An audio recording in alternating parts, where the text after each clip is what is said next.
Bazza Gaza. Who? Bazza Gaza.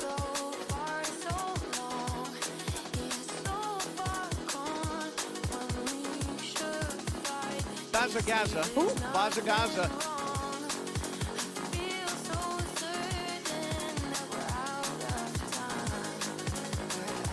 Bazza Gaza. Who? Bazza Gaza. Every story has an end. From light to dark to descend. But I am every intent to be the calm before the storm. The calm before the storm.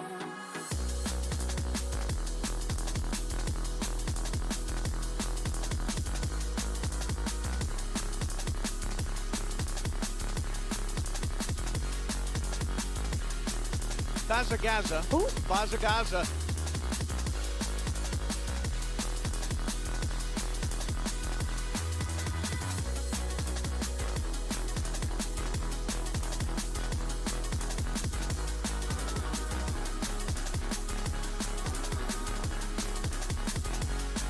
Bazza Gaza. Who? Bazza Gaza.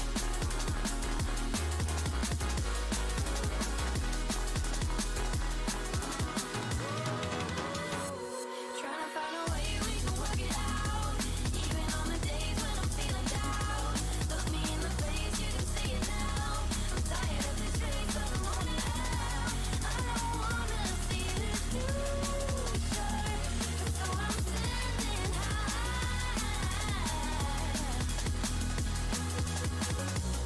Every story has an end. Bazza Gaza. Who? Bazza Gaza.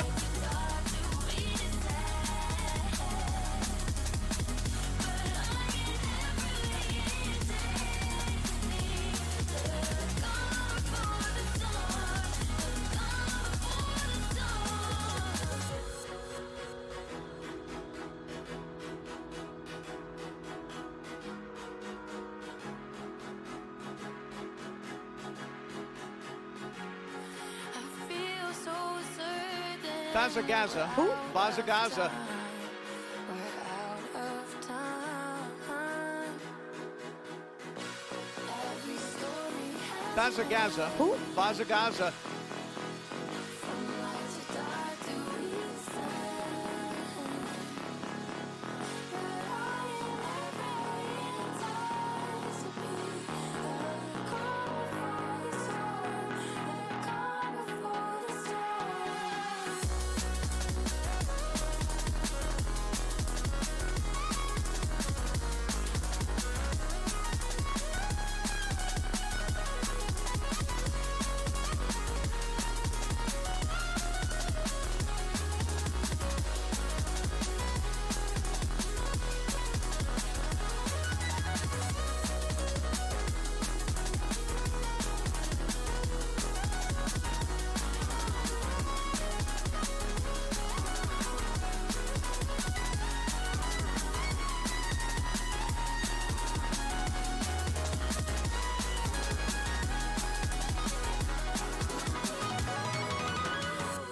Trying to find a way we can work it out. Even on the days when I'm feeling down. Look me in the face, you can see it now. I'm tired of this race, but I'm on it now. I don't wanna see this future, so I'm sending high. Every story has an end. From light to dark to descend.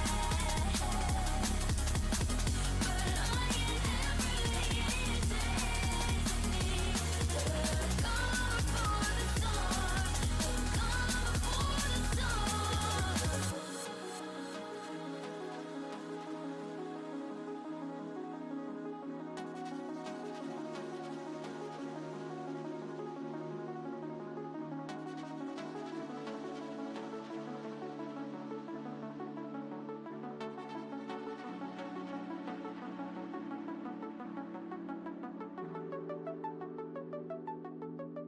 Bazza Gaza. Who? Bazza Gaza.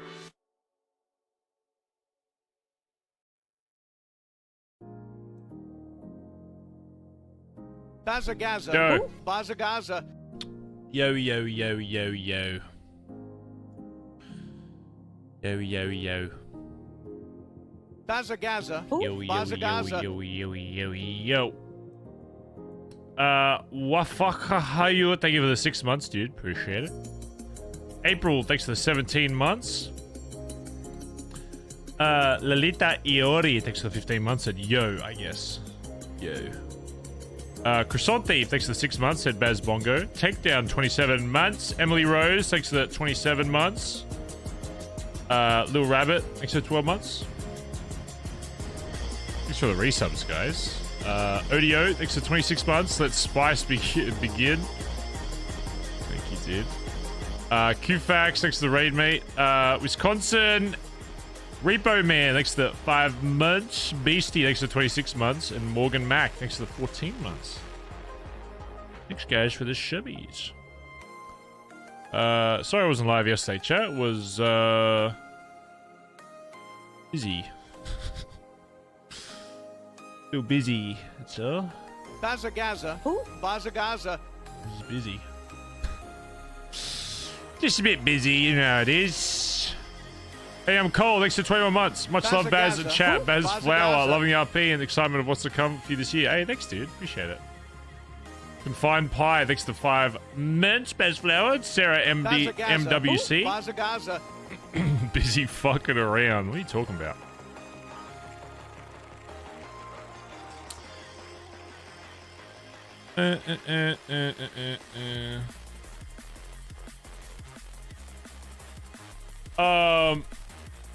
But if you didn't know, chat, before we get into anything, I did make it possible for people to find Barry. I want to make sure that people understand that Barry doesn't want to be found right now. But Baz is kind of a troll, so Baz wants Barry to not necessarily be found either, but have the option to be found. Barry does not want to be found. So I did make it possible for people to find Barry. I set up like a little scene in like the 24/7 nearby, which by the way, no one like ever goes to. Like this area of the city, I think I want to make like, I don't know, I'm gonna call it like Barry's, like no one comes here. It's great.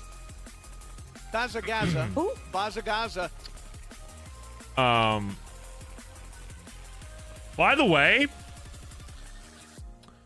I've been in and out of some people's streams. Obviously, if it's stuff in character, you know, I need to be in game and separate whatever. But in between trolling or whatever, I wanted to see like if people would even figure out like how to find Barry or whatever.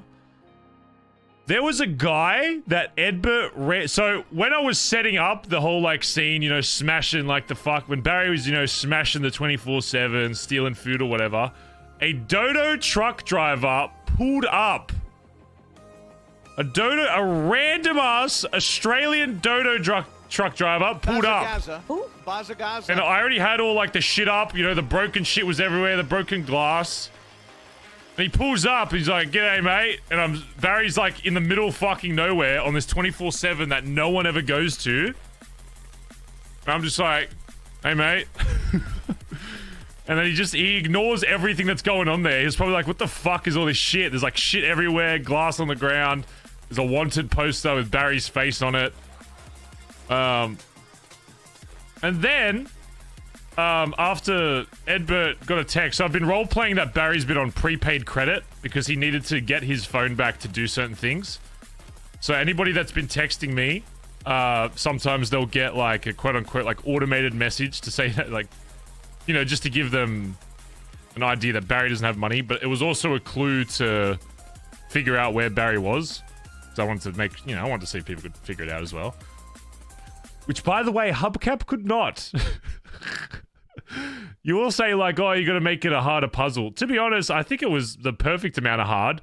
Hubcap looked at it and was like, "Oh, well, I guess hopefully someone finds Barry." And then he texted again. Hubcap texted Barry the "Barry is a Good Boy" song. So I was like, I'll make it a little easier just to see if he wants to, like, find Barry. I put, like, a store code on it. I was like, Returning customer sale. If you want to buy more prepaid credit, return to the same store you were just at. And if he went to that store, he would have seen like all the clues to like find where Barry was hanging out. Nobody would have found Barry, but they would have seen like where he was.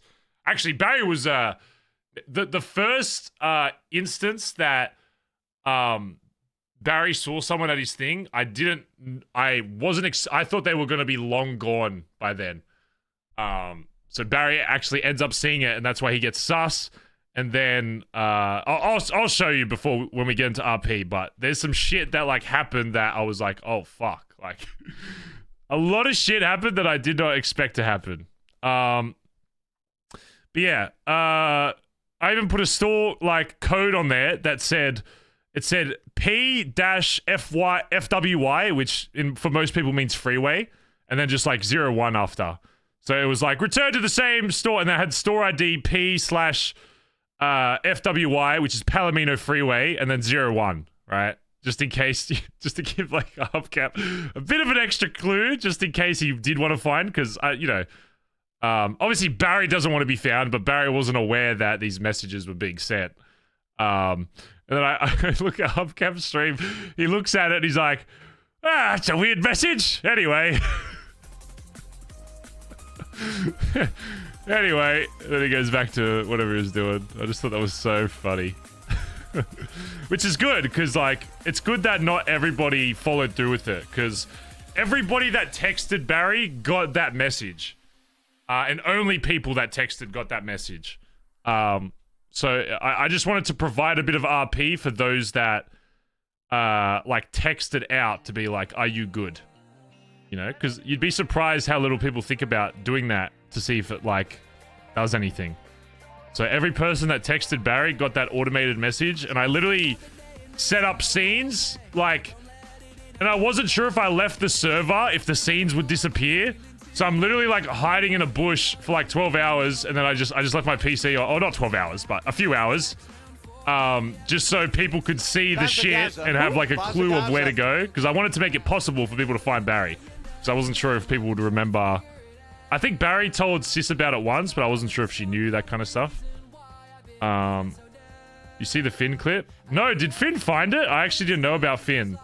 The only people that Barry knows found it is one, Edbert, because I almost ran the fuck into him while he was still there, because I was expecting him to be long gone. So Barry knows that Edbert was there, but he doesn't have evidence of that. But you know what Barry does have is, after he saw Edbert, he's like, oh, fuck. Like, people know about it, right? Whatever. I was like, oh, Edbert probably won't tell, though. Because at that point, Barry doesn't know he's sending out these automated texts or whatever from the prepaid shit. Barry sees TJ and Andi, gets a photo, and then waits around. Like, I'm just waiting there, like, all day. I'm just, like, chilling, whatever. I'm seeing if anyone else, like, organically finds their way there through, like, the text or whatever. Out of character, I know it was Flops, because he was one of the people that would have received the text. But in character, Barry just knows that there was another BBMC member there that was in like a hood and shit in a light color. So he either thinks it's Flops or Benny, because they're the like really the only two people that he remembers like seeing wear that, or like Lil Cap, but that would be really weird.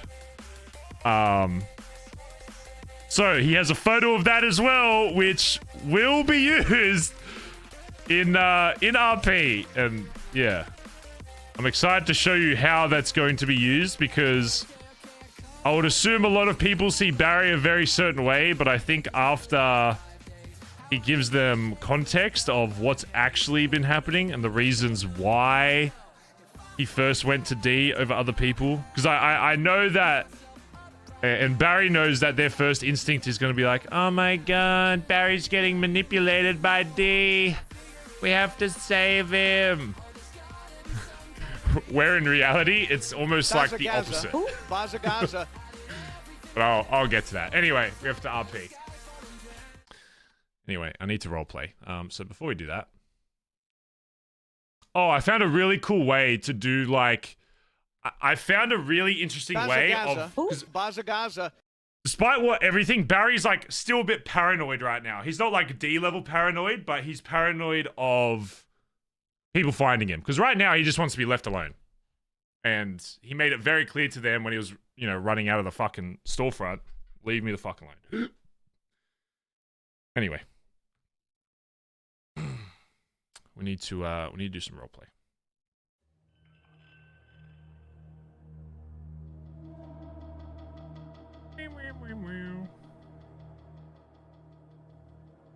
Bazza Gaza. Who? Bazza Gaza. Kaleidoscope Eyes, next to 14 months. I no longer remember what life was like before Bazgrin consumed my soul. That's funny.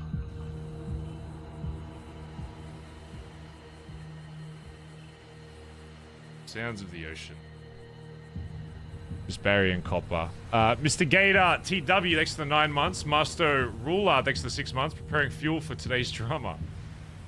Rubik's, thanks for the 21 months. Ready for Spice, amazing RP. Thank you, dude. Lightning, thanks to the 11 months. And Sticks, thanks to the 23 months. I'll never get these 23 months back. Okay, dude.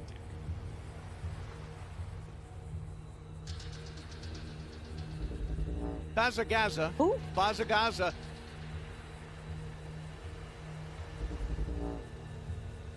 May Myers, thanks for the 29 months. If I don't share this, streamer will yell at me.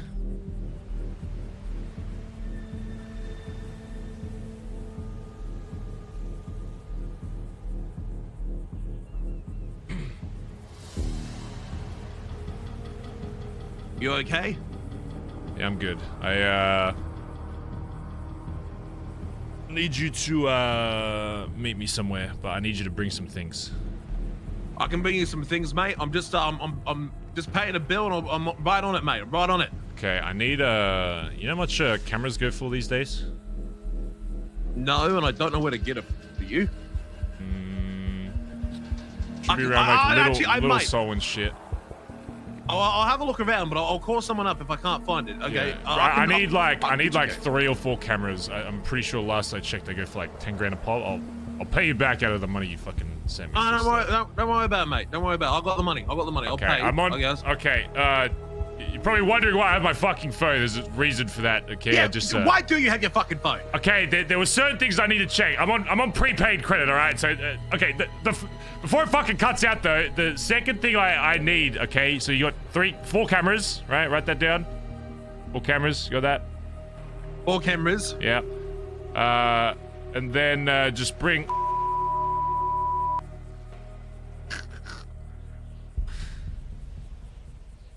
All right. Anyway.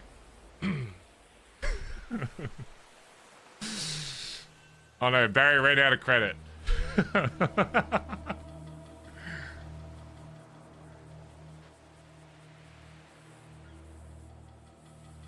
Alright, come on, let's go.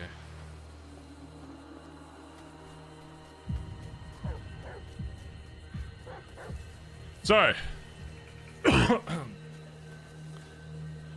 let me show you something, chat room. I need to re-upload it. Oh, I did finally set up Share X. Actually, I should be able to do this now. I set up Share X so I can easily take screenshots and have them uploaded. Which I think is pretty... Let me see if it works. I think it's... Is it Control Print Screen? Alt Print Screen. Fuck, what is it? Oh, I gotta open... Maybe I gotta open Share X. Share X. Fuck, where the fuck is it? Shit. Share X. Where the fuck did it get stored? Is it in downloads?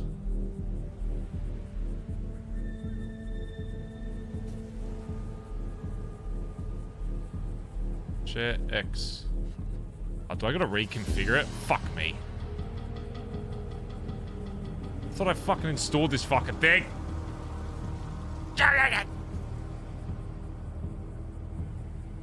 X application. Oh my god.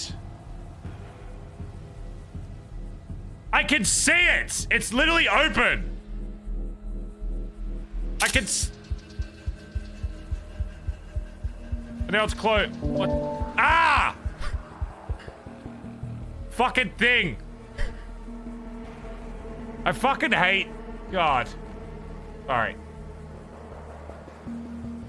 Control print screen to capture... Yeah, it should be control print screen.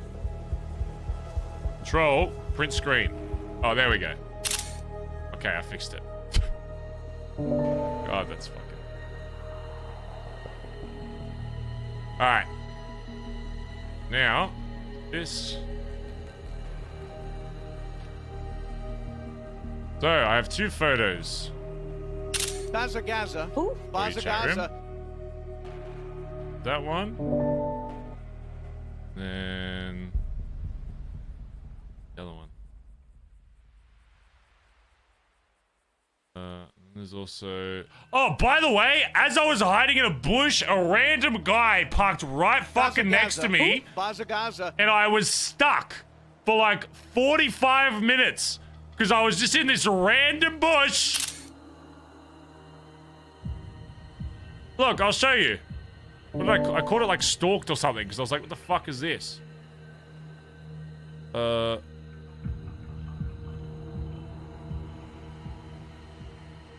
can't fucking see it.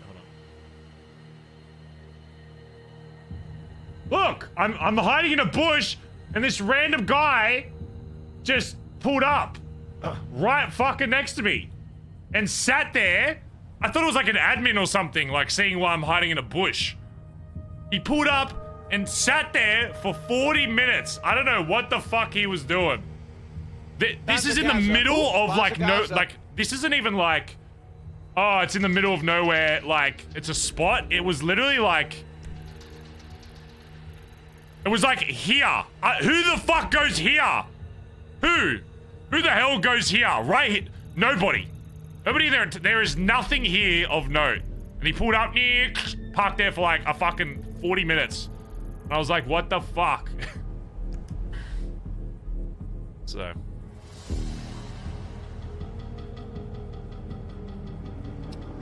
Also, you may notice that Barry has motion sensors on because now he's sus that people are following him even after he told them explicitly just to leave him alone.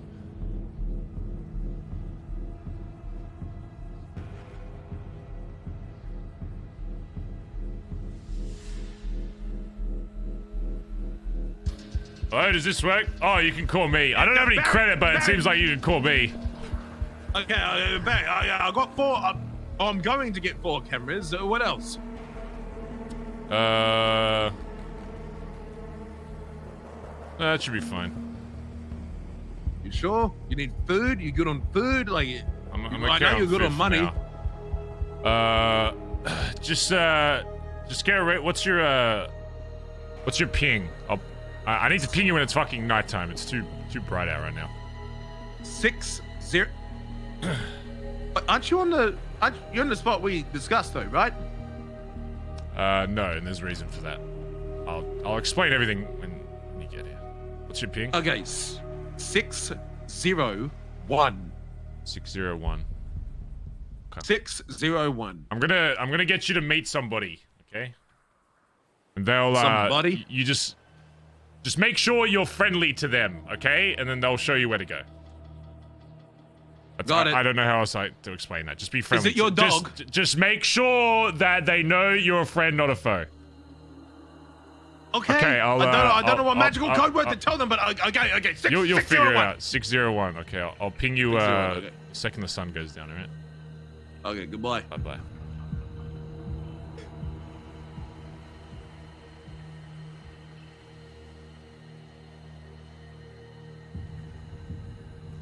Shit.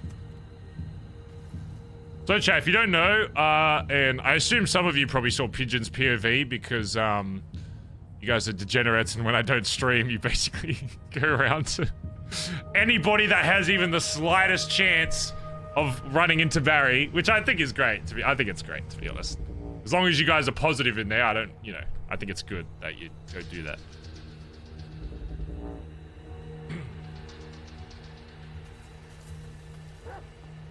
Come on, copper.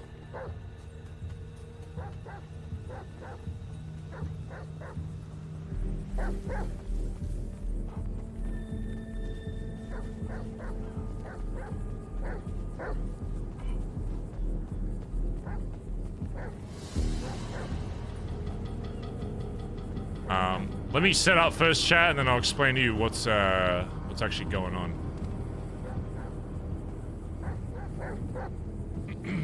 Oh, over here, you freaking dick. Oh. Hey guys.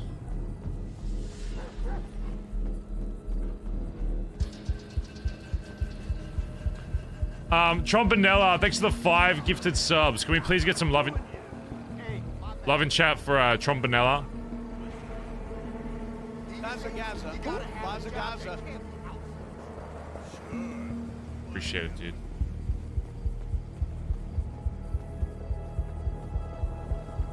What was his ping again, chat? Bazza. What was his ping? 601? Bazza. Bazza.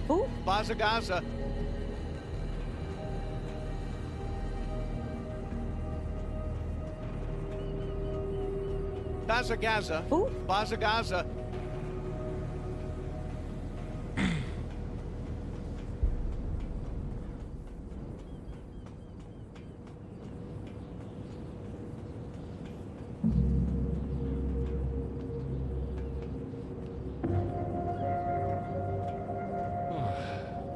Proud Army Wife, thanks for the 20 months. Enjoying the RP. Hope you're having a great day.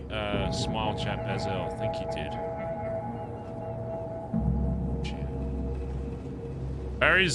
Barry's been doing a lot of thinking, chat. A lot of thinking.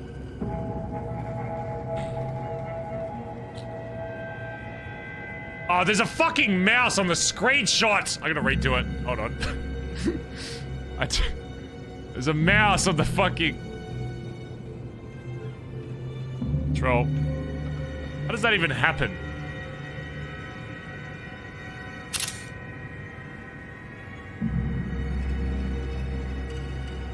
Let's see if that works. Should work. There we go. Oh, that's so good that I have that set up again. Very useful.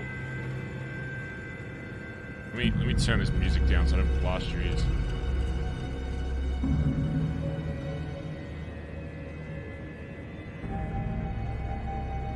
Okay.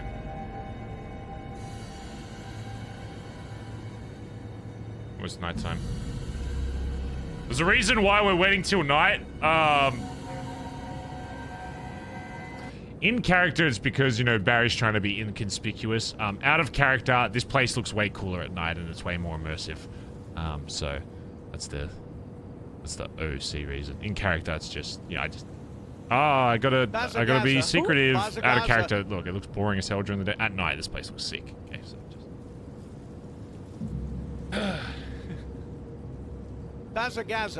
Bazza. Alex, thanks for the 23 months, by the way. So that's a lot of months. Kaiba, thanks for the 35 months. Appreciate it. Or is it Kater? Shadow Boxer, thanks for the brand new Prime sub. Chat, we're 3 away from 1900. Paul's champion. The Tooth Fairy, thanks for the 10 months. Trombone Man, thanks for the 12 months. Griff's TV, thanks for the 6 months. Slapmaster Slap, 25 months. Finally got back in the gym after 4 years. Thanks to you, you're nerding out over getting pumped. Gained 7 pounds over a month of lifting. Much love. Hey, good shit, dude. Good shit. 7 pounds of muscle, no doubt. Appreciate it, mate. Jamie, thanks for the 17 months. Can't wait for the spice day. Thank you. Lil Star, thanks for the 19 months. Wow, look at that. I just want to thank you for everything you've done. Just streaming makes my days 100% better. And this month I've gone through so much, a lot of rough nights, but you makes them so much better. Oh, that's very nice. Can we get some love in chat? For Lil Star. I'm glad the streams do something for you. Sorry that they're a little spicy at the moment. Oh. I forgot the oil rig makes this fucking random noise every now and then. I thought it was a fucking... God, is Barry paranoid or is Baz? I thought that was an RC drone. I thought that was a drone about to fly into Barry and like start to... Oh my god. Dude, I'm getting too immersed in my character. Bazza Gaza. Who? Bazza Gaza. Anyway, let me give you a bit of... Oh, I can't zoom out in this fucking...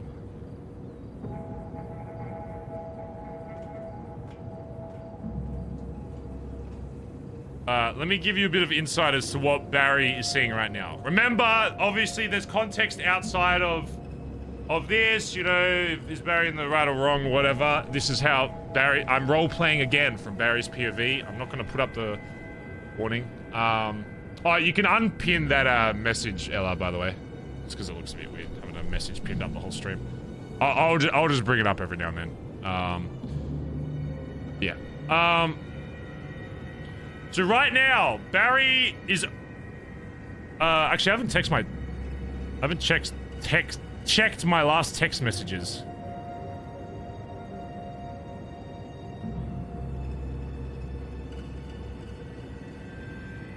Hello?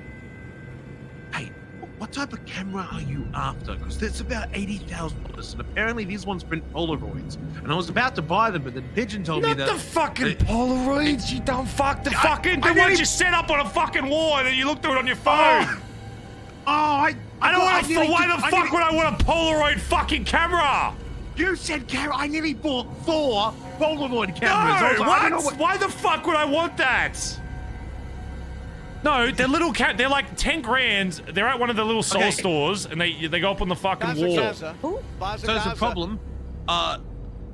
Turns out the entire city is out of them. Fuck. They don't exist. God. There's no... So the only camera, the only camera I can get is a Polaroid. I don't want a fucking Polaroid. You want one? No, I don't want a fucking Polaroid. What do you mean the entire city's out? Well, okay, because I called P, and P says that only people that supply them is the Rat Shack. And I went to the Rat Shack, and the Rat Shack is fucking empty. You know anyone that might just have some, like, old ones? I could go gang the gang, but I got no guarantee. I'll go. Just go. You got till night before I ping you, so just go have a look around. If you can't find them, whatever. Just... Okay. If I can't find them, you want me to bring a Polaroid? I don't want a fucking Polaroid. There's a reason why I need those cameras specifically, and I'll explain it once you get here. Okay, I'll go look around. Okay, B. See what you can do. I'll ping you soon. Okay, goodbye. Shit! Damn it! That doesn't line up though, because Barry is under the assumption that... Barry's under the assumption that there's no way TJ didn't bug the original spot that he found. It's TJ. There's literally no way.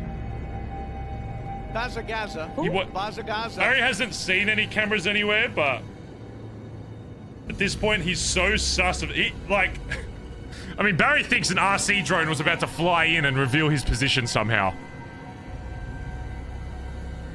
Phoenix Behemoth, thanks for the 2 months. Tamsin, thanks for the 25 months. Oh, I'm still here. Joe Candy, thanks for the 25 months. Appreciate it, guys. You can call Kaiba, he might have some. God. That's annoying, because I wanted to do something with them today, but... Oh well. We'll make it work either way. We'll make it work either way. So right now... Fucking noise again. Right now, Barry's in, like, super paranoia mode. Not that the club, is gonna really hurt him or whatever, but paranoid that they're not gonna honor his wish of just being left the fuck alone. Because why? Because as Barry was walking back to... So if you don't know, Barry has basically been living from here... So I'd say about here. In this area. This has been like his little domain. These like 4 corners.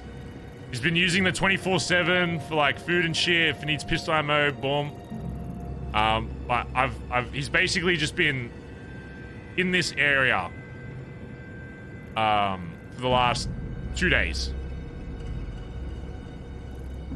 How come? There's a lot to explain behind that, which I feel like you just need to watch the VOD. But basically, Barry was kidnapped by TJ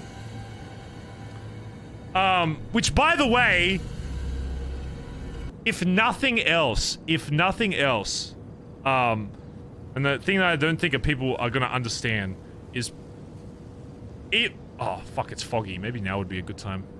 Oh fuck it. If nothing else, why do you think Barry would be so affected just by that alone? Don't even count anything else that happened in that day. Anything else. You don't even have to count the 7 other things that went wrong that day. Just that thing alone. Let's start with that. The last time Barry was kidnapped by a club member, he was told that he needs to kill himself, offer himself to be killed, kill his basically best mate and leader and mentor of the club, or kill somebody in his club, or his dad. That's his last experience, right? So that alone, with nothing else, is already fucked. It's already a fucked thing to do to Barry, is to kidnap him. And another point with that is, it's not like just a kidnap of like, oh, just please get in the car. It was, I'm putting a fucking, rag over your head. I'm handcuffing you. I'm throwing you against the fucking wall, handcuffing you, throwing you in the car. And then when the rag was pulled off, what does he see? He sees the clowns with guns out. And what does Barry always say about guns? If you have your gun out, you're using it. You don't have your gun out unless you plan to fucking use it. But what happens? He gets kidnapped. He sees the clowns. At this point, even at this point, he doesn't even know that it's TJ. It's already fucked. He's already in the mindset of, I'm gonna die. I'm friends with Chatter, but last time me and Chatter spoke, it was about giblets, like there's still all of that. Wait, is there still a pinned message in chat? Let me unpin this. Unpin it for now, just because it's hard to read chat with that fucking thing. It's already a dire situation. Whatever.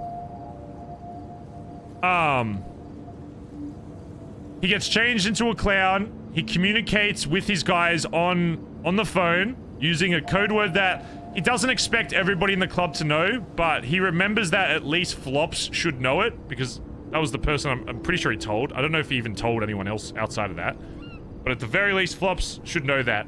And then that was confirmed on radio, because before Barry turned his radio off, Flop said to Benny, Barry just said the word that we agreed on, he's in trouble, we need to go help him. So Barry's like, sweet, turn off the radio, can't wait for the fucking Bondi boys to roll fucking 6 deep, use my tracker, boom, Barry saved. Because by the way, Barry still has his tracker on him. Great. Time passes, still nobody. Okay. Collin calls. Barry does the same thing, says the word, Collin doesn't really respond to it, so he's like, fuck. Collin probably doesn't know what it means. I'm gonna say something that Barry would never fucking say. Even though he knows that Flops and Benny will probably communicate it to the rest of the club anyway, he's gonna say something to Collin that he would never say. Oh yeah, by the way, Collin, I think you're a great guy. Something Barry would never say. Why would he ever say that? That's not Collin and Barry's relationship. That's... Bazza Gaza. Bazza Gaza. Barry never compliments Collin and vice versa. That's just how it is. And before Barry hangs up, Collin's like, oh, something... I'm pretty sure he literally says on the phone, okay, something's wrong. Whatever. He's laughing a bit because Barry's trying not to be serious because he's got clowns pointing fucking guns to his head. Whatever. So there's 3 different options now for them to know that something is not okay with Barry. But they never come. And the only thing Barry can think of is that TJ told them, because we found out later that it was TJ that kidnapped Barry originally, telling them that, oh, he's fine, he's just hanging out with the clowns. Which brings up another issue. Did Collin A just accept TJ's word over Barry because he was following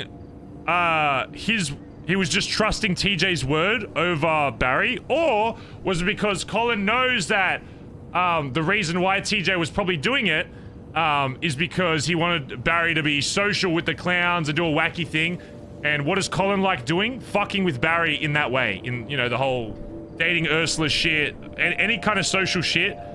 Collin will throw Barry into it, which is fine most of the time, but Barry has made it very clear in the past he does not like fucking doing that. Barry doesn't like being forced into a situation to have to work with, to have to do anything with anyone he doesn't want to, right? So regardless of, there's two possible outcomes. Did he do it because it was funny, and he also trusted that that is what was happening because it lines up with what TJ may do? And in which case, even if that was the case, if Barry's telling you, get me the fuck out of here, but you did it because it's funny and you don't think any bad would come from it, that's an issue on its own. Because if you think it's like a funny thing for Barry to hang out with whoever, but he's telling you, I want to get the fuck out, that should overrule everything. Because there's no way Collin wasn't aware by somebody in the club being like, he said this word, that means I need to get the fuck out. So, either he trusted TJ's word over Barry's, or, well, actually, either case, he trusts TJ's word over Barry because TJ's feeding him this story. Which, by the way, there's no confirmation that this is even true. And there's no reason why a patched member wouldn't just randomly turn fucking crazy one day, especially TJ of all people, who's still influenced by Norman Bones, who is back, by the way. Why would they not believe that it's not out of the realm of possibility, especially after all the recent shit that has happened, that a club member wouldn't do something to put another club member in harm's way intentionally? It may not be likely, but it is very possible. And it has happened before. It has happened before. So say, for instance, Norman's next mission for TJ was, alright, TJ, it's time for you to kill fucking Barry. Time for you to kill Barry. No matter what. I changed my mind, whatever. There is no reason why TJ, in that moment, which obviously we know would never happen, but there's no reason why the club shouldn't believe that that isn't out of the possibility, especially when the last interaction that the club had with Barry was, I need fucking help. And they ignored it. Barry's last message to the club was, I need help. And then if TJ told them otherwise, there was no other line of communication. So they believed TJ over what Barry said, when they have established a word that means, get me the fuck out. So in any case, no matter what, Flops and Benny failed Barry in that instance. Failed. Absolutely failed. Whether they,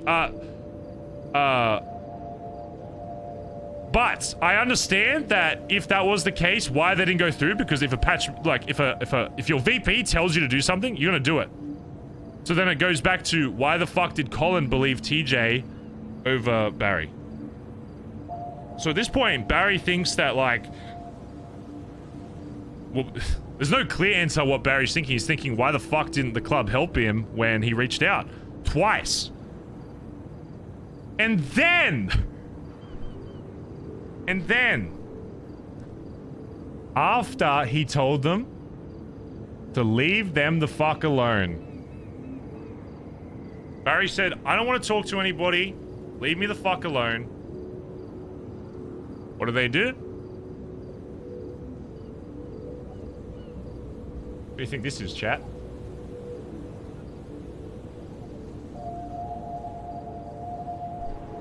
All Barry wanted was to be left alone. And Collin has said to a text to Barry, hey, I know you're okay now. I'm gonna make sure that the club doesn't do anything. So then why the fuck is the club deciding to try and find Barry when they've just been ordered, most likely by the VP and probably TJ as well, not to go after Barry? So, it brings up another issue that the club picks and chooses for itself what they listen to. And this will be brought up to TJ and Collin. Regardless of everything, if they still, after everything, do not see Barry's POV and that they're in the right and they say, oh, but the club should just listen to what I say, so then why aren't they here? I'm sure you told them not to go after Barry because you know how Barry would react. And now he's paranoid as fuck, which Barry is. Why the fuck? Is there a member standing on the bed? And this isn't the only one. This is not the only member. Barry knows that Edbert was there, but it was literally like last second. He sees like Edbert get on his bike and drive away. But with Flops, he was able to get a photo. So. We'll see. We will see.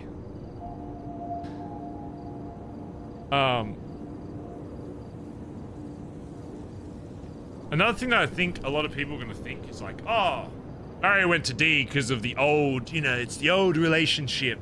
Barry didn't call D out of character. We caught him for the spice. Pure and simple. Barry's reasoning in character is because he knew despite everything that D would drop whatever the fuck he was doing if Barry caught him to help him. People think that, like, Barry's being manipulated by D, he's gonna think differently about the club, whatever. It's the opposite. Barry doesn't hang out with D because he needs a friend. It is very clear over the past few years that Barry isn't like, oh, I'm your friend kind of guy. It's purely Barry gets something from D that he doesn't get from other people. That's it. He gets an exchange, whether that's adrenaline, whether that's somebody that will do whatever the fuck he basically wants him to.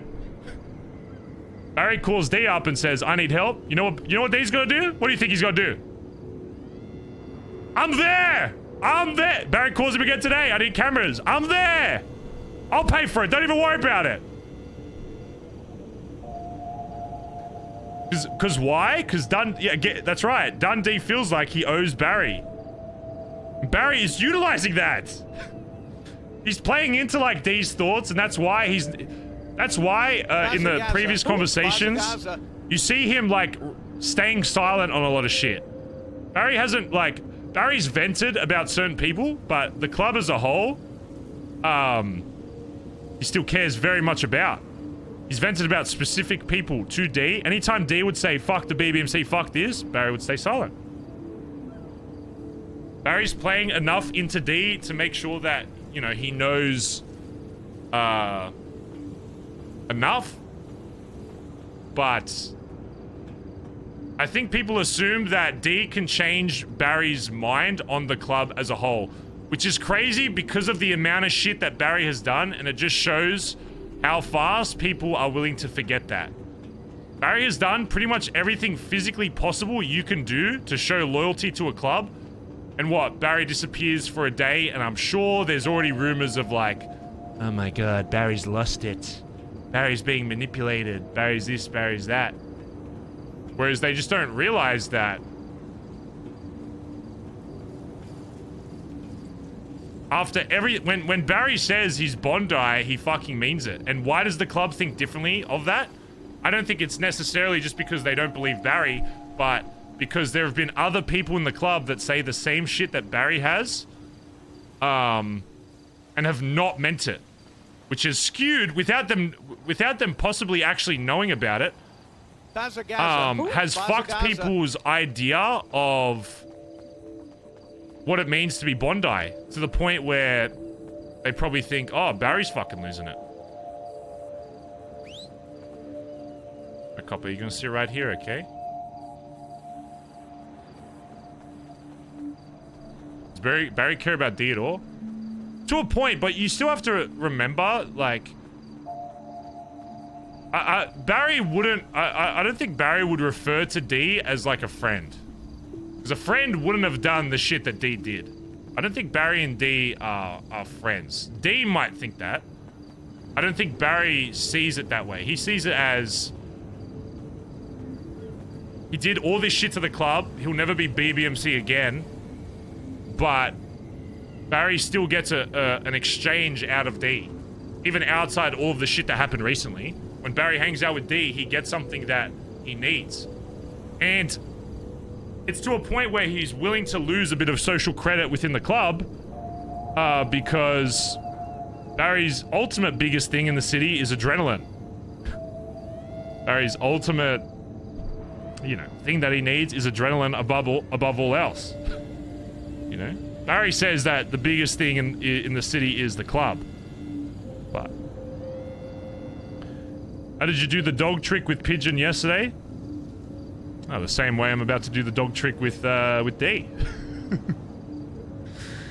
Same way I'm about to do the dog trick with D. I'll show you. One thing I've noticed about pets, which I think is very underutilized, which I want to use a lot more, that people don't realize, you can keybind your dog to do a lot of shit. Everybody thinks you got to use like the thing that like does like the little mini marker. I can press one button. Oi, Copper! Copper! Come here, Copper! Come on! Copper! She's a good girl. Copper, come on. She'll get stuck on the wall probably. No, she's alright. I can make Copper come to me from wherever I place her in the city. Oh, who's a good girl? You are. Look at you. So I want to utilize that for a bit more of RP, especially during the paranoid arc. One way to distance ourselves from people is having Copper basically sniff them out before we reveal where we're at. So I've been using Copper. Any interaction I have, I've basically been having Copper, like, pat them down. Sniff them out. Yeah, make sure they're good.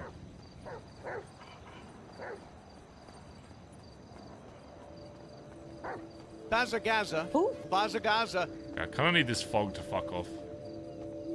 Whatever. Alright, what was D's ping chat? I think it's time.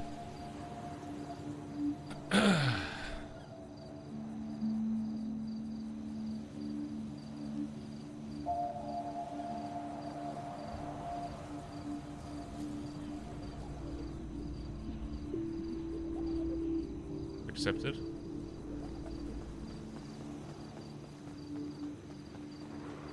Hopefully I can actually see Copper from where I want to stand. It'll be a little bit foggy.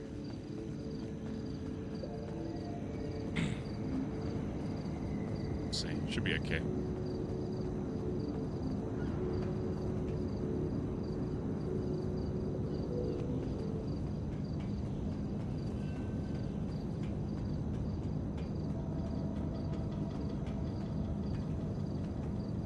But you'll realize in this chat, I think it might change your mindset of what Barry feels about D, because, well, you'll see, I guess. Let's just put it this way, Barry doesn't trust anybody right now. Not a single person. Not even Andi completely, because the second Barry communicated with Andi, it wasn't too long after, before she was at his spot. With TJ. With TJ. So Barry had half a mind, whether it's true or not. You gotta see from Barry's POV. He thinks that Andi told TJ when he didn't want anybody knowing. Because Barry remembers that he showed Andi the spot. And that's how he thinks that she found it. And when we got this photo, that I'll show you, of Andi and TJ sitting together, Barry like freaked the fuck out and was like, oh my god, I can't tell anybody anything, because they'll bring people outside of who Barry wants involved. So that's why Barry's been hesitant to call sis, because, you know, obviously there's reason, like, out of character, you know that she probably just followed the clues from the text messages everybody's been getting that says Barry's number's out of phone, because, you know, I left a paper trail. But Barry didn't know that. Barry still doesn't know how the fuck they found him. Barry thinks, like this whole area's, like, bugged or some shit. You know, he thinks there's, like, drones flying around with, like, cameras or something. So...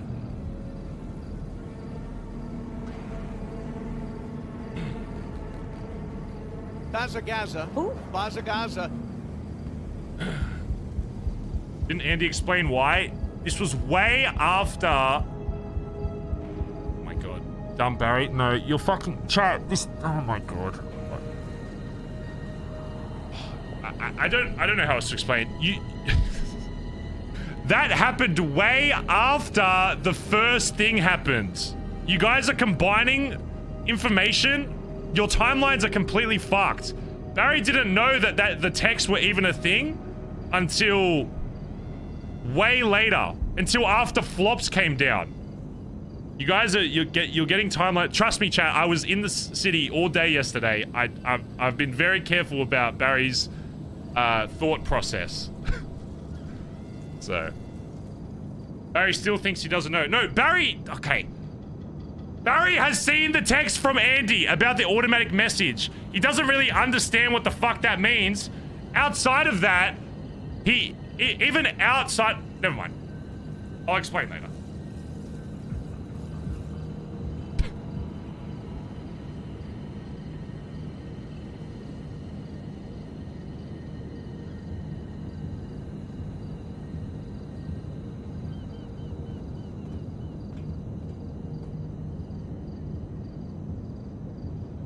Is he talking at the dog?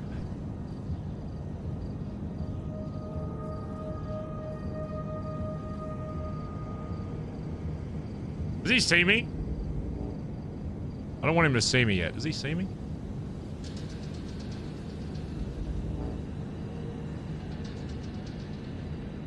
I'm gonna make it bark. Go over to the dog D, you fuckhead.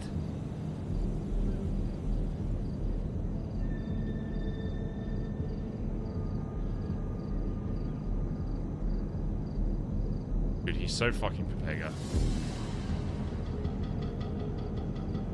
That's the dog. Is he calling? Is he calling me? Is that why? Who's he on the phone with?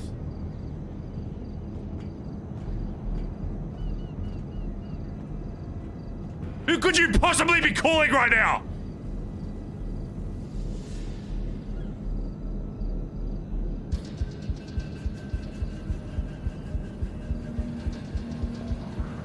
See, now Barry doesn't even trust D.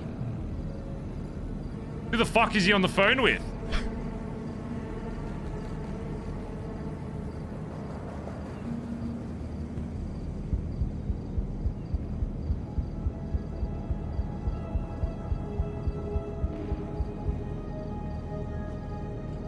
I need to see him pat the dog.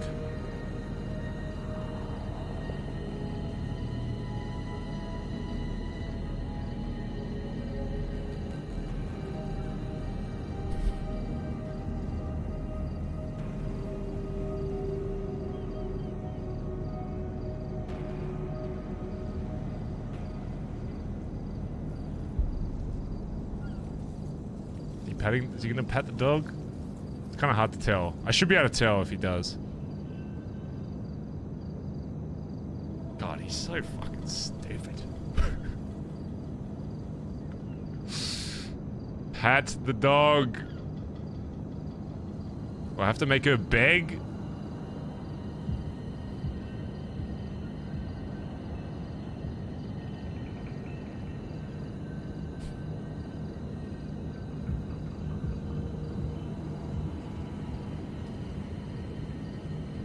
What the fuck is he doing?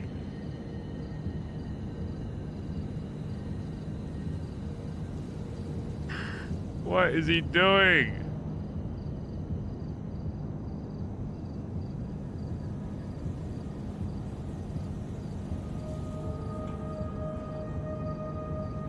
Pat the dog, you fucking Pepega.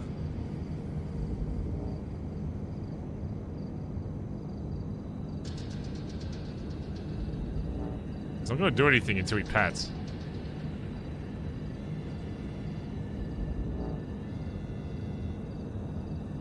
I need to see him bend over. But it's like a little pixel.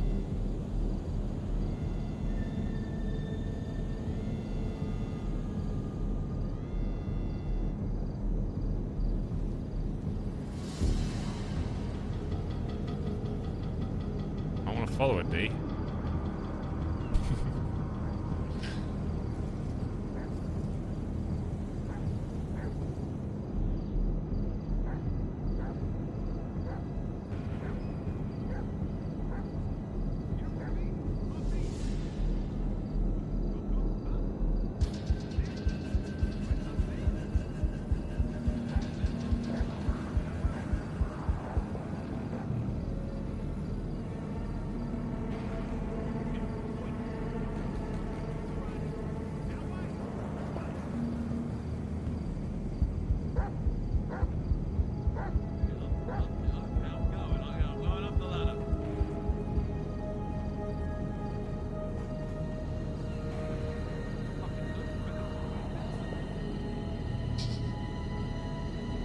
Oh my god, he figured it out, chat. He did it. Wow.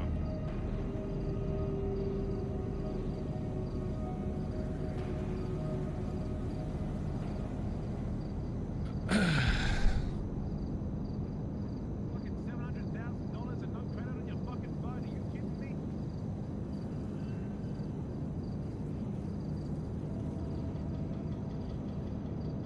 How the fuck?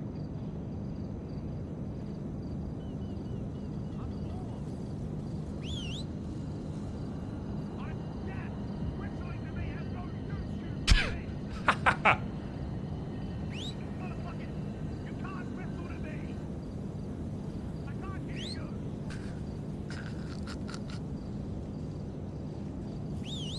I am quite hearing you, fucking idiot. We're closer, but where? I'm like a fucking lighthouse, okay? I can only fucking hear you. But I wanna fucking do circles like a radio. Fucking stupid ass, dramatic ass, dumb ass motherfucker.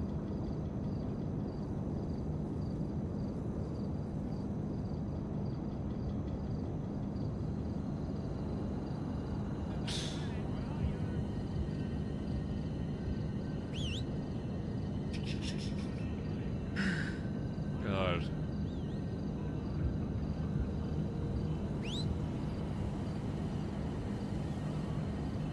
Oh, go up the stairs! Just go up the stairs! Black Hawk, thanks for the 50 gifted subs. Holy fuck. Can we get some love in chat for Black fucking Hawk? Go put a fucking Bazza 50 Gaza. bomb. Bazza Gaza. I'll thank you in a second. Thank you for the subs, chat. Thank you so much.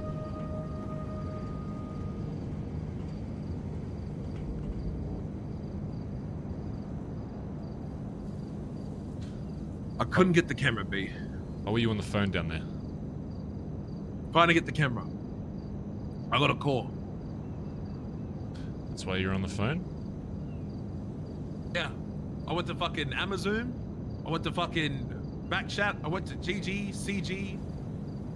I was calling everyone I could, but I ran out of time. Digital 10. Everywhere I looked, I couldn't fucking find it. Face the other way. Face away from me. Look, I made a phone call. Face away from me. Jesus fucking Christ, man. Okay, fine. Put your hands up. Let me check. Don't fucking kneel down. I'm not gonna get you Okay. a fucking... Give me a fucking blowy or some shit.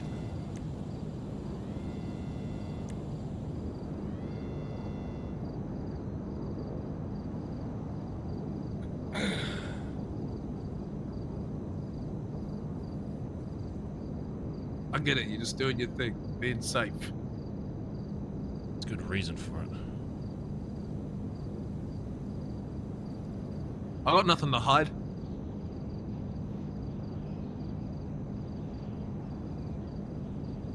Put your hands down.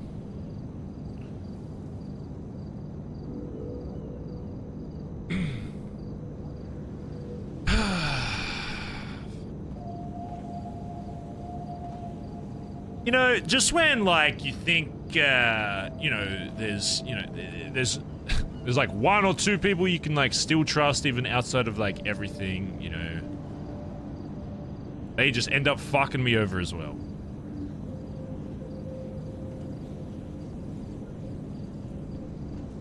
What happened?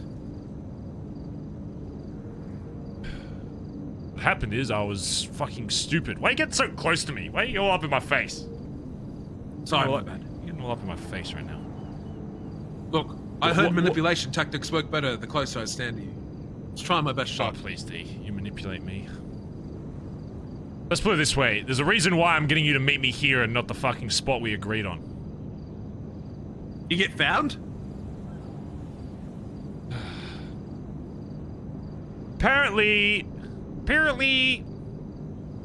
I've, I was trying to figure out how people kept finding us before, and I still don't fully know whether, like, our phones were pinging off, or it was radios, or I had a fucking tracker in my shoe or something.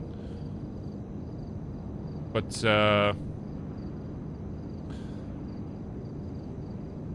that was stupid. I had to make sure that without revealing anything, that at the very least my sis knew I was okay. Because there's one thing I promised her is that, you know, if she hits the fan or whatever, I don't have to, you know, bring her into shit, but I did promise that, you know, to communicate to her at a point like this that I was alright. So all I did, I went down to fucking Sandy, stole some cunt's fucking phone, and just texted, I'm okay. That was the last thing I saw. Then what happened next, mate? Because, you know, Bazza Gaza. Bazza Gaza. You ever use prepaid credit? Oh, well, you pay money and then, you know, once that runs out, it's kind of just... Anyway, can't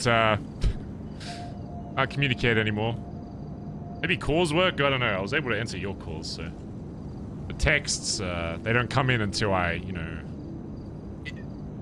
recharge my phone. Is your spot compromised? How about I show you something you tell me, okay? Okay. Because Edbert tried pressing me for information last night. I agreed to meet up with him, and motherfucker was trying to pull all the emotional strings. Last night? The night before? No, sorry, the night before, not last night. I was gonna say, because I was camping the fuck out of that spot last night. No. It was the day where the shit went down. He was trying to press me for all the information. He didn't call me beforehand, but oh, you go missing, and now he wants to call me. And I didn't tell him shit. A single thing. Who do you think that is? That's TJ. And? Red fucking hoodie. How the fuck did he find you? Oh, let me zoom in on this. Whatever, Chad. The prepaid thing is whatever. It's not gonna be perfect. It's just an RP mechanic. It's not perfect. Barry. Oh shit! And Andy. So. In copper? What? No. Wait, is it copper in that? No, that's her Jesse's dog. job. That's her fucking dog, you idiot. Anyway. Damn. The only person Barry Svensson. Jeez, I thought someone was already fucking impersonating me. What's going on? Someone named Barry Svensson on Twitter. You gotta be kidding me. Okay. But, So... how the fuck did TJ find you? Did you tell Sis? Did Sis tell you? Tell him? The only thing I told... the only message I sent to TJ was, I need some fucking time to think. The club could use a little more of that. The only other person I spoke to was Sis, and that was through text. I haven't spoken to anybody in person outside of you and... Well, Pidgeon. Because I needed some things from him. Right, yeah. I got some sensors just to make sure, you know, not being followed any more than I already know about. So... the only way I know that Sis would know about that spot was because a very long time ago, I showed her that spot. And I'm pretty sure I said, as a joke, like, man, if shit ever hits the fan, you know, I go homeless or whatever, this is probably where I'm gonna come. Little spot down by the beach. That's how I knew that spot was there. It wasn't, I just stumbled upon it. Well, I stumbled upon it back then, but when I was talking with you, obviously, I showed you that spot because I already knew about it. The only other person that I recall that knew about that spot was Sis. So why the fuck, when I open up a line of communication, when I'm walking back from south down the beach, because I've basically just been on this coastline for the last 72 hours, that,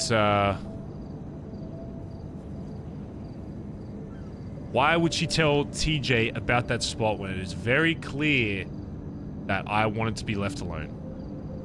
And it's the same reason why I called you instead of her, because, you know, I care for my sis. But in the same way, and it's happened before, I don't want people doing things thinking it's the best for me. I don't need people making decisions on my behalf. If I choose to reach out or if somebody comes to me one-on-one, whatever. But when people start bringing in other people and getting involved into a situation that I'm not comfortable with them talking to yet,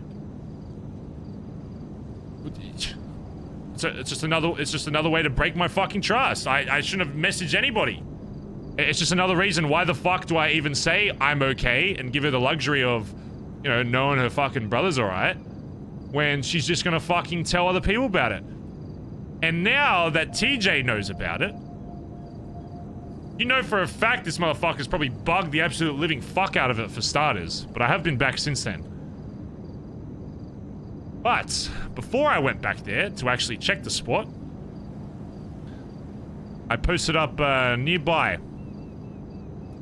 And I know for a fact that if Sis and TJ knew about it, there are two options. Either TJ told people about that fucking spot when he went back to the club, or two, he didn't tell and probably told them, just stay the fuck away, Barry needs time to think, which I would hope that by this point he understands what leave me the fuck alone means. But if that's the case, why do I have this?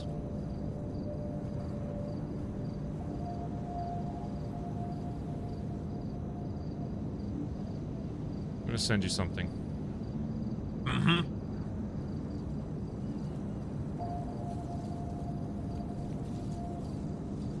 Oh, let me open this. Hold on, let me zoom in. Oop emoji.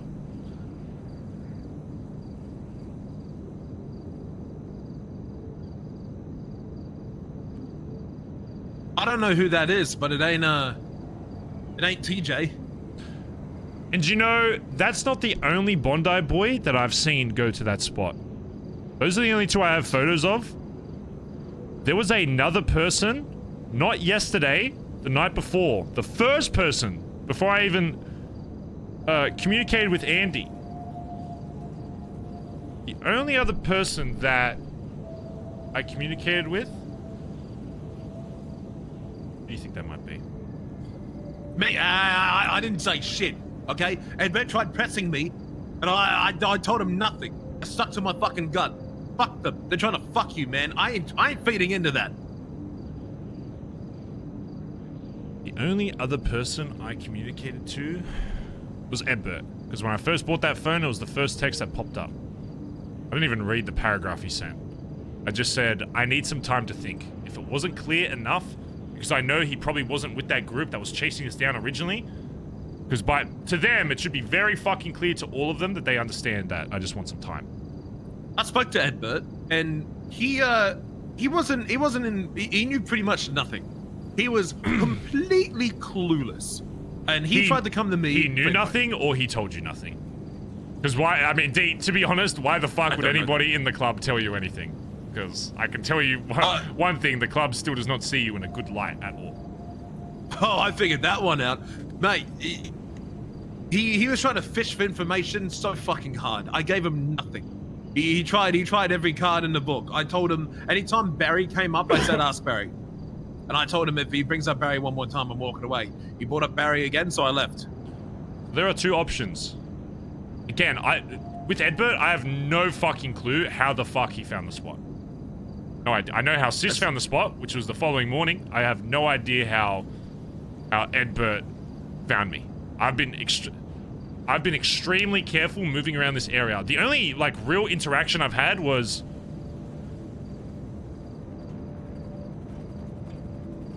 No fucking way. See why I'm not in the same area? I mean, motherfuckers used a heli the other day, why not? Why not now? I have no idea how he found me. The only people I fucking interacted with was one when I needed more food. By the way, the food in the bento box expired, like, it like disappeared after Storm, by the way. Yeah, I learned that one too. I had to go back into town to get some food. I spoke with one person. I made sure that, like, to try and hear their voices before I even said a fucking word, just in case, like, they might be a mutual. There are only two people that I interacted with. One was at the store in the diner, which I think might have even been the same person that was there when we were there, so I don't think they would have said anything. Speaking of food, I got some. otherwise I might be making a hospital trip. Thanks, mate. Yeah, ask the guy that's been hanging out on the side of the fucking island for food. Okay, dude. Yeah, I'll When get this you food more, runs man. You out, need if I food. didn't have any money, I'm fucking hunting fish, you know, because I'm scared to use my fucking bank account. Anyway, I can give you cash. no, I just stole 500 bucks off you. I'm fine. Anyway, Okay. the only other person I interacted with was I went to the 24/7 to steal some food for Copper because she doesn't really like. Well, she doesn't really like fries. I'm gonna be honest with you. So I went to the 24/7 by Palomino, just literally up the road from where the spot is. You know, I politely asked for the clerk to hand it over, and he was very polite in doing that. So I think that was fine, and I was masked up, so good there. I didn't have a car or anything, so I did have to bail, but whatever. But before that happened, the only other person I interacted with just before I fucking smashed the fucking joint was a dodo driver. He was Australian. He just came in. He said, "G'day, mate." I was like, "Hey." I was like, man, it's probably really fucking weird that there's this random masked cunt out in the middle of nowhere fucking looking at the dog food aisle. But, I mean, he just looked at me and was like, "Hey," whatever, and then walked off. So there's only 2 possible people that I interacted with that would have seen me. So I have no idea how the fuck Edbert found it in the first place. But I managed to see him as he was leaving. I don't know how long he was there for, what the timeline or anything was. As I was coming back, I was just walking down the beach with fucking Copper. You know, doing the thinking that I said I was going to do. I see what looks like, and I wasn't sure it was Edbert until now, to be honest. What looked like Edbert, because he walks kind of funny as well. Hopping on a, I think it was a bike, and then driving away up the hill. So there's 2 options. Either Edbert has told everybody in the club where the fuck I'm at after I explicitly said leave me the fuck alone. Or TJ has. Probably both of them, mate. You texted him to say leave you the fuck alone, and he came to me for info. When he couldn't get the info, he continued to then search for you until he found you. And he probably got told. He probably either legitimately happened to find you, or TJ told him. But either way, if TJ didn't tell him, mate, and he told you one, then you told him one thing, and he said, "Fuck that, I'm gonna go against it." Well, I mean, I was already under the impression that that was going to be a thing anyway. You know, when I spoke to them on the phone and said, "I need fucking help," and nobody came. I was already under the impression that my word has been diminished already. Now I need to figure out why. And I need to figure out if Sis fucking told TJ about the fucking spot. You want my opinion on Andi? Sure. I don't think Andi went to TJ. I think TJ went to Andi and manipulated her into giving out the information. I don't think your sis betrayed you. I think she got fooled into telling. I don't believe your sister went out searching. Who's the first person I should contact to fix this problem? Oh yes, TJ. I don't think she would have done that.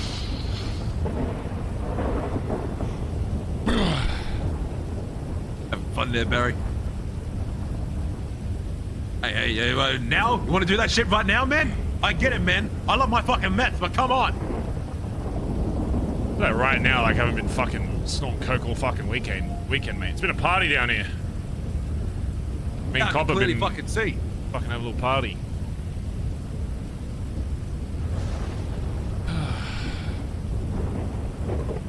Fucking dark. I don't know.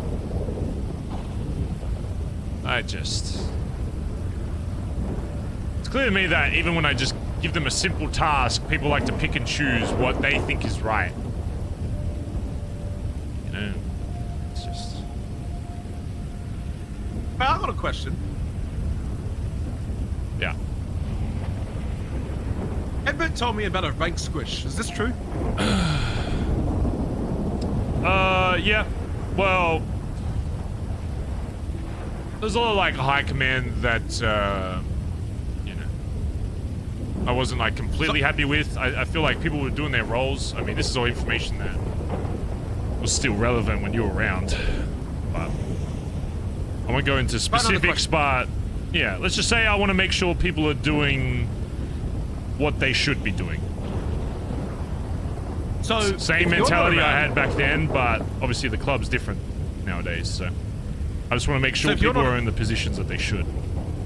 Which is fine, but my question is, if you're not around, and let's just say Collin's not around, I don't know that, but let's say Collin's not around, who's the leader of the BBMC? At that point, nobody, but that was only going to be this was all going to be resolved by this point. This was going to be a progression week. Everything was going to be just Jim fucking dandy by the end of this week. This wasn't really in my plans to get kidnapped by my own fucking son in my house, especially after the last time I was fucking kidnapped. I'm sorry, man. That was So despite everything, that alone is already fucked up enough. That alone is... It is crazy to me that they think that that wouldn't have any kind of consequence at all. Thinking, oh, it's just the clowns. Barry's friends with the clowns. I'm friend with, like, I'm kind of friends with one of the clowns. And also, I killed one of their fucking members. Dead. Burn them fucking alive and burn Chatterbox's wife alive. There is no reason for Chatterbox not to turn any day and snap and fucking, you know, snitch on me next or put me away for the fucking night. Friends is a very loose term I have with Chatter. You know, we sometimes like talk. That's about it. About, you know, random shit. That's about as far as it goes. To think that TJ thought it was a good idea to kidnap me, blindfold me, handcuff me, and then hand me over to clowns with guns pointed in my fucking face without me knowing anything about it is insanity to me. Even despite all of the dog shit that happened after, that alone is already fucked. But then it was like it was meant to be. It was like finally people in the club were getting consequences for their actions, because what happened next? Shit hit the fucking fan. Instead of doing the vault that he probably had planned and probably thought it was just gonna be a little fun, goofy little adventure,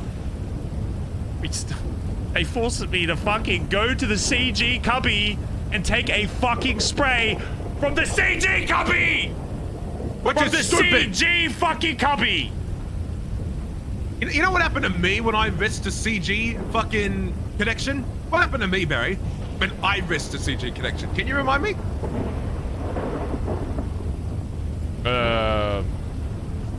Oh, you mean when you shot Eugene during the yeah, when I shot case? Eugene. Yeah, when I shot Eugene. What happened to me, mate? I got fucking vilified. Wasn't it for like a government employee though? No, it was the same Collin's court case. No, but wasn't the other person you were with like a judge or something, or a cop? So what happened, right, is I was getting back at Demi, and I was trying to kill Demi, and then I realized already after I had killed Demi, that I had kidnapped Demi, sorry, that Demi was part of Collin's court case. And if she couldn't make it in the Collin's court case, the Collin's court case would not make it. And then I'd get fucked for fucking up Collin's court case, right? So I'm like, okay. Honestly, hindsight D, that probably would have been better than the club seeing you thinking that you were working with a cop. Fuck that, man. I went straight back to pick up Eugene. Look, it was dumb of me, sure. But I tried to not... Do you think it would have gone well if I had fucked up Collin's court case? Probably not, but it probably would have been better for you at least. It would have been shit for Collin, but it would have probably saved your image a little bit.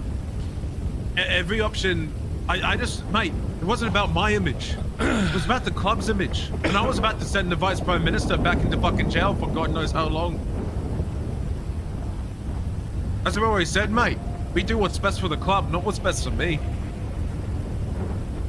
it would have been better for me to have not done that. But it wouldn't have been better for the club. Is that what we were trying to do? Anyway, that's in the But past. let's move on to... Yeah, it's in the past, right? Let's talk about the present. Presently, TJ has kidnapped you. TJ has forced you to go and wipe a CG spray. And as far as I'm aware, you told me that you lost a spray to CG? We got an email saying that they were taking it, and then I'm pretty sure I got another one saying that it was successfully claimed, so... So, TJ lost a spray, TJ got you kidnapped, and TJ cost the clubs hundreds of thousands of dollars, and then held a gun to you and kidnapped you, and then admitted to doing it. And from what I can tell, Buzz... TJ didn't hold a gun to me when he was kidnapping. He did throw me in cuffs and blindfold. If he held a gun to me and then I found out later that it was him, it would be even worse off. TJ kidnapped, blindfolded me, and then handed me off to the clowns who did have guns. TJ never held a gun directly to me, but the end result's the same regardless if he did or didn't, Barry. He still kidnapped you against your will.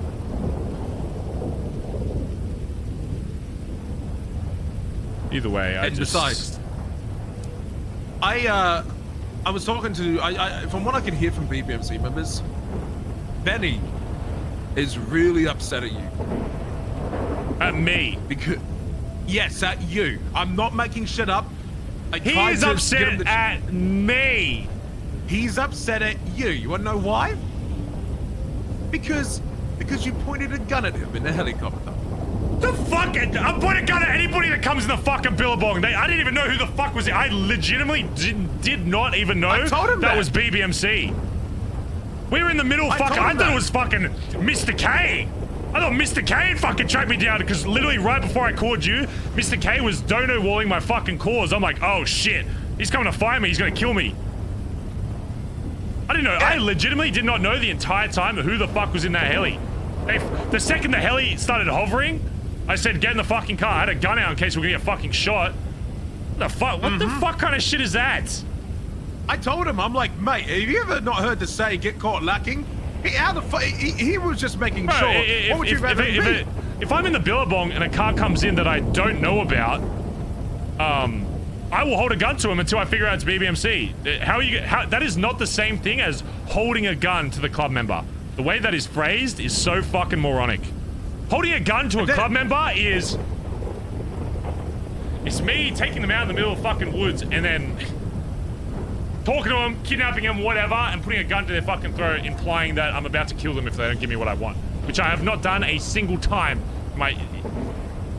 It's fucking stupid. And Flops! Oh my god, Flops, man.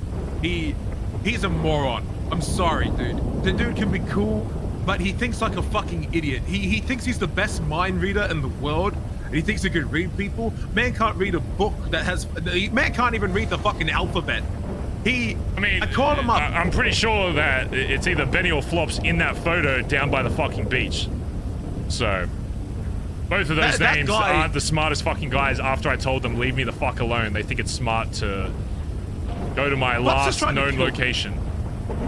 Flops is trying to kill me and he threatened me over the phone. Because of what I did to you, apparently. What, you mean did to me recently, or you mean in the past? No, like, because I went to you. What? I called you. Yeah, that's what I told him. He's like, Dundee. I called you after I called 3 of my fucking members to help me and nobody fucking came. It's not like I just went to you first over the fucking club. There were 3 different people that knew the situation I was in. Actually 4, because TJ, there was Flops, who communicated to Benny before I turned off the radio, literally said, Barry just used the fucking word, that means he's in trouble. And then I had to turn the fucking radio off because Chatter was hearing it. TJ, Collin, Benny, and Flops all knew that I was saying, get me the fuck out, and none of them did anything about it. You want to hear the shit that he told me as to why he was angry? He said that, and I quote, he's angry at me, and he's going to kill me or torture me to get information, because all he wants to know is if Barry Benson is safe. And I told him, mate, why do you care now? You didn't care when he told you that he was okie dokie. You didn't give 2 fucks then. And then he hangs up the phone, and now he won't talk to me.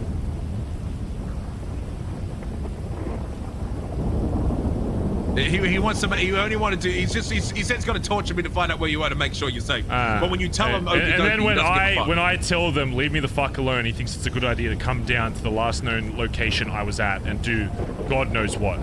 I wouldn't be surprised if he put a fucking camera down there as well. Maybe the whole fucking club just came down. Maybe Andi, TJ, Edbert, fucking Flops all went down there. They've all got their own little camera down there. Is anyone from the BBMC that you know of that you've given a direct command to follow? Has anyone actually listened to it recently? Not recently, it seems. I mean, after at the very least, outside of everything, after we fucking got out of the fucking place up north when I told everyone to fuck off, Collin's probably been the only one that actually has respected that, at least, despite him not listening to that prior. So it's kind of 50-50 with him. At the very least, he listened to my most recent command, which was to fuck off and leave me alone for a fucking day. But before that, your sister is calling me. Why answer? Answer it. Just pretend like, you know, I don't know, you're buying food or some shit. Hello? Like natural. Hey, what's up, Andi?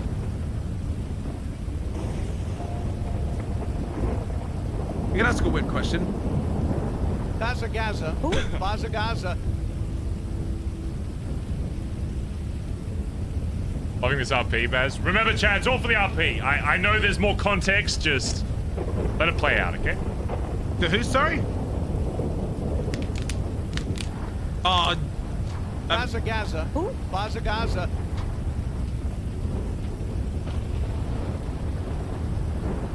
Annie Code, thanks for 25 months. Black Hawk, thanks for the 50 gifted subs earlier, by the way. And we just dropped below 1900 again.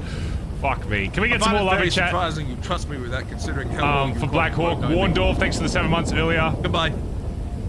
Fluff Nugget, Brandon, Ruthless the Red, Kevin DM, she only wants to call me when she knows I'm hanging out with you.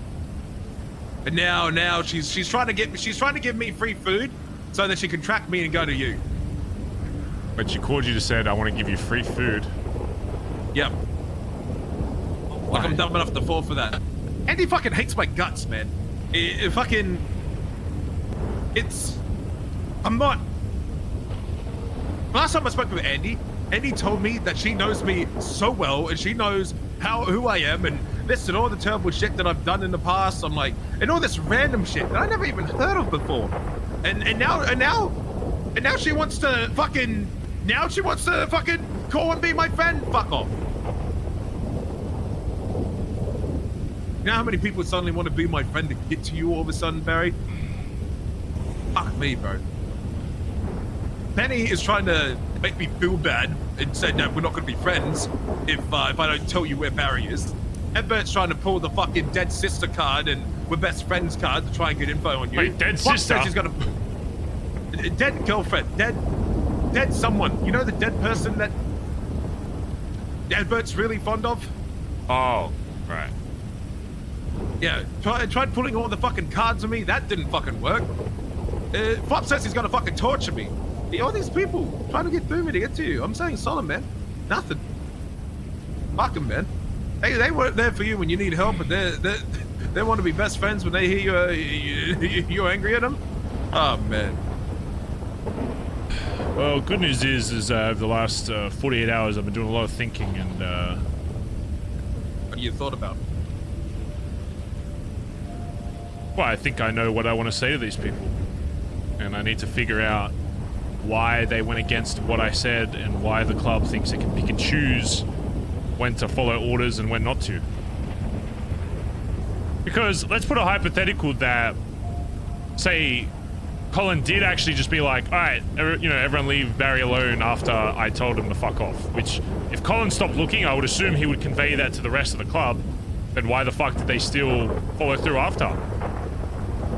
Do they even all know about it?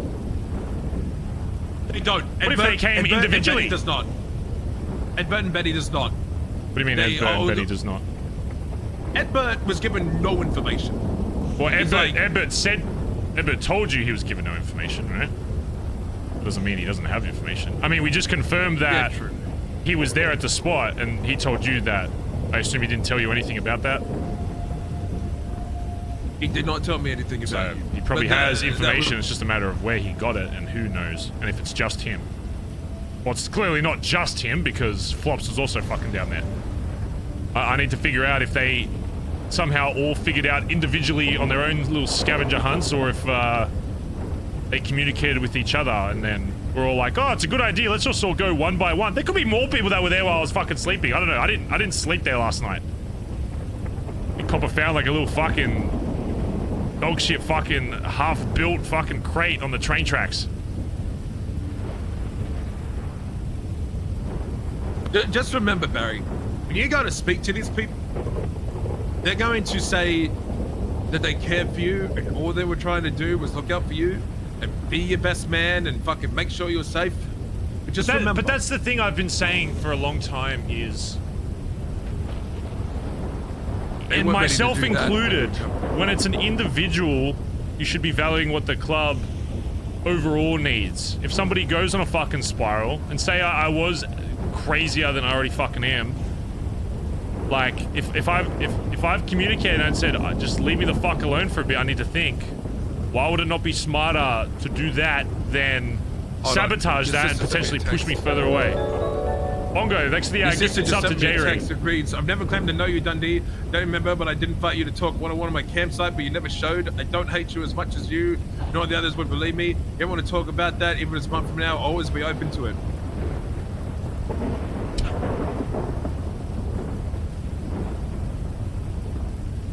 Bazza Gaza. Bazza Gaza.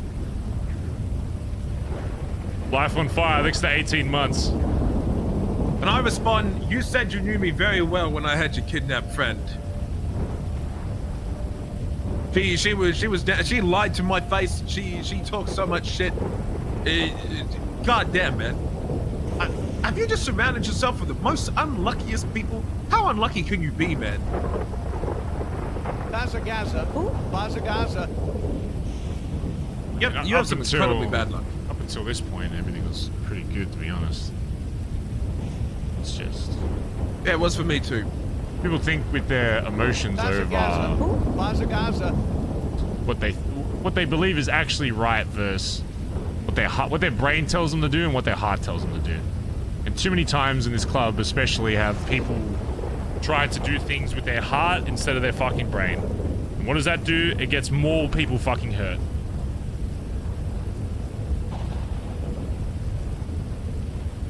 People want to look after the emotions and feelings of one person instead of looking after the group.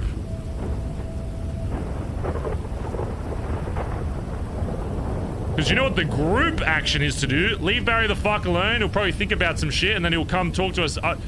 He'll probably walk into the fucking Billy and talk with us all together and tell what the fuck's going on. But they've obstructed me from having a good night's fucking rest because I've got people constantly trying to track me the fuck down while I'm just trying to sit and be emo on the side of a cliff and just think about what I want to fucking do. Instead, I gotta worry about being fucking stalked by my fucking club. I'm just trying to think. I'm just trying to do something that the club hasn't done before, and just for when something big happens, take a fucking day and think about it instead of just making a fucking decision on the fucking spot and not, you know, turning it into the best case scenario, especially when it's not time sensitive. There's nothing in that situation that's time sensitive. If everything is good now, and Collin clarified to me through text that CG wasn't doing anything further, I'm like, great, I don't have a time crunch on this. Let me just spend a fucking day to think. And they can't follow that. What makes you think that they can follow your word when you go back? What makes me... I don't even know if they can follow anybody's word. I have my VP listening to a patched member over me. When I tell him, I say, I'm in trouble, and TJ says, oh, he's just with the clowns. which, unless they got bombed, is literally the only other option. Unless they all got bombed and this is all just a big misunderstanding and they were all in fucking ICU for the day. What else could it have been? It would have been TJ being like, he's fine, he's just with the clowns. Collin probably laughing and be like, oh, that's funny, yeah, Barry is antisocial. It's good that you kidnapped him and forced him to hang out with people he didn't want to hang out with. Especially on a day that I was going to be super fucking busy. Because I know for a fact that, you know, Collin does like... He does find pleasure in fuck with me. And for the most part, it's whatever. It's just banter, whatever. But when it comes to shit like that where there's guns involved, it's one thing to, like, you know, try and force me to go on, like, a fucking date with someone. It's another thing to kidnap me in my own fucking house, hand me over to the clowns, which are the craziest motherfuckers in this city that have no remorse for breaking friendships, breaking any kind of connection. They will snitch on anybody they can get their hands on, including myself, and think it's like, oh, it's funny, you know, Barry's just gonna go hang out with them on a vault. Oh, I'm sure he'll just go to prison and then it'll be funny. So it's either Collin trusted the word of TJ or he, well, I guess either way he's believing his word. But if TJ told him he's just hanging out with the clowns, he was like, oh, yeah, it's probably funny. Yeah, it'll probably be good for him to do this. And especially after I said, get me the fuck out, whether you think it's funny or not, or whether you think it's good for me, even if I don't want it. If I tell you that I want to get the fuck out of something and I need the club's help, you come. You come if you think it's funny, you think it's not serious. If I tell you, get me the fuck out, I'm using a code word specifically to tell you I need to get the fuck out, you come get me. You come get me even if you think it's not serious. Just like I would for anybody in this club. They say, Barry, get me out, I'm there. I don't give a fuck. I don't care who's there. Even if it wasn't even like something as serious, it was just like, oh, this cunt's fucking annoying me, I'll go pick him up. It's really that fucking simple. And they were unable to fucking do that. What are they gonna say? I know for a fact Flops and Benny will know the code word. So I know for a fact that they would have communicated that to the club. And if they didn't, then that's on them. And maybe then it'll lighten how I feel about Collin. But before we hung up the phone, it didn't really seem like he understood what I meant when I said I'm okay, you know, I'm okay, whatever. Before I hung up the phone, he kind of paused. I was like, oh yeah, by the way, Collin, also, I just think you're really great, handsome, whatever. And he kind of laughed and he was like, okay, you know, something's wrong. And then I had to hang up because, you know, Cheddar was trying to listen in on the fucking call. So he knew something was up. There is no doubt in my mind that he fucking knew one way or the other that I wanted to get out of the situation I was in and I was asking for the club's help. And I did not receive it. And now look what happened. Perfect fucking karma. Bazza, they end up taking me to fucking CG turf. I'm just getting my fucking brains blown out. Like. And then TJ's stupid enough to fucking tell Mr. K that I was there. Like, why the fuck would you... Why would you do that? Isn't that snitching? Didn't we blood out fucking Woofy for calling a I don't even know what the conversation was. Like, I don't know why he went out of his way to call Mr. K, or if Mr. K called him and was like... I didn't say a fucking word, and when I did, I spoke like this, so there was no way they could fucking tell I wasn't just some weird fucking clown. There's no way. Hey, I was masked up, nobody robbed me, there was no way to check my ID. How if they didn't know, all of this would be at least a little bit less. Then it would just be, you know, oh, it would just be, you know, the shit I said earlier. It would just be like, oh, them not listening to what I'm saying. But then it evolves into something bigger. And now it's this whole big thing where I don't know what the actual relationship is with CG. I don't know what the fuck's going on. Mate, he snitched. He fucking told you. He told Kate. I mean, how else would he fucking figure it out? That's what I need. He told Kate. Do you think he's gonna tell you? He's already lied to the rest of the club. Don't you find it strange that the club doesn't know why you're upset? They're all asking me, is Barry okay? No one's asked me, why is Barry upset? Maybe they already know, and they don't see a problem with it. Maybe TJ's just got either A, not told any of them, or B, has told everyone, and no one gives a single fuck. So they don't give a fuck in that situation, but then they want to claim they give a fuck when they're coming to make sure I'm okay. So it's like, it's just picking and choosing of when. When's it convenient for them to give a fuck? Do I give a fuck if mate. it's funny for Barry to be forced to hang out with the clowns? Nah. Do I think it's funny when Barry's on the run? No, so I'm gonna go help him and make sure he's okay. It's like, Man, they it's only just... cared when you started talking to me. Second, you're involved. And I'll be honest, D, I know you've done a lot for me recently, but the only reason I called you was because I tried with my club, got no fucking response.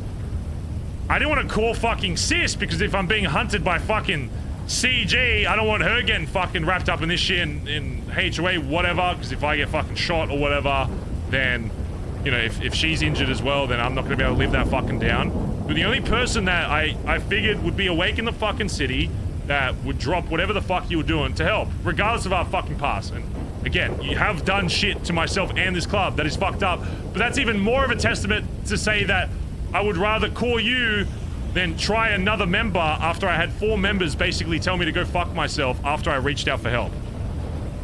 That's not like...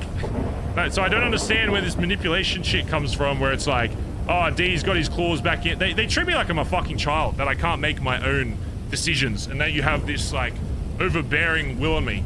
I hang out, like, I did the banks and shit before, because we made money, and you bring, you know, crazy shit. Beyond that, I don't ever see you being a part or anywhere associated with BBMC again. And I think at this point, you probably realize that by now. Why the fuck would I want to go back to the people who treat you like that? Well, the only reason the club would think that is because of the money you were trying to make for them.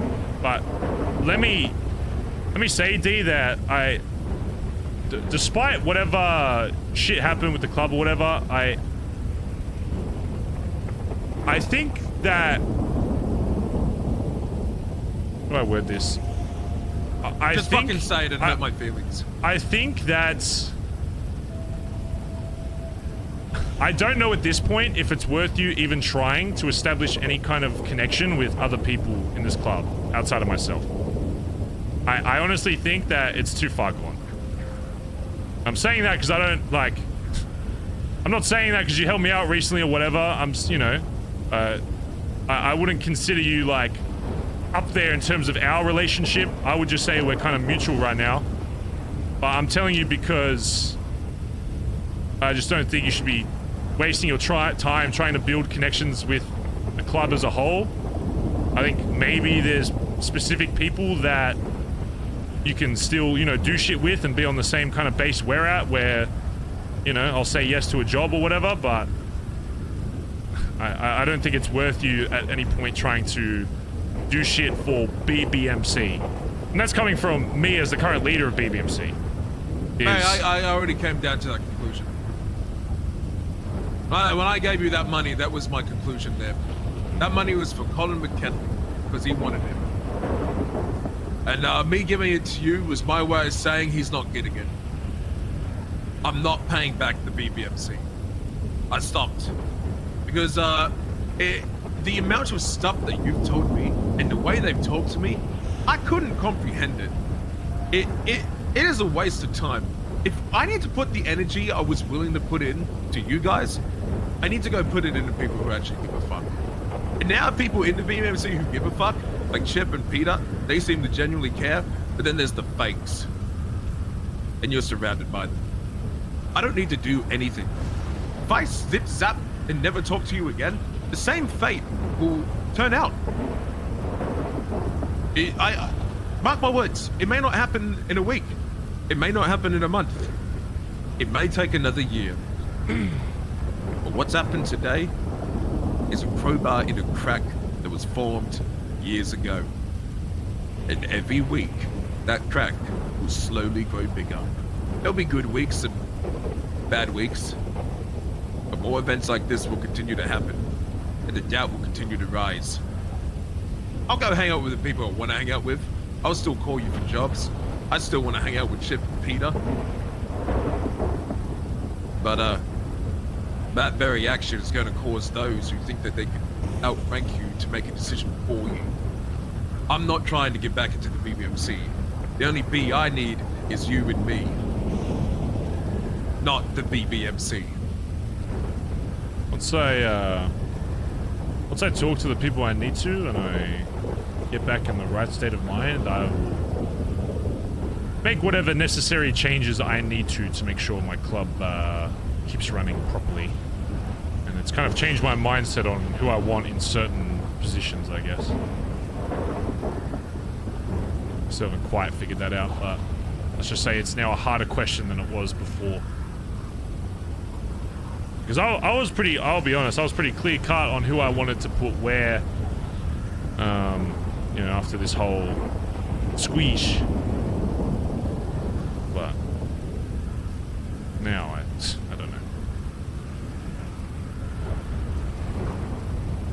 I'm not gonna tell you. I'm not gonna try and tell you who you should and shouldn't for my benefit. I'm gonna leave that decision up to you. All I care about is, can I call you to fucking rob a bank? Can I call you to do a boost and maybe a job here and there and fuck around? Yeah, sure. If I want to go back to BBMC, bruh, fuck no. You can have that all to yourself, mate. I just want to hang out with a few people. And if Collin McKinley or other people want to tell you otherwise, just remember that was a point that was used against me. That was very bad. Apparently I limited who can and cannot hang out with who, and everyone hated that. But oh, against Dundee, no, that's a different reason for that. It's always a justification for me. They don't like it, not because they don't like me. They don't like you and me. Because they're scared that they're gonna change you. Change you from being the manipulative little person that you are. Because right now they push you around. Let me, They can kidnap you. let me put it this way, D, okay? Let me make this very clear. One, I appreciate you helping me during this. Okay? But, we are not friends. Why? Because it is clear to me that I don't have friends in this city. Okay? There's nobody that objectively will do things for me purely for the sake of who they know, but because they know me, right? However, you doing the shit you've done recently partially give me, you know, 700k, I guess, out of the 4 million, whatever. I know it's harder these days to make money in the city, especially if you're in the gang. I'll consider that making up for the money that I gave you and blowing it on whatever, okay? We are on mutual terms. You still have something that I enjoy in this city. That is being a crazy fucking cunt. And I know just doing shit with you, I will be able to get a benefit of being involved in crazy shit. Sometimes I just want to do shit without consequence. And that is why I'm not going to say no to, I'm obviously not going to do every job that you ask me to do with you. If I'm busy doing club shit, whatever, I'm going to prioritize that. But I'm not going to stop myself from hanging out with you if that's what I feel like I need to do for that day, and that's what I need to balance me out a bit. And if that's going to make me run my fucking club better because I have that outside thing, then that's what I'm going to do. If you call me up and you're like, hey, I'm getting chased, whatever, and I'm not busy with fucking dealing with club horse shit, whatever, then I'll probably come fucking help. Because why? I just like doing crazy shit in the city, regardless of who fucking calls me, regardless of what they've done to myself or to my club. At the end of the day, the biggest thing I like in the city is just doing crazy shit. The same reason why this club started in the first fucking place. That's not possible.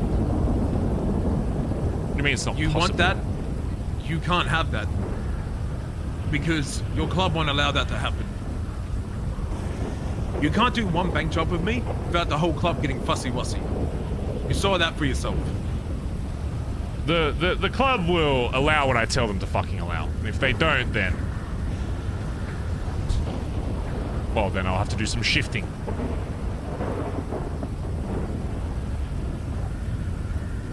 You know when it's gonna start, right? People are gonna start saying you're shifting for me. You know what that's gonna cause. They're gonna start saying, oh... They're gonna start spreading rumors like they already are. Think of what Benny already said.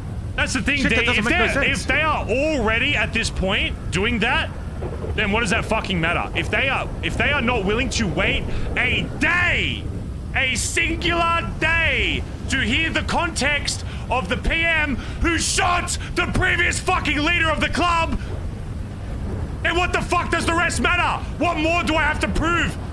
if it could all be washed away like in the fucking rain, then what does it fucking matter? If I haven't proven to this club that I am Bondi till I fucking die, there is what more can I fucking do than try and take the life of the previous leader because I thought he was hindering the fucking club. If you're telling me that that gets washed away after 1 day of saying I need some time to think just because your name was somehow involved, then I will remove anybody I need to from this fucking club. Because I know that I'm loyal to this club, and I know I do not exist in this city without me being in this fucking club. And if the club doesn't know that by this point, especially the people that have been around since you were the fucking leader, what more can I fucking do to save their godforsaken fucking soul? Other than kill them my fucking self and say, you don't know what the fuck you're doing. Because there is nothing left I can do in this fucking city to prove that I am for this club and that I am the rightful fucking leader for this fucking club. There is nothing. Nothing left. There is nothing. What more can I fucking do? Nothing. Execute all my friends? Did that. Shoot my best mate, mentor, leader of the fucking club? Did that. Push away my fucking friends and family so that I have none, so that my only quote-unquote friends are within the club? Did that. What more can I fucking do? Put every cent I fucking get. Before I came to you, I had $8 in my account. Fucking BBM's like 5 million up good. The only time I spend money in that fucking account is for asset fees for the fucking club car.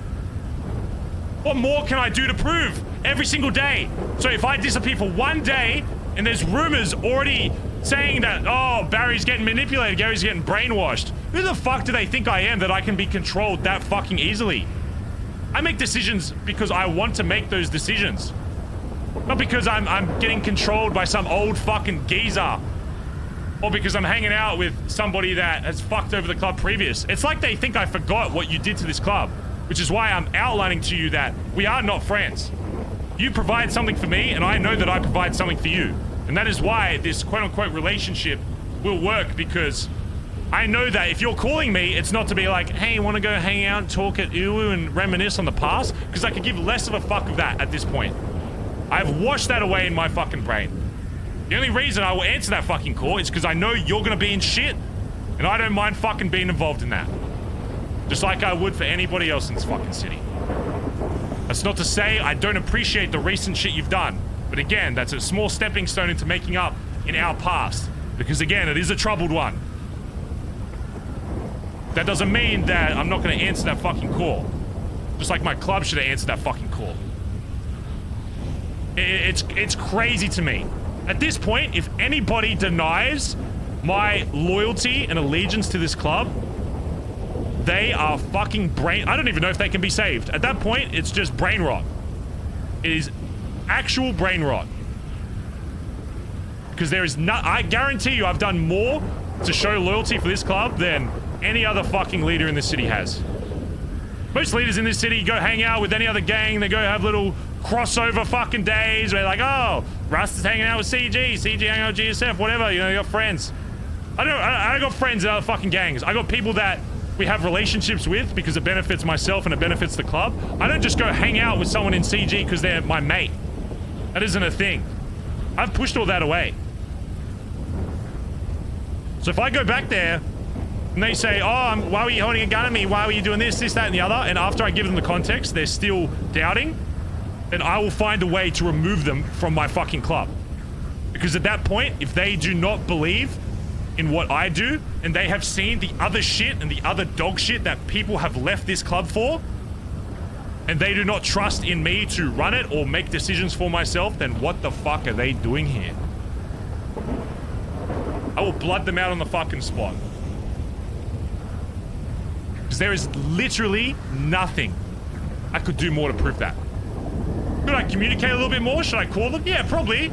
Should I have called my club after we ran off and just, you know, really set home the point that I wanted to be left alone for exactly 2 days? Sure.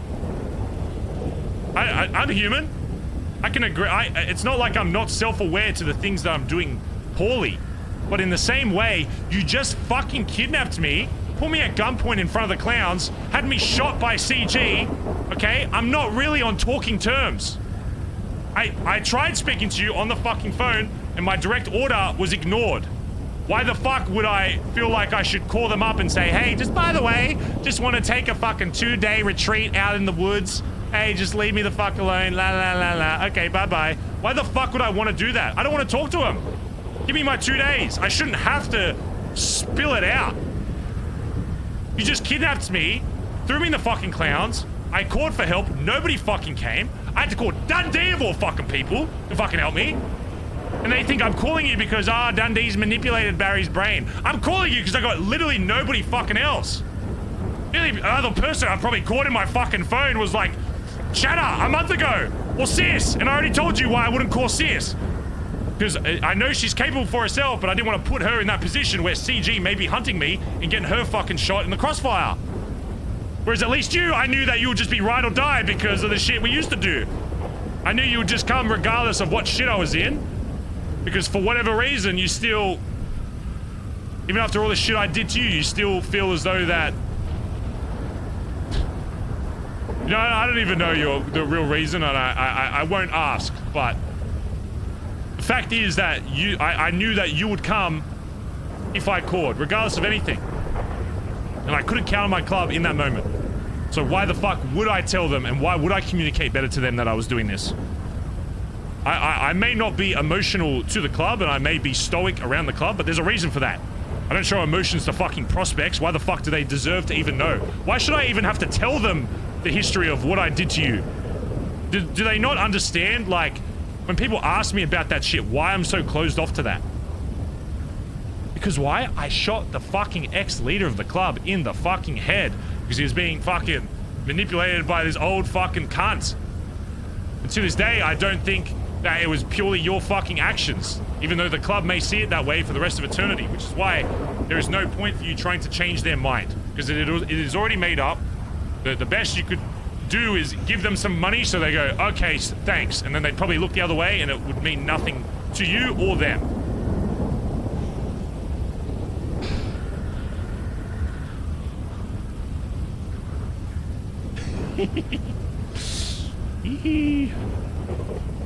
Thank you.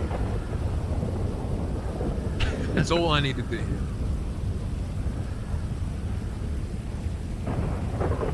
The closure I wanted. Past is done. Frankly, I'm sick of fucking talking about it too. Here's what's gonna happen, D. I want to figure out who I need to talk to. In the meantime, you get into shit, you call me. I'm not your mate. I'm not doing it because I'm your friend and because I feel like I owe you something. I owe you nothing, and vice versa. You gave me 700k out of 4 mil, but we'll call it even, okay? Because I know how fucking annoying it is to make money in this city. You know, me giving you 4 mil was from doing a job with my club. You making that was, what, solo fucking weed runs? Like, I can't imagine how long that shit fucking takes. So whatever, I'll call it square. But we are not friends. But that doesn't mean I'm not going to answer that call. You call me up and say, I need some shit. If there is something that benefits me in one way, either adrenaline or you are providing something for me in return, whether that's money or a job, whatever, I will still answer that call. Because I do not see you as the complete and utter enemy that a lot of people in this city do. Because of even more so because of the shit you did recently, despite all of the past, and despite my connection to the club, and despite everything. You were still willing to do what you did, hand over your fucking car, hand over the fucking money, get me food, try to get me cameras this morning. An enemy wouldn't do those things.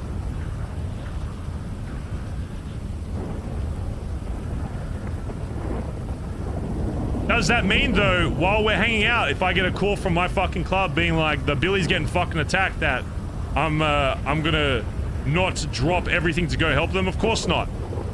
If my club fucking needs me, you know what? You, of all people, know by this point where my full loyalty lies.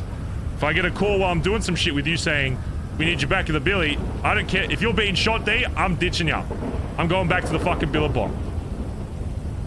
But in that instance, you know, if nothing else is going on and I'm helping you do a job, I'm I'm there to help you do that job.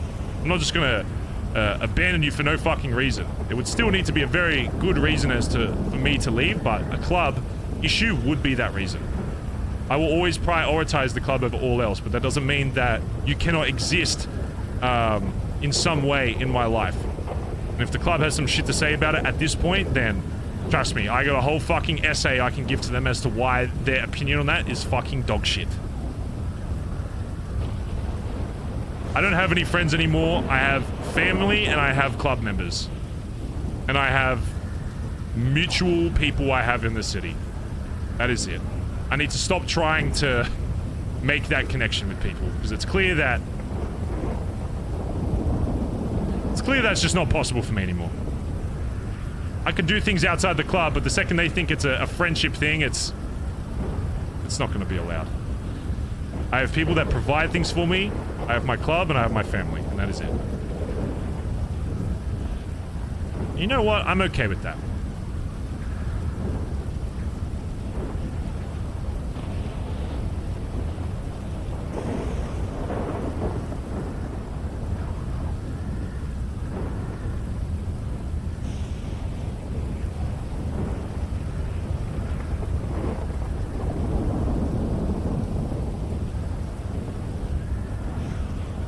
Ella was modded. Thanks to the 3 months, by the way. Appreciate it. Stop making me make new accounts so you get more sub money. Alright. Gotta figure out what the fuck I'm gonna do now. Whether I need more time to think or try and actually make contact with all those people. You've made up your mind. You've already said what you wanted to do. My problem is, where do I start? I guess with Sis, I need to figure out if Sis fucking lied to me. Just do what we always do, mate. You just fucking send it. I didn't have a plan when I started calling again. I never did, still don't. You know we're best on the streets. We're best when we improvise. Bazza Gaza. You too. Bazza Gaza. Just fucking call someone and send it.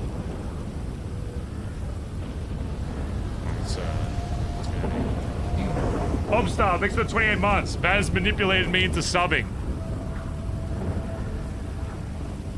Were you barking like a dog to Copper? I saw you bent over. It looked like you were trying to... Yeah, I was barking at him. I thought I didn't know how to be friendly with him. Pet her, maybe? Pet the dog?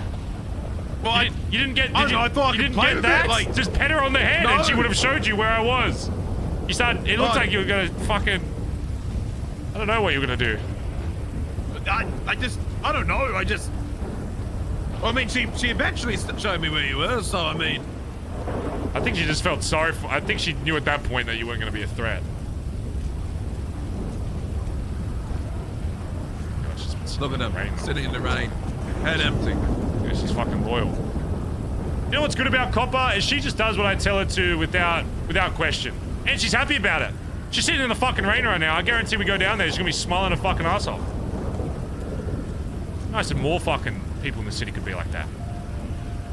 Maybe respect somebody that's gone through more shit than you and actually has a better understanding of shit. It's so hard. People gotta think there's always some ulterior motive. Like I'm trying to secretly fuck over the club I've been helping build for the last 3 fucking years.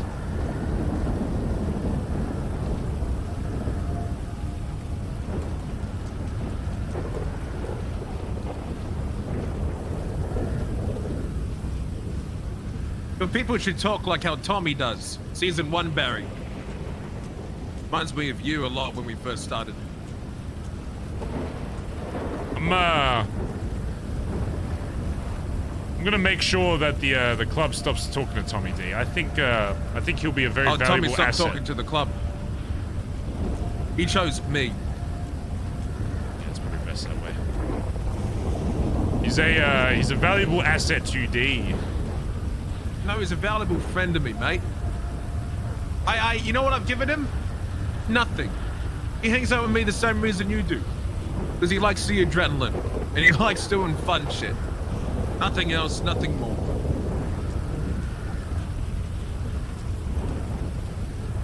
And there's no leader in my group.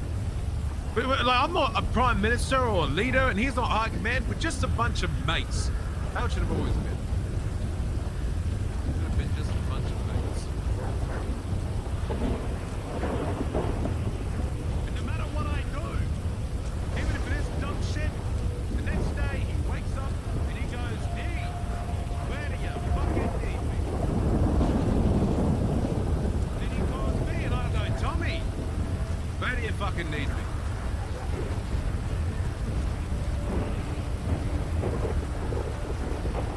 But no, I didn't steal this car.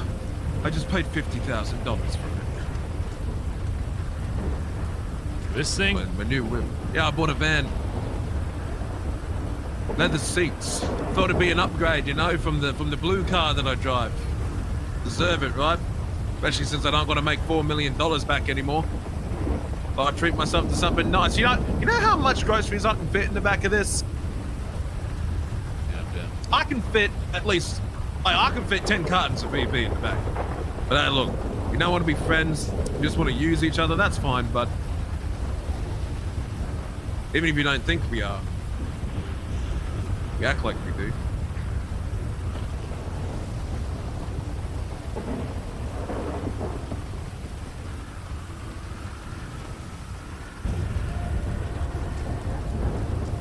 Copper. I kind of needed him to break this. I was going to say, can you please break the fence for me so I can get out, but I don't think I can climb this.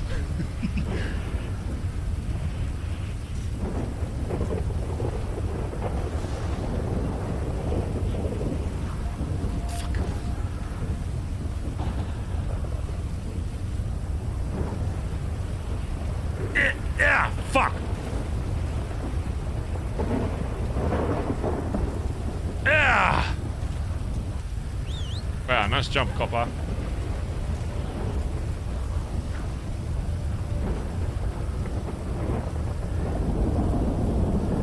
Should we try call Andi, chat? Is it time?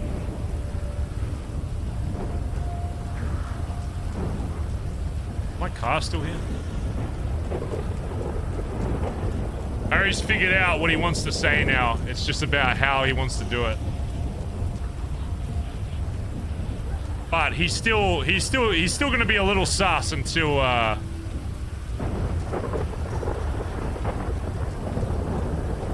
he has said convos.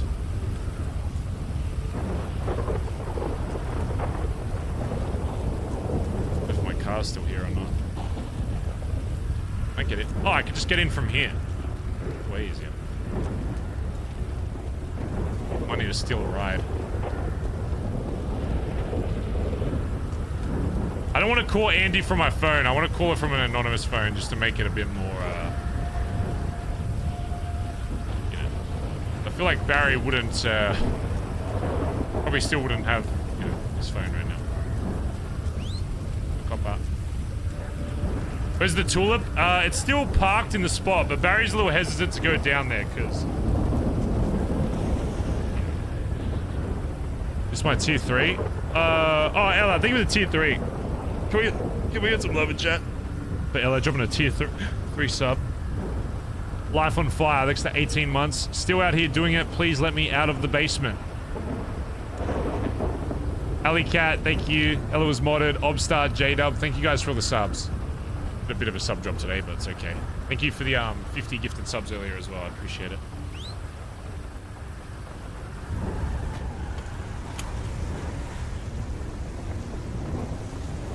Let's go to the payphone and see if we can call Andi, I guess. Is this gonna break? Bazza Gaza. Ooh. Bazza Gaza.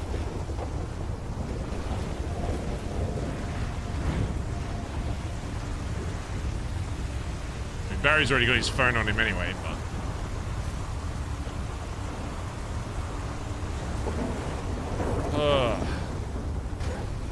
don't know if you know, chat, but today's probably going to involve a lot of talking. Hopefully you're okay with that. Very important to the arc.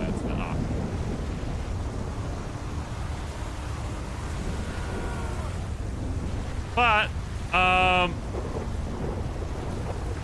there is...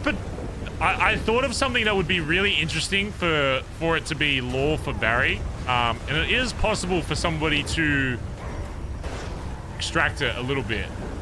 And what it links to, I think, will actually be really cool. But, I'm not going to force it out. It has to be like a very organic way of getting it, I guess.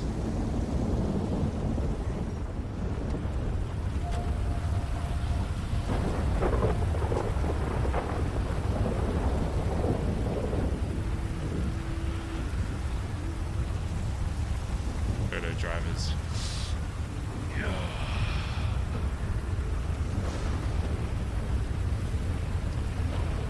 It would probably be... Barry's first instinct is probably to go kidnap that dodo driver and ocean dump them, but I feel like that would just be more, cause more issues than it would solve. Bazza.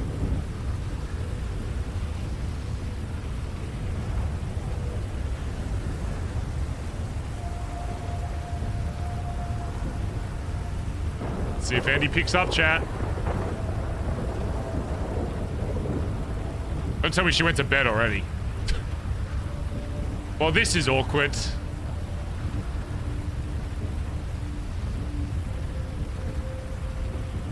This is awkward.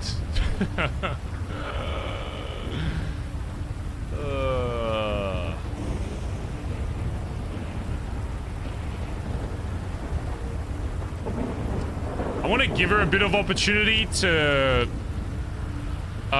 be the first, but if we can't get through to her first, then... If we can't get through to Andi, do we talk to TJ or do we talk to Collin first?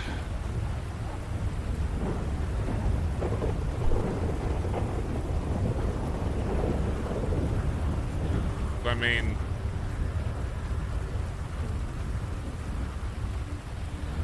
I'm just gonna email her saying missed call from unknown number.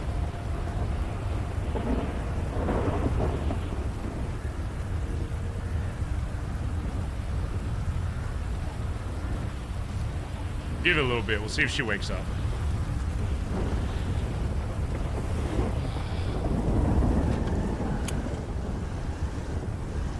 Meantime, let's go hang out at our spot that's probably bugged as hell.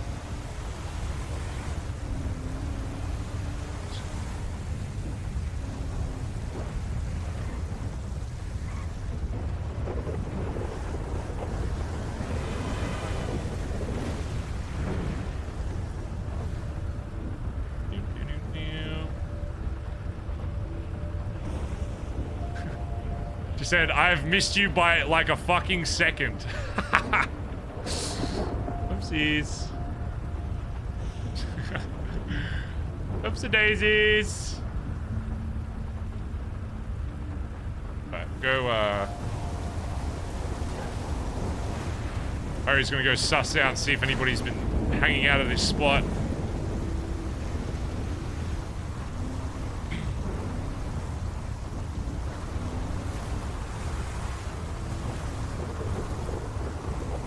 Although TJ's smart, he knows that I've been taking photos from here, because Barry did send a photo to TJ. It's possible he could be hiding in one of these bushes. I'm just waiting for Barry to post up here.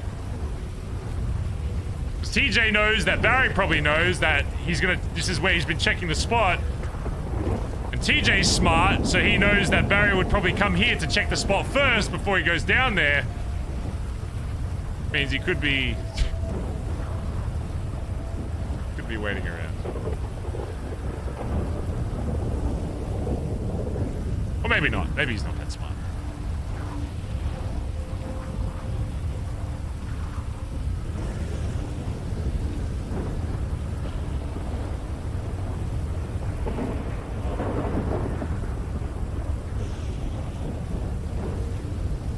Oh, she's awake.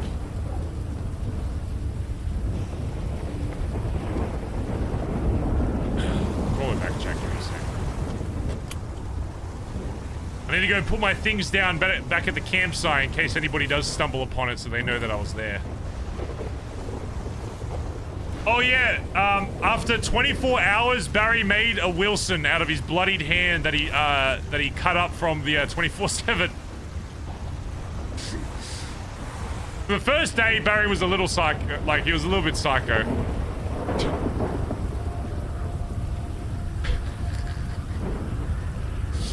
Where is it? There it is.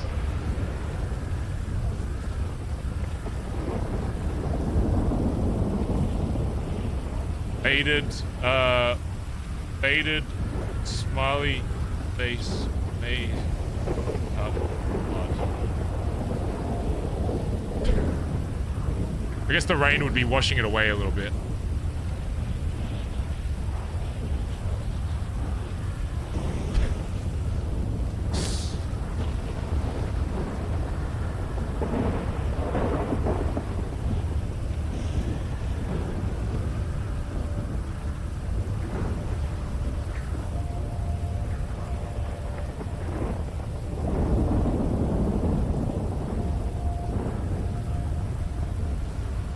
Oh no, Barry's not aware that he's making a mark here. Oh no.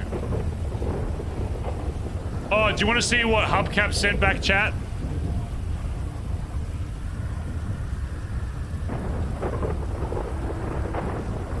I hope you get this. I'm sending you a song file to play on your phone. I wrote it about you a long time ago. I know what you're going through.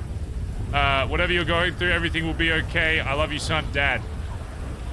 And then he emailed me it because the phone doesn't really work like that. He sent me this.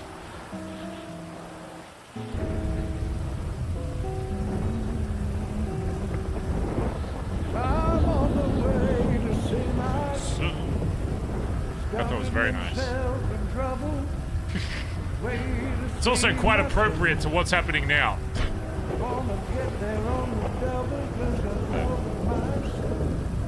Wanna make sure I can help him out if I can. He's in a pickle and I'm his old man. Barry's a good boy. Gotta help him get on track. Barry is a good boy. I hope he'll get his life back in order sometime.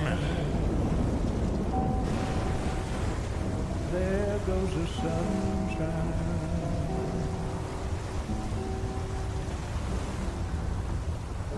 I'll do the best I can, flying cars through the air. I must still be drunk or high. Hold on, copper. But my son is so bright. Until you make it through.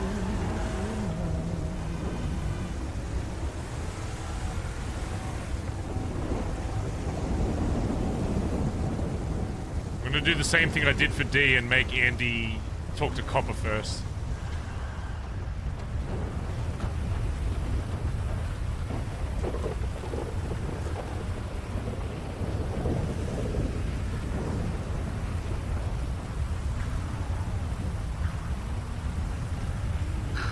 What? Hello?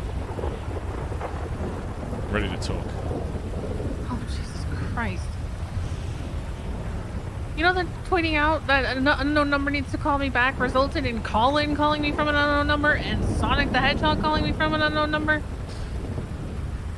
Yeah, well, sorry, I ran out of fucking prepaid credit, apparently. It's not your fault. And who gets paid prepaid credit, Barry?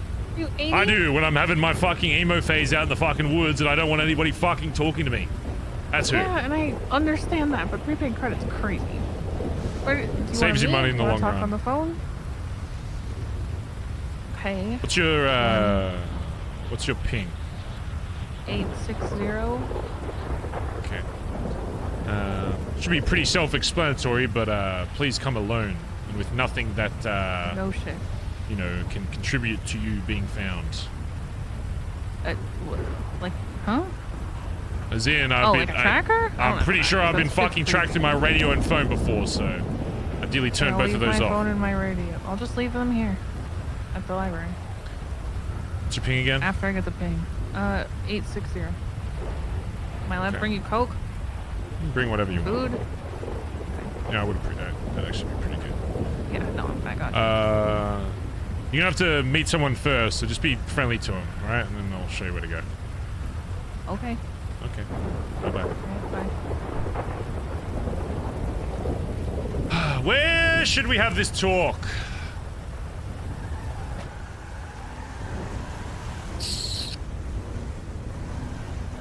I don't want to have it in the same spot.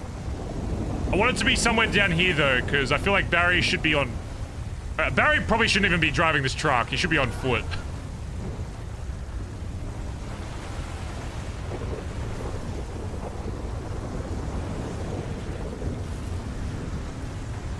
So make sure Collin doesn't go to sleep today so I can give him roleplay.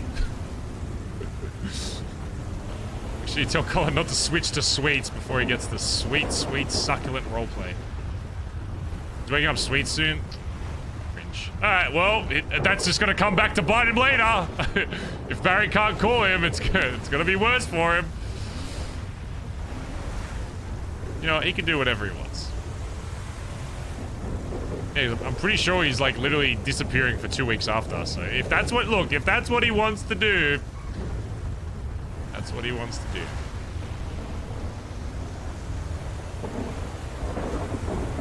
Gizmo, next to 8 months, by the way. Cutest potato deviant next to 14 months.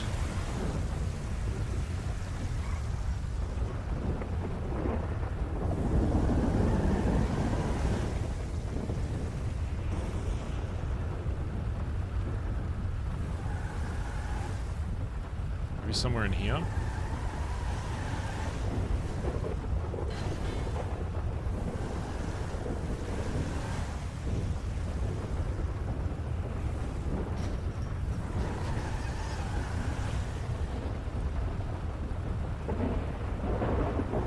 I guess we could have Copper lead her to that ladder.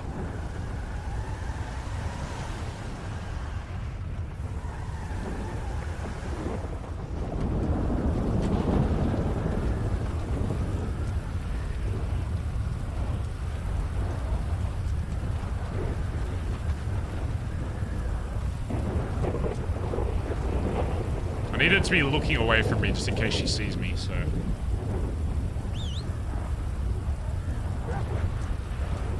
How old is Custard turning?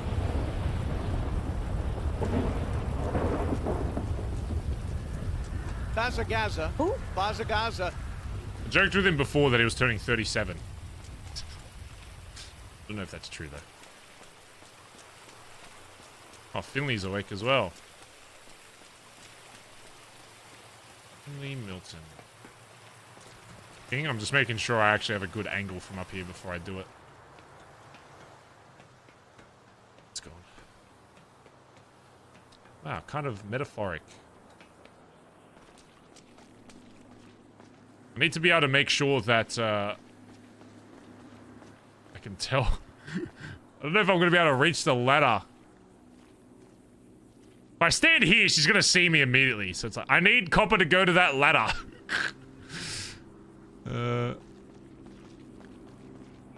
Okay, if I go here and lay down, what if I do this? What will Copper do?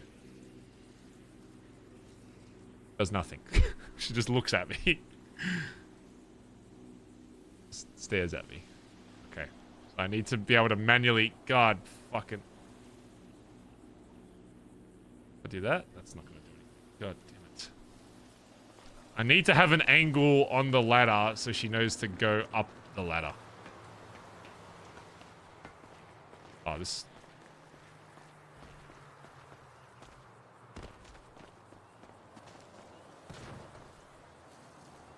This could maybe kind of work, maybe. Oh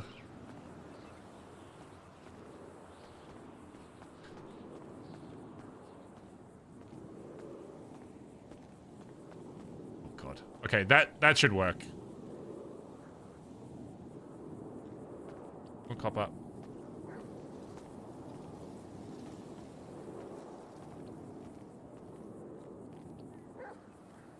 Oh, who's it? God, she's so good. Oh. Oh, there she goes. She just gets a little stuck. There she goes. Such a good girl. Oh god, don't die. We're not gonna go that way. We're gonna go the safe way.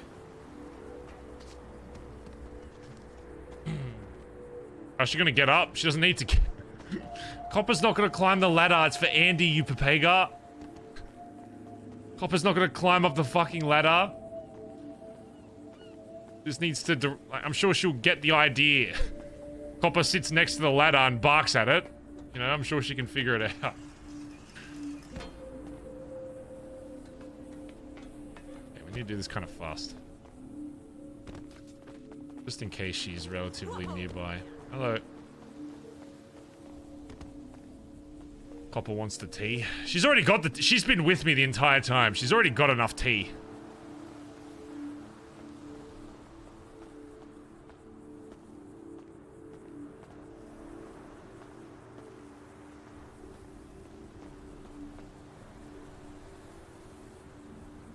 Alright, sit right here, Copper. I need you to check Andi for me. Make sure she's not bugged. Alright, what was the ping, chat?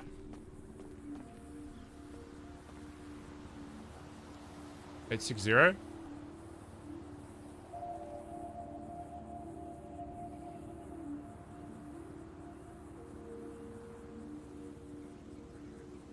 Accepted, ping accepted. Good luck, Copper!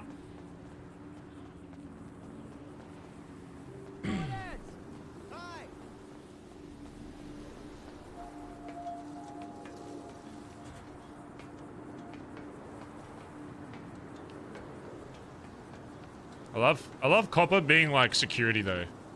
Like, hey, you gotta, yeah, you gotta pass me before you speak to Barry. Yeah, he's not really on talking terms right now. You're gonna have to go through me.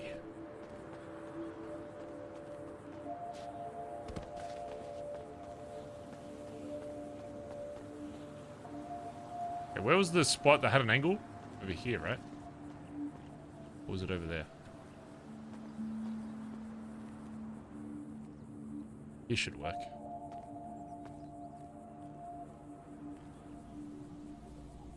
Pop has a deep voice for a female. So what? What are you trying to say? You saying women can't have deep voices? Wow, chat.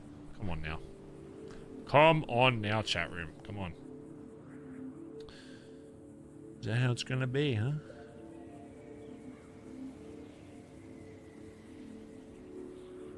Oh, thank God it's a rest day from gym today. I was so tired yesterday. Oh, by the way, chat, follow me on Threads. I made a Threads account. I have posted 2 memes. Follow me, come on. Follow me on Threads, guys. I don't know why. I think it's because there's no ads on there. It's kind of fun, like fun. I don't know. Follow me on Threads. I have like 1,000 followers. Trying to get to 1.5 or something? Threads. Let's see, what am I at? Am I famous on Threads? Oh shit, I got 4,000! I'm famous! I got 4,000 followers on Threads. You can check out my meme. It's when you make your first post on a new platform, and then it's the oh man, this doing numbers meme, but with I literally spent 30 minutes making a meme. So I put more effort into social media than I have in the past like 3 years.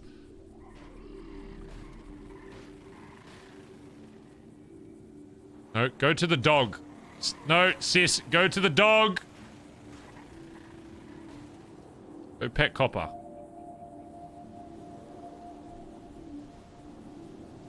She's so... Does she not see it? Does she not see Copper?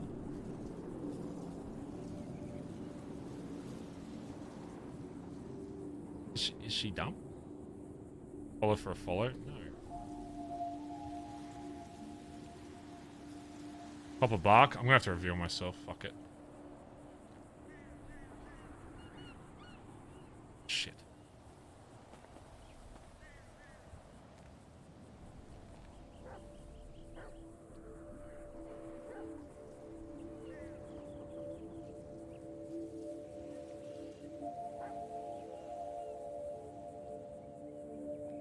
copper. You're so Papega. God fucking damn it.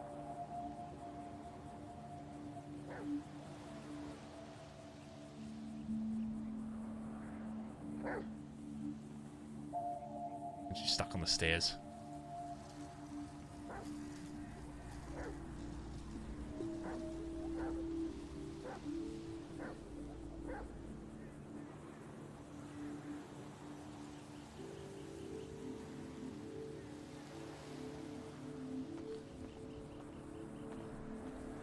Fuck, need a cinematic spot, quick! Over here. This'll do.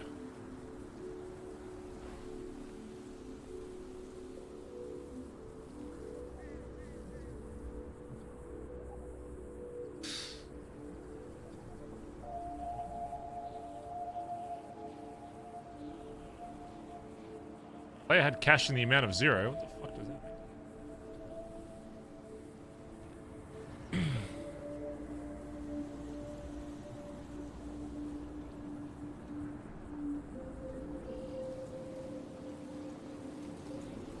There's a convenient rail gap there. No comment. Harry? Hello. That would have been awkward if it wasn't you. That would be very awkward. Can you take this stuff first and foremost, please? What is it? Hold, don't. Got you stuff and stuff for copper. Tried to leave it at your thing yesterday, but I don't know if you ever got it. This is a lot of stuff.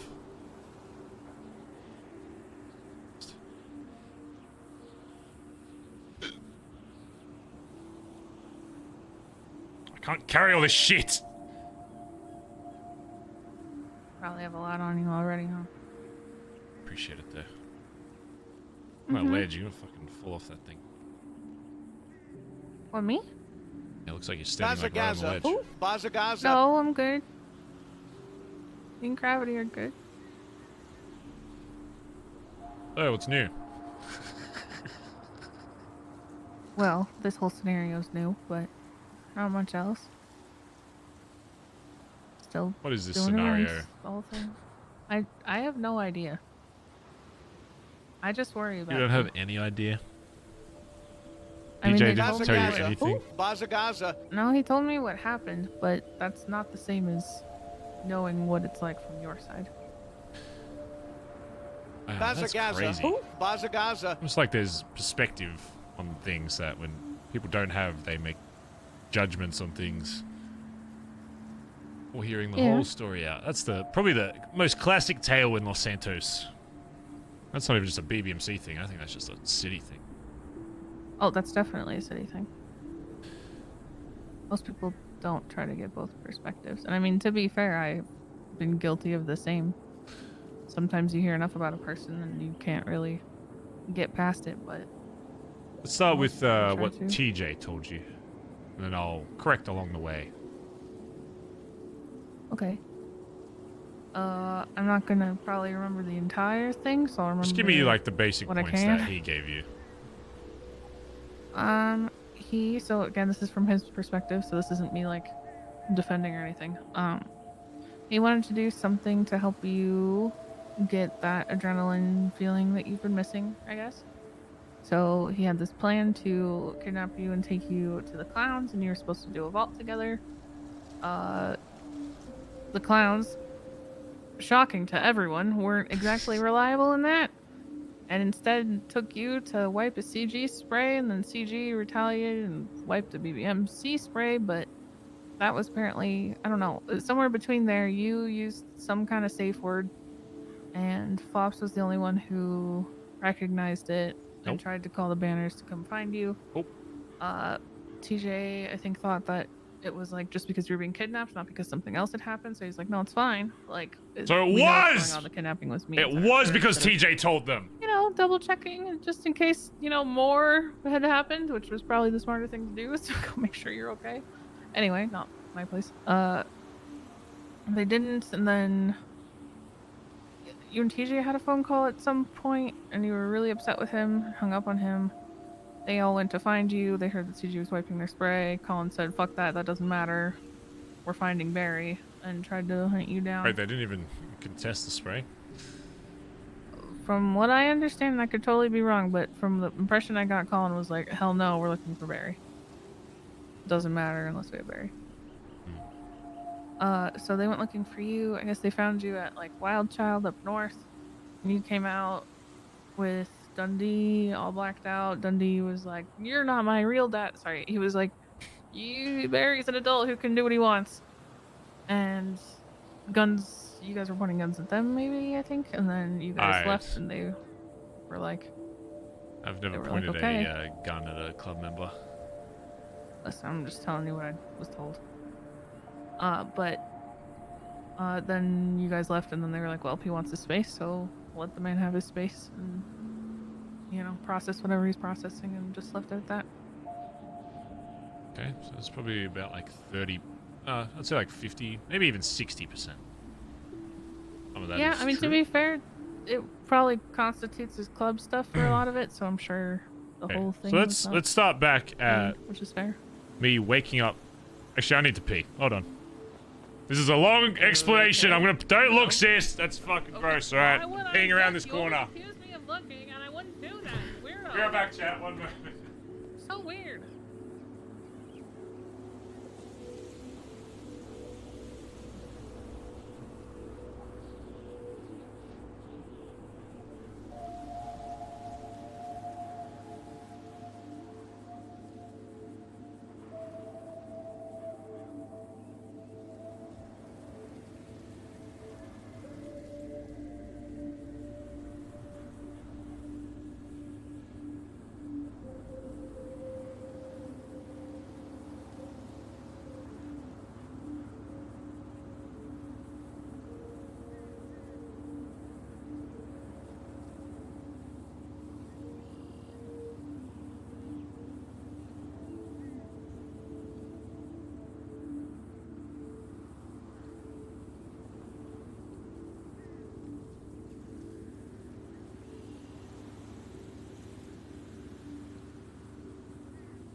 Alright. Sorry, chat. Actually, let me get water.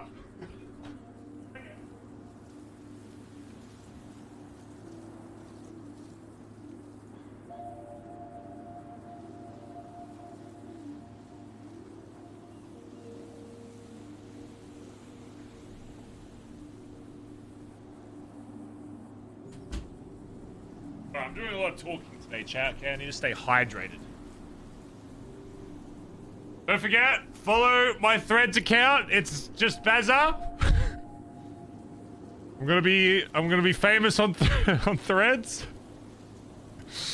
I'm gonna be a Threads guy. I'll probably use it for like 2 days and then. Really, it's just fun because it's like I don't give a fuck what. Like usually when I tweet, I'm like, oh god, I have to tweet something like, interesting. On there, I'm like, here's. It's like a shitty meme that I made. Like, I just... So, anyway. Sorry. Let me just drink this real quick.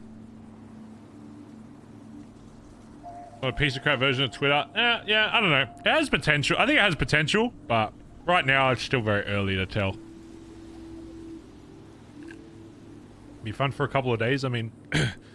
You say that, but if the big like social media guys stay on it, it'll probably still do well. It's pretty clean. Like it's a pretty clean design. It's just. Still not looking.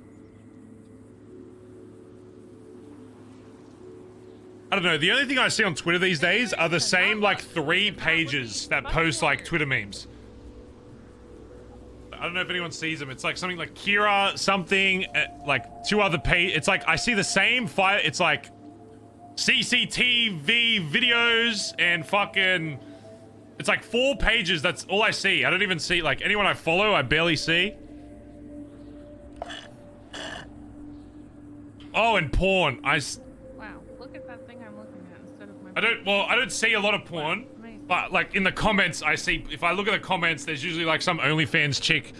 It'll be like a tweet about the economic state of the world, and in the comments it'll be like an OnlyFans girl being like, rate my fucking titties out of 10. View more here. I'm like, Jesus Christ, man. I'm just trying to, you know. Anyway, whatever.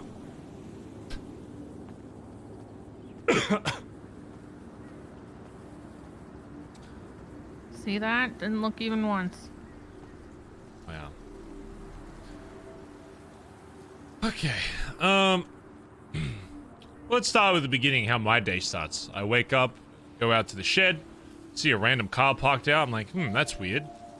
That's not the weirdest thing I've seen when I woke up in the fucking Billabong. So I'm like, oh, maybe one of the stupid club members fucking left it there. Let me go find out who left this shit and then fucking go scold them. I go back in my house. Some creepy dude with a voice changing on. Hey, I've been watching you for a long time, yada yada yada. I'm like, oh fuck. Finally got caught slack. I always get caught slacking in my own house. I always assume that like I lock my doors, even though I never do. No, you don't. I don't even think the lock works on it, but anyway. He's like, anyway, I have to take you somewhere. I'm like, why don't we just talk right here? Puts a fucking blindfold thing, rag or whatever, potato sack, I don't know, over my fucking head. Cuffs me, throws me in a fucking car. I was on the phone to someone being like, I'm bringing him to here, give me a ping, whatever. Next thing I see is them pulling the thing off my fucking head and 4 fucking clowns pointing fucking deagles at my face. Then I see that it's fucking Chatter, Kirk, and Bon and whoever else. I'm like, what the fuck's going on? They tell me, you're gonna be spending the day with us. Meanwhile, this entire time, they've still got guns drawn, whatever, I'm still handcuffed. They're like, yeah, you're gonna be spending the day with us, we're gonna be doing this. Fun time, whatever. It's like, I was like, alright, I mean, you could just call me, like, I'm not the best of friends with Chatter, but like, if he called me and was like, let's do some crazy shit, I'd be like, yeah, alright. Yeah. If I'm bored, not doing anything else, like, sure. He could have just called me, text me, I probably would have just come. He's like, nah, you're always busy. I was like, oh, yeah, I mean, I just run a club and, BBM, all that shit. It's a lot. It's like, no, okay, we're doing this. He starts talking about like, oh, if that doesn't work, we're gonna go RPG some cops and blow up MRPD. I'm like, okay. He's like, yeah, you're gonna be the one to shoot the RPG. I'm like, oh, that's good, great. At this point, I'm like, all right, well, I'm getting terrorism today, no matter what, I'm getting thrown away for the fucking nines. But, they got guns out. They don't disarm me. They don't take my gun off me because I assume, I'm using it for this job or whatever. Yeah. But the entire time they have their pieces out, So I'm like, okay, if I run here, I might be like kind of close with Chatter, but the rest of them, they'll shoot you. I don't know if I've told you this before, sis, but I have murdered one of the clowns before. Like burned him alive. That was included in Collin's Survivor video. Collin put that in his Survivor video? No, not the murder, just the chatterbox calling out on it.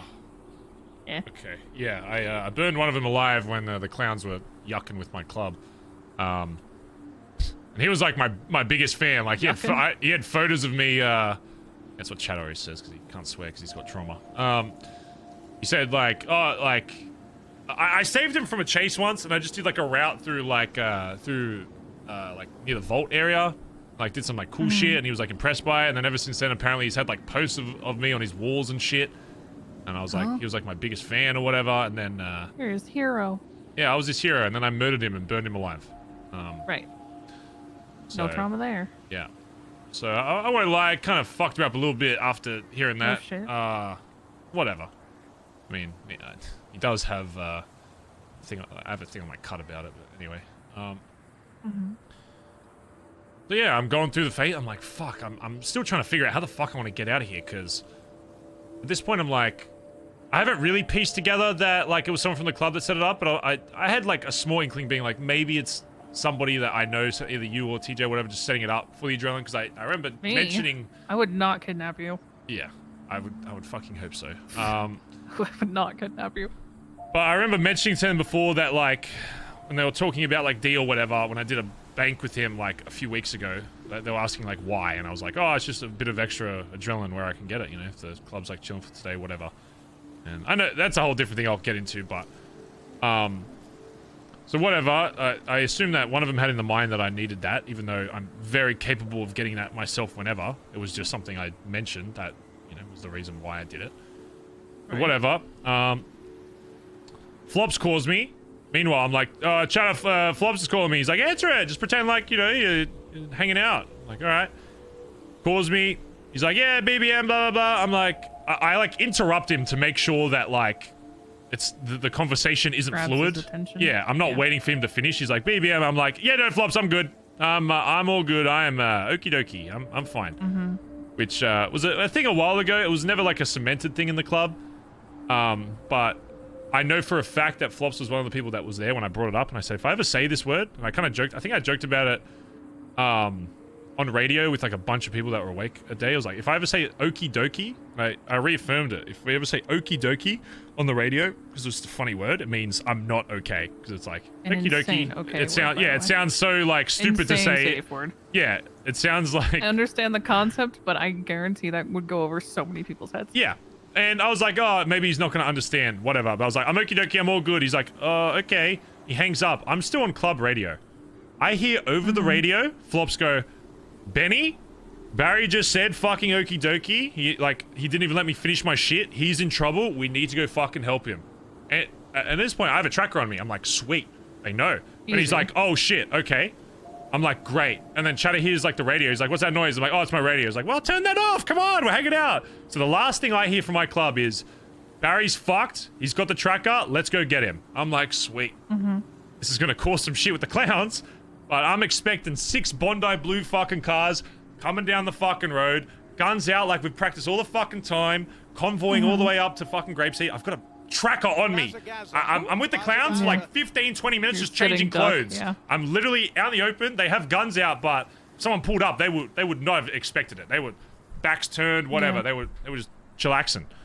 So I'm like, all right, give it a bit of time. 5 minutes like passes, whatever. Still nothing. I'm like, all right, they're probably just getting the boys together, make sure they're grouped up. I get another call from Collin. He's like, hey, Chatter says the same thing. Just say you're fine. I answer. I'm like, hey, Collin, how's it going? He's like, yeah, what's up? I'm like, I'm all good. I'm okie dokie. Everything's fine. I'm okay. Nothing, worry about. I am okie dokie. And then like, there's kind of a pause. I'm like, fuck. I don't know if Collin was there when I first like mentioned this. So I was like, he like kind of pauses. I'm like, oh, by the way, Collin, also just like, have I ever told you you're just a great guy? You're just like a great friend. And he starts like laughing, being like, okay, something is clearly not right. And before he finishes that, I have to hang up. So even he's aware at that point, like, okay, so if for whatever reason Flops and Benny didn't communicate to the rest of the club about it, at this point it's like, okay, he knows something's up. So he can connect it at the very least with Flops, Benny. They're smart. I know they're all on the same fucking radio. They're gonna hear about it. I'm like, great. Now 3 people know about this situation. Sweet, I'm sorted. I'll just wait here. Even if 3 of them pull up, I'll pull out my fucking piece. I'll start busting with them. We're good. We're Gucci. Nothing fucking comes. I wait. We go to the fucking vault. They try get me to like hack. I'm like, I've never fucking hacked before. I know kind of like how to set shit up. I don't know, the whole thing. They're expecting me to like set up the whole thing for them. Like, I don't fucking know. They're like, okay, yuck this. Let's you know what we'll do? And like, I think Mr. K like called one of them or some shit. They're like, you know what? We're gonna go yuck with Mr. K because they were beefing with him or some shit. I was like, that's probably not good for me because like, Mr. K had been like pretty close recently, a lot of business deals, yada yada yada. They're like, nah, come on, Barry, what, are you scared of Mr. K? It's like, I'm not scared. It's just, I have a relationship with him, a good relationship. He's one of the closest territories near our turf. He's like, nah, we're gonna go there. Come on, we'll put a mask on you, they'll never know. I'm like, okay, again, still at gunpoint at this point. All right, I'll do whatever you say. I'll do whatever. Take him down to the cubby. I set up. Get fucking... They somehow managed to take the spray, but they all get fucking blasted, whatever. I get blasted before I even take a shot, and usually I'd be like, oh, fuck, I didn't help contribute to this fight. But in this moment, I'm like, thank fuck. Thank God. When they rob me and figure out, they pull the mask off, and they say, oh, it's fucking Barry Benson, I'm like, sweet. I will literally show them I didn't fire a fucking bullet. I was held here against my will. You know me, Mr. K, we're good. Yeah. Boom. Sorted. I'm out of there. Bish bash bosh. They don't even... I don't know if this is something that clowns do all the time. They don't even rob any of the clowns. They throw them in a car. They don't check any of them. They don't take masks off anything. They throw them in a car. They drop them at grandpa's, and then they just leave. I'm like, sweet. Oh. They don't even fucking Okay, know I was great. here. Even They just think better. I'm some other bozo fucking clown. Yeah. I'm Gucci. I'm good. All I have to worry about now is my fucking club never fucking coming at all to save me, even though I've been tracked for literally, at this point, probably close to an hour that I've been tracked, and I have not seen anybody from the club. And still at this point, I know that at least 3 people know about it. Yeah. As I'm getting up, Flops called it on radio. I get a call from TJ, laughing, being like, "How's your like excursion going?" I'm like, "What?" He's like, "Yeah, it was me. You needed some adrenaline." And I was so dumbfounded. I was like, just based on the history in this club, why that was such a stupid fucking idea to do to me. Not only just to kidnap me, but to, even if he didn't have a gun when he first, threw it in cuffs or whatever, the fact that there were guns involved, the second I was there, that I had guns pointed at my fucking head, I'm like, when TJ said this was like my thing, before it was over, my instinct was like, oh my god, is this like some like Norman shit I'm not fucking expecting that is like overdue, that like, oh, now it's Barry's turn to, I don't know. All I know that he's back, that's just the first thought that's going to my head. And it's like wild to think about, but I'm like, fuck, Norman's back, now TJ's doing crazy shit to me. Am I about to get fucking murdered? Like, Yeah. I've just been kidnapped by my own fucking club member, put a gunpoint, I'm about to fucking die. And was the plan for me to die on this fucking job or have him involved? Like, I don't know if he's involved I don't know if he's one of the other clowns masked up and he's there the whole time. I don't know. I get to fucking grandpa's. They get me back up, whatever. I'm fucking, still recovering from my fucking wounds. I'm like, I need to get the fuck out of here. They're trying to talk to me. They're like, oh, Barry, so this, whatever, it's fine. They fucking try to handcuff me again. I'm like, you need to leave me the fuck alone. I need to get the fuck out of here. I'm like screaming at them at this point because, I have Mr. K calling me at the thing. I pick up while Chad is still next to me. Mr. K goes, Barry, hey, what's going on? Like, not much, Mr. K.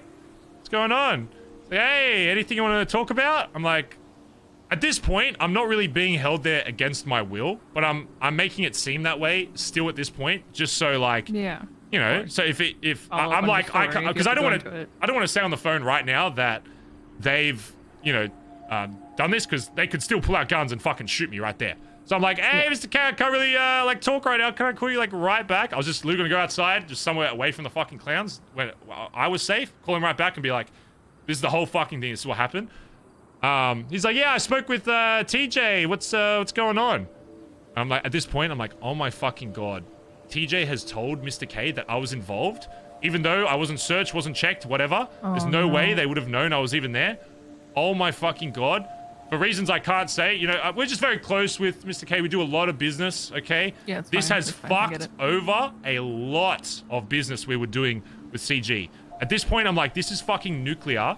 This is going to have a huge fucking impact on the club. I'm like, oh my fucking god. Not only am I already pissed about being kidnapped by my own club member, having guns drawn at me, being put into a situation that if I wanted to, I could very easily get myself. I don't need other people forcing me into a situation where there's adrenaline.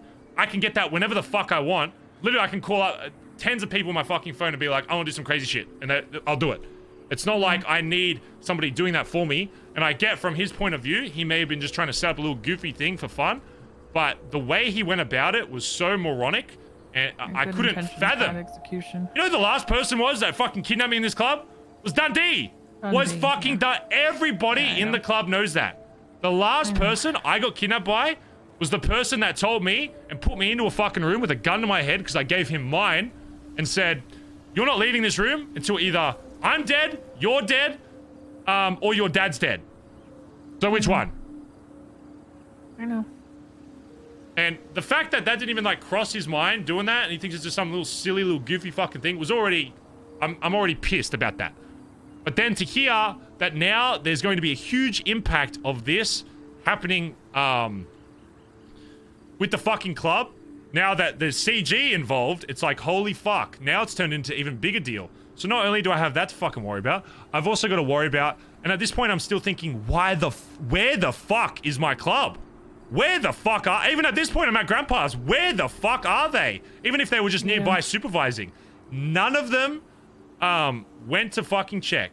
And what you said there just confirmed that what I assumed happened was that TJ must have told them, because he was there for a little bit at the start. But once we went off to the vault, I didn't see him. He may have been watching, I don't know.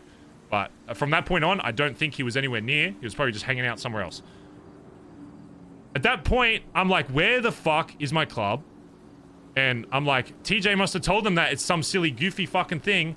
So now they're listening to his word over mine. Where I have the only communication the rest of my club has had with me is me being like, I am not fucking okay. This word that I've, like, Flops and Benny very much know that fucking word.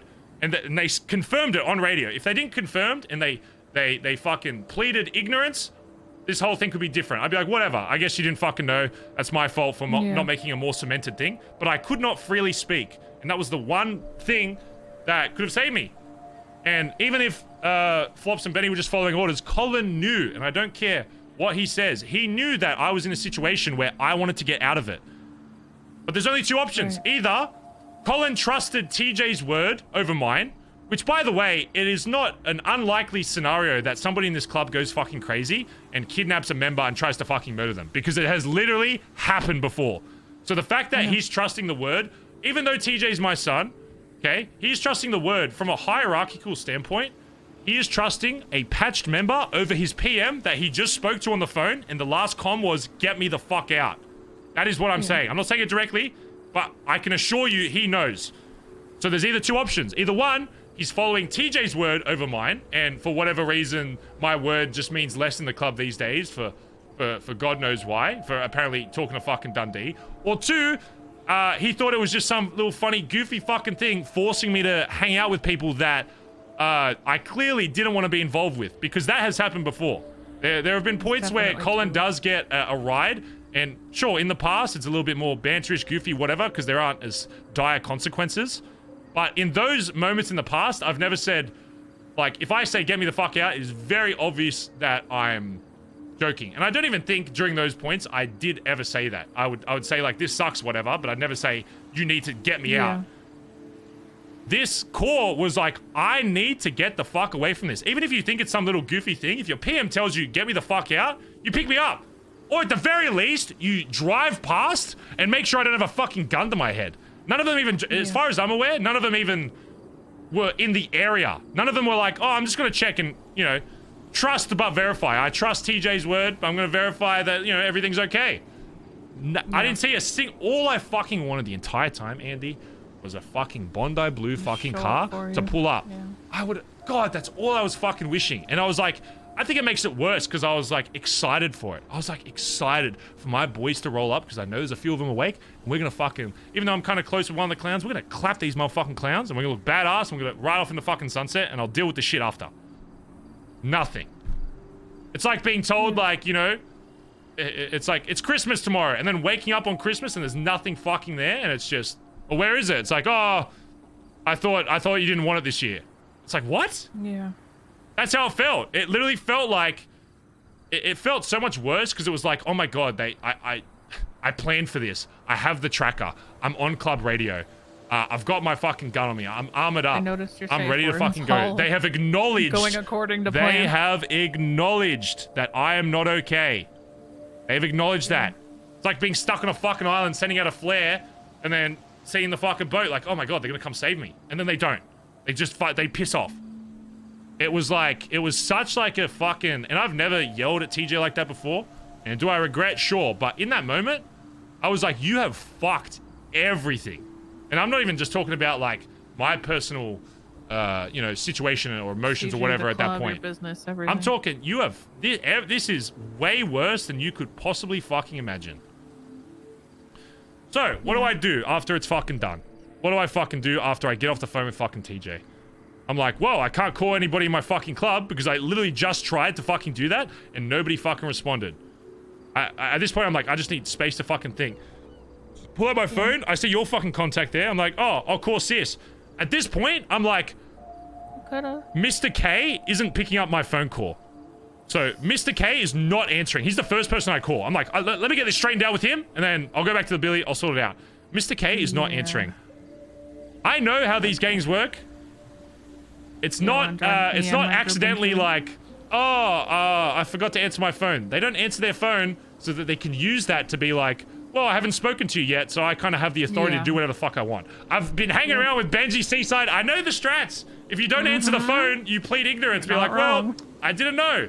So it gives them the opportunity to do whatever the fuck they want and then deal with it after. That's just how they work. Yeah.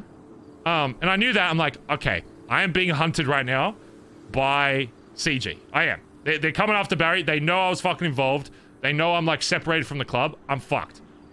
So I think about calling you. I'm like, and I know you are very capable of sorting yourself out, but I did not want you to get involved and get your club involved, because if they shoot me, you know, a rogue fucking bullet, whatever, if someone pulls up on us, odds are we're both popping out and fucking blasting these cunts.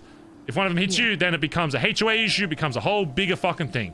And at that point, I'm already stressed about it being a BBMC shit thing when it shouldn't be. Without adding another group on top of it.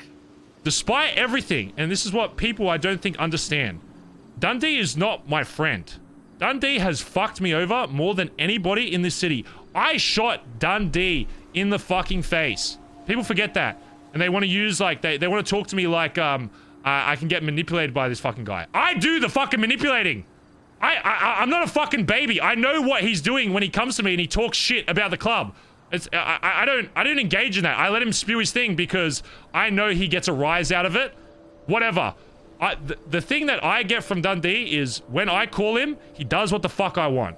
And he's involved in some crazy shit. And that's why I joined the club in the first place. Before I even knew what BBMC was, I just was along for the ride because it's crazy. And I just have I just like being involved in crazy shit. Wherever the fuck it comes from. And again... Ironically, I actually told TJ that. Yeah, and you know that. The club knows that. Everybody knows that. But the first thing that people want to say... And I spoke with D earlier today about it. And he told me some things that... What the club was saying to him. That, you know, they're going to kill him because he's manipulating. I didn't call D because I've been manipulated. I'm being controlled by D and he's making me... I literally told TJ you're not a child. Yeah, I'm not being Jedi mind tricked by D to be like, no, the BBMC.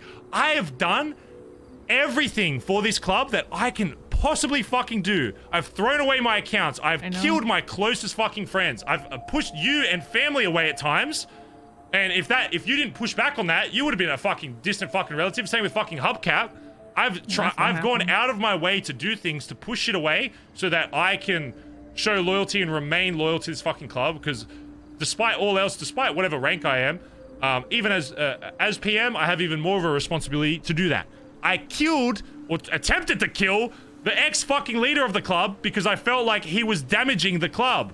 When is the last time you've ever heard of somebody killing the fucking leader, not because they're power hungry, because despite what most people will fucking believe, I genuinely could give less of a shit about being the leader of this club. If I sat fucking road captain my entire life in this club, I'd be fine. If anything, it'd be better because I have less fucking responsibility. It's a lot easier to be the fucking second or third and just fucking kind of chill when they're around. I'm not saying you don't do anything because, you know, Caesar's not around a lot, so you have to kind of lead, but you know what I mean. Yeah. So second is definitely better than leading. So then I've got that under my fucking belt. I've got all this shit. And then they're like, you know, they're saying, oh yeah, I spoke with Flops and then Betty and that. They're all mad that, you know, at me because I manipulated you. I called D because I have nobody else that knows what the fuck they're doing, A, and B, will do whatever, if I say I'm getting shot at, he'll come. Despite all the shit we've been through, I knew that if he answered that phone and he wasn't fucking in a chase, going away for the fucking nines, which apparently he was close to doing, he would come. And I couldn't trust my club that day to do that. Should I have communicated after, like, hey, I need time to think? Sure. Because after that, after I hang out with D, after he picks me up, I say, I just need to go fucking talk to somebody. I just need to fucking vent. And I need to make sure that while I'm venting, if we get shot at, that I've got somebody here that has no outside responsibility, has no connection to anywhere else in the city, that isn't gonna it's not gonna snowball into a bigger fucking thing, because at this point it's already fucking nuclear World War in my shit all mind. over again. Yeah. Yeah, it's already fucking nuclear. So I'm like, who's the person that's a fucking outcast in the city at the moment that will be ready to fucking bust with me, despite all the shit that he's done to the club, to fuck the club over and fuck myself over personally? Who's that? It's Dundee. He's gonna come. He's brain dead as fuck, but he's loyal to me, despite fucking everything. So I called him. I'm like, hey, here's the fucking situation. Are you gonna be okay if someone pulls up on us and busts while I'm talking to you? He's like, yep, I'll fucking bust on whoever. For the exact reason, I still don't really know why. Maybe he does consider me a friend and all that shit after, but I can tell you for a fact it is not mutual. And I made sure to tell him that today. Like, I appreciate that he's been helping me out recently, but I made sure to tell him to his face, you are not my friend. I do things that I will answer the call for you if you're getting chased or whatever, because I get an exchange out of it. I get something from that. I'm not necessarily doing the job with you to save you or get the money or whatever. I'm helping you because I enjoy doing that. If fucking Chatterbox calls me up and says, Barry, I need a good getaway driver, I'm being chased right now, I'll probably fucking do it. Anybody. So, I go with them. We go out in the middle of fucking nowhere, because right now I just want to be left the fuck alone. At this point, I'm like, man, who can I even like really trust in my club? And I will admit, I'm getting like a little paranoid at that point. Being like, you know, what the fuck's going on? I can't call my fucking club. And now I know that TJ was involved. So now I know that there were at the very least 4 people that knew, because TJ was there when I was calling at least flops. I don't think he was there when Collin. But there are 4 people now that know that I said, I want to get the fuck out of here, that did not listen. That for whatever their reason is, that they'll make up in their little fucking pea brain, whether they're just doing what the patch said, which if Collin says that, makes no fucking sense, because he's the V fucking P. He's meant to be my fucking... He's meant to be the guy I was to D. He's meant to be, hey, get me the fuck out of this, do me a fucking solid. Even if, like, he... shows up for you. Yeah, even if he was like, oh, it's just funny, you know, forcing him to hang out with the clowns. If I tell you, get me the fuck out, get me the fuck out. Even if you think it's funny, or you think I need to be more social with the clowns, even though I talk to them whenever the fuck I want. Why the fuck are you allowing that to happen? Yeah, despite anything. Or at the very fucking least, pull up to my fucking tracker, look through a fucking camera from across the fucking water or whatever, and just, if they pulled up at any point, they would see a deagle pointed to my fucking head, and they'd be like, oh, maybe this is going a little bit extreme. But none of them thought to fucking do that. So what happens? Me and D go out in the fucking woods. I'm like, fuck, I just need to go talk to somebody. I'm not answering calls. I'm fucking blocking everything, whatever. I just want to talk. I'm just trying to vent to somebody till I figure out what I want to do and say to the club, because I know if I talk to them now, that it's going to be a lot worse, because I'm just going to start fucking yelling at these cunts. At this point, I've just got raw fucking emotion. I'm pissed. I haven't even concluded what I want to say to these guys. So I'm like, I need to just talk to D. It literally could be at a fucking, a wooden post. Because that's basically the response. It was basically, I talk, he listen. I could have been talking to a fucking wall. I just needed to say it, not so that he would get any information or he would understand. Get it out of your head. Just so I could verbalize the thoughts and then be like, and then listen to myself say it and be like, is that really, you know, how it is? Because, of course, I don't do it. Do I think TJ intentionally put me thinking that this was all going to happen? Of course fucking not. But in the same way, that doesn't excuse him from the way he went about it and the risk that it caused and that the karma that came from it. So me and D up north, whatever. Oh, sorry, before even that, we're hanging out by the docks.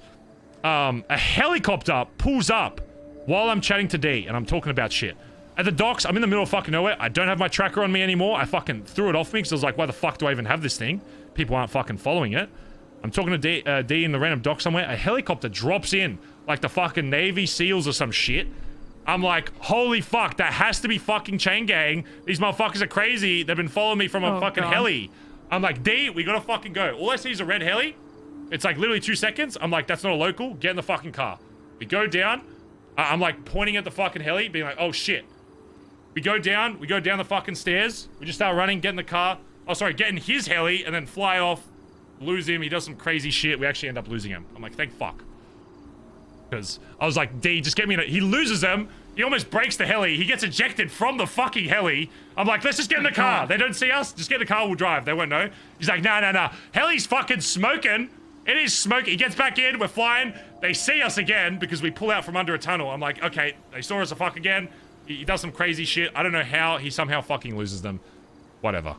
We go up fucking north. We get in a different car. Change clothes. Whatever. We go up north. I'm just trying to have a chat with D. It is very clear at this point that I just want my fucking space. Whatever. I made it very clear to fucking anybody that tried to talk. I go there. Talking with D. 6 fucking Bondi boys sprint in the fucking door, all with their fucking guns out. I'm like, Jesus Christ, what the fuck is happening? My first instinct is like, they got fucking guns out. Am I like seen as a traitor because I'm talking to fucking D, whatever? I'm not fucking thinking. They literally all have their fucking pieces out. And that's the part that I guarantee you that they will leave out when they say, oh, we were looking for Barry. You're looking for me with with your guns out. Gotcha.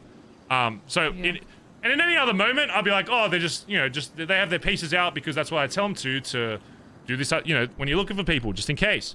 So they're just doing what I say. But in that moment, I'm like, holy fuck, they didn't answer to me saying, I need fucking help. And now there's guns out, on me with hanging with fucking D. And they're going to think that it's something that's fucking not. And they're going to think, oh, he's conspiring with D. He's a fucking traitor. I know how these conversations go because I've been a part of them when they spoke about D in the first place.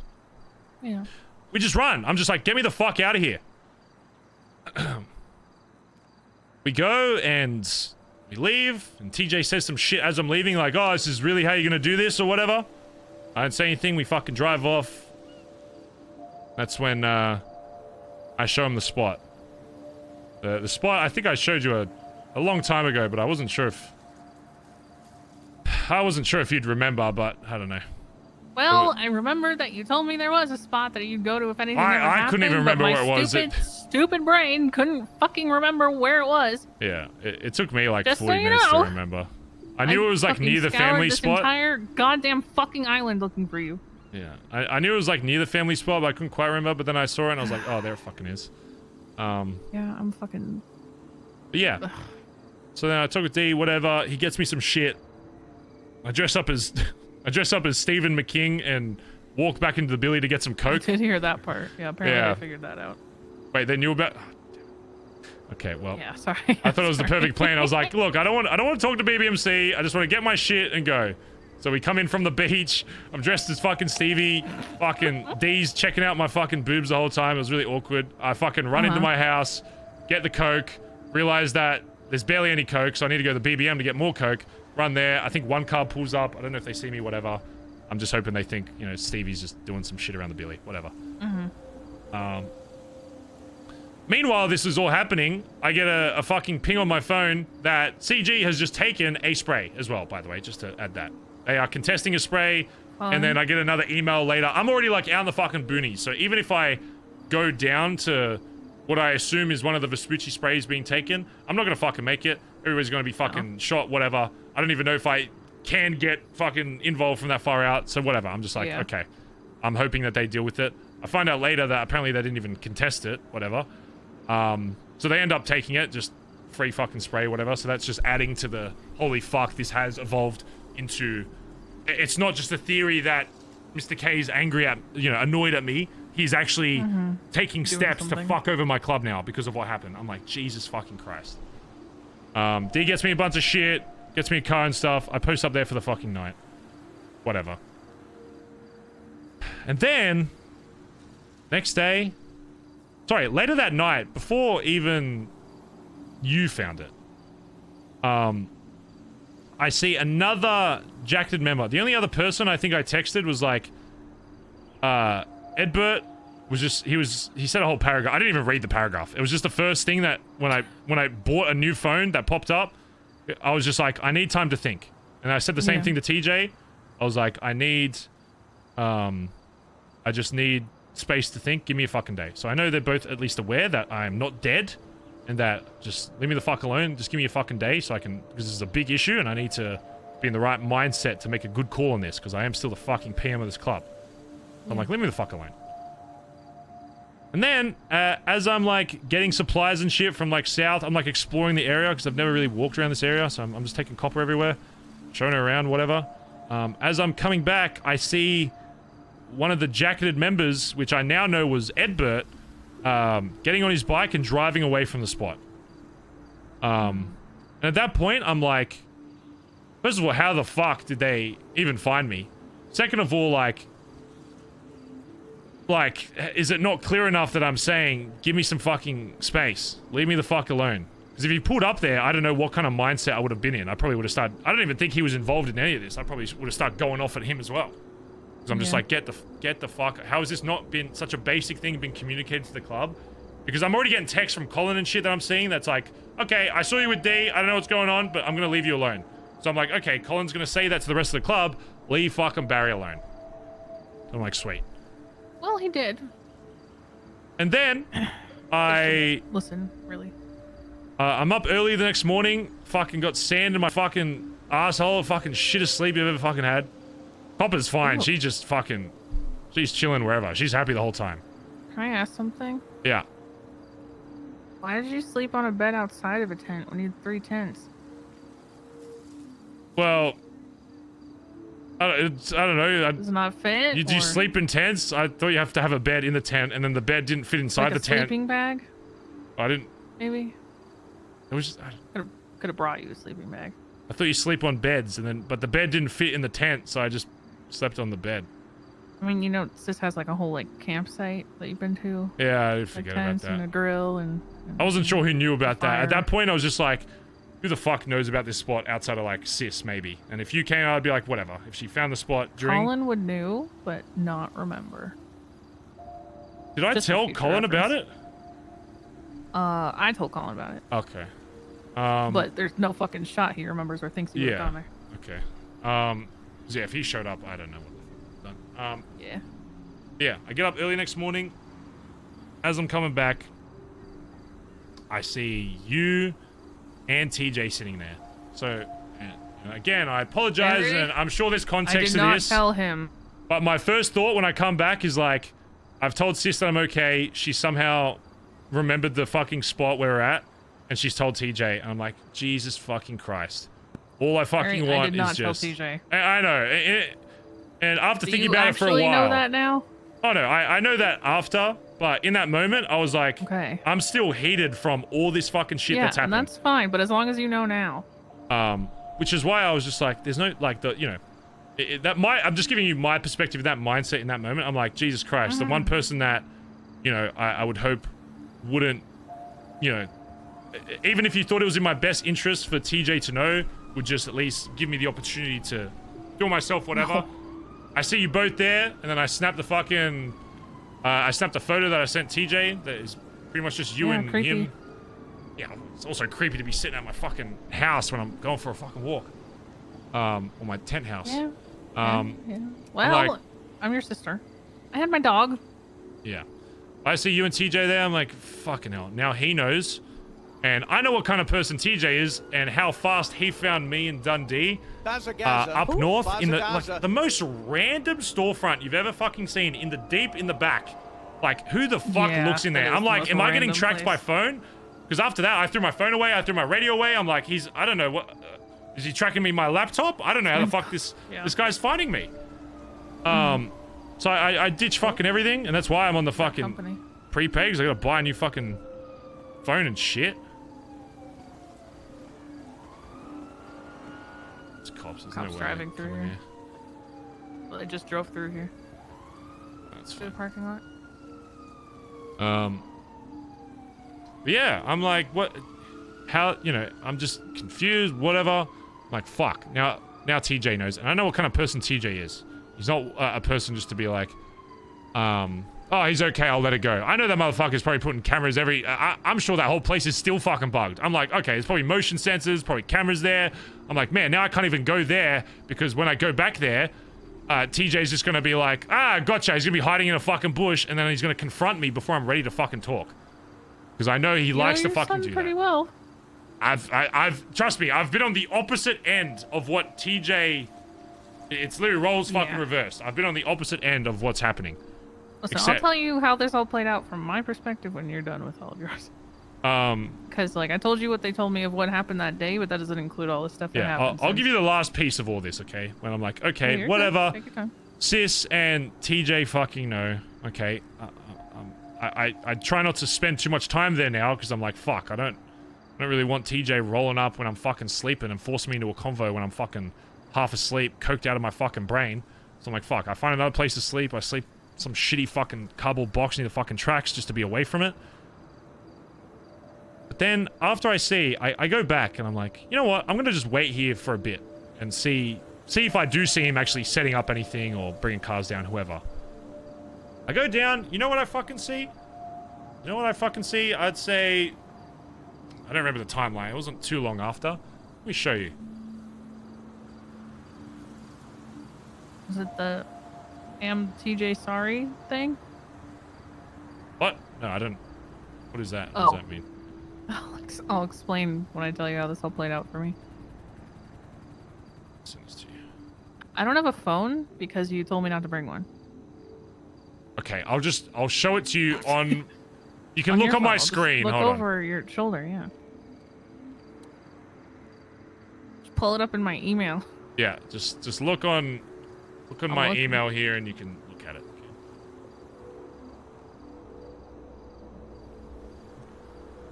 So you know, this is what I'm showing you, chat. Just so you know. Isn't that the picture you sent me? And you were like, find out who this is. Oh yeah, I did send you that. Yeah, well that's what Yeah. I see. I go back to my fucking spot. So now I've got 1, 2, 3 jacketed members of this club that should more than truly know to leave me the fuck alone at this point. Because I'm getting texts from Collin saying we're leaving you alone, all this kind of shit. And then I'm still getting members disregarding what the club is probably saying to them and going down there.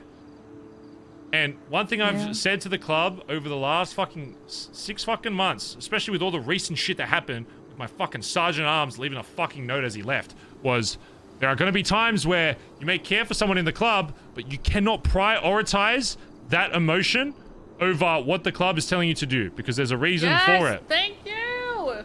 Sorry. Oh, what do they that's the problem do? I've They had with probably... my group so much. I can already tell you probably what Flops and Edbert mindset was. I want to make sure he's okay. I'm going to break the rules to make sure he's okay.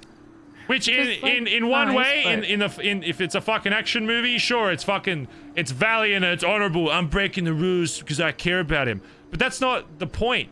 The point is, your club has now told you to do something, which if I was in the wrong state of mind, if I was as fuck, I don't know how they described it to them. But if they're talking about me the way I think they are, they're probably already saying You were like Barry's actually insane. You could have just shot them. Barry's lost it. He's hanging out with D. He's probably gonna fucking kill you. So imagine if I was down there, I see them, and I was in that state of mind, which I don't think...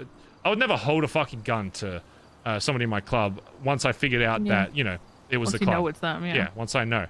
But there is no reason why I couldn't have been in that state of mind. So if that member went down there, he could be fucking dead right now. And then it snowballs into a whole bigger thing. So now these two have directly disobeyed what the club has fucking told them because of their own their own fucking emotion to be like, I want to make sure Barry the person is okay, you know, when their club has told them not to, because that literally could have gotten them killed.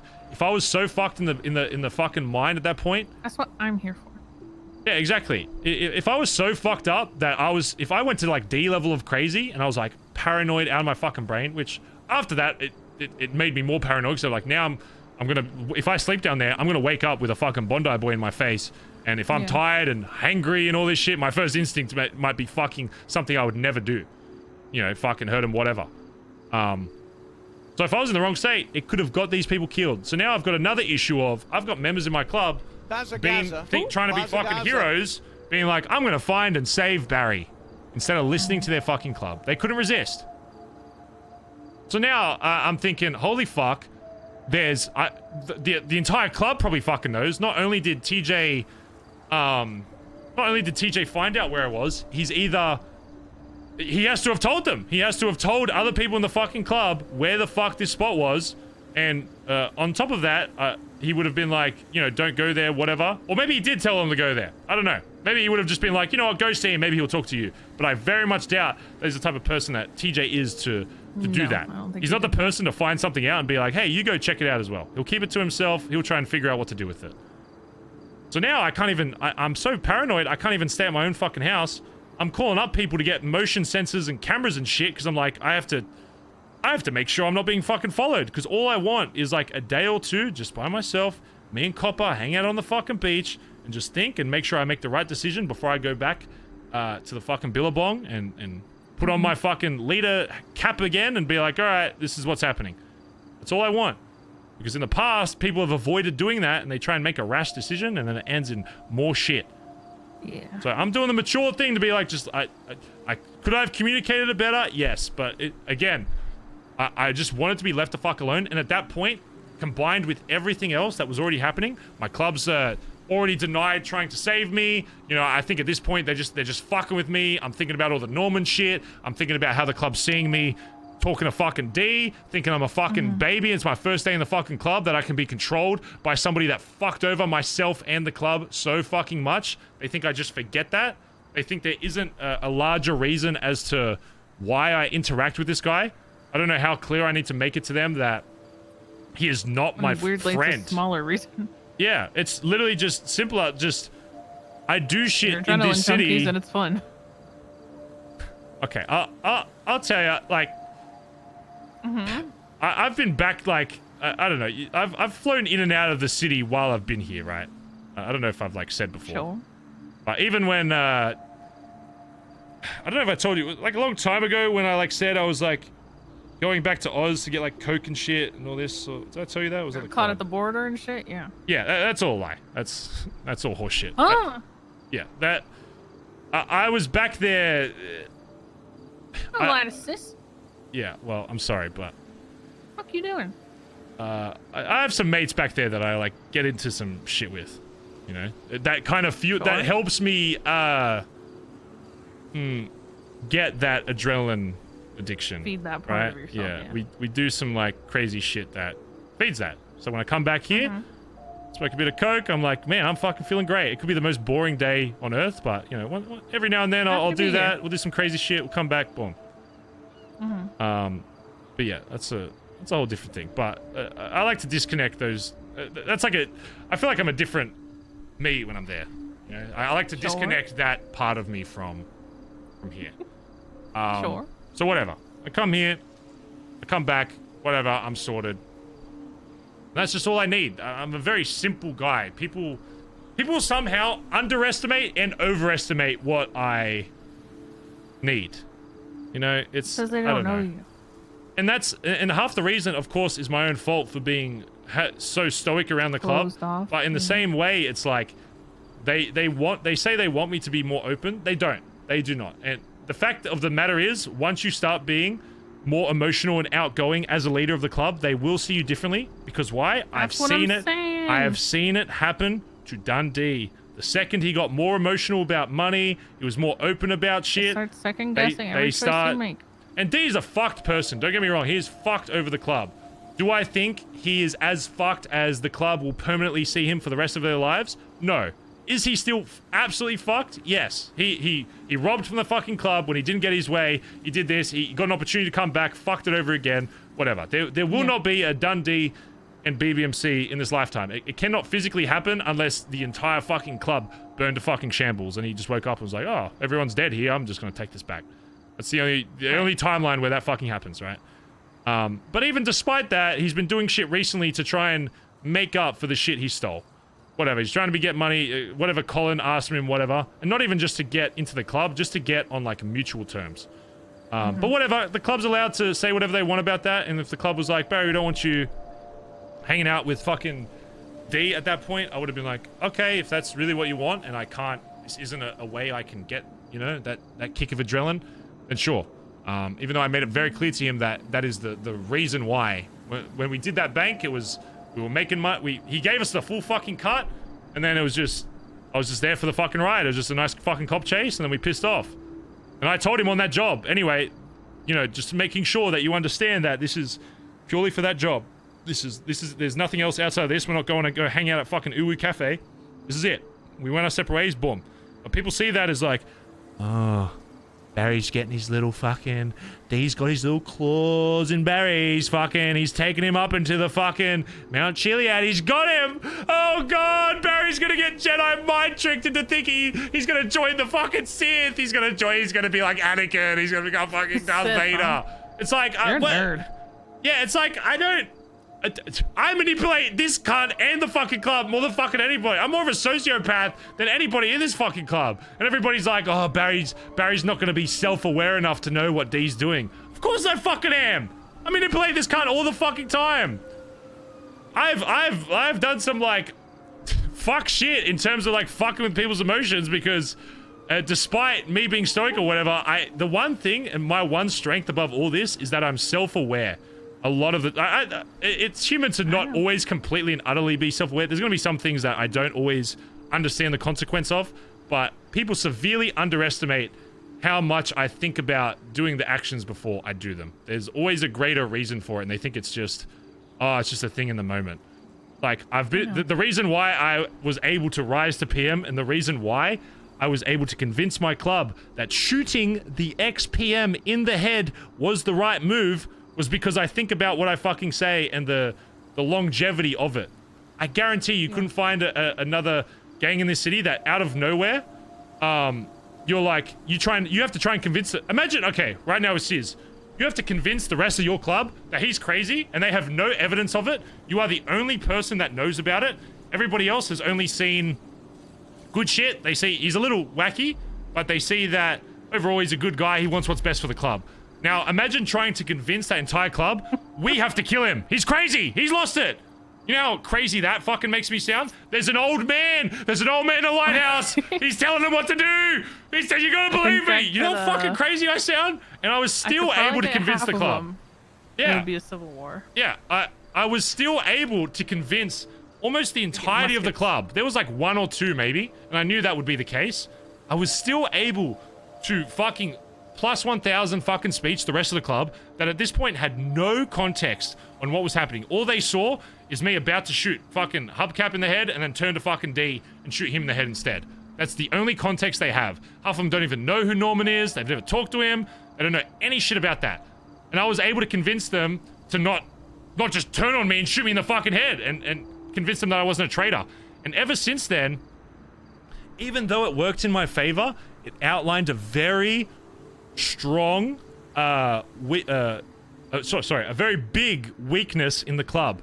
That if somebody is able to speak well enough to the club, regardless if they're not even the top dog, regardless if they're not the PM, if somebody in the club is able to convince and manipulate the rest of the club into believing them, they can do whatever the fuck they want. And ever since then, I've been trying to teach the club, if there comes a day where like, I've lost, I've gone fucking wacky, you know, like, One of you will have to take do what you need to do. They're like, no, they're like full faith, whatever. But then when somebody else in the club, i.e. in this case TJ, says, oh, ignore the phone calls you just got from Barry saying that he's in desperate need for help. Ignore that. Oh, ignore the code word he just used. He's okay, haha. And everyone just believes it. Because why? Because people trust TJ. And why wouldn't you? He's done a lot for the club. But that doesn't mean that he couldn't turn on the club at any point. And be like, you know, controlled by fucking Norman the same way fucking D was, except it's me he's trying to fucking kill and not another club member or Hubcap. There is no reason why that couldn't happen.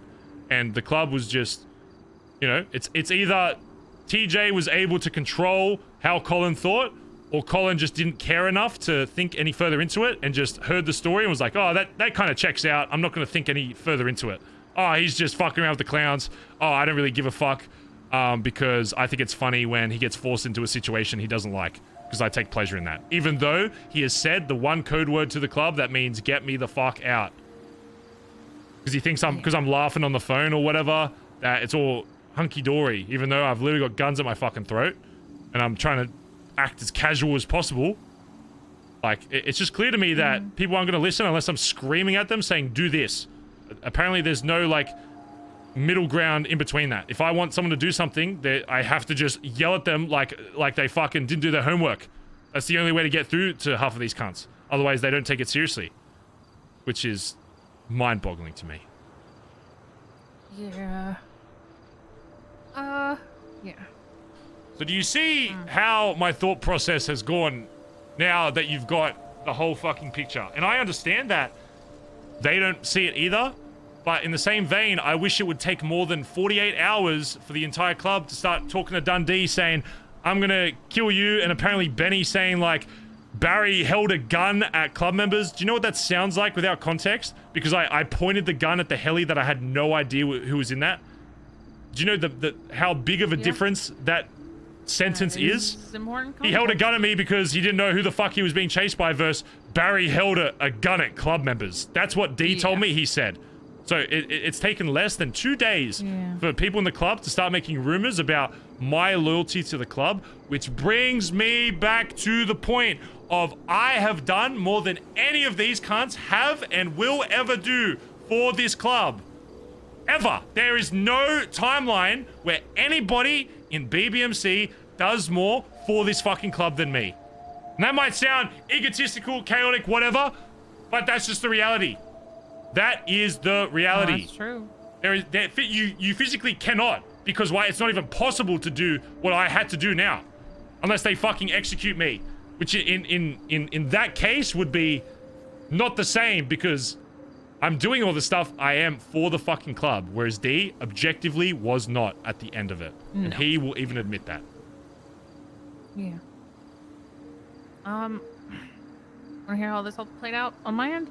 Sure.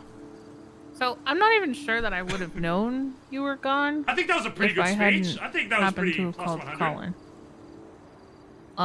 So I have Shark Tank tomorrow, and I called Collin to ask if Nailed It wanted to be a part of it. He said your brother's being stupid. I said okay. How? He said that I think that you gives need his time by perspective yourself pretty and well. something happened with the club. Gives I that said okay. Is it like bad enough that I should like call him? Is he blowing off steam and I should leave him alone? Like is he in danger? Like what am I looking at right now? So I can gauge what I'm supposed to do. He says no, he's probably fine, just blowing off steam. I don't know. And I go, okay, great. Not enough information. Colin's tired and saying nothing. So I hang up. I try calling you, no answer. So I call TJ. TJ is like panicked and feeling guilty and pretty sad, to be honest. It kind of runs me through a little bit of it. I proceed to just drive around looking for you because, like, best case scenario, you do need somebody to talk to. Worst case scenario, I'm just gonna give you supplies and fuck off.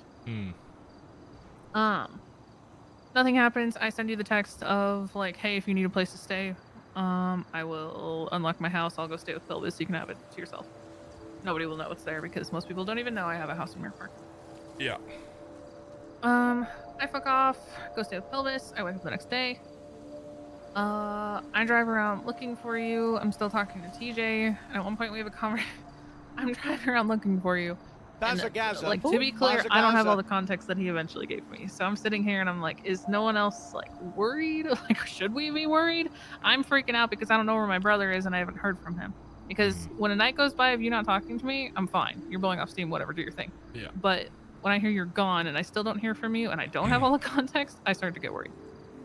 Yeah. Because you're not usually one to not let me know that you're okay. So I call him and I'm like, what is your guys' plan here? Like, what are you doing? Because I don't have context, and maybe that's fine, but maybe it's club stuff. I don't know, but if you can give me any, that'd be great, so I know whether I should be freaking out or not. He goes through it. He's worried about you being with Dundee. I reiterate. I was pretty much like, Barry's not a child. We need to stop treating him like he's glass, because they're talking about how if they do come across you, to approach it kindly and not. Thanks for the subs chat. I'll make sure to thank them after this convo. Thank you guys. Barry's not glass. He'll be fine. If anything, you'd probably appreciate blunt honesty over tiptoeing around him, because that shit's annoying.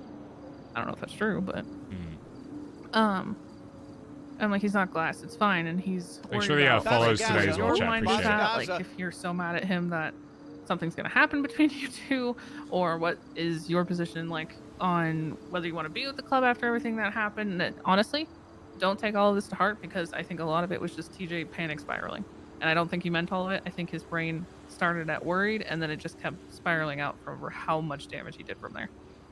And I sat there and I was trying to comfort him, and I was like, Barry has reasserted a million times over to me that when he says Bondi till he dies, he actually fucking means it, even if other people don't.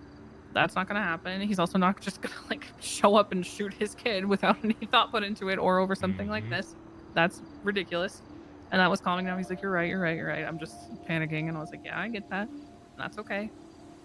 I didn't lecture him on the points that I thought you were probably upset about. because my two big things were like the kidnapping aspect and the trauma that comes with that, as well as the club not showing up for you, because I myself have had situations with HOA not showing up for me and having the like, after all the fucking shit I do for you, really, I just need you to show up, and you didn't fucking show up. And it is the most tilting and demoralizing fucking thing in the universe, and you almost immediately feel isolated. So those were my two guesses on where your head was at. Kind of get off the phone with TJ. He was worried about Dundee, yeah, the whispering in your ear getting you to think things a certain way. So which I clarified to him. I was like, TJ, he values probably my opinion, your opinion, Collin's opinion, Dad's opinion over a lot of other people's. And I'm not saying over everybody, but over a lot of other people. And if we still sit here and we say the things we say, and Barry's still able to sit there and say, I respect that, but I disagree, he can definitely do it with somebody like D, whose opinion he values a lot less because he knows how Dundee is. I was like, I understand your worry with Dundee, but at the same time, there's not a universe where Barry is just like, you know what, Dundee, you were right the whole time, and starts fucking clapping your group or something. Yeah. Like, that's not happening. And TJ was like, yeah, you're probably right. And I'm like, we need to stop doing this thing with Barry where we try to keep him away from the thing that's not good for him. Because I'm like, even after everything you've said, and I understand that like he's not your friend, whatever, it doesn't change the fact that he has fucked you over multiple times, and we just don't want to see it happen again. Oh yeah, he's a bad so person. that worry's always going to be there. He's objectively not a good person, and it is very much possible that that will happen. But it is my decision to put myself in a position where that does happen. If I'm not smart enough to be able to stop that, then I have to reap what I sow, and if I get fucked over because I do hang out with him, then that's my choice. Then I have no one to blame but myself. Yes. And I pretty much told him we have to let Barry ride that one out, because we've made our opinions clear, like tenfold, more than tenfold at this point. And it's just Barry's wave to ride, and we've got to be there to pick up the pieces if it does happen, because that's how family and club work. And he kind of calmed down, was like, all right. And then I felt like my head was exploding, almost like fireworks, so I had to go, and then I went to sleep. Woke up again, started looking for you. Your fun prepaid phone thing sends an alert when you run out of credits, just so you know. Which I tried to text you, but I don't know if you got that. What does that have to do with literally anything? sends... Well, because it sends an automated text message that says, if you want to buy more credits, buy it at a 24/7. So Okay, sorry, there's like 50 billion. Yeah, and so I went to all of them. Eventually found the one over here on the east side of the island, and there's a fucking... Sorry, Barry, but there's a mugshot of a guy masked up, flipping off the camera. There's a bunch of fucking dog food missing from the shelves. That could have been anybody. All of this shit. It could have been anybody, but, you know, it could also be you. So we're going to follow up on it. Yeah, so, and it also included that you, like, I assume it was you, Barry. Was it you? There was a fucking... Yes, it was. There was a fucking that dodo you were last driver. running east, yeah. I knew I should have killed that fucking dodo driver. There was a dodo driver there that saw me, and I was like, I need to kill this guy. I need to murder him and throw his body in the ocean. But he was Australian. He was like, g'day, mate. I was like, oh, I can't kill that bloody Aussie. This bloody, we're running out of him. And he was just like, yeah, mate, have a good day, all right? I'm like, yeah. I'm just standing here with like a broken fucking glass all over the fucking ground, blood fucking smeared everywhere. Yeah. Dog treats in my fucking hand, and he's just like, anyway, he was minding his own business, which is, I could respect. He didn't even ask what was going on. He was just like, anyway, gotta go. So I was like, fuck, he won't tell anybody. Yeah, no, it sounded pretty on par for you potentially. So it said you were running east, so I went east and near the family spot and found you there. Which, by the way, when you're like, if that's true, go and find out who this other person was. It was Flopsberry, and he found you the same way. Good. TJ didn't tell him. I didn't tell TJ. TJ didn't tell him. I don't know if TJ told anybody, but I know he didn't tell him. Is that how Also, TJ found out?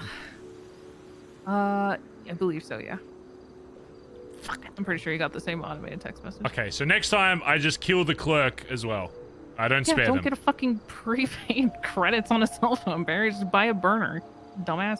No, well, if I killed the clerk, then there wouldn't be the CCT image, and it would have just been like, oh, it's just another, it's just Los Santos, just another day, another day. Yeah, but dog food and the flipping off and all that is very, very on par for you. Also, it's like the one closest to the family spot, so it increased likelihood. Also, by the way, like, it is nice out here. Like, nobody fucks with you in this side of the night. Like, I don't know. This area out here is great. It's pretty good. So I go down there, and I bring you all. Well, I realize that it's probably you. So instead of going down there immediately, I go and I pick up a bunch of supplies for you. Then I go back down there, and then I'm waiting for a while. TJ shows up, and I'm like, oh no, because up until this point, TJ had said, if you hear from him, let me know, and I straight up said no. Right. And he was like, okay, I respect that. I was like, I'm sorry, but like, Barry's got, you know, no offense to you, Barry, love you, but you got massive trust issues.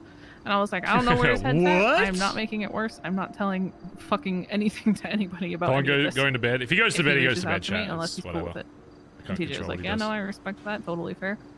When you asked me to go figure out who it was, I'm sorry. Your club trusts me a lot. Yeah. Flops just walked up and I asked them for a meeting. And I did it under the guise of being like, what are you guys doing? What's your plan? Anyone heard from him? Just kind of bullshitting to figure out who was in that outfit that you sent me. Flops just straight up walked up to me and was like, hey, so I found this spot down on the beach. And I was like, okay, well, this is easy. And I was like, oh, really? And he's like, yeah, this is exactly how I got there. And I was like, perfect. So easy. So fucking easy. Christ. But I mean, to be fair, I am your sister. And I think he was just concerned and trying to help. Did he tell the It's not others like he was that he spilling did big that? secrets. He pulled me aside one-on-one, so I'm assuming not. Like, they were pretty near, but he still went out of his way to, like, pull me over, so I don't know. At the same time, because I could tell you wanted to be left alone, I went to Collin and told him, hey, I'm not telling you who or how or why, but, like, in that little meeting, they were like, we're just leaving him alone. We all agreed to give him space. We all agreed to, you know, let him do his thing. He'll come back to us when he's ready. I'm like, okay, that's great. Collin, can I talk to you? And pull him aside and I'm like, yeah, they're not doing that though. There are certain members of yours that are absolutely not doing that. And you can do whatever you want. It's your call, it's your club. But from me to you, probably not the best thing happening right now. Yeah. Collin was like, God fucking damn it. And was pissed off, so I just left. Here's the thing though, like, my mindset with Collin now, he gets pissed off and then what? Like, what does he, like, I'm gonna go back there and there's going to be nothing done to Flops, I can guarantee it. I can guarantee that there'll be nothing. And that's part of the reason why... It's not that I don't match the club's opinion on D. It's not that I don't. D is a fucking terrible fucking person.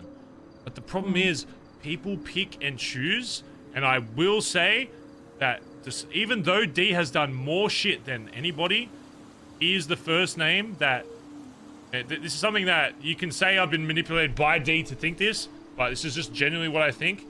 Even though D has done the most, he still gets pulled, his name still gets pulled into more, even more than what it should. It should get pulled into a lot of shit. A lot. He has done a lot of shit to fuck over this club. The amount of times that even being in the vicinity of D, and this just proves it, me being in the vicinity of D is already changing how they see my character and my allegiance to this fucking club is mind-boggling. It took one day for Barry to be talking to D, for the club to be like, oh my god, D's lost it. D's manipulated. Barry's lost it. Barry's crazy. Just by even talking to this cunt. This guy is the boogeyman. They are petrified of D. I know. And it's like, yes, he's done a lot of shit, and yes, there should be a lot of shit that he brings up, but even still, okay. We want to talk about people fucking up.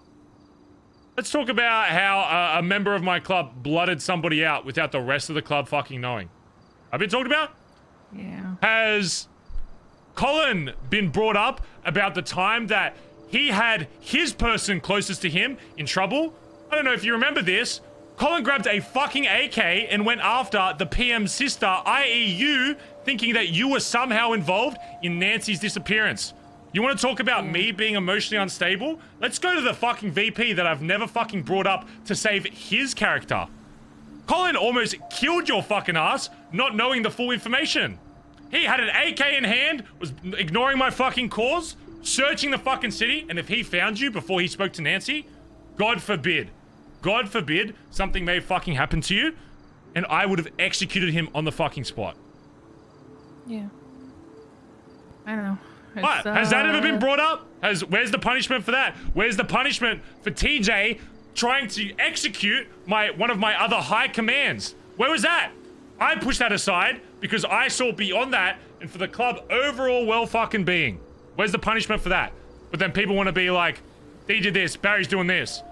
But where is the other shit? I have dirt on every single person in this club that I personally have decided to look the other way. Because why? Not because I don't want to use them to set an example, because trust me, I do. But because of the cliques and the little teams that have formed, that if I push too hard on one person, one of the other fucking spinning plates starts falling, and then the whole fucking thing comes crashing down. If I fuck over the person that blooded somebody out without the rest of the club knowing, it's not just him that goes. I guarantee there's 3 that follow because they don't believe that it should happen to him. Because why? Because there are people that are closer to certain people in this club than others. And that's fine. But when it comes to an overall decision of the club, there is bias. Absolutely. There are things that people don't want to admit that they have done. But when it comes to critiquing other people in this club, oh, they fucked up. Oh, Barry's pointing guns at club members. Barry's doing this. Every single person I can name in this club, that there is something that they have done that in the old way of BBMC, they probably would have been shot for. Almost every single person. There's maybe like 1 or 2 people that are in this club that haven't done something of that point that has been overlooked by myself personally for the betterment of the club overall. Yeah. What does you know, punishing, say in the old way, Flops disobeys the order and he gets fucking executed. What is the end goal of that now? So even if Collin's like, well, I'm doing the same thing you're doing by not, you know, blooding out this fucking prospect or kicking him out for doing this. What happens if a prospect goes out? The rest of the club just knows that there's a huge difference between kicking a prospect out or a hangaround versus me taking out a high command that I know is very, extremely close with some of the people in this club. A huge difference. But people want to pick and choose what's right and what's wrong and not punish this but punish that. I think like blaming D has become more of a scapegoat. And I'm not saying not to. The than just a cunt is paranoia. fucked. He is fucked in the head and he has fucked the club over. He's fucked myself over. You know how I know? Because every single time the club has to make a stance on him, I'm the one to fucking do it. It was my plan to shoot him in the fucking head. I sliced his fucking throat when people thought he was like coming a little too close to the club again. Every single time I proved to the club, hey, I talked to him, but if you really want me to prove again that it means nothing, I will go fucking slice his ass. Bomb his ass in the fucking Middle Legion Square. But people still, after 24 hours, Barry's going back to D. How many times do I gotta try and kill the cunt? How many times? I gotta, like, it's not even just proving to D, it's proving to the club that I don't care about this guy. How many times do I need to try and take the life of Erwin Dundee before the club's like, oh, there's probably a greater reason why Barry's talking to him and not, you know, being fucking mind washed, you know? Like, Yeah, how I many told fucking TJ times? Nobody else has done I was- anything to... There's been like one instance, maybe TJ's like kidnapped him. Outside of that, there's probably been a few squabbles. Nobody has done what I've done to show what the club's image of D is. They haven't done it in that way. There's a very big difference between, you know, getting in a shootout with D on the street because he bumped your fucking car versus me taking him somewhere, putting his fucking ass facing the same fucking way that he did when I first fucking tried to kill him. And then doing almost the exact same fucking thing to really send the message. There is a huge difference and people don't understand that. And it takes them a day to start questioning, oh, is Barry in the right mindset to be doing this? He's hanging out with D. Insanity. Yeah. And I'm the crazy one. It's... Just in case it comes up, because I did get a little frustrated with TJ at one point. And I didn't like go full throttle on him or anything. I wasn't me on him, okay? That I usually talk to people, or at least talk to you on my opinions. He had mentioned that they had talked about approaching you carefully because you had pointed guns at the club, and obviously you've already explained that, but I'm relaying. Because from their point of view, it seems like they think you knew, which I'm sure that'll get cleared up quickly. Wait, think I knew what? I think they think you knew that it was them. From what you Where, told me, who, but and I don't where? know. Knew who was what? Just when they rolled up at Wild Child. Yeah, I knew it. Yeah, I knew it was them Guns there. back If you're to talking them, about the so- helicopter, I had no fucking idea. I don't. That's know. why That's gonna when have to get sorted between when you guys. they rolled up on us in Wild Child, we just ran. I said, D, we gotta go. I don't even think I even raised my gun at all. I had a gun in my fucking hand because I was like, I'm getting fucking brought up by CG. I don't know. That's between you guys. That'll have to get sorted. But point is, a reaction to that was, does anyone in your club even fucking know Barry?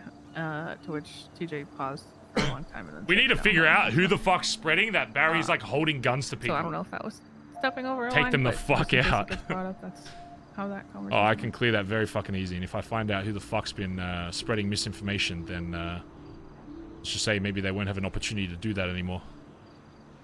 Understandable. And like I don't think it's spreading outside the club, to be clear, but it went from TJ to me, and then he was just giving me a rundown of everything. Yeah, so then today I got To the a bunch shed. of those flies that I just handed you. I tried to find you at your spot. To the shed. I saw nothing was there, but I didn't know if, you'd pack up everything and roam around the day and then go back to the same place, or if you'd moved entirely, so I waited for a little bit, but ultimately left. I texted you. I did try calling Dundee, which I literally told myself before I did that. I was like, okay, well, Dundee's a let's leave it psycho. with him. Like, no, you Well, I could be was his like, this best is either fucking gonna friends. make things 1,000 things worse, or maybe on the like he- 0.1% chance it'll work out. He said a bunch of shit after phone call. Like, that's the thing. Like, Sick. when Dee's like, oh, like she after he hangs up, he's literally like, oh, she's trying to give me free food. She's trying to bait me to kidnap me and do this. I don't. What? Yeah, I don't engage. I just kind of let him. Do you want to know what I actually said? Yeah. I said, hey, Dundee, I know that we're not friends. I don't know if you're with Barry. I don't know if you're not with Barry. I don't know if you're seeing Barry. I don't care either way. If you happen to be, can I drop you off food and supplies to get it to Barry? I can drop it off to you. I can drop it off at a random spot so you know that you're not followed and that I'm not trying to follow you to Barry or something. I just want to make sure my brother's okay. And he goes, I thought you knew me so well. Why would I do this for someone who doesn't fucking know me at all? And hangs up the phone. And I was like, okay, well, I went expected. Dee's a psycho, and I think what people think is that when Dee hangs up the phone and says, Andy's trying to kidnap me, and withholds context, that I don't realize what he's doing. I might sit there and go, oh yeah, that's crazy. I'm That sitting sounds like him, sis. yeah. To him, I'm like, oh, yeah, that's Andy, all right. In my head, I'm like, Classic that's Andy. literally, I could literally guarantee you that's not even close. You know? No, not even a little bit. So I text him. I'm like, Dundee, I don't hate you. I don't fucking know you. Like, you don't have to owe anything to me. He asked for a conversation back when he first got back when I was on my camping trip. I was like, I told you where I camped. If you wanted to have that conversation, the door was open and it's been open since then. And it will still he's be paranoid. open He'll going never forward. take that up. Yeah, he's. Which is totally fine. But he's like, I don't need to fucking redeem myself to anyone. And I was like, okay. Yeah. And again, which is why when I call fine. him, I'm not calling to engage in the same thoughts that he is. I'm simply calling him because I know he will come and save my fucking ass, because for whatever reason he still enjoys fucking doing that, whether he considers me a friend or whatever. I know that he will do. If I say I need fucking help, he's gonna come. But people think because I'm talking to him that I think the same as him, or think even closely to him. Have I ever told you that I don't hate Dundee? My impression was that you didn't like him. Yeah, which is fair. I don't like him for you. I don't know him, or honestly. Yeah, and that's fine. It's fine to have your opinions on people. He's not a good person. Your opinion is right on him. He's not a good person. But that was never my problem with your situation. Yeah. I mean, the difference between how you think of him based on the shit I've told you about him and all the stuff you've seen versus what TJ does instead. He wants to... He thinks he need, like... You can give me your opinion, whatever, and then but you still allow me to make those decisions. With TJ, it's like...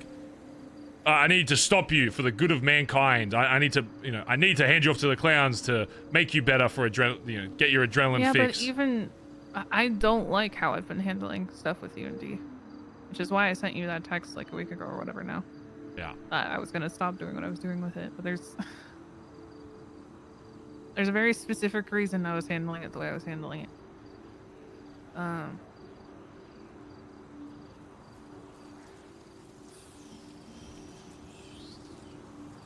You want me to go into that now, or you want me to save that for another time? This is definitely not me stalling. See? Hmm?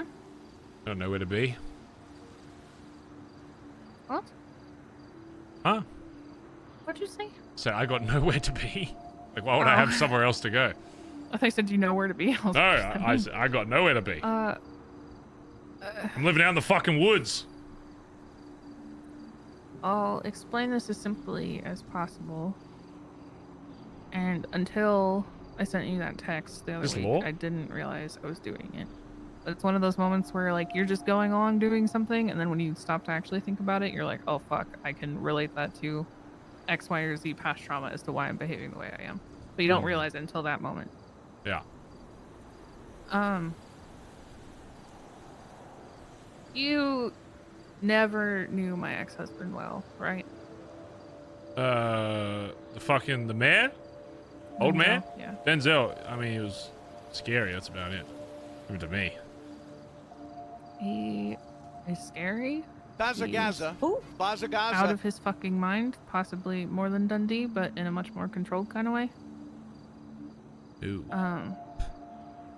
You know, he's crazy. He's easily, him and Dundee have a contest for the craziest person I've ever met, but his is a lot more controlled and a lot more careful. That being said,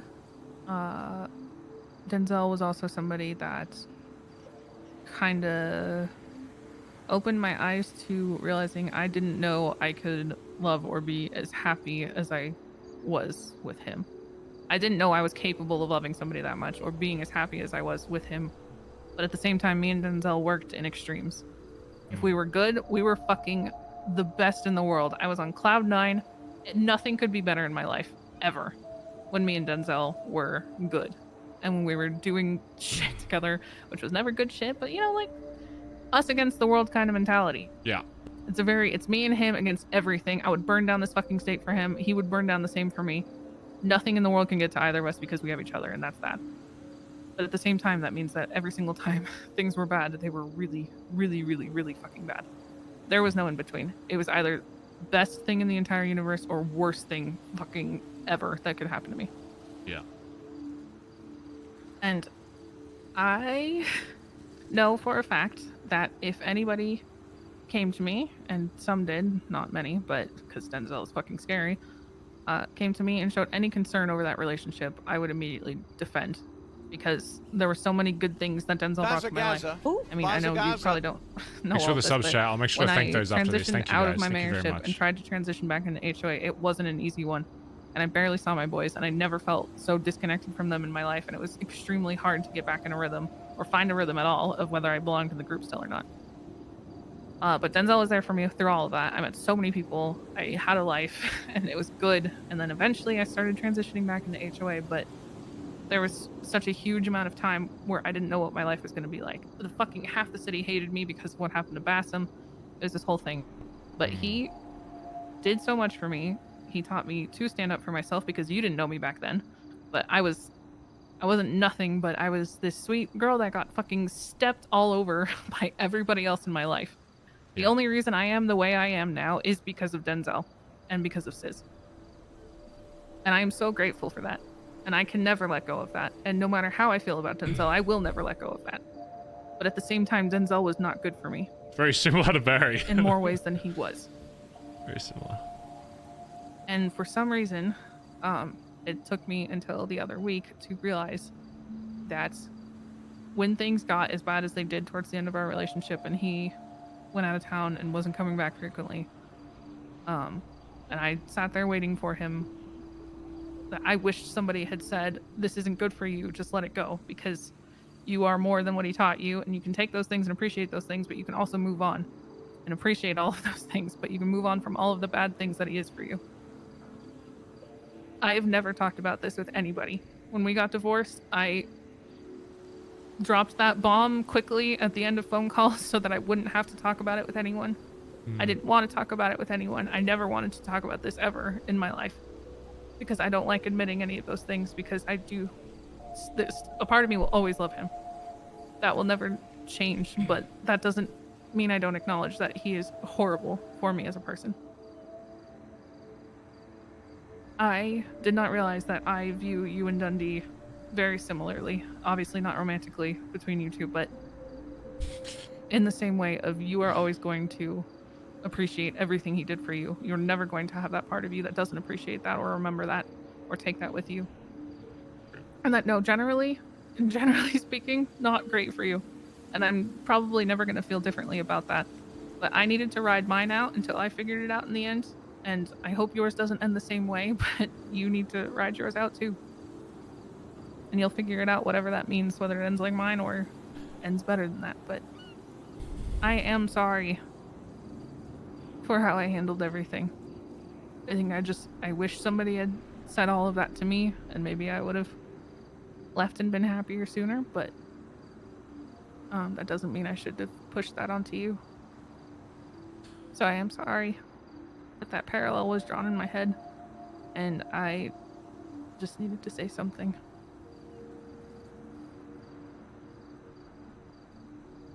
That's right. That being said, that was never a doubt in you. I know you're smart, I know you're capable, and I know Dundee is not going to manipulate you. That has never been a worry on my mind. At least not mentally. Emotionally, maybe. While you say you are a sociopath, I do know that you do care, but when you choose to care, you choose to care deeply. And that's the only thing I worry about. But even then, that's your choice to make, and like I said, I'll be here to pick up the pieces if it does go badly. Please don't share that with anyone. What? No. I appreciate you telling me that. Yeah. Yeah, I can see why you thought that way. Still continue to think that way.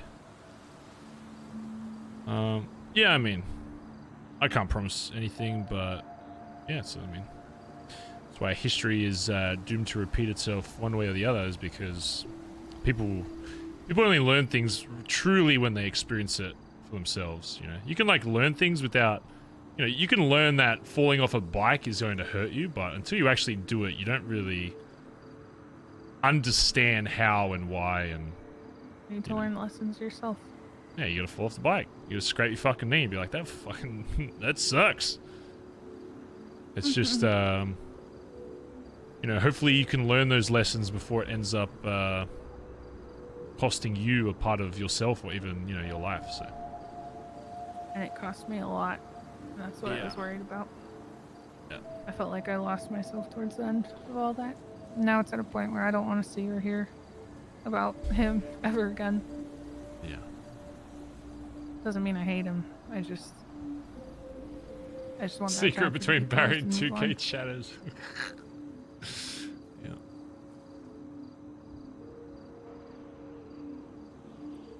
But more than anything, you know, I just want you to be happy.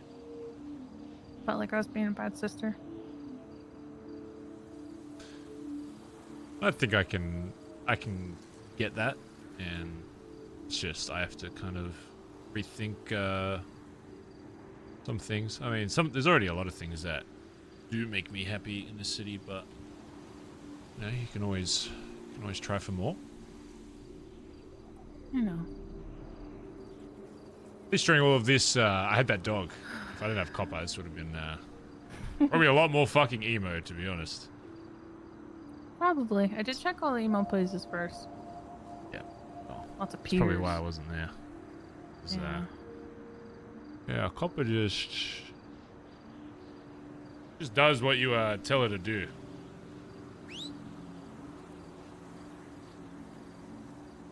She doesn't even look at. She doesn't even know where she is half the time. She just listens to what I fucking say, and then. This is how the club should be. Yes, thank you. I should just have a club of coppers. It would be Be more so like much. Copper. It'd be so much simpler. But it would also be a lot less fun. Yeah, I don't want a bunch of dogs running my club around. So what now? Have you talked to anyone else? Other than D? Not outside you and D. You planning to? You're still taking some time. I mean, I already know what I need to say to both of them. It's just how I want to go about it, I guess. I've done my thinking. It's just about applying it now and figuring out if and what needs to change Right. Because again, there's a lot of issues I listed in that story that isn't just, oh, I'm pissed that you kidnapped me and I've got a bad history with being kidnapped with the club before.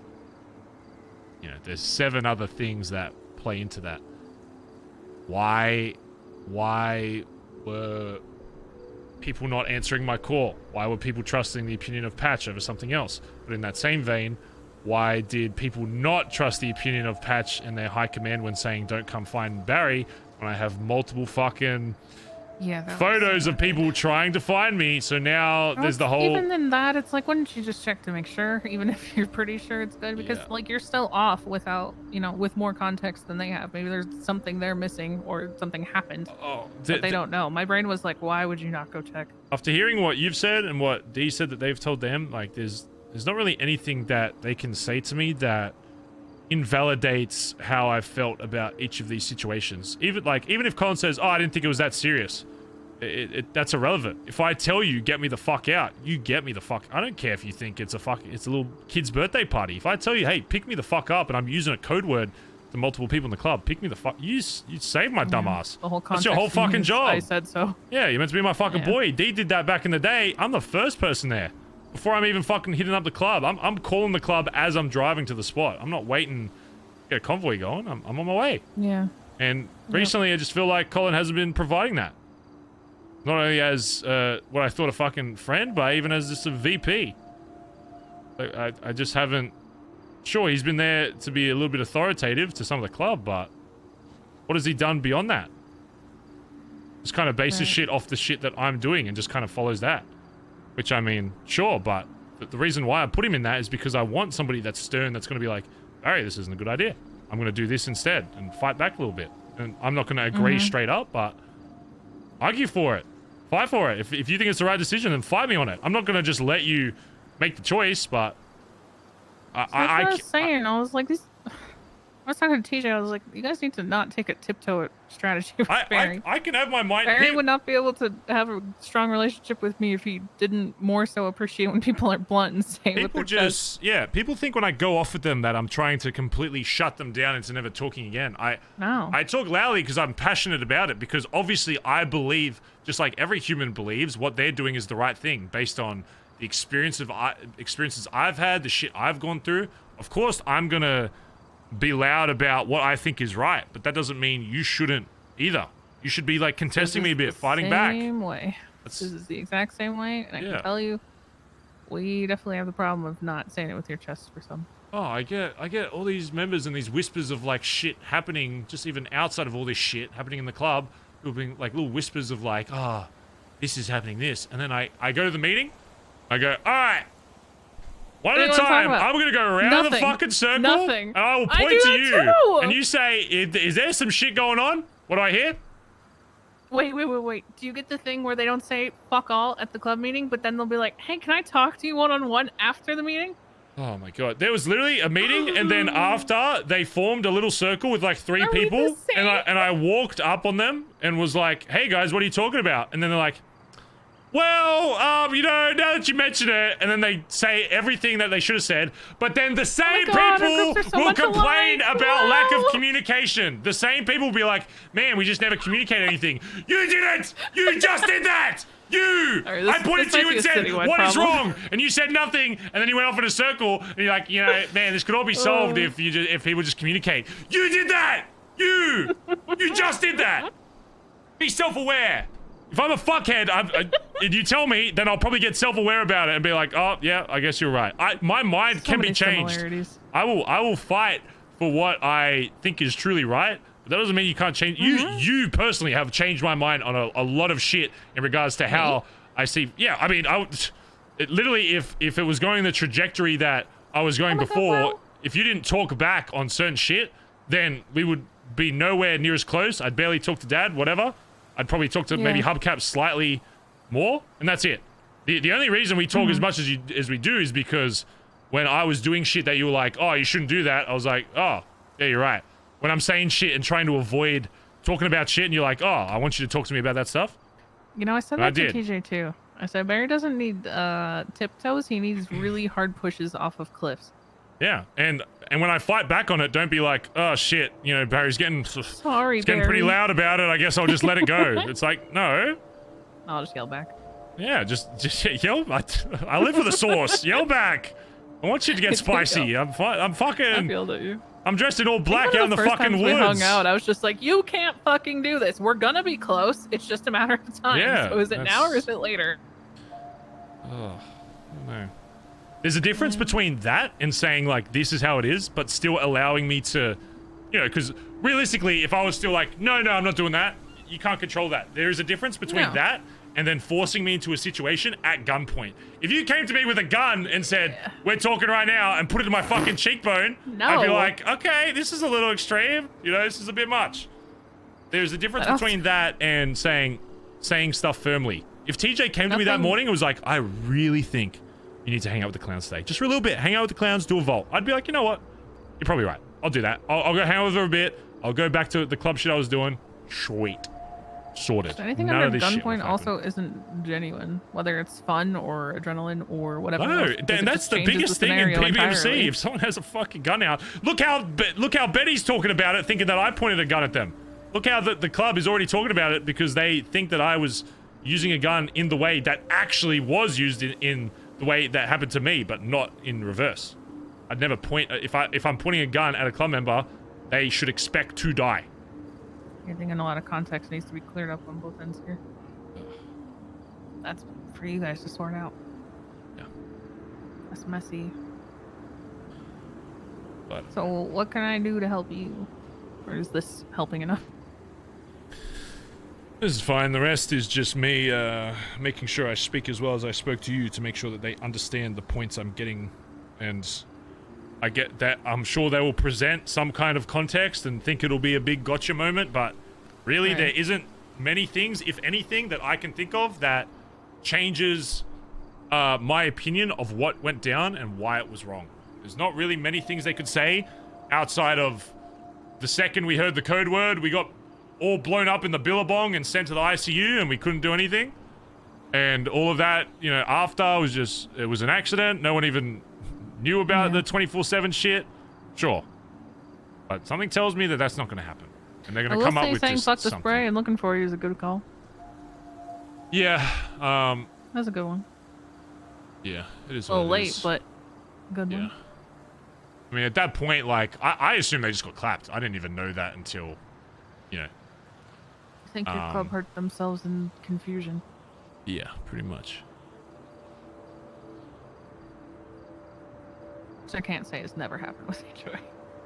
Just so you're aware, I'm not judging your club. That is a very common thing to occur. I But feel. even on the spray shit, if they went and defended, I'd be like, yeah, whatever. Like, you make that call, even if I don't agree with it. If one of the leaders Yeah. there was like, we're taking the spray, or if somebody else said, we're going after Barry, as long as they made a call and were like, I'm firm on this, good. I don't care. It's irrelevant of what I think they should have done or what I would have done, whatever.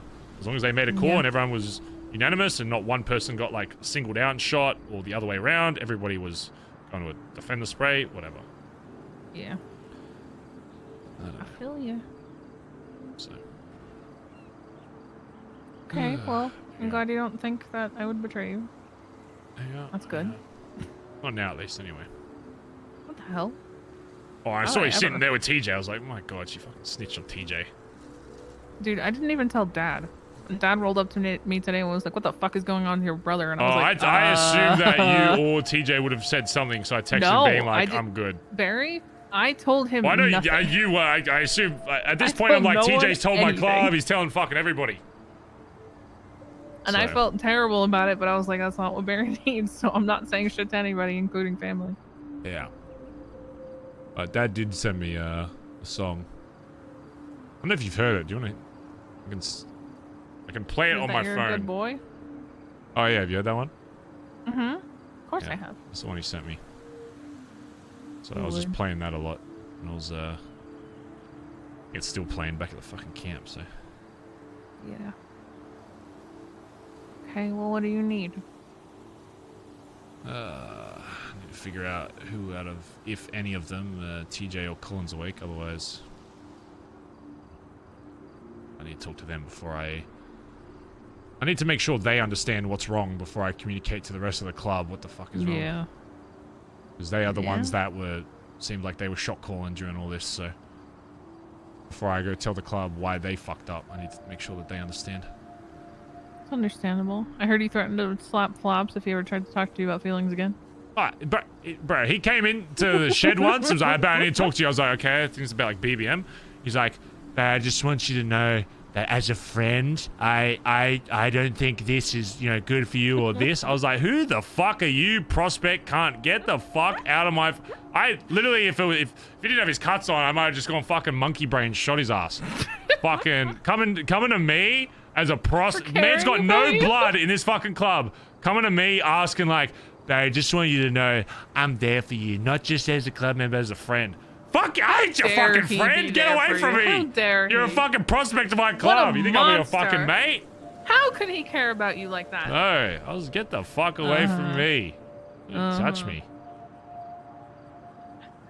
Should I punch him? Is that what you're saying? Should I? I can still do it. No. Listen, I should have. It was. You and I are pretty similar when it comes to not showing emotions to our group, or at least not, you know, getting into big specifics on that. The difference between you and me is I just slap them. Yeah, I should start carrying like a wrench. But I don't think it's a bad thing that they want to be there for you and are trying to open that door, even if you're gonna keep it shut forever. That's one thing. I think misunderstanding the relationship I have with them is another thing. Thinking I'm their fucking mate. I'm your fucking PM. Get the hell away from me. Especially a prospect. A prospect! You know, you get kicked out of the club, you walk away and you go do fucking dodo. You're not blooded in. You're not dying. And take the jacket off, you walk away. Listened to your very bad fucking safe word. Speaking of which, motherfucker, pick a different safe word. The thing is awful. I mean, it literally works. You picked a word for I'm okay? Yeah, but it needs to be something that if I go... In casual conversation, yes, but that is... Yeah, but okay, so okay, let me check. Okay, not okay is okay, insane. Pineapple, all right? Hey, so Cheddar, can I answer this phone? You don't steal our word. There's no way that's your word. That's not our safe word. That's our everybody attack word. Okay, bananas that's then. That's a dive bomb PD word. Let's put this scenario. I'm on the phone call. Cheddar, can I answer this? Sure. Hey, Flops, how's it going? Bananas. No, obviously what do you think? What do you think he's gonna think? Conversation. Oh, is that a code word? If I go bananas, Flops, bananas. There's bananas. I need bananas. He's gonna know. I just don't think okay is good for not okay. No, okie dokie, because it sounds so stupid. Like, who the fuck says okie dokie? You sound like a fucking toddler. I say okie dokie. Okay, well that's point proven. Sound like a fucking baby. Like if someone asks me how I'm going and I say okie dokie, their first instinct should be, what the fuck is going on with Barry? He just said okie dokie, and it worked. It literally fucking works. So insane. It literally works because they communicated and he knew, and him and Benny fucking knew. I don't care what Collin says. They knew what that word meant. They knew. Oh yeah. All right. I don't know. I gotta see if the others are awake. Otherwise, I'm spending another night in the fucking woods, I guess, because I'm not going back there till I make sure both of them understand. You can literally just use my house. Nobody knows I have it in Mirror Park. Doesn't it show up on the MDW once I get keys there? I'll just leave the door unlocked. You don't have to have keys. Yeah, I don't know. It's kind of nice out HOA here. are too scared to go near it. Or in that, and like, you know, this fucking city is. One person sees ya, they don't know the full context, and they're like, "Oh, how's Barry doing? I just saw him fucking walking through Mirror Park." They're like, "Let's go get it, boys! I'm gonna save him! I'm gonna save Barry!" Even talking to Pidgeon, I had to fucking, I had to. I almost called him, but I was like, I don't want to fucking like spill what's going on with Barry. Oh yeah. Did he say anything? You didn't talk to him? No, I didn't call him. I was hoping someone would call him and ask him. Supplies, Yeah, I was gonna. But I wanted to see if he would snitch. The whole thing was going on. I did the same thing I did with you. I met him at the gas station. I was picking up some shit, and I met him. I made him like pet Copper, and then I told Copper to like, you know, chase me over, and he like followed the dog to me. It literally was like, if Barry's getting supplies, he's gonna call Pigeon or Jaeger. Yeah. Yeah. So I'm hoping you didn't. I mean, it's fucking. I would hope. Well, you want me to call him now? just call him and say, "Have you seen Barry around?" That's what he says. Yeah, all right. Give me your If phone. he says yes, I will. I ain't buying shit from him ever fucking again. Give me your phone. Star 69 in this bitch. Say like, I'm his sis. I need to know where he's at. Because I told him nobody. All right, shut up. Oh my Hey, god. what's going on, Pigeon? I'm doing all right. How are you? Let's see if Pigeon snitches. Gotcha. Hey, have you seen my brother around lately? Yeah, you don't know who my brother is. Barry? Benson? Yeah, Barry's my brother.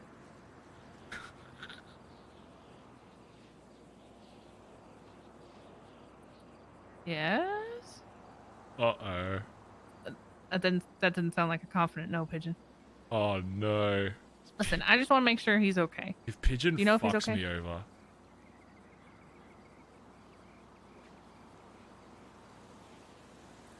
Uh-oh. Huh? That sounds like he's Yeah, gonna we're s- blood. Yeah. Oh, Hubcap he's gonna Jones, Andy snitch! Jones. That's our dad. Fucking snitch. Yeah. Oh my fucking god, he's gonna Mhm. snitch. It was a test! Yeah. Oh, hell yeah. Yeah, my dad's a fucking legend. But my brother, have you seen my brother, Pigeon? Yes, we're blood.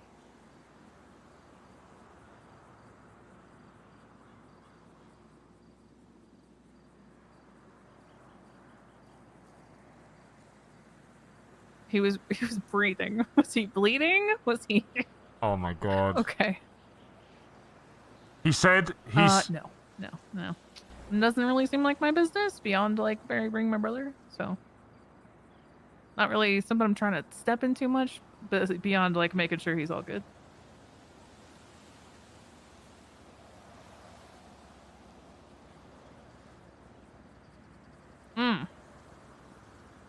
Okay, perfect. All right, sounds good. I just know you're the go-to trench coat guy who holds everything in his pocket, so figured if he was getting supplies, he'd probably call you.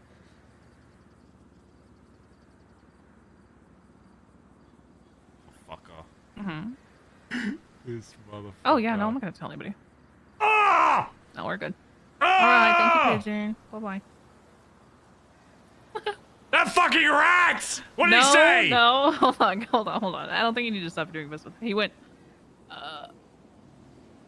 no.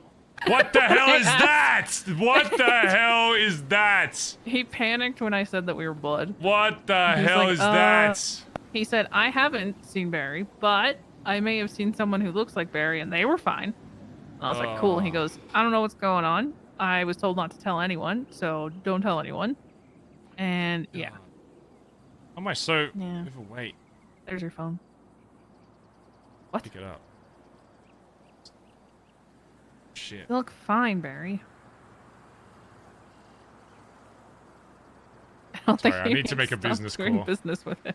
Don't Need you to make a dare. business call. You're gonna fuck Pigeon, me what is? over, Oh Pigeon! no! What does that mean? What the Next hell? time somebody asks you, have you seen Barry? You say, Barry! no, I have not. Is it that hard? Don't say, that means yes. Everybody knows that means yes. No, it doesn't. You No, telling it me doesn't. I'm gonna start going to fucking Joe Schmo down at the docks for my fucking motion sensors next time? Barry. Jesus Barry, fucking just Tell him Christ. that you Barry! had me do Barry, this, listen, it was just please, a so I don't ruin my start. relationship with Pigeon. You're a didn't give thin any- ice pigeon! Hey! Okay. You call him back right now and tell him that you made me do that. Yeah, I'll call him later. Call him now, I'll let him Barry. stew in it a bit. Make him fear You're his gonna life a fuck little over bit. my relationship with Pigeon, All which would be right, very, very bad. Very bad, Barry. no, this will Call him work back, for you. Barry. He will give you a Barry? discount on the next one. Barry, call him back right now. Just like your shit with CG, you don't know how deep that runs. I'll Call text him. back right I'll now. text him. What are you texting him? I'm gonna say I made sis call you. It's all good. Smiley face. Ay, ay, ay. Hey. Alright, yeah, now I gotta see fucking, now I gotta see fucking TJ or fucking Collin Zoic, I guess. Probably a good idea. If you're ready for that. Yeah, I mean, spending another night out here unless I have to. Well, Because you I can still find need, campsite if you to have know if they told the other members where the fuck I was at. Because that's a whole separate issue. Still not gonna Why don't you lie. just have one of them meet you at the campsite? Yeah. Well, Good place to talk. 10 out of 10. probably still get Coffee to sniff them out before they know where I'm at in case they do bring someone with them. Because one thing that does happen in my club, anytime someone gets caught alone, they usually bring a fucking tracker with them. So I'd rather the club not know right now. If he calls someone and say, I'm gonna go talk with Barry alone. Same fucking thing. Sure. So, all the shit on the ground I can't carry, so if there's anything there you want, take it. No, I'm good. Oh, I Alright, you sort appreciate you that out. chatting. Yeah. Don't forget you can always call me. Psycho. Well, you can't blame me, okay? I didn't say anything about location, and I see you and TJ at the same time, even though it was just really bad timing, but I saw you both there. I was like, oh my god, he told TJ, and then TJ's probably told Dad, and TJ's probably also told other members, because I saw another member there. At least I'm self-aware that that is not proper thought process I should have gone through. But I won't deny that that was what I was thinking at the time. Yeah, I ain't ever gonna betray your trust. You should know that by now. Yeah, and so should my fucking club, but at least with me, I still call you down here. With them, they just start talking shit after a day. So. Well, we got each other. Yeah. We'll sort it out. At the very least, I hope the club's still been fucking running. If I get back there and they're like, oh yeah, we've made no money, we failed every job we did, and we got no idea what to do, I'm gonna fucking... Okay, you're doom spiraling. You I'm should gonna talk lose to my them. fucking head. Come on. Come on, Kappa. And you texted Pidgeon? Yeah, he's good. Oh, yeah? What did he say? Man, I love you, Barry. Did you not, Barry? Barry? Alright, I'll call him. I'll call him. You do not know how much you are risking fucking up for me right now. You a fucking shithead. It's gonna be I'm gonna carry alright. cuffs It's just to gonna... fucking check your phone when you do freaking this out, shit. sis. You're freaking out. He's not answering my phone. Are you Rami, even how's calling it going? Pidgeon? No, sis, you're freaking out, okay? It's Rami, Pidgeon. what's going on? Huh? If you're not Rami. actually calling Yeah, Rami, Pidgeon. I'm gonna call him right when I get back. So if that's not Pidgeon, Oh, you're in fucking trouble. Sis just wanted to tell me to tell you that it's fine. It's not a big deal. I'm talking with Sis, so it's okay. She's You like, told you're me to gonna... do it. Wait, Barry, wait. I didn't even give that much information. You I just said, told me to. Fuck, Sis, come on. I Say said it. someone Yeah, who's- Sis someone who looks like Barry is breathing. said to me to tell you it's not that big of a deal, and I told her to do it to see if you would snitch, and you passed the test. Congratulations. It's not Pidgeon. Wait, It is Pidgeon. so I'll show you the caller ID. Better Yes, be. you are fine. Sis just wanted to make sure. Although, you know, maybe you should give a Sis wanted to make sure. Maybe you should give Sis a discount on whatever dealings fuck you do off. with her next time, okay? 'Cause sure. Sure, That's alright, that done. sounds good, I Pidgeon. didn't know Alright. she's your sister. Okay, I got you. Yeah, that Goodbye. sounds good. All right, bye-bye. Goodbye. See, now I got you a fucking discount, okay? It's not What are Pidgeon. you is it? freaking out about? Was it Pidgeon? I'm gonna It call him right was. when It I get literally back. was. You can check my... Look, I will show you my caller ID. Look. If it wasn't, I will hunt you down. I will go full TJ. Not to kill you, but to find you and yell at you and slap you. Show me.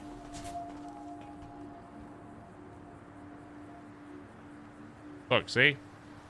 Look, your last Okay. call 2 minutes I'm ago. still calling- Pigeon. I'm still calling him when I Go get for back. it. I don't care. Oh, also, Yeah. cool news. Oh, Sis is officially so clean. I've never done a crime in my life. Oh, you got expunged? Yeah, my expungement through, and I got my bar license. Bar license? So if you're ever going to jail when I'm around, call Oh, me. shit. Say less. Yeah, I'll legally lead the shit out of that situation for you. Yeah. Gonna So be these days, I don't really go to jail a lot because I'm pretty good criminal.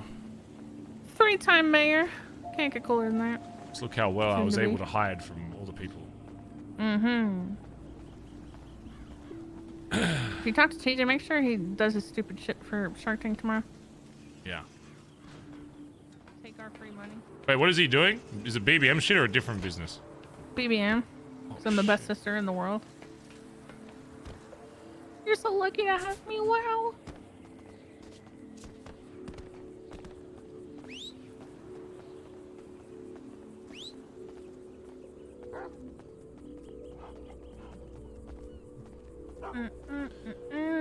Feel a little better at least? I mean, better in the sense that you know the context, or better in the sense that I still need to fill them in on why what they did was so fucked. What, you thought I was gonna think some way about you? That wouldn't happen. No, but it's still good to have context. Oh, you know. I was like, I didn't think you would. I didn't think. I figured you of all people would know that there's more to it than just that. But You driving a bison?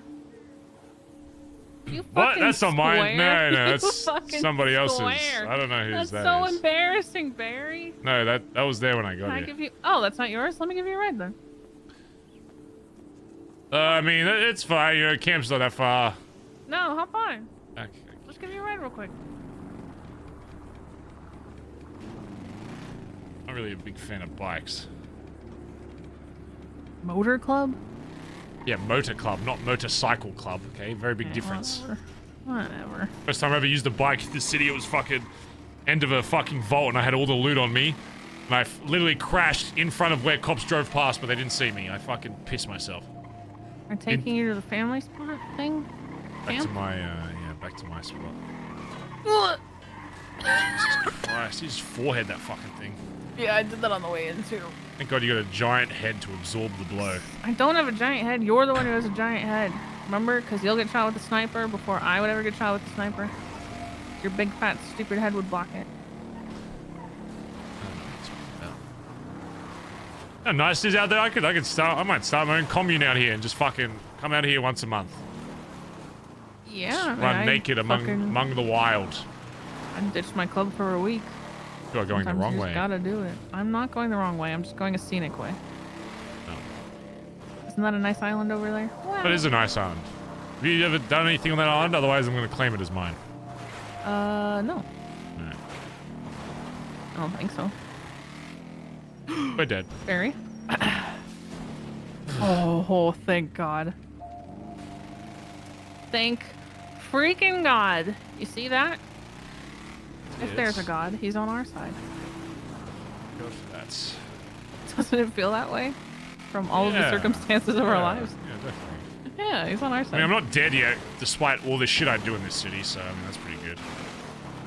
Yeah, that's true. Did you see TJ's note down here? What did it He say? etched, am TJ sorry in the sand. MTJ sorry. Yeah.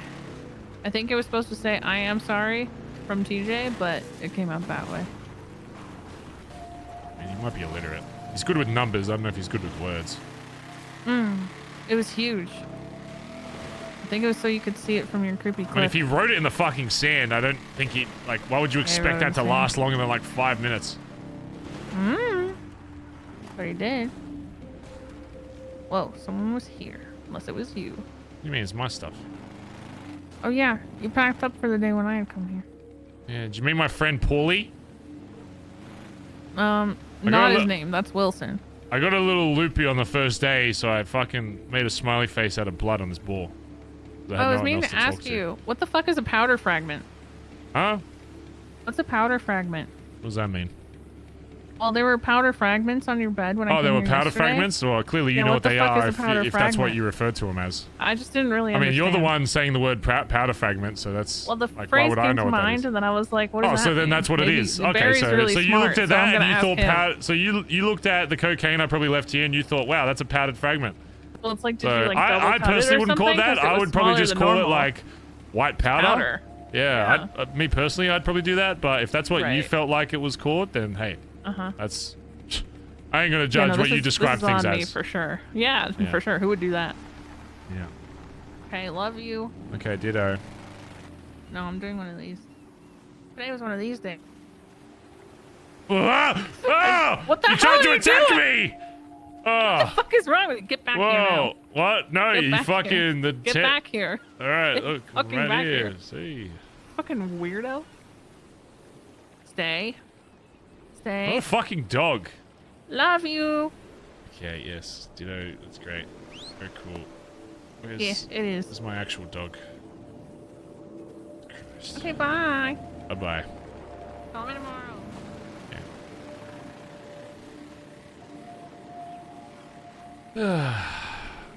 Well, well, well. Me and you again.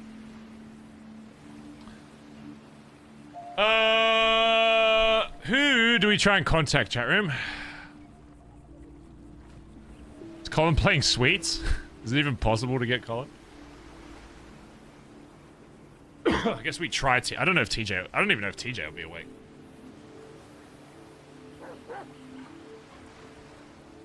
I don't have a car here! Fuck! So I'm gonna do a straw poll, because we'll probably only have time for one more convo before Storm.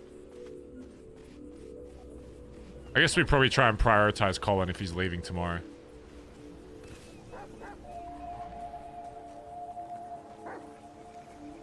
Well, let's, Oh, I can take the tulip.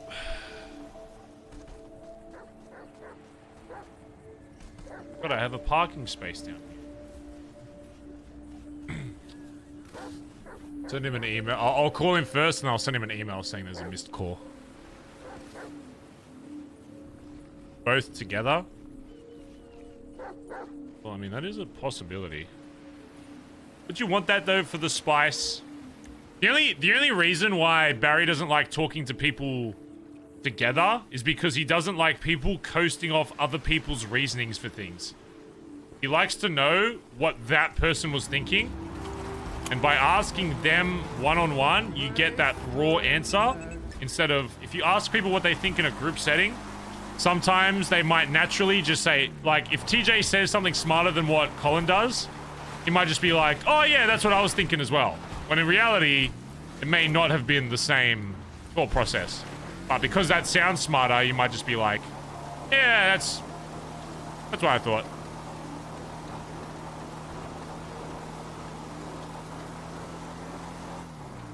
I feel like Cora and TJ would be honest. Yes, you might think that. Does Barry think that right now? I'll let you decide. Do you think Barry is in the right state of mind to be thinking how his club thinks? Probably not. You gotta remember, even though Barry's like good with like sis and all that stuff, he's still very on edge. Same reason he's going back to call him anonymously, because he doesn't Alright. Do we try Collin first, I guess? And if he doesn't wake up, then I guess we do TJ. If TJ's even awake. We're gonna have to change the music because Barry's pissed at Collin.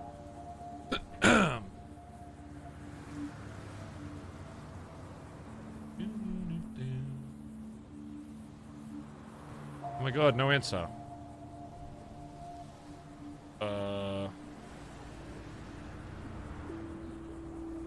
Missed call from unknown number.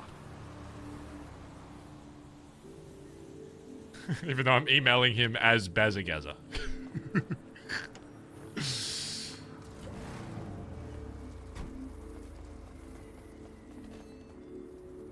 Oh, I thought I wouldn't remember you, huh? Fucking snitch! You fucking bitch! No one would have found me if it wasn't for you, you fuckhead! Ah! Ah! Fuck you, Raj! Ah! Fucking snitch! Now I'm taking more dog food! Oh. I'm taking more dog food. What? Doesn't this break? Taking more.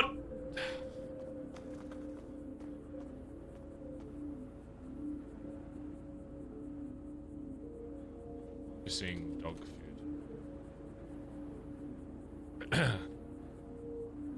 We farm this RP real quick. Oh. No. Fuck your fucking door as well, bitch.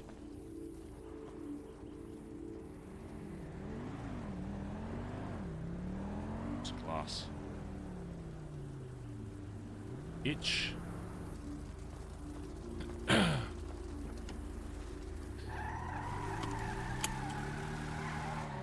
don't know if I want to go back to BBMC chat. I'm gonna miss the fucking...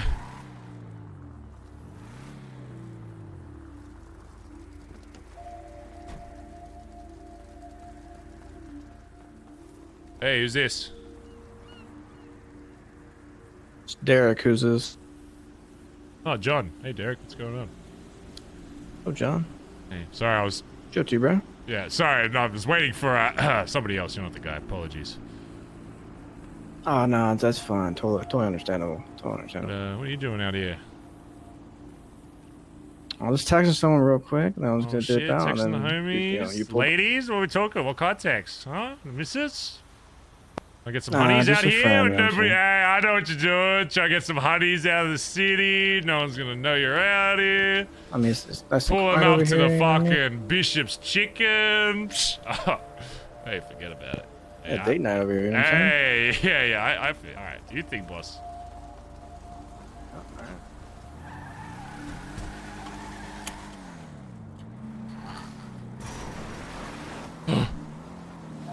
Think we played it off, chat. He's none the wiser. I thought that was TJ for us. I'm not even joking. I thought that was TJ. I was like, gee, did TJ... If TJ actually stalked Barry there, then... It's gonna be a little match. That's weird. Didn't know you could hide your username on Discord like that.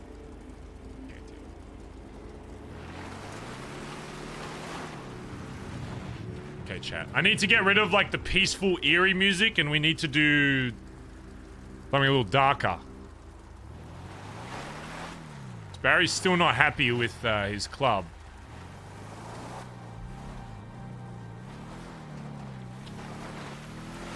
Where should we talk with Collin, chat?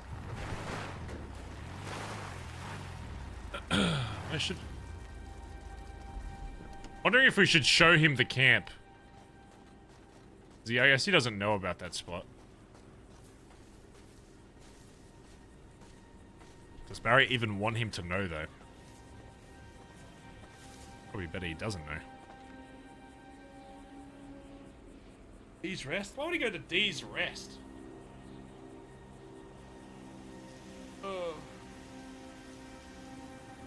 We're just somewhere along here, I guess.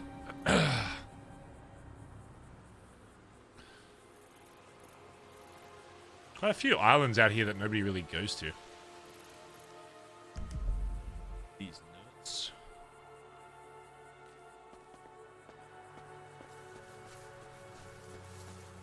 Humane Labs. God.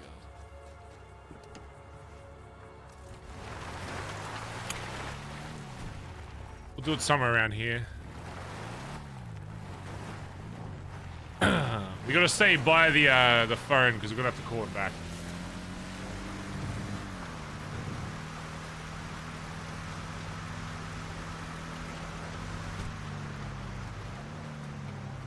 This'll do. Little shack. Oh my god, can you go inside this thing?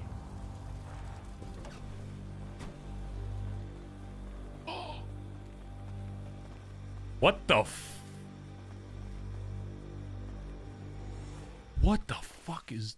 Oh, what the fuck is this? This is lit! Oh, shit! Now this is what I'm talking about. I'm yoinking this. This is mine now.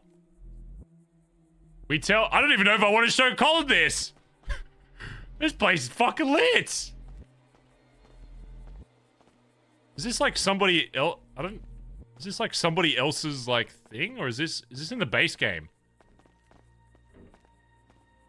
Oh, dude, what? I should have just, dude. Oh my god. Dev spot. And now, yoink.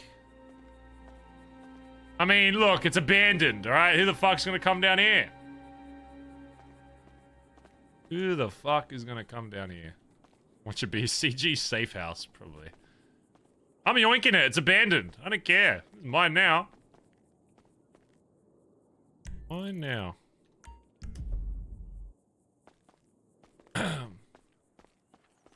Wait, let's see if Copper... Would Copper come downstairs? Oh, we'd need to be able to see her, though. If I call Copper, will she run down here? Bazza. I don't think she does well with stairs. See if she would come. Copper! No, she doesn't like the stairs. Dude, this is very good with stairs, are ya? Should we show this spot, chat? It's a cool spot to have a talk, though. That's the thing. Colin's gonna think this was my spot. This spot is even cooler than the other spot. I mean, the good thing is they're really close to each other, so... maybe we could just... maybe this area could just be our little secret area. Don't show it. I mean... listen, he's probably gonna find it eventually. And if I use it, it'll probably be for club shit regardless, so... I'll make Collin to... I'll make Collin keep it a secret and see if he actually does. We should have like a little meeting there or some shit. That thing's nice. One person knows, everybody knows. Yeah, I mean... that being said, though, I'm sure I'm already being stream sniped. I'm sure there's at least one person watching the stream that is in the server that will somehow randomly stumble upon that room. So... that's how it goes. Like, oh my god, what's down here? We can have a look down here. Dude, that was sick. That was like an actual, like... I was like scared. I was like, oh my god. Like, that's why I put out my gun. I was like, am I gonna die? Is this actually somebody, like, somebody's house?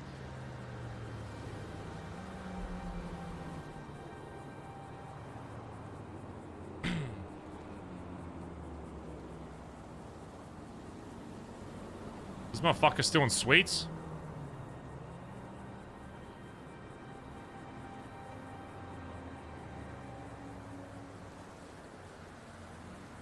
Wait like 5 minutes and then try again.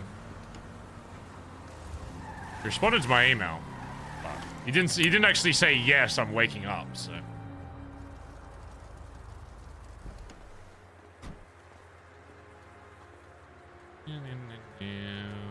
Ended stream? Oh. Oh, rip bozo. I guess we'll call TJ then. We'll wait 5 minutes and then we'll try TJ. But if none of them are awake, we're probably going to be a little stalled. So. Okay, let me thank some subs. Sebastian, thank you for the 10-month resub. Hagen, next to the 12 months, said, yo, damn, 1 year already, great RP, Baz. So, hopefully you enjoyed the RP, by the way, chat. I know it's a lot of conversation stuff, but, yeah. MYO UNK, thanks to the 8 months. Shara, thanks to the 20 months. Blue Fairy, thanks to the 16 months. Sir Grimlock, thanks for the 2 months. Star Angel, thanks for the 5-month resub. Oh, we're 6 away back from 1900. Appreciate you, chat. It's Megan, thanks for the 55 months. I missed the last 2.5 hours. Hope I didn't miss too much. No. Grubfoot, thanks for the 2 months. Said Whip Love. Luna Raven, thanks for the 6 months. Thanks for the RP. Baz L. Jared, thanks for the 7 months. Luna Raven, thanks for the gifted sub. Hawk Rule, thanks for the 44 months. I am sick and twisted. Thanks for the 11 months. Thanks for the great RP. No, thank you. Pancake, thanks for the 23 months. Said, hey, Undead Killer, thanks for the 4 months. Amount of intricacy you put in RP is incredible. Just want to show the effort is appreciated. Hey, I appreciate that. Thank you. Undead Killer, much love. Cutest Potato Deviant, thanks for the 14 months. Someone just sub. Oh, Rihanna gifted 6 subs. Can we get some love in chat for It's Rihanna? Thank you, dude. We get some love in chat. Getting us back to 1900. Thank you so much. Hopefully you guys are enjoying the roleplay. You guys are enjoying the roleplay. Still want to try and get at least one more convo before Storm, but if they're not awake, they're not awake. So, it is what it is. I just fear, though, if Collin's away for 2 weeks, it is... like, I don't know. I feel like it's going to negatively impact his character, because if Barry can't get resolution before he goes back to the club, then he's going to be pissed. I don't know. Maybe it'll get dealt with the convo with TJ, but I don't know. Stevie would be good. I mean, You want to know the sad thing, chat? Stevie didn't even message. You want to know who messaged Barry? Every single person that messaged Barry had an opportunity to find Barry, by the way, if they wanted to. So obviously, Sis, Dundee, Collin messaged, Nancy messaged. She probably found out pretty late though. So Nancy got the 24/7 message. TJ got it. Hubcap got it. Finn got it. Chip got it. Flops got it. Kaiba got it. Edbert got it. So all of these people had the ability to find Barry's like location if they wanted to. But for whatever RP reason, it's good that not everybody did, to be honest. So I don't think Kaiba did, unless he didn't. I'm not aware. Pretty sure Edbert did. Flops went for it. Chip didn't. Finn didn't, as far as I'm aware. Hubcap didn't, as far as I'm aware.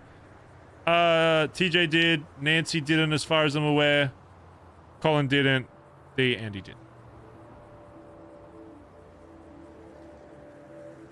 Was everyone saying Finn? Yeah, Hubcap sent the song back though. Yeah, I'm not saying just because they didn't go and search that they don't care. That's not it at all. I'm just saying that those people had the possibility to find Barry if they sorted out. But again, seeking out RP doesn't always mean you will be rewarded for it.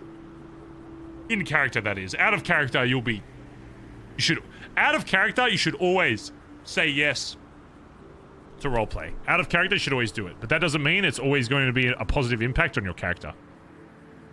I.e. this.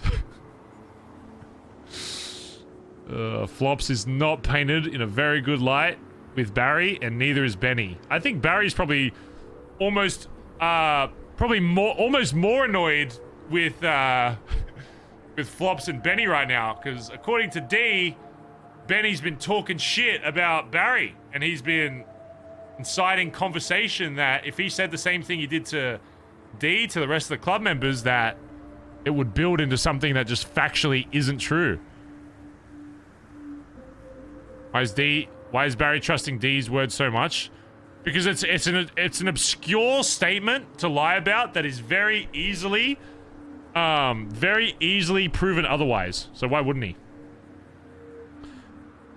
And if it wasn't true, it would get immediately proven otherwise. So why would Barry not believe that right now? So who knows? Who knows? All right, we'll try one more time, and then we'll try TJ, and then if not,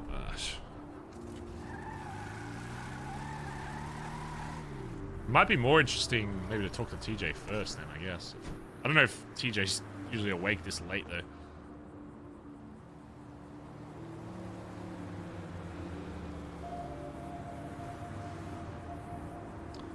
Well, if Collin doesn't answer, Rip Bozo. Hope you had fun being VP. Back to patch 07. Rip Bozo.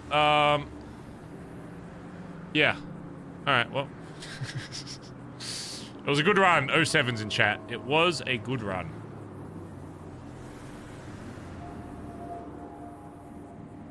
If TJ's awake. Hello. I think it's time you and me have a little chat. Oh, hello. Where are you at? Give me a ping. 733. I mean, you know where I was at. I think you mean you're asking where am I at now? Yes, That's it what wasn't you mean. exactly hard to find you. What? You were right behind, like below our family meeting spot. You don't think I would have checked there? I'll ping you. Wait, why did the phone just get disconnected? 733. Hello? Wait, am I Hello? still on the phone? Yes. Oh. Yes, you are. Hang up, please. Yes, I got it. I'll ping you soon. Wait, am I... Hello? Oh, I'm staying on the phone the entire time. All right, fine. 733. Did Dundee just fuck my...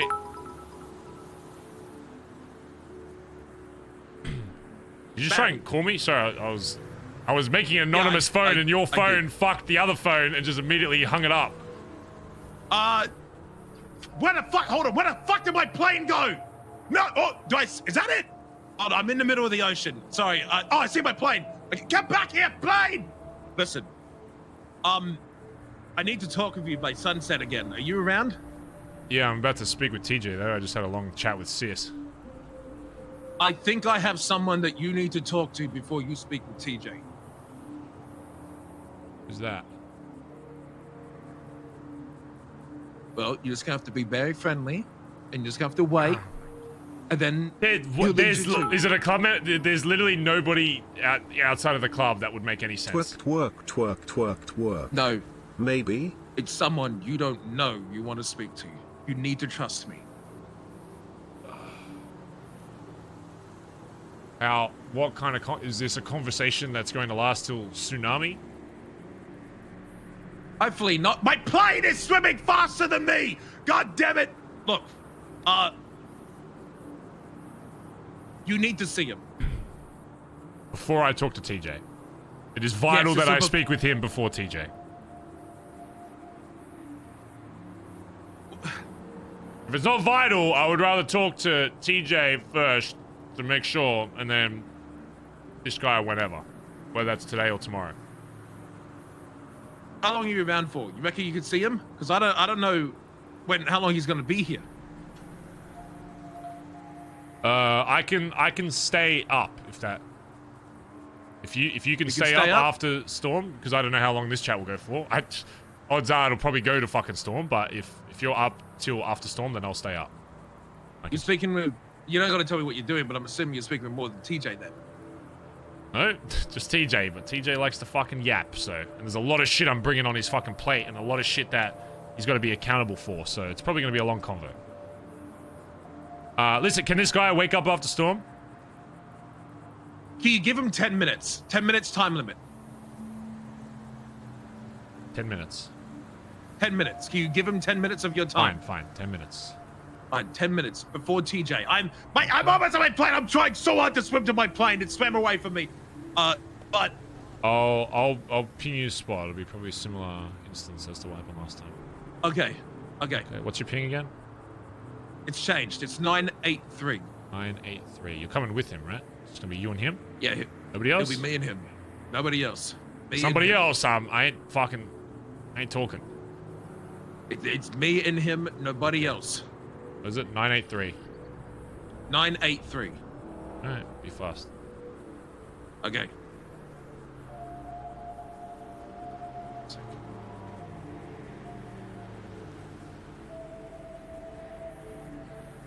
So I gotta finish some shit. Can you wait like... Are you gonna be around for like 15 minutes? Give me 15, okay? I gotta deal with some shit first, alright?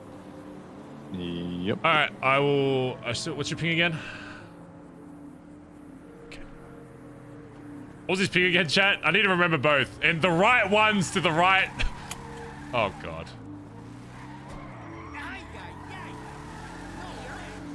Do the same thing we did to, Which one is D?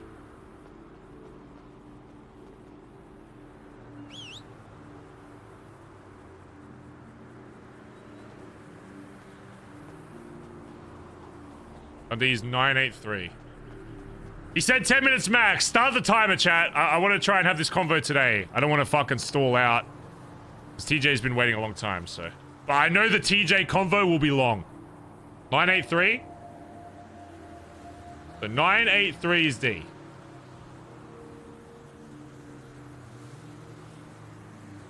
Being accepted.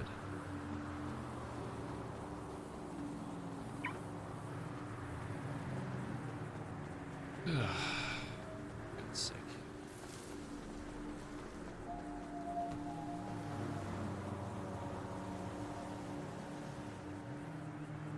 Yeah, we hide here.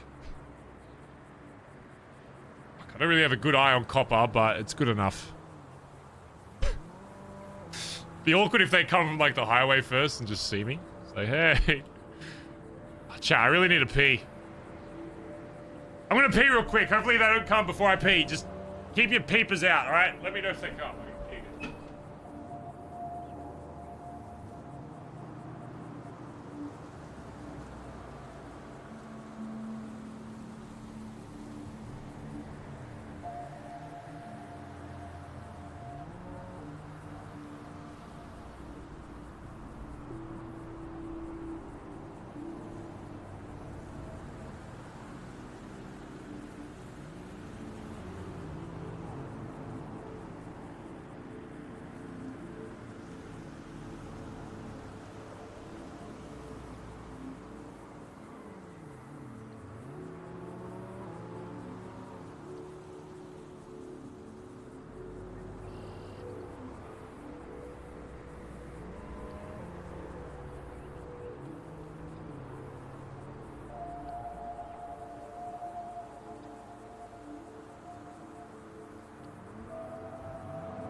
There yet? You see him, chat?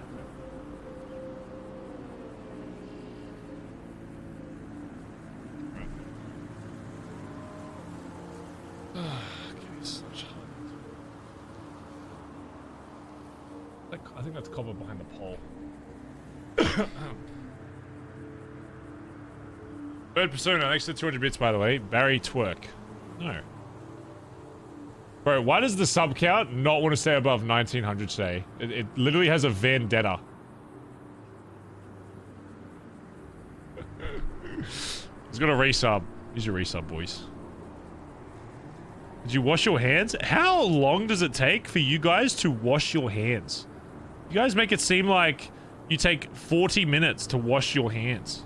How long do you take? How long does it take you to put soap on your hands, scrub firmly, dash a bit of water on there, and then wipe your hands with a towel? Takes me like 20 seconds tops. Turn on the tap. Soap. Wash. Wash, wash, wash, wash, wash, wash, wash, wash, wash, wash. And towel, and done. And my bathroom is like right next to my door. And even if I didn't wash my hands, okay, I wouldn't even need to defend it, but I do.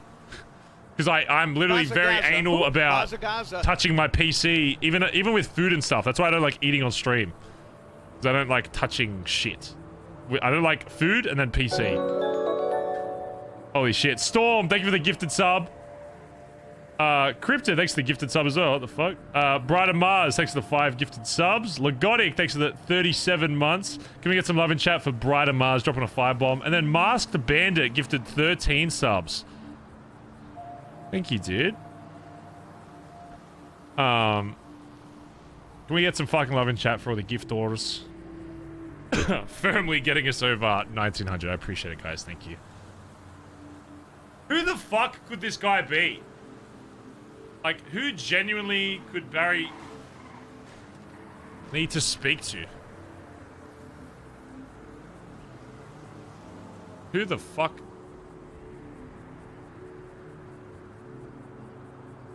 Is that a cop?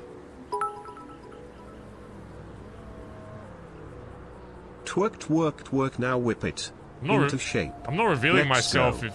It's What? not too late to whip it. Whip it good. Twerk, twerk, twerk.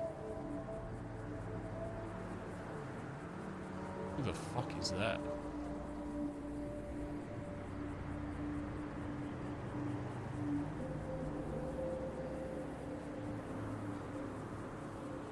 Who the actual fuck is that?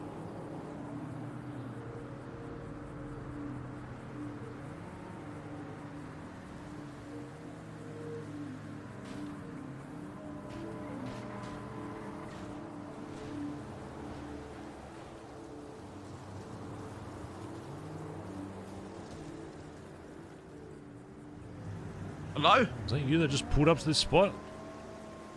Pardon? Or a cop just pulled up to the spot. Oh, I'm not even at the spot. Sorry. I'm in Polito. It's not you?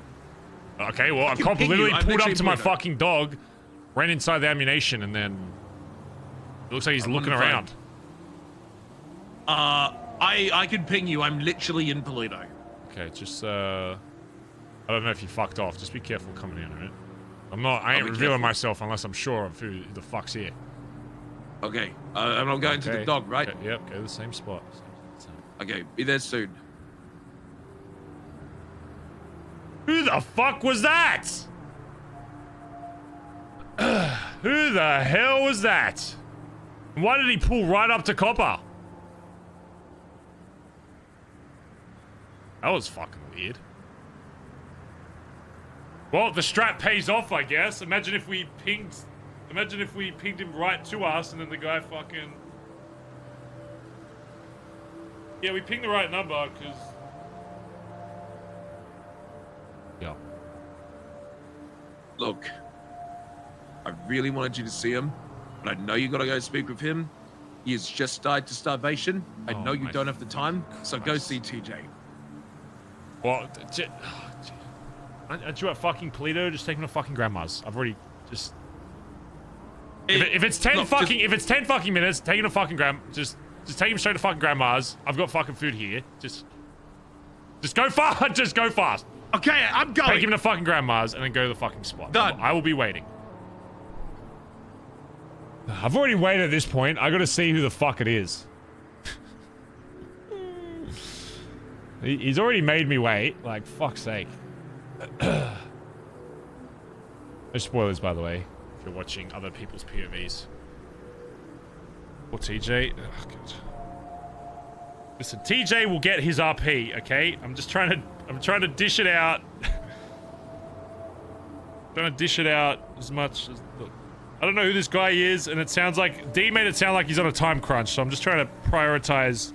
I know TJ's around a lot, and TJ's not going to want to miss talking to Barry, so... Yeah. If D said it will only take 10 minutes... Whatever. So I know the TJ convo is going to be at least an hour. At least a fucking hour. Who the fuck could this be?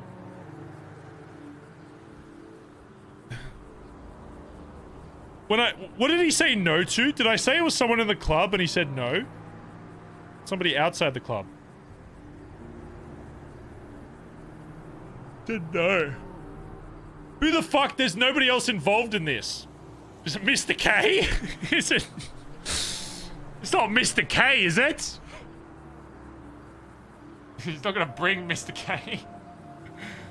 Is it Barry's mum? Those are really the only two people. If it's Benji, I'm actually not revealing myself. I'm not even joking. If it's Benji, I'm not coming out. I'm not even joking. If it's somebody that has no bearing on the situation, I'm not. I'm dipping.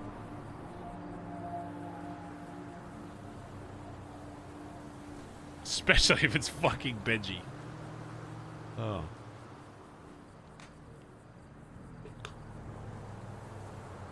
I don't really know who it could be. Who does D even know? Doesn't everyone hate D these days? Who does he even have that would come along with him to this random gas station?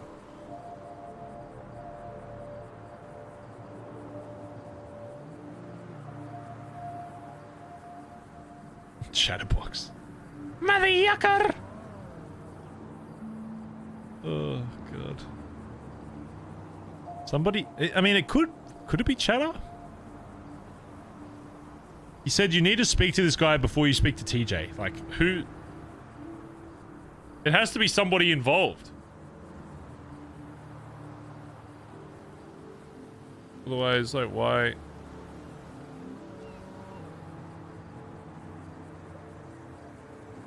See, this is why I wanted to buy the cameras, so I could do this from further away.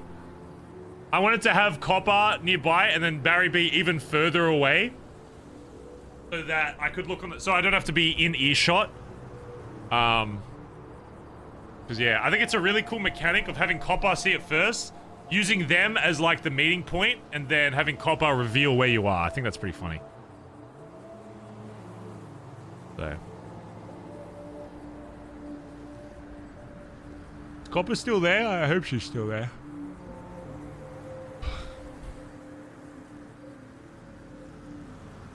I mean, Pidgeon? Maybe it's Pidgeon? Pidgeon's really the only one that's been in... Like, there's nobody else that's outside the club that's really been involved. You know what I mean? Like... Oh my god, it's Barry. What if it was, like, Season 1 Barry? And I was in a time warp. And Barry, the current Barry wasn't the real Barry. Like, he's a clone. And then he sees the old Barry and it's like, oh my god, it's Gaza. Oh my god, it's Gaza. I thought I killed you. I cut you off from my name.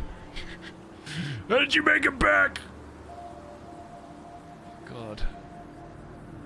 How the fuck did Gaza find me?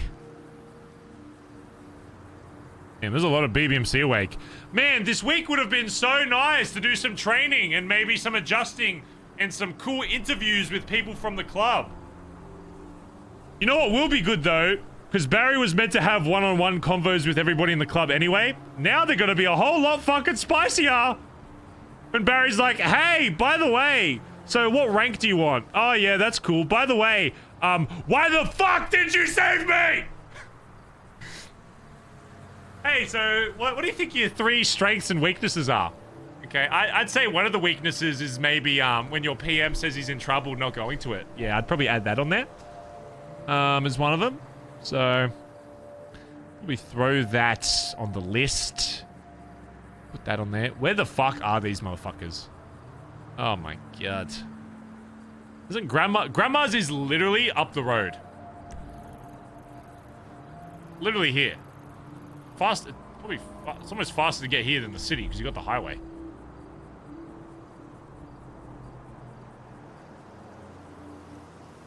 Jesus Christ.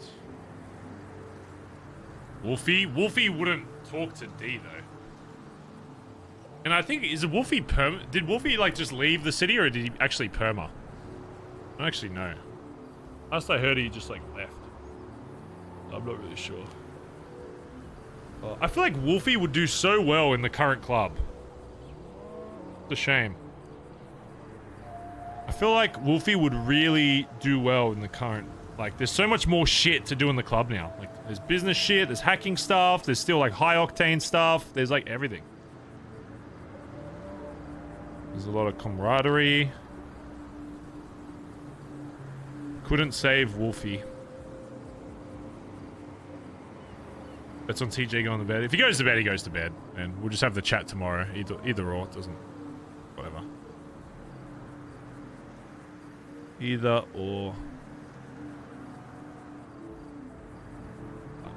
We'll see. Have the others been enjoying this RP chat? I know it's like strenuous emotionally wise, but I'm hoping they at least enjoyed like Barry kind of missing and trying to find him and all that. Like, you know, I've really enjoyed being like incognito Barry, you know. I think it's been really fun. So in character obviously they'd hate it, but hopefully out of character they get something out of it. Like I'm pretty sure Kiva said she liked it, so I don't know. The whole point of this arc isn't to, you know, because I know Dark RP is a bit more like, yeah, emotionally taxing, but I feel like it leads to the best story arcs, you know. This is basically what Barry had to go through, except do this over the period of like 2 months. No, 6 months. Because the first time D went missing was like a month. And then the second time was like 6 months of Barry, like, stressed. You know? Barry's only been missing for a day. The club's fucking losing it. Barry had to deal with D missing and having the same conversations for 6 fucking months. While, because Whippy was taking 40 fucking years to do the Norman video. So we were just like stun locked into waiting for that video to be done so the RP could continue. So it was like so many days of like the same shit happening because people didn't want to push past. And then Barry was just finally like, I'm doing this. Everyone in the club was like, okay. Where is this motherfucker? Like, are they both dead somewhere? Like, he said he was at Polito. It takes 1 minute to drive from Polito to Grandma's. It would take 1.5 minutes to drive from Grandma's to here. Add in an extra 5 minutes of getting him up, dragging him inside. Oh my god. And now TJ's twatting at me. Oh my fucking... This isn't my fault. This is not my fault. This is not my fault. This is not my fault. How is this my fault? How? How is it? D says I literally have to talk to this guy before TJ. He said that. That's his words, not mine. He says you have to do this. So what am I going to say? Of course I'm going to say yes. Okay. Okie dokie.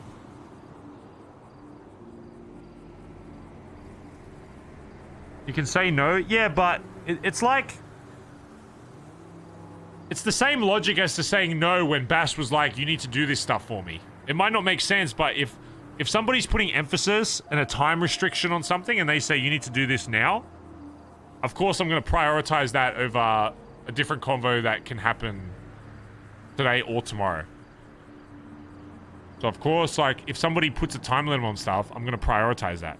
Because I don't know who this guy is. I don't know if they can be awake tomorrow. I don't know if they can even be awake after Storm.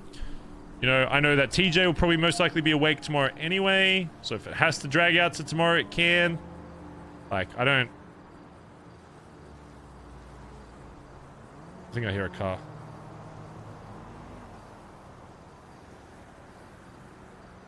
Is Copper even still there?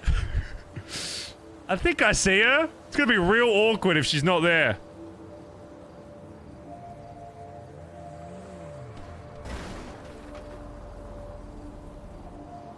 Wait, why is he here? That's not where the fucking ping was. What? Okay, well this is just awkward. Who the hell is this?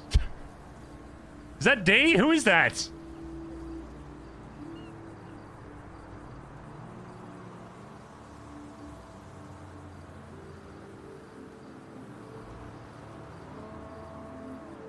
Need both you. That's dog.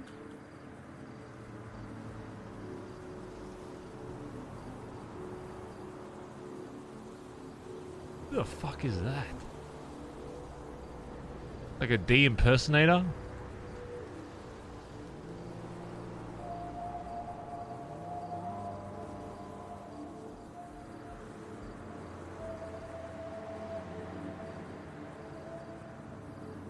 Did the fucking cop run over my dog? Did the cop run over my dog? Alright, we're doing this the old-fashioned way, chat. The fuck is this? No one? Oh, look, I dropped my phone over here and just gonna, yep. Copper's still there, you papega fuck!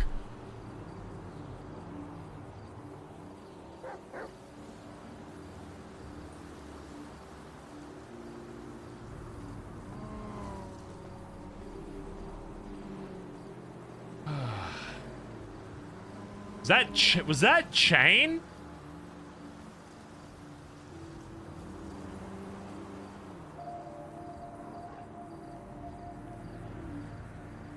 I don't even remember what the last thing was with Chain. Surprise.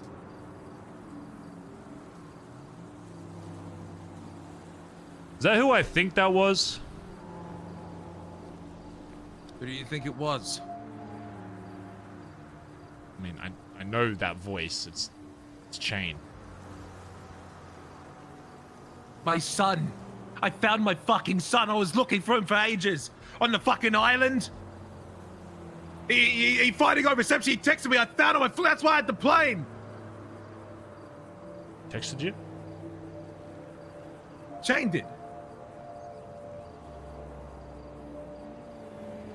Found him on an island. He was starving to death. I had to bring him food, and the plane broke in. Who else did he text? Was it just you? He told me he received text messages from Edbert and TJ, but he hadn't responded to them. TJ and Edbert know he's alive? I knew he was alive too, for about 2 weeks.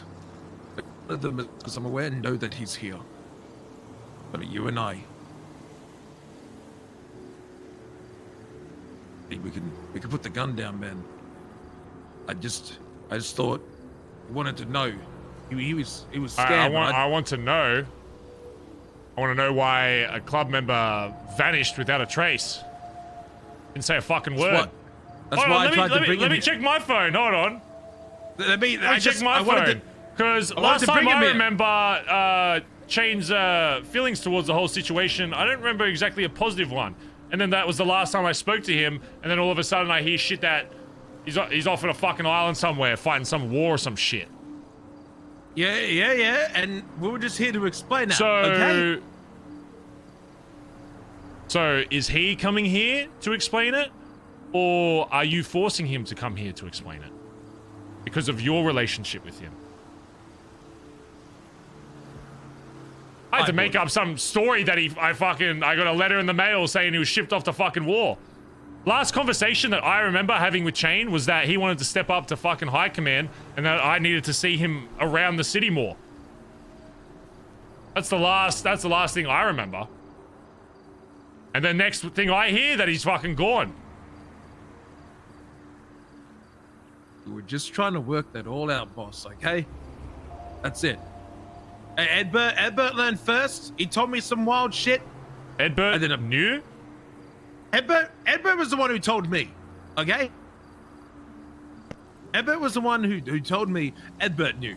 And he knew back before any of this happened. Edbert told me about 3 weeks ago. So he made contact with Edbert, but not the PM of his club that he was still in at that point. I don't think it was he made contact to Edbert. I think it was Edbert made contact to Chain. And Chain was found. This man was starving and had to swim from fucking KO Perico like I did. I didn't know about this. To me, he just disappeared and died in a fucking orgy. I learned so much about him recently. He was starving. I don't think he fucked off. He tried coming back for a long time. He had a makeshift boat made out of fucking cardboard, Barry. I don't think he was trying to fucking hide from you. He's scared of you because he was scared of fucking deserting the club? Yeah.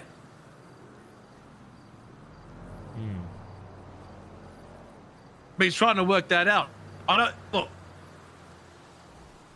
don't know the full truth. I'm trying to find the answer too. Well, D, it's kind of a complicated situation right now because as much as I would love to talk to him as the PM of the BBMC and figure that out, as you can see, I'm not really wearing my cuts right now, and I've been living on the side of a fucking island! I wanted you to talk to him as Barry Benson! Not as Barry Benson, the Prime Minister! And what does that mean? What does that mean, D? What does talk to him as Barry Benson mean? What does that mean anymore? What's the difference? Barry, something tells me the talks you've had today hasn't gone well. I mean, they were going pretty peachy before this, but this is a completely separate issue to that. This is I've got a member coming back that has made contact with. The first person he made contact with was an ex-BBMC member, which makes me think he's no longer interested in fucking BBMC. Edbert, he had contact with Edbert first. I saw Edbert tweeting. Why is he not with Edbert right now? Because he cares about you more. That's the reality. I found him. He just wanted to get back to shore. Look, I thought this would be the right time. I'm clearly wrong. Listen, D, I don't even know what to say to this guy. I haven't seen him or heard from him in a year at this point. I don't even know what he would say. What is there to say? Sorry? Sorry I left without saying anything? You know what I say to that? You're not the first person, you won't be the last person. Hey, look, I just tried to do the right thing. I didn't realize your view on it all, okay? Well, what kind of view am I meant to have? You are saying, put yourself back in that position of PM. You had somebody walk away from your club and made no attempt to contact you personally about any of it. I thought he was but then you dead. hear that there's other people in the club that know about it, and now that he's here talking to certain fucking people before the club. He thought I was still the leader. That's why he contacted me. Wasn't he around thought I during was- all this shit happened? No, he You telling me barely he knew anything. left before I shot you? Yes. He left. He got. I don't know. What? He got. Is that true? Wherever he went when I was the prime minister. This was a long time ago, Barry. A really long time ago. He doesn't know that you're the PM until what I just told you, and he's really confused on a lot of things. So, if he doesn't know I'm the PM, why would it be a good idea to talk to this guy? And why was it important I talk to him before TJ when I'm not in my cuts? I'm having inner turmoil with my club. I can't exactly represent being the PM of BBMC right now because I'm still trying to figure out what the fuck's going on with the rest of my club before I go down back to that fucking billabong. You know what he is? He's a fucking time capsule. That man doesn't know the BBMC that is today. And I thought bringing him here would... You're gonna hate me for saying this. You're gonna really hate me for saying this.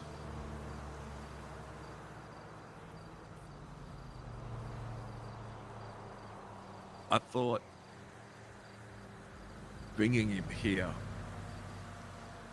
would remind you of who we used to be.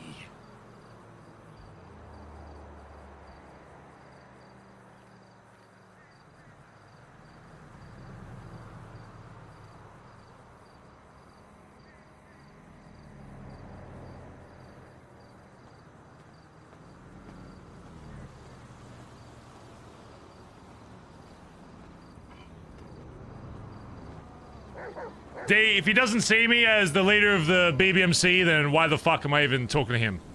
Tell him whatever fucking story you want.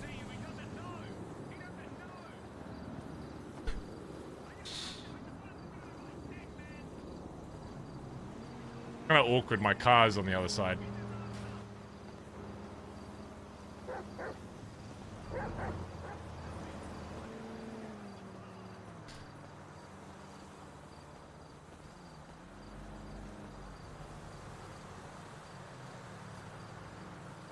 Go ping TJ.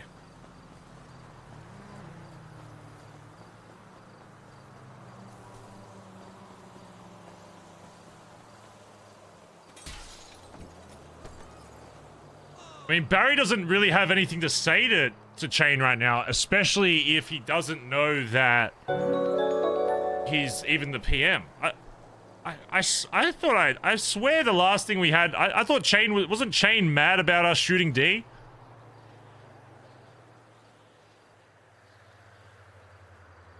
Chain a member or not? I mean, Barry doesn't even really know.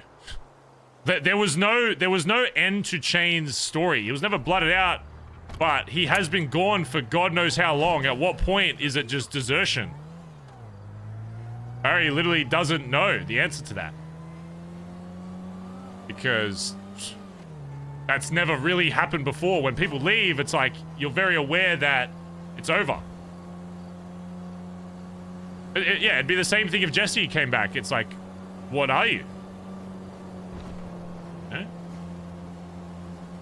Less so in Jesse because Jesse was like still on good terms and whatever. It just seemed like he left. Whereas Chain, the last thing that was said was he was trying to push for high command and he seemed upset that Barry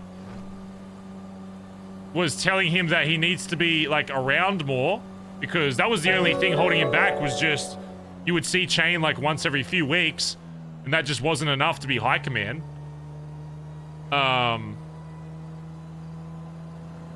So it's just, yeah.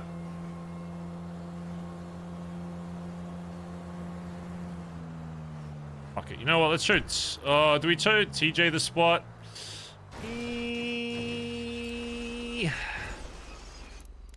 Do we show TJ the spot? I don't even remember where it is. The other side.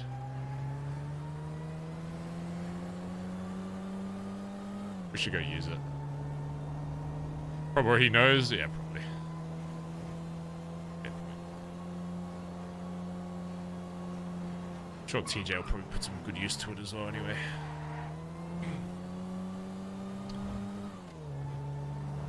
Or even though we didn't have a conversation with Chain Chat, it still makes for good RP. It's just another thing that Barry has to like deal with now. I gotta remember where the fuck this spot is. Where was it? Is it on like the shore? Gotta be. No, was it right here? Maybe it's right here?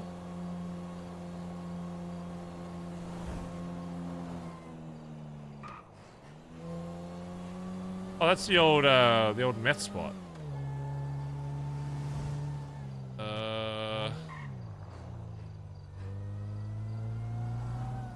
I want to say that it was train tracks.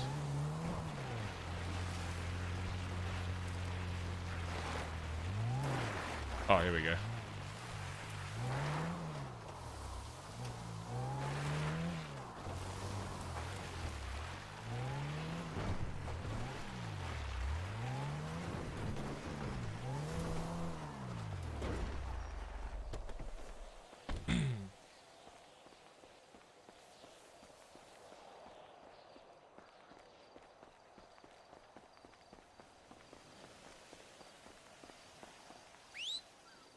Copper, you're gonna sit by the door. What was the ping again, chat?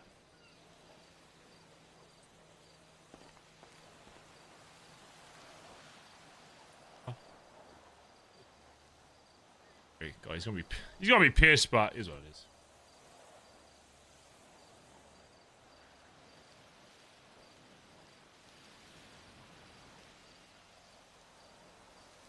Does he accept it? He does accept it.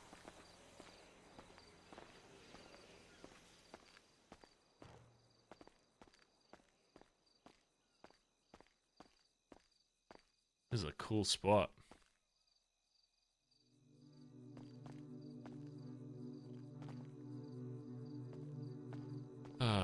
Where do we sit all dramatically like?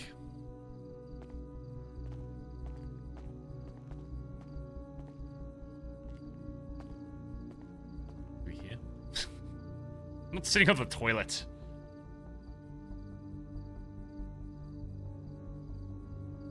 This works.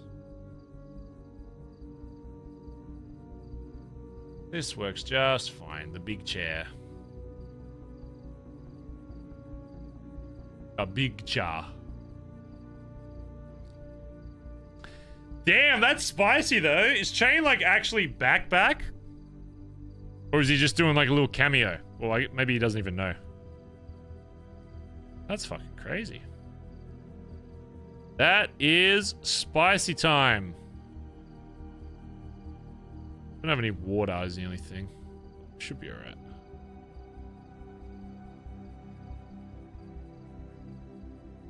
Did Ed tell Barry? I thought Ed told Barry that he saw Chain on the island, wasn't it? I don't think he said anything about him coming back or messaging. I thought he just said he went and he saw Chain on an island somewhere. And then we just didn't comment on it because it was like, oh, you know, whatever. He didn't make it seem like he wanted to come back. Or was it ever going to come back? I don't know. Even if he did, if that's not what I remember, then that's not what Barry remembers. If that's the case, you know. If that's not what... If it didn't... If it wasn't something that was laid out to him that seriously, then... He didn't take it that serious, I guess. Amanda Boop Boop. Thanks for the gifted sub to King of Games. The Jug Show, thanks for gifting a sub to Winter Snow. 666, appreciate it. Thank you. Oh, man. I gotta get like a schnacky or something, chat. Hold on. So much roleplay.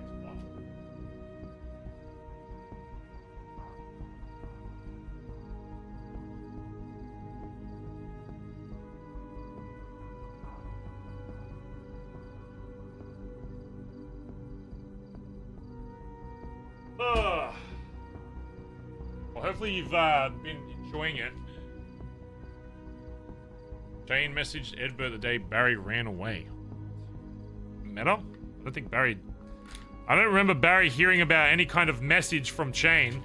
Because I feel like Barry would have been pissed as to why Like, he doesn't expect Chain to see him as his best friend, but if he wanted stuff, if he still wanted to do stuff with BBMC, why would he not contact the leader of BBMC?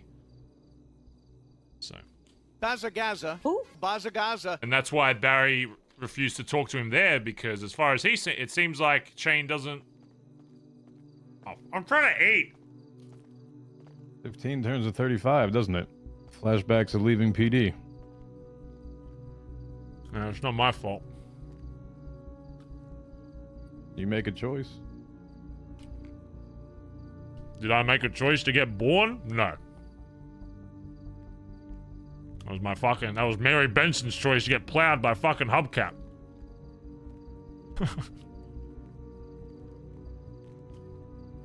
Where are you going with that one? I'm just saying. Choices lead off things that are out of our control.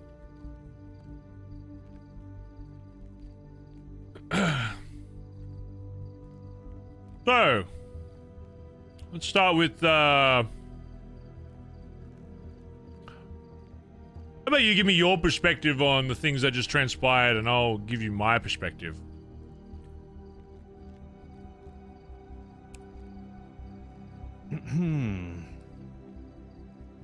Let's see.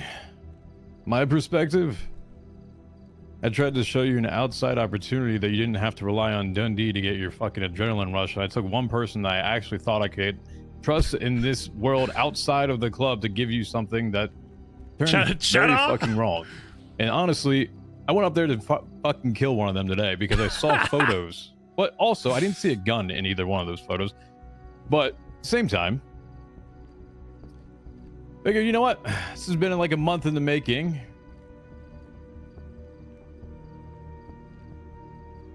Have some fun, get the fuck out. Chatterbox is the one person out of the club that you can trust. I don't know, Barry. He was the one person that actually finally talked to you for the week and a half when I was leaving PD, and no one else inside actually told you. He meant the world to me at that point. He also helped me kidnap Bundy and his wife. I've had zero reason to not. And 3 days ago, 4 days ago, 5, whatever the fuck long it was, he was on the top of that hill as some of your best friends for Bass's event. So yeah, I thought I could. Just because he was one of the people up there, and I've had good memories too with Cheddar. That doesn't mean I trust him. He's a clown. One thing I learned about clowns is they're fucking crazy.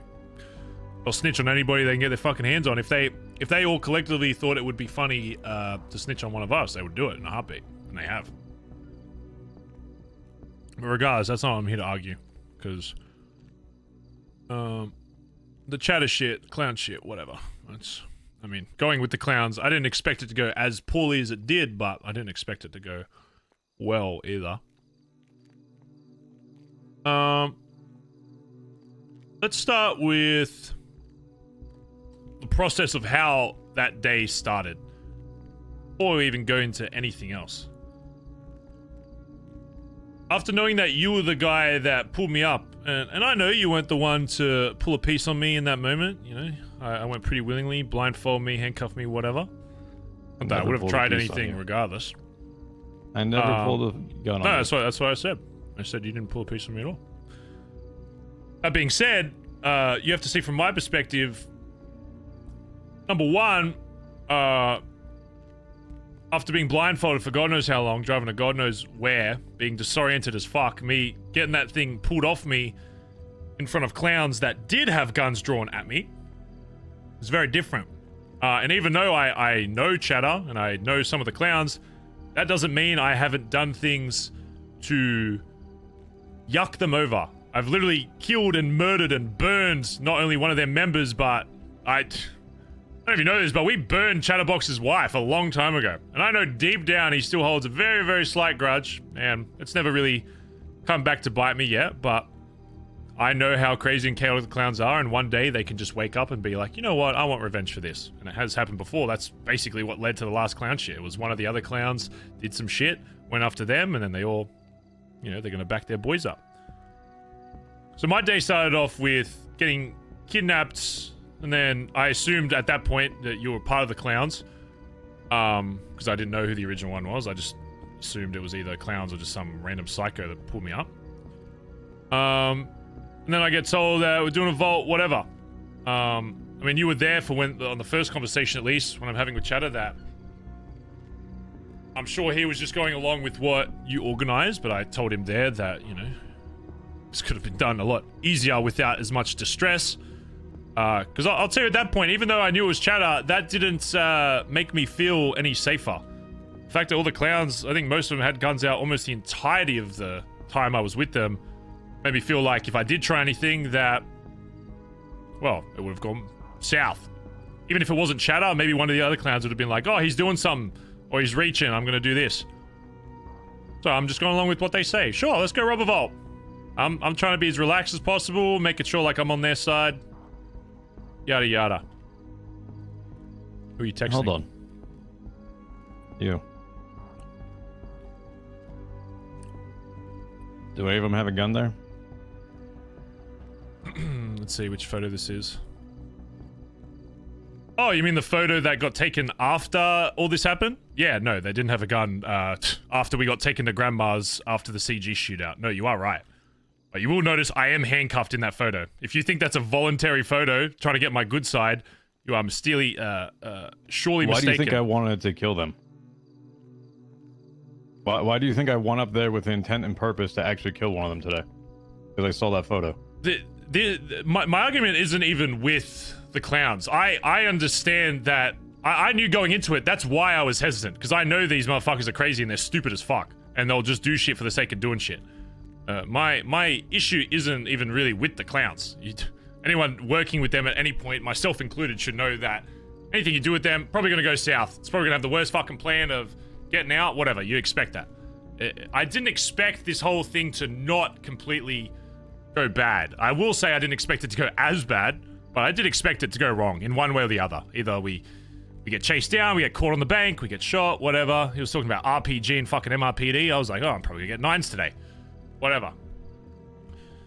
My issue is, before I even go on to the stuff that happened during, is how, surely from all the shit I've been through, that how you can see that even if you didn't hold me at gunpoint when initially picking me up, when I got to that point of being with the clowns, the last time that happened to me, especially by a club member, was fucking Dundee. The last time I got kidnapped near my fucking home was when I got put in a room with D and that old fucking cunt, and I got told that nobody's fucking leaving except if I offer up myself, I shoot D in the fucking head, or I go kill Hubcap. Or originally it was another member, but then I diverted it to Hubcap because I felt like there was no other choice. And at that time I wasn't gonna fucking shoot D or have myself fucking killed over this shit. So you felt like that took you back? Of course it did. The last time anything like that happened was that moment. I've been held up before, but it's very obvious what the motives are. Since I think the only time I've really been kidnapped in between was for a bank, and at that you know what you're expecting. I'm literally inside the fucking bank. They say put your hands up, whatever. I'm like, okay, as long as I do what they say. The clowns, I'm like, let me apologize for that, because that was never intended. If I even thought for a shred that would trigger something in you, I would have never done it. But hold on, give me 1 sec. But you still go back and talk to Dundee. You have the trauma of being kidnapped by him, but you still talk to him. How does that not trigger constantly? Why do you think I talk to D? Do you think it's because we're mates? Fuck if I know anymore. Tell me why, because I would love to know. I have been asking myself that question, so has everybody else. Before you get to Nobody can give you an answer because we don't know. We are the guy who wanted to kill you, who threw you out of a helicopter, who shot club members, who wanted everyone dead. Why do you still talk to him? And even after, if you got trauma related to it, you go right back to him. The first thing we see you with is him. Sure, and let me give you some context, and I'm sure it'll be very easy and very clear as to why. I let's go back. And again, that's my main point. Isn't that you did this maliciously? Once you told me on the phone while this shit was happening that was you, I was like, oh, he's just trying to do like the whole, oh, Barry Bean fucking needs to get out of the house, you know, go do this, whatever. And I was like, yeah, okay, whatever. I was annoyed the way that it was done. Maybe like a, you know, a different way, but sure, whatever. It's not something that impacted me that much. But then, when, while this is all going on, they're pulling me at gunpoint. They don't check my pockets or anything. Well, actually, he does, but he doesn't take my gun or anything. But at that point, I'm like, if I pull my piece out, I'm getting fucking blasted. There's still 4 of them, even though they're fucking clowns. I'm not going to do anything dumb. I'm going to go along with what they say, just in case, you know, one of them hits a fucking lucky shot, whatever. My phone starts ringing. It's Flops. Thank fuck. Flops is calling. There was one clown there. One. One? When no, he called. No. There was one. I was in the room with you when he called. But if you're talking about maybe when Flops called, if you're talking about like if you're saying the situation, if you're trying to imply that in that situation I should have pulled my fucking gun out and held up Chatter, then you're a braver man than fucking I. You couldn't have because you're still handcuffed. But regardless, okay, then it's irrelevant then. So I get out my fucking phone. I tell Chatter, hey, can I answer this? He's like, yeah, just make it, you know, seem like you're okay. I assume you're still there at this point. I communicate with Flops. There was a thing we said a while ago that never made a cemented thing, but I couldn't remember exactly who was there. There was a thing a while ago, we were joking around on radio, and there was something like okie dokie. Somebody said okie dokie, and I was like, man, if somebody ever says that, you know they're like in trouble. And then I was like, yeah, let's actually make that a thing. It wasn't like ever brought up at club or whatever, but it was just something that was said on the radio, and I knew at least Flops was one of the people there. And before he could even finish the sentence, I made sure to cut him off. I was like, nah, Flops, I'm okie dokie, I'm all good. Okie dokie, everything's good here, just hanging out. He immediately knew from that some shit was up. I wasn't completely sure that he knew what I was saying to him, because again, I wasn't sure who exactly knew about it, but I had a good idea that he was at least one of the people that was awake when I said it. So I was like, fuck. I hang up. I'm not sure, like, fuck. Does he know that that's fucked? My radio's still on. I hear on radio, Flops communicate to Betty. I just got the fucking code word. He said okie dokie. We had a chat, meaning that he's fucked. And Betty's like, oh shit. And then Flops is like, yep, let's get the cars out the front of the Billy. Let's go. At that point, Chatter hears the fucking talking on the radio, tells me to turn it off. I'm like, thank fuck. I've got my fucking tracker on me. I know at least 2 of the fucking boys know about it. I know that there's more boys awake. They're going to communicate to the rest of the guys and be like, guys, we got to fucking go. Track his ass right fucking now. Let's go pull up and save his fucking ass. I'm like, thank fuck. The boys are going to fucking pull up bright blue Bondi fucking cars. If they pull up with guns out, then you know I'm pulling my fucking gun out and we're all fucking busting. And odds are I'll have a lot higher chance of making it out without getting fucking shot than, you know, a 1v fucking 5. Whether or not they were in the room at that point, I knew they were in the building. So it's irrelevant if in the exact moment of that call there was 1 or 5 around me. I know there was at least 4 or 5 involved in the situation. So if it goes to a shootout, I've got to take out at least 5 of these clowns. When Whatever. he called you for the okie dokie, there was 2 there. I met the other one while I was walking down the steps. Okay, well, if you want to debate on how if I should have treated the situation better, then sure, maybe I should have taken on the 1v2. But in that moment, I'm like, I'm being safe rather than sorry. Because why? Because I have a tracker on me, and God forbid we practice for this fucking situation. And I've told people before this exact situation, use my fucking tracker, and I got confirmation on the radio that it was okay. So I'm gonna wait, even if it was just 1 clown. I'm gonna wait for my fucking boys to roll up as 6, because then maybe it doesn't even go to a shootout. Maybe they just put their fucking hands up, and then I don't have to risk even getting shot. So whatever. I'm waiting. Still nothing. I'm like, all right, it's only been a few minutes. Collin calls me. I do the same thing basically to Collin. Chatter's like, yeah, you can answer that, whatever. I tell him okie dokie, whatever. He doesn't really respond when I say like okie as much as like Flops did. So I'm like, fuck, he probably wasn't there when I first brought it up. He probably doesn't even fucking know about it. So I tried to think of something that isn't like, you know, code word sounding, that's like saying bananas, bananas, bananas over and over, because then Chatter's going to know something's up. I don't know if he's going to change. I don't know if he's going to try and rapidly move location or something, whatever. Or check me again for tracker. Who knows at this point? I'm just trying to keep it as casual as possible. So then I give a bit of a pause. it seems like Collin still doesn't really get what I'm saying. So out of nowhere, I cut him off and I'm like, you know, Collin, I just want to make sure that you're a really good guy. You know, I think, you know, this, that, the other. Shit I would never say to Collin's face. I might think about, but something I would never say. And immediately before he hangs up, he's like, okay, something's wrong. And then the phone, you know, I end the call. I'm like, okay. At the very least, if Collin doesn't know that word, he's A, either going to communicate with the others to know what's up, or B, hopefully based on that last conversation, it will at least spark some kind of convo for them to communicate. I'm like, great. Now 3 of the Bondi fucking boys know I'm fucking here. That's 3 more boys I can wait on. Pull up, and it's the second I see bright blue cars, I'm pulling out my piece. We're clapping these fucking clowns. End of story. Okay? Who are the 3? 3 what? Who are the 3 that know you're there? Flops, Benny, Collin. They didn't know my location, but they knew that something was wrong. 100% Flops and Benny confirmed. The last thing I heard was Flops saying to Benny, he is in trouble, we need to go fucking get him. And then Benny saying, okay. And then Flops saying, let's get cars out the front of the building. That was the last thing I fucking heard. So I'm like, sweet, they're on the way. They'll probably be here in a minute. We're only up in, what, Grapeseed or whatever.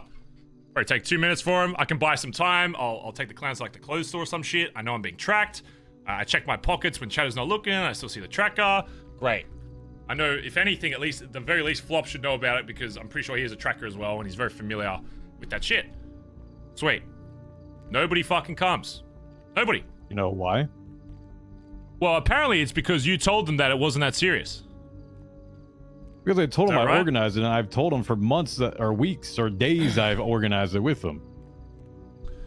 They've all said, he needs to get some shit out. He even Flops himself. The clowns, yeah, clowns are good people. I was like, hey, yeah, Flops. Like, I literally called him as I was leaving, getting into the car, and going out that door. I said, hey, I took him. He probably doesn't know it was me. He's with the clowns. He's going to go do a vault. He's just going to have some fun. I just set this up for him for some fun. That's exactly why I called off. I called Collin afterwards, told him the exact same thing. Hey, Collin, if whatever you guys are doing, because Flops told me to talk to Collin, I said, Collin, hey, we set this up. Clowns, talk to them beforehand. We got them the vaults. They're just going to do the vault. Just going to go have some fun. And again, I'm not arguing about your intention. I think the idea was stupid, and I think you trying to push adrenaline on me isn't something I would do. I don't blame you for doing that though. That's not the thing I'm like annoyed about. I understand your intentions were good with what you were trying to do. I think the method of which you were trying to do it was fucking stupid based on my history personally. Maybe with somebody else in the club, it would have had a lot less chance of happening. But literally the last time I was kidnapped by a fucking... I have that trauma history. I have no idea. Because and again, there's reasons why I don't bring that shit up to the club and make it very aware of that. So if that's my fault for not telling the club that the last time I was kidnapped by a club member fucked me up, sure, I will take responsibility for that. But that's not the issue that I have with that. The issue is that you need to understand how dangerous it is. Because right now, you are just like everybody else after the fucking squish, which I still haven't even been able to talk to everybody about yet. You're a patch member just like everybody else. The only high-ranking member is fucking Collin outside of myself. And after this, God knows God knows if that'll still be the case. Because I'll put it on him. If anything, that's mine. After this happens, that's right? That's not him. Just think of it from my perspective, how dangerous it is for a patch member to be able to call off the entire club after their last known communication was, I need fucking help. And again, I know this is just like bad timing, bad whatever, but the fact that they imagine if and I know you might think I'm fucking crazy for saying this, but imagine your intentions weren't good.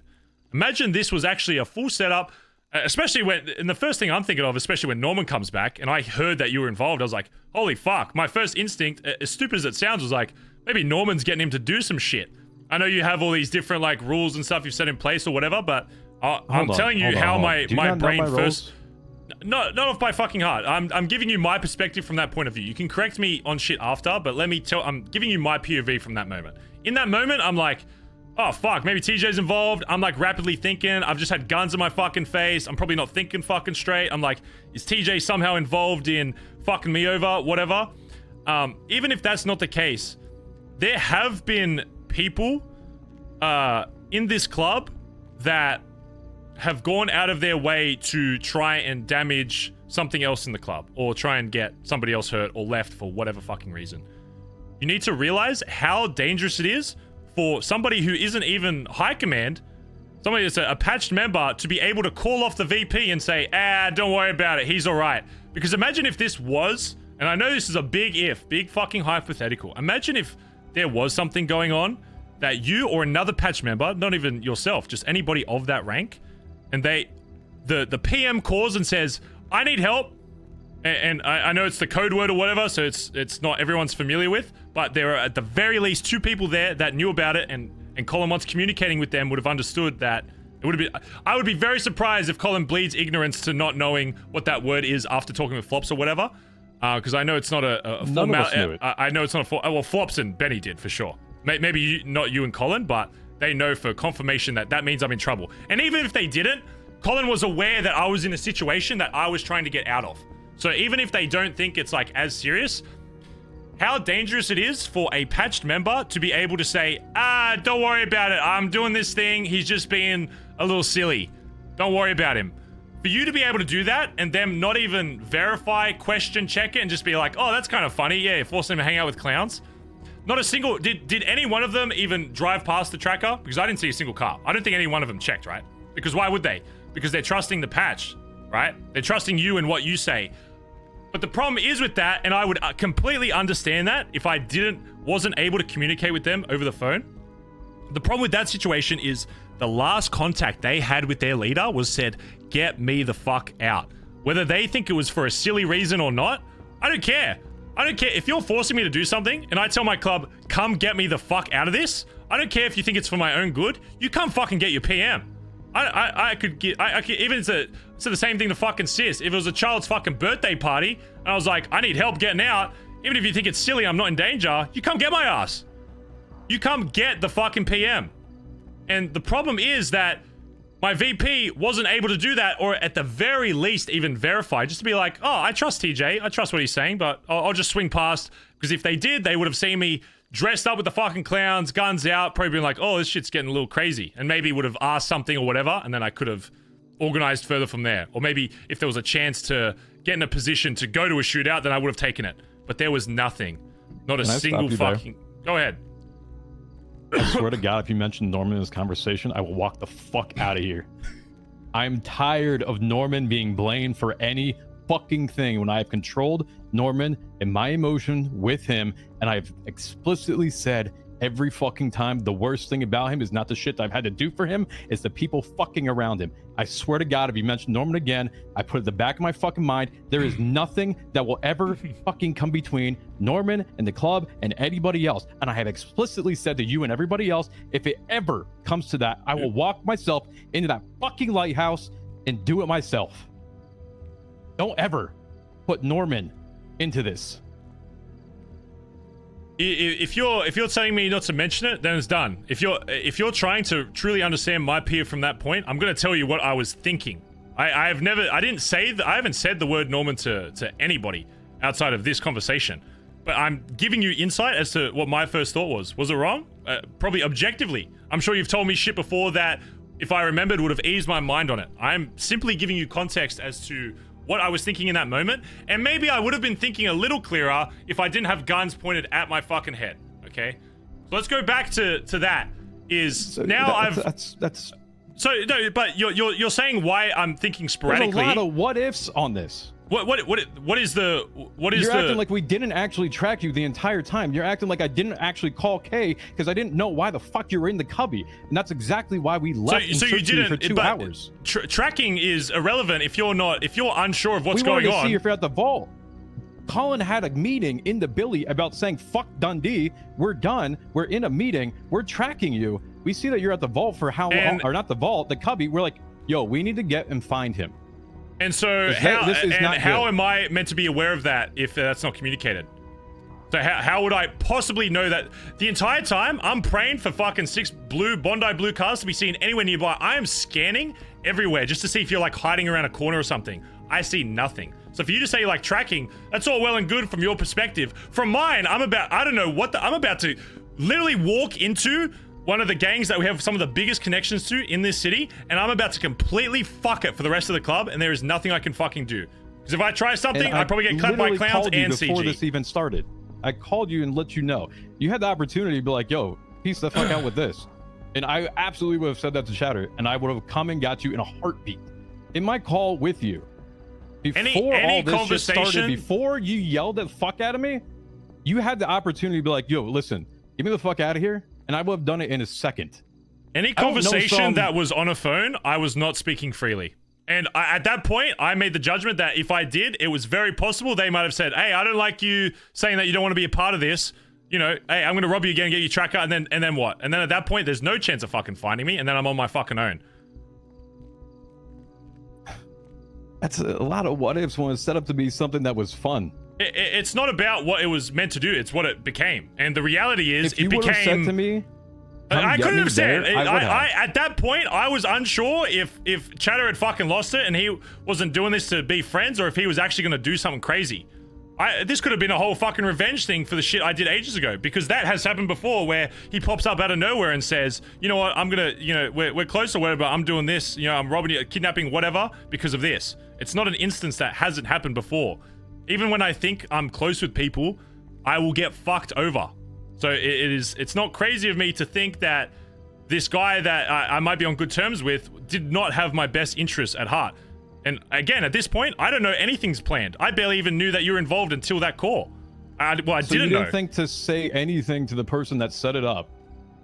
Instead, you relied on two other people that At that point, okay, I'll be honest, CJ, when you told me that you set it up, I'm surprised I said anything. I was so fucking stun-locked purely based on the fact that you kidnapped my ass out of the fucking Billabong, and the last time that fucking happened, I could not tell you what I said to you on that phone, because all I was thinking about was the last time I got held at gunpoint by my own fucking member was fucking Dundee.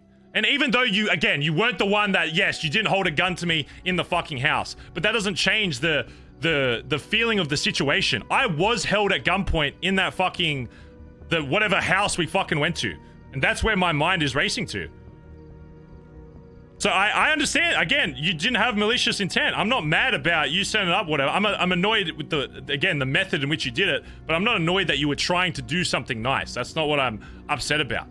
I'm upset that I was put into a situation that forced me to make sporadic decisions. And yes, maybe not all of them were the clearest, but I'm giving you insight as to what I was thinking during that time. And right now, in that moment, I'm like, fuck.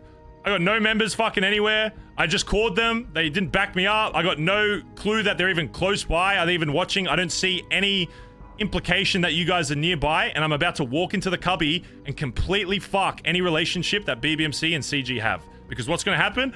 Odds are the clowns and myself are going to get fucking clapped. They're going to rob my ass and see something on me that identifies me. And then we're fucked. And then it's fucking over. So what happens? I go into the cubby. We get shot down, whatever. Thank fuck. This is the one time I was like, thank fuck I got shot before I fired a bullet. So in case they did rob me, I was going to be like, oh, I got held at gunpoint, you know, big misunderstanding, whatever. La la la, walk away. Hopefully done. They don't even rob. They did not even rob. My identity is fucking completely safe. I'm like, thank fuck. The clowns must do this all the fucking time. Whatever. There's going to be no consequence to this. Thank fuck it didn't evolve into anything. But then I get a phone call when I'm back at Grandma's saying that Mr. K's like, hey, Barry, you want to have a chat? I just spoke with TJ. And at that point, I'm trying to still make it seem like I'm being held against my will by the clowns, which at that point I was not. They were around me and still nearby and could hear what I was saying, but I wasn't being held at gunpoint. I was about to fucking leg it. But I was trying to make it at least seem that way so that if once I call Mr. K back and I'm not surrounded by the clowns, I can exactly explain to him what the fuck just went on. Because at this point, I'm like, fuck, now he fucking knows. He knows what the fuck went on, even though they didn't check my mask. Now I'm just pissed because the timing of you telling him, it could have just been, and it's not your fault that you told him because you couldn't have known that they didn't know my identity. But I was just so pissed at the outcome of what happened and because and why it all happened that I lost it. I've never yelled at you on the fucking phone like that. And I'll be honest, like, if the circumstance got put back there, I'd probably do it again because it was just raw emotion. I was so pissed at the outcome of all of this. And when he told me that it was just to get a bit of adrenaline, It's like, I'm not a fucking toddler. Like, I know I've said before that I want to look for more adrenaline shit. That was before the fucking meth run. Then I did a crazy fucking save on that. I'm like, I do a random fucking bank with D. I can source my own emotion on that. I don't need you or sis or dad or anybody in the club to put me in a situation because you think it's best for me. I don't need that. That's the reality. Is I appreciate that you were trying to do a good thing, but the reality is, like, forcing me into that situation is completely different from being like, hey, I set this thing up with the clowns. I really think you should do that. Because I'm like, oh, that sounds pretty crazy. Yeah, I'll probably do it if nothing else is happening with the club. Compared to, I'm being kidnapped, put at gunpoint, doing this fucking thing, and now it's evolved into this absolute fucking shit show. And at that point, I'm like, the womb's gone, this is gone, and then I get a fucking ping while I'm up on the other side of the fucking island that they're taking a spray. I'm like, this is cataclysmic. Everything is panning out like how I thought it would when I yelled at you on the fucking phone. Like, once Mr. K stopped answering my phone, I was like, he's doing the Seaside Benji shit where it's like, once a conflict is about to start, they won't answer anything so that they can bleed ignorance and be like, oh, should have answered that phone. It could have all been cleared up. Can we take a break on that part? Because that's the second part of the story. There's a first part and there's a second part. At that point, you're not with the clowns. At that point, you're not with CG. At that point, you've ditched your tracker. I am meeting with Mr. K. I am in a physical meeting with Mr. K, calling myself and Chip in the compound with him. Before any of that happens, we are immediately out looking for you. When that spray happens, we all said, fuck the spray. We didn't even go contest it. We didn't give a fuck about it. We went nowhere with it. We went looking for you. We didn't give a fuck about some spray. We ditched everything. We had 2 people in 2 teams in helicopters all together trying to find you at that point because we knew you weren't with the clowns. Collin found the clowns. You weren't with them. I was with Mr. K. You weren't with Mr. K. And your tracker was now off. Full fucking panic mode. Spray comes up. Don't give a fuck. Not important. Don't give a fuck about it. So we spend the next 2 hours trying to find you. And it's not like we weren't trying to do it before that either. Right when we saw everything that was happening with the cubby, we left immediately and followed your ping all the way up north. And then it followed it down south again towards the city where we saw Black Karuma, or not Karuma, Kara, wherever the fuck it is. And we thought it was that, but it wasn't. And then it's gone. The moment that you went up to Grandma's is we're like, okay, we can find him. We're going to sit on the intersection. We'll find him as he's coming down. We didn't find you. Then you ditch it. Panicked by everyone when you're not with any of them. You're not answering your phone. Your tracker's off. We've tried to get in contact with you. You went ballistic. CG doesn't give a fuck. They're helping look for you. They actually stopped to help to look for you. Why do you think I called somebody else instead of calling the club? There are 2 occasions, and as nice as that is to hear now, great. I thank you for looking for me after all this shit happened. Great, I'm glad. But in that moment, that sounds like the least thankful thing ever. Because I'm still conveying. I'm still in the mindset. I'm trying to put myself back in the mindset of where I was in that moment, so you truly understand what I'm thinking.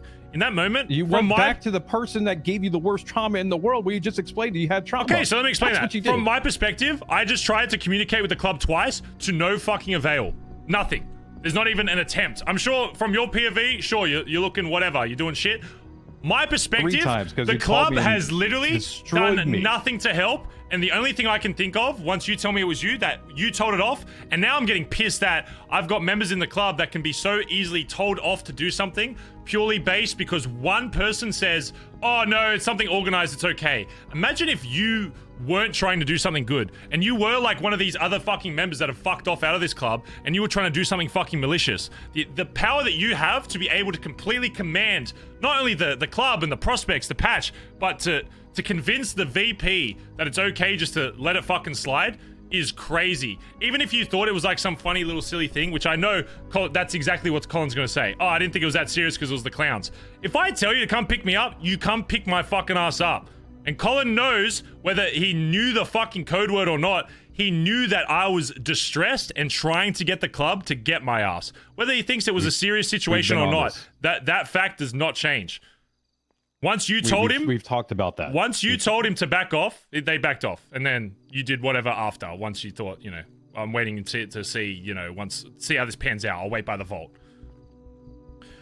So that's my mindset, and I'm like, fuck, who do I call now? I can't fucking call the club. They're just gonna get told that it's not that serious. So I'm like, fuck, all right. You did answer the phone, and you went ballistic. Yeah, that was before I called anybody. That was right after that Mr. K was ignoring my calls, and my first instinct is this is going to war. And what's the last time happened when I try to communicate with one of the leaders? They start looking for me personally. So the fact that you say they were looking as well actually made it fucking worse, because at this point, I'm not thinking that they're looking to clarify this up. CG's just found out that I helped wipe one of their spray. They're looking for me because they want to fucking ice my ass. So what do? I'm like, fuck, BBMC's not fucking helping me. The CG's probably fucking after me. I don't know what the fuck the clans are doing at this point. Still fucking around up in Grandma's now. Who do I call? Like, fuck, I'll call Sis, see what she can do, whatever. At least vent to her and just get my frustration out before, you know, whatever else fucking happens. I'm like, I can't do that. If CG rolls up on me and I get Sis fucking hurt over that and then HOA gets fucking involved, I don't want this to snowball any more than what it's already at. Because at that point, everything is fucked with the club. I'm just trying to mitigate it from spreading any further than it needs to. Because in my mindset right there, it's like, Wim's fucked, club's fucked. I see a spray thing fucking pop up later. I'm like, sprays are fucked. It's like full-blown fucking war. Obviously, from your POV, whatever negotiations you did, great. But from my point of view, I'm like, fuck, I'm helpless right now.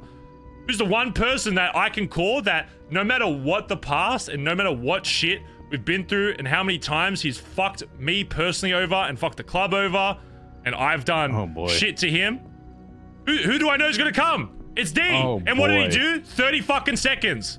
He's like, I said, hey, I just need somebody to fucking, I just need somebody that's... Spam calls, everything. And at that moment, you literally said, I don't give a fuck about the club as well.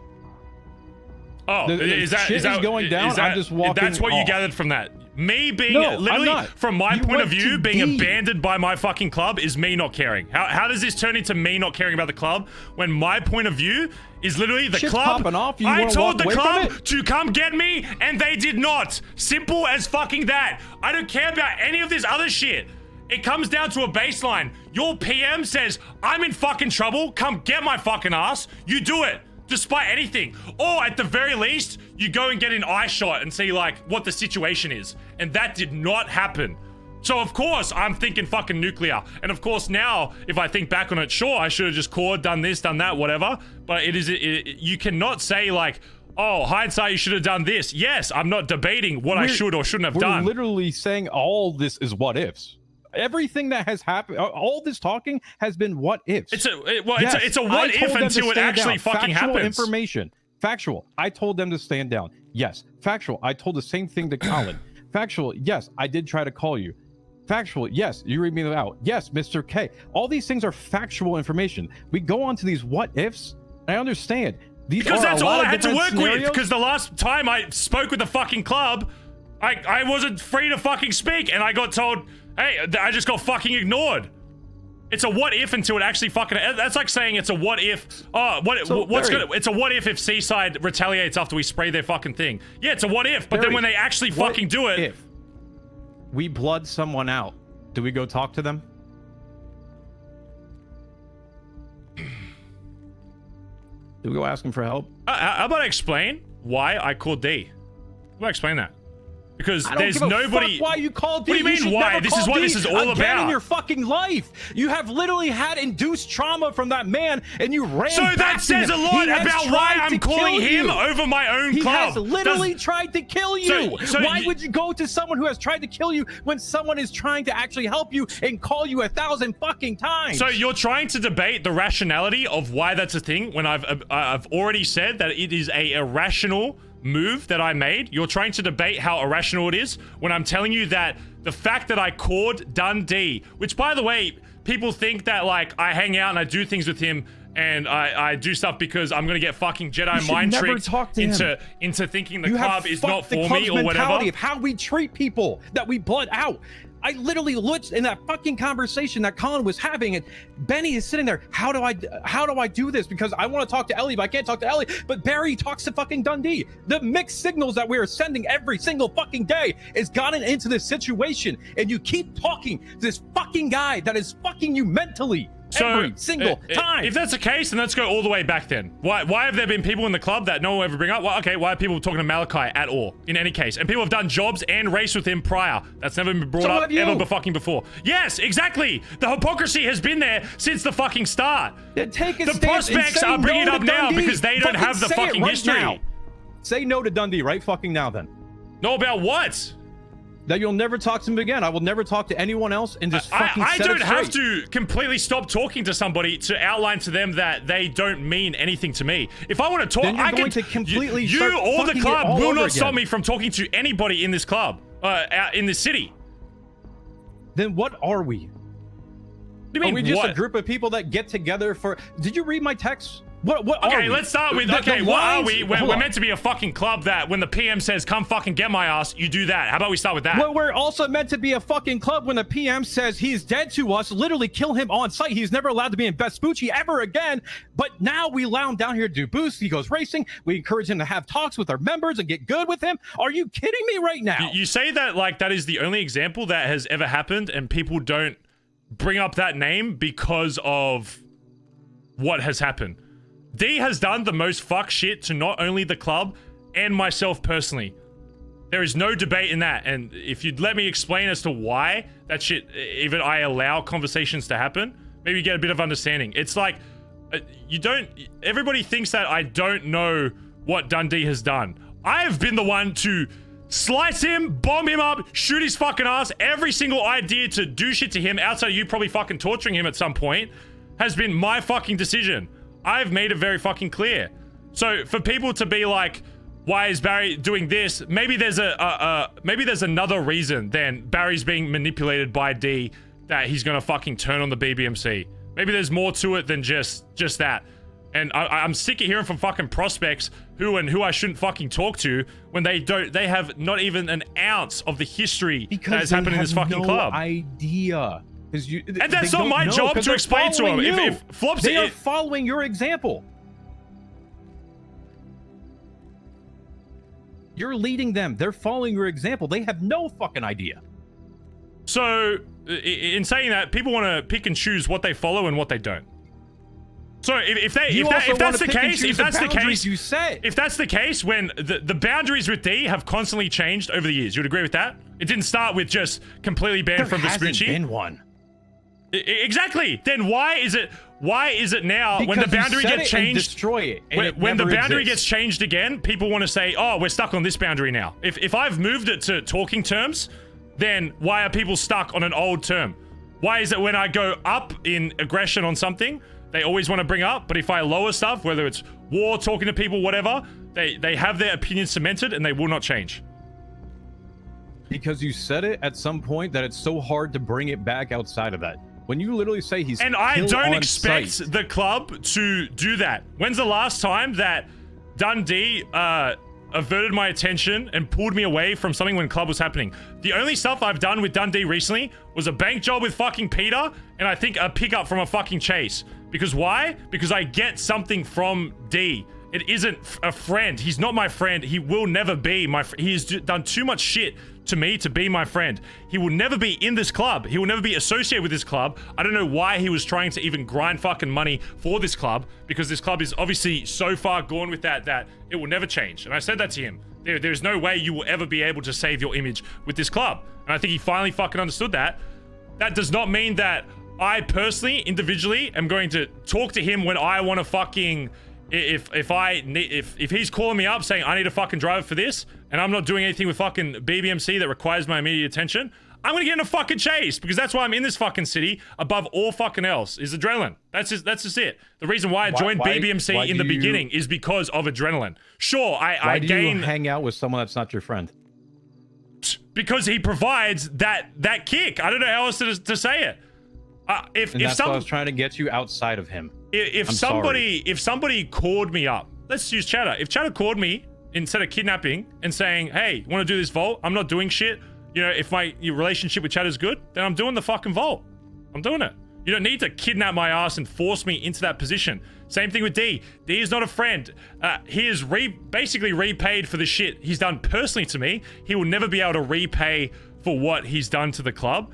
And the personal shit is between me and him. That's for me to decide what my personal relationship is with him. Can he ever make up what he did to the club? Absolutely fucking not. And there's no chance in hell. And I would never expect anybody in the club to do anything for D. Talk to the newer people. Why would you even encourage When did I encourage that? When did I encourage that? Is that what you think he said or he misinterpreted? Because please provide me evidence of me saying, go talk to this person, If he did shit on his own fucking accord, that's his stupidity. And the reality is, D, the reality is, TJ, D is fucking stupid. He's a fucking moron. He is. Yeah, I knew this when he was in the club. I knew this when he was out the club. That's the reality. But to think that I went out of my way to push him to do some shit and he didn't decide on his own is ridiculous. So you use him to get adrenaline.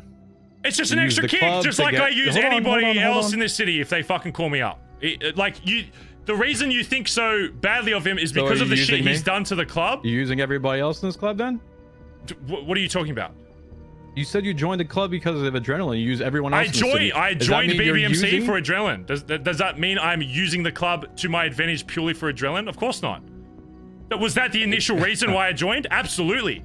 Abso-fucking-lutely it was. BBMC was a very different style of fucking group back then. Very different. Why do you think I tried to get it for you? Nobody's arguing with your idea behind it. It's a fucked up thing to do. All right. I had noticed, obviously, for the last how many conversations I'm getting the best. Sorry. That you had been missing this. You had been missing something. It is not your job to supply that for me, especially if I'm not telling you to. I care. I see what you're going through. I listen to it. I know it sounds stupid as fuck, but God forbid to hear all the shit that goes on. It's so hard to stay angry in character because I love Doc. To you for everything. It's so hard to stay abreast. The Barry that when I first joined, that I literally said, let's go bust to this bike cop, and I'm explaining the story again. The Barry that didn't want to bust for this R34 fucking thing is a completely different Barry. There's a difference you between... You worry about how you are seen internally. You worry how the club sees your decisions, and if that will be the same thing that leads to whatever D got as well. Bazza. He provided it to you and took the heat for it. We're okay with you doing this because we support you because you don't try to fucking kill us outside of a job. Like, just. So then what okay, then what are people, if people are okay with that, what are their problem with me calling D in this situation? What is your confusion with why I didn't call you? Because I've already outlined why he was called and not somebody else. No, I don't have a confusion with it. My confusion is why you continue to talk to this person. I swear to God, if someone tried to literally kill me, which they have, I'm going to hold the biggest fucking grudge on them forever. And what do you think I have for D? Forever. What? I don't know what answer you want me to give. Because of you and the other people that were not named D. I tolerated him.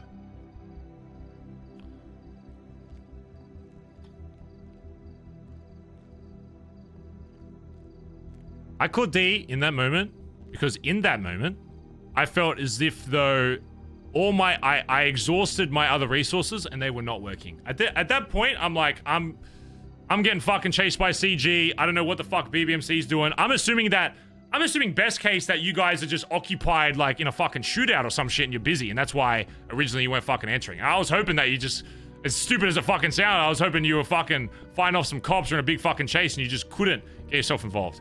I called D because I knew he would be there, and that's the reality is he still wants some shit to gain from me, whereas in that moment, I wasn't calling him because he was a fucking mate. I'm calling him because he would get me out of this situation, and then I could fucking just literally voice what I'm thinking in my head, realize that it's fucking stupid, and then go back to whatever, figure it out from there. I just needed time after that, especially after how heated I was, to vent to somebody that was not involved in that situation. And I couldn't do that to Sis because of the reasons I fucking said. So that's why you pointed the gun at everyone, because you felt like they were actually no help to you yes, whatsoever. the point of the gun. I did And hear about hold that. on. I did hear about that. Trust me. No, let me address that before you go on to the next part. So me and D are talking down by the fucking docks. I love this is brought up. Me and D are talking by the docks. Gun in fucking hand, by the way, because again, even when I'm talking to fucking D, if you think for a second I trust him further than I can fucking throw him, you're fucking crazy. Just because you can psychoanalyze the reasons why I talk to him or whatever, I don't care. You can come up with whatever reason you want, whether it's purely adrenaline or if you think there's an ulterior motive, whatever. I'm talking with D, where I'm just, at this point, I'm just venting to make sure somebody else understands what the fuck is going on, and it's not even so he can give advice on it, because his advice means fucking nothing at this point. I could have been talking to a post, a wooden fucking post. It would have been the same thing. So, as I'm fucking talking, I'm just saying like, oh, I'm not saying anything specific. I'm just saying shit hits the fan. I've been put in a fucking situation, whatever. Literally just fucking venting. And then a heli drops out of the fucking sky like the fucking Navy fucking SEALs about to drop in on a fucking Caribbean boat or some shit. I'm like, holy fuck, that has to be fucking CG. All I see is a red fucking helicopter. It hovers. I'm like, okay, there's no way it's a fucking local. It's like what I would do with anybody coming into the Billabong. If I don't know who it is, yes, I'm gonna fucking point a gun at it. If you drove into the Billabong right now and I'm at my house in a local fucking car, I'm pointing a fucking gun at you. But that is not the same as the way it's been worded that I pointed a gun at a member. I had no idea who was in that heli. I wasn't gonna sit around and wait, because I know that waiting gets you fucking killed in this city. Okay, let me continue that. I get with D, we get in the fucking heli, we fly off into the fucking sunset, we almost lose him, he catches us again, he does some shit, we get away. Okay? So let me debunk that immediately, because I've been told by people that there are people in the club saying I've been aiming fucking guns at people. I just want to make sure that people understand that their words on, yeah, Barry aimed a gun at me is insanity without the proper context. Because that makes it make a whole different story. Who else have I spoken with since what? Because you just said that there's been people in the club that have said that you aim guns with them. No, So I've been told by other I've been told by other people that is what has been said by the club. Okay. And who's it's that just other got person? confirmed by you that by saying that, I assume you got that from Yes. somewhere else. So Of then course, what? if you look at it from their side to it and they find you and they're going to say, why is Barry pointing a gun at me? They're going to be shocked as Yes, fuck. but do you know how damaging it is just to say Barry point? Do you know how bad it sounds for somebody in the club to say Barry pointed a gun at me, and how that adds to the miscommunication and the misconstrued story? Because now the club is at a point. You ditched your tracker. Okay, How are we supposed to and know I told you anything? the reasons for why I did that. Okay, so at this point now, they're saying they're creating their whole own version of events where even after all the shit I've done for this club, talk to us at all. at this You point, literally my shut actions everyone should out. speak louder than any words could ever. I have done more for this club to prove myself that I will always do the right thing for this club than anybody. I challenge anybody in this fucking city to do more for their club or gang to prove that they are loyal to it than me.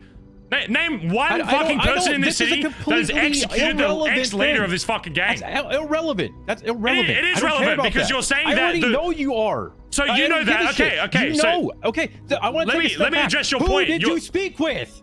Your because point. all I know is that you have spoken to myself. I'm guessing Andi already. Indeed. Yeah. And guess what? D talks to us as well. I'm the devil, right? What does D having to talk to you have to do with anything? Seriously. He's used every opportunity about your whole situation right now to just gloat. I'm with Barry. I'm with Barry. I'm the devil. Serranos, thanks for the DJ 2-1 the devil. sub. Come on. I don't know what your point is. Like, what? That D's a bad person? Yes. That D is fucked in the head? Yeah. I didn't expect him to do anything else. He's using you. I love that you well. think that he's using me, where the only thing that I've provided to you right now is effect of me calling him and me providing him with nothing. other than my fucking attention and that he's doing all this shit for me. I love that the first thought in people's minds is that I'm literally a fucking stormtrooper and I'm getting my fucking mind wiped by this cunt. I know what this cunt does. I don't take anything that D says ever at face value. Even if it seems like I do, even if it's just me and him, I will let him spew whatever fucking shit he says. Do you not think he's trying to provide for you so that he can say he did it so he can hang it over your head like a Of fucking course, but puppet you can't. afterwards? I'm not Barry, D. I You did this cannot. for you. Of course, you got to give me something else afterwards. So he's Hey, just Barry. because he's trying that doesn't. What is proof of the succession of that? I'm not D. D is the person that gets annoyed at people hanging shit over his head. That is not something you can do to me. I will just straight up tell you that doesn't work. That is not something you can. If you have something over my fucking head, if it's wrong, I will tell you that's just not right. There is no universe where D holds over my head that I caught him instead of the fucking club or whatever the fuck you're talking to him about. That just doesn't happen. And the fact he's that manipulated you enough that he can still talk to you after you literally blew him up in Legion Square. So again, you think me talking to him is manipulation by him instead of a decision that I made based on things that I want. That's what it comes down to, is you think that he's this mastermind manipulator because he's been successful with talking to certain people in the fucking club. If I'm doing something with D, job-wise, whatever, it's because I have decided that. It's not because he's done these little Jedi mind tricks to do that. I don't forget what he's done to the club and myself, again, because I was there for all of it. Tell me, what were you doing before this talk that was so important, by the way? Oh, fucking meeting someone that has no relevance to this, but maybe will in a fucking week's time when shit gets actually fucking dealt with. It wasn't something that needed to be done before this. Let's put it that way. In fact, it shouldn't have. We wanted to delay this conversation by 38 minutes. Sure. It was at least that important. Well, I didn't know And I know I Andy didn't is know not what the I one was telling walking you into, but when the whole gun shit. So I had no idea what that conversation was going to involve, but when it gets put a time limit on, I'm like, okay, look, worst case, I spend another night out in the fucking woods and talk to TJ tomorrow, even though I assumed you'd probably still be around after. The conversation I had, it seemed like it was a lot more emergency than what it was, when in reality it wasn't. It had nothing to do with any of the shit going on. It's just a completely different thing I gotta deal with. So open up, no secrets. Didn't we agree on that on the pier the one day when I was a cop and you were a thing? No more secrets, Barry. Who was it? Sure, okay, Chain's back. Chain is in the city. I've known that. Apparently I don't, and apparently he thinks that I'm not the leader of the BBMC. And the last interaction I had with Chain was that he wanted to push for high command. I told him, reality is you just got to be around the city more, because he was awake once a fucking month, and then I never saw him again. And now he's back in the city without me knowing about it. And apparently he's talked to... If he's talked to you, then he's talked to every fucking BBMC, it seems, except me. And nope, hasn't talked to me. You know how I found out? D. Because he talks to everybody else. Yeah, well, it's a whole another fucking kettle of fish with that. I don't even know where I stand with him in this club, to be honest. And, I mean, at this point, whether his memory is fucked or what, he thinks that the club is very different to what it is. So Chain just calls you up out of the blue? No, I don't know that it's Chain until he gets there. To get to where and from who? And where are you I'm going and who meeting gave you him that? at a spot that Who D set that had. up? D. Thank you. So Because he still thinks that D is the fucking leader, and he apparently went to him fucking first. And I get a call from him saying he's in the fucking city, or he doesn't tell me he's in the city. He's like, you need to meet this person right fucking now. I'm like, is this something that literally cannot be fucking delayed? He's like, oh, it really needs to be done before this convo.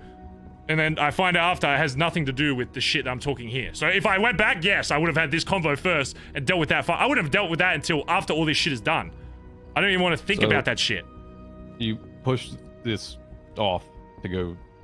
I pushed that off. The second he rolled up and I figured out what was going on, I literally walked the fuck away from it. Your son and club member less important than D. I didn't know what he was. I didn't know if he was bringing a club member. I didn't know what he was bringing. He wouldn't answer my shit. I had no idea. I didn't know. He could have brought you for all I fucking know. I was like, I'm having a conversation with someone.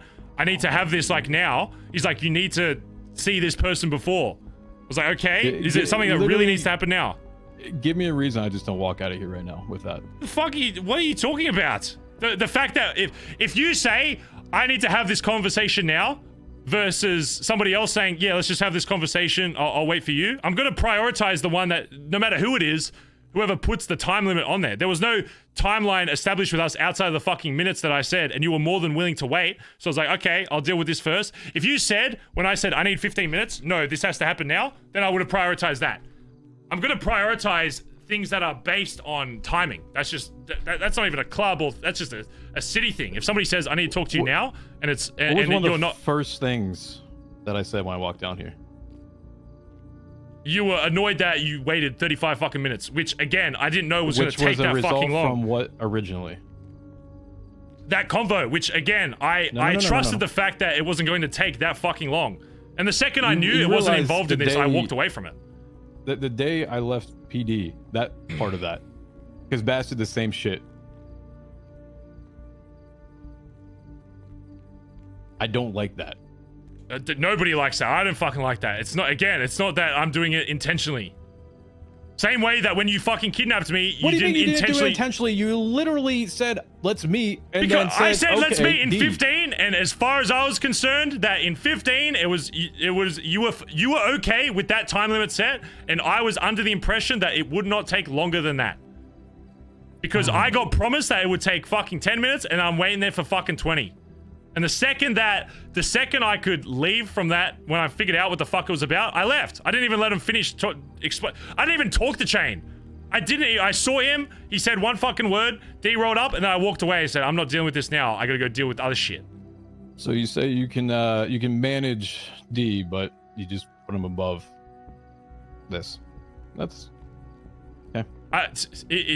Again, if you said that this needs to happen before that, if you objected to me saying, hey, 15 minutes, I'm doing this thing. Timing. I could be having 3 hours for this. I don't give a fuck.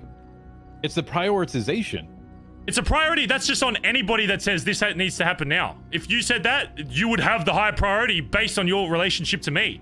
I don't understand what you're arguing. If anybody in this city says, hey, I need to do this thing now, same with BBM. If I'm doing a fucking car sale and I've got two options, one person says this needs to happen now, and the other one seems like there's a bit more of a loose time schedule, I'm gonna do the one that I think is more immediate. It's not about me prioritizing D over the fucking club. That's ridiculous. It's about somebody saying, this needs to happen now. And I'm like, okay, if you're making it seem that serious. How you literally were with him that day when you ran off. What do you want me to do? He made it seem like it was more important and that it was involved with the club. Should I not have trusted that? Surely not. Clearly not. Wow. The person not in the club. It has nothing to do with them being in or out of the club. Replace your name and somebody else in the club's name. If they say, if Collin fucking called me and said, we need to do this now, I'm doing Collin because he said, we need to do this now. If you said this needs to happen before I talk to Collin, you're getting prioritized. That's just how it works. Okay.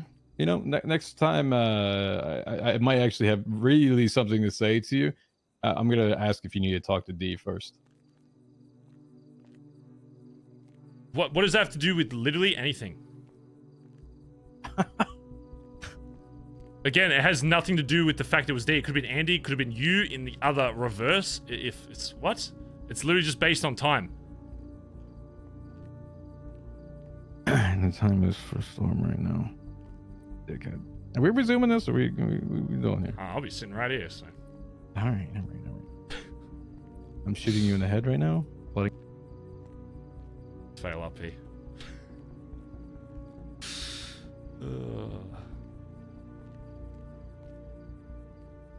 Serranos, thanks for the tier 1 sub, by the way. Appreciate it. Thanks, dude.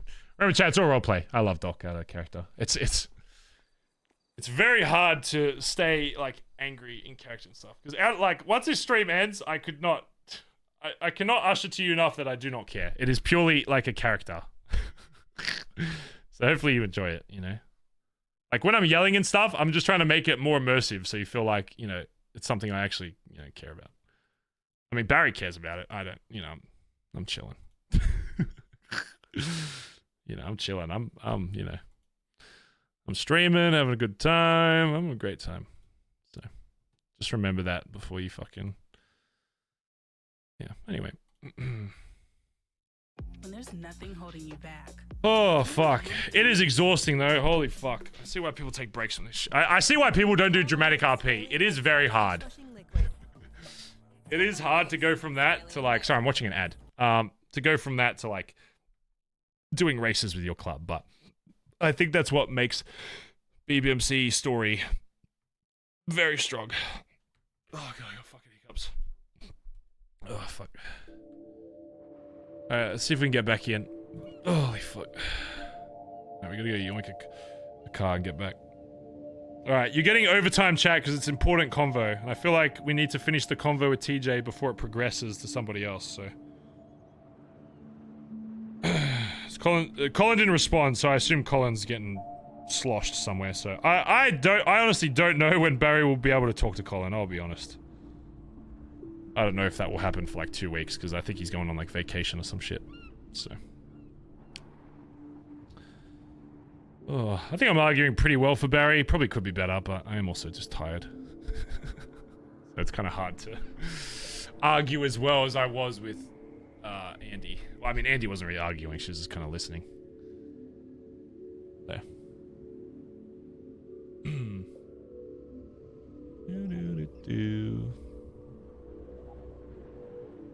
Whole convo is about D? Yeah, that's the thing that Barry's trying to like emphasize, is that everybody's putting this emphasis on D, whereas the emphasis, this isn't even about D, really.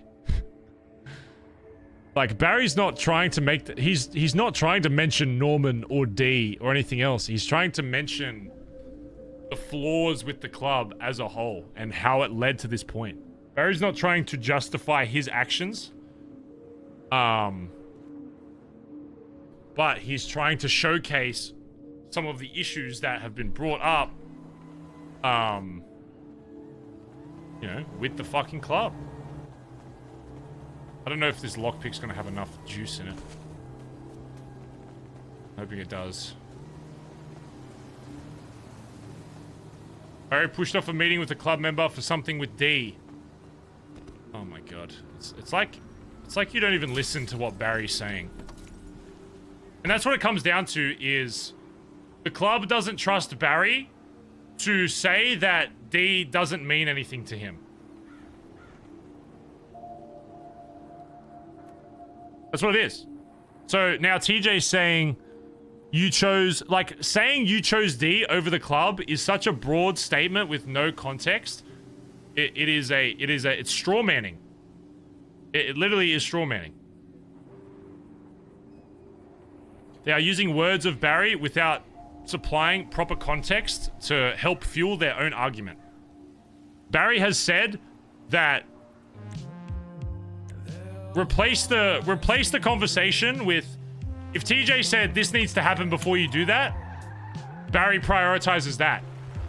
Saying Barry chose D over the club is like saying TJ said I have to do this now, and then D said we have to do this now, and then Barry chose D when both situations were both needing emergency. That's not what Barry did. It's just a thing that you do in the city. If somebody says this needs to happen now and it won't be able to happen later, I'm going to try and utilize that thing first. Because if the conversation with TJ doesn't happen till the next morning, nothing really changes. But if there was something with D that needed that emergency attention and that would change Barry's outcome, of course he's going to pursue that first to see what it is. And then the second Barry found out that it wasn't something he wants to deal with yet, he left. He didn't even get to have the conversation. He's like, I have to leave. I have to go. I have to fucking leave. So, should Barry not have trusted D to make that call to be like, you should do this now? Yeah. But, you know, it's just, that's what it is. Check email. Oh, no, you don't have to justify it. Chip, you don't have to justify. You're doing nothing wrong with your RP. It's literally. But I'm just RPing how Barry sees it. You are doing literally. Yeah. I think I don't know. Maybe I'm too immersive sometimes, but like maybe I gotta chill with like how try and like serious I make Barry sound. I could give less of a fuck about that stuff. I'm just role playing how I genuinely think Barry would react. I'm not role playing based on what I think you think like OC. You know what I mean? Like that's not my intention at all. I don't know. Maybe I am a bit too immersive with Barry. I don't know. Maybe I gotta like chill a bit because it's not the first person to be like, hey, like you annoyed at me or whatever. Because, you know, I try to play Barry the best I can, even if it's stuff that even stuff that I don't care about, you know, OC. Because a lot of this stuff, I think Barry's in the wrong probably like 80% of the time. I'd say there's some, like, out of character, I think there's some stuff that Barry says right, but a lot of the time it's Barry, like, I have to argue against my own brain for a lot of it. It's hard. So, yeah. If I do, like, serious roleplay, I'll usually message them after and be like, are you okay? Are you good? Because, I don't know. I've just been doing it for, like, a while now, so I don't really get as affected by it, I guess, but I know it can be pretty intimidating for a lot of people. So, I don't know. Maybe I need to chill a bit more with it. I'm not sure. Just rest? Oh, I do. That's why I stream 6 hours a day. That's how I'm able to play this character the way I do, is because I take my... Trust me, if I was doing like the hours Kaiba was doing or doing some of the hours that the club was doing, I'd go insane. I'd literally go insane. Because what happens when you play a character for too long, you become that character. That's just reality. Same thing with actors, you know? So acting's... Real life acting's even more so because it's like... Is this the right one? What's the sitch? Is it sitch? Yeah. When you're playing a character IRL, it'd be even... You'd have to be even more immersed. It's like, fuck, I do not envy that. Like, imagine playing a character IRL. Like, if I not only had to make sure my vocal tonality lines up with how angry my character should be, if I also had to do, like, gestures, your body's gonna think you're actually angry. Your body is going to genuinely believe that you should be upset, and then you probably will actually get upset about a thing that's not real. I'm sure there's some kind of, like, psychology behind that. If you pretend you're angry for long enough, and you genuinely have to, like, fool somebody that you're angry, you'll probably actually become angry. Like, and it's happened to people in the club before, and every time it happens, I say just chill out. If it's too much, like I've been messaged before to be like, some of the RP, it's too much for me. And, you know, I've had to retcon stuff before, even though I think it makes for really engaging story. I've had to retcon some stuff that, not even stuff related to Barry, but stuff that Barry's had you know, stuff with that. I don't know how to explain it, but it's, yeah. It's not something like, you know, they got annoyed with how Barry was doing stuff. They weren't happy with the outcome of the consequences. So, you know, sometimes you have to avoid it just for... Because there are real people behind the characters, so it's... Yeah, I don't know. Maybe I get too immersed sometimes. Maybe I get too immersed. But yeah, like, when I'm yelling at TJ, like, this... like... I don't know. Maybe I should laugh more, like, with my mic muted so you can actually tell that it's not serious, but... Yeah, I love all the RP. I think everybody's doing the RP that's great. Ping 1. What a fucking nerd.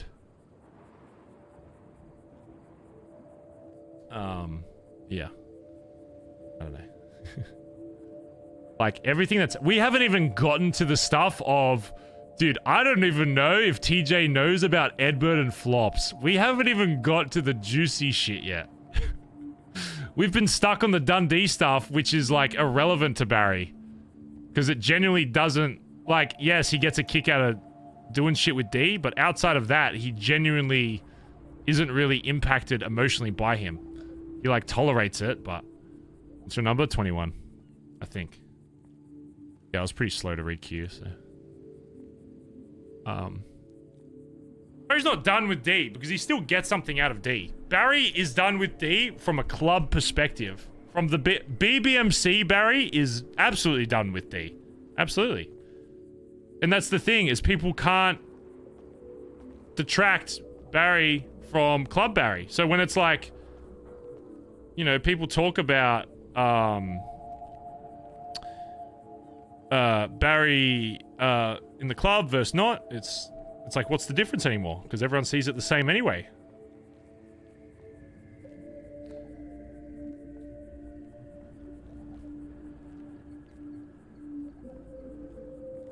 Okay. Where were we?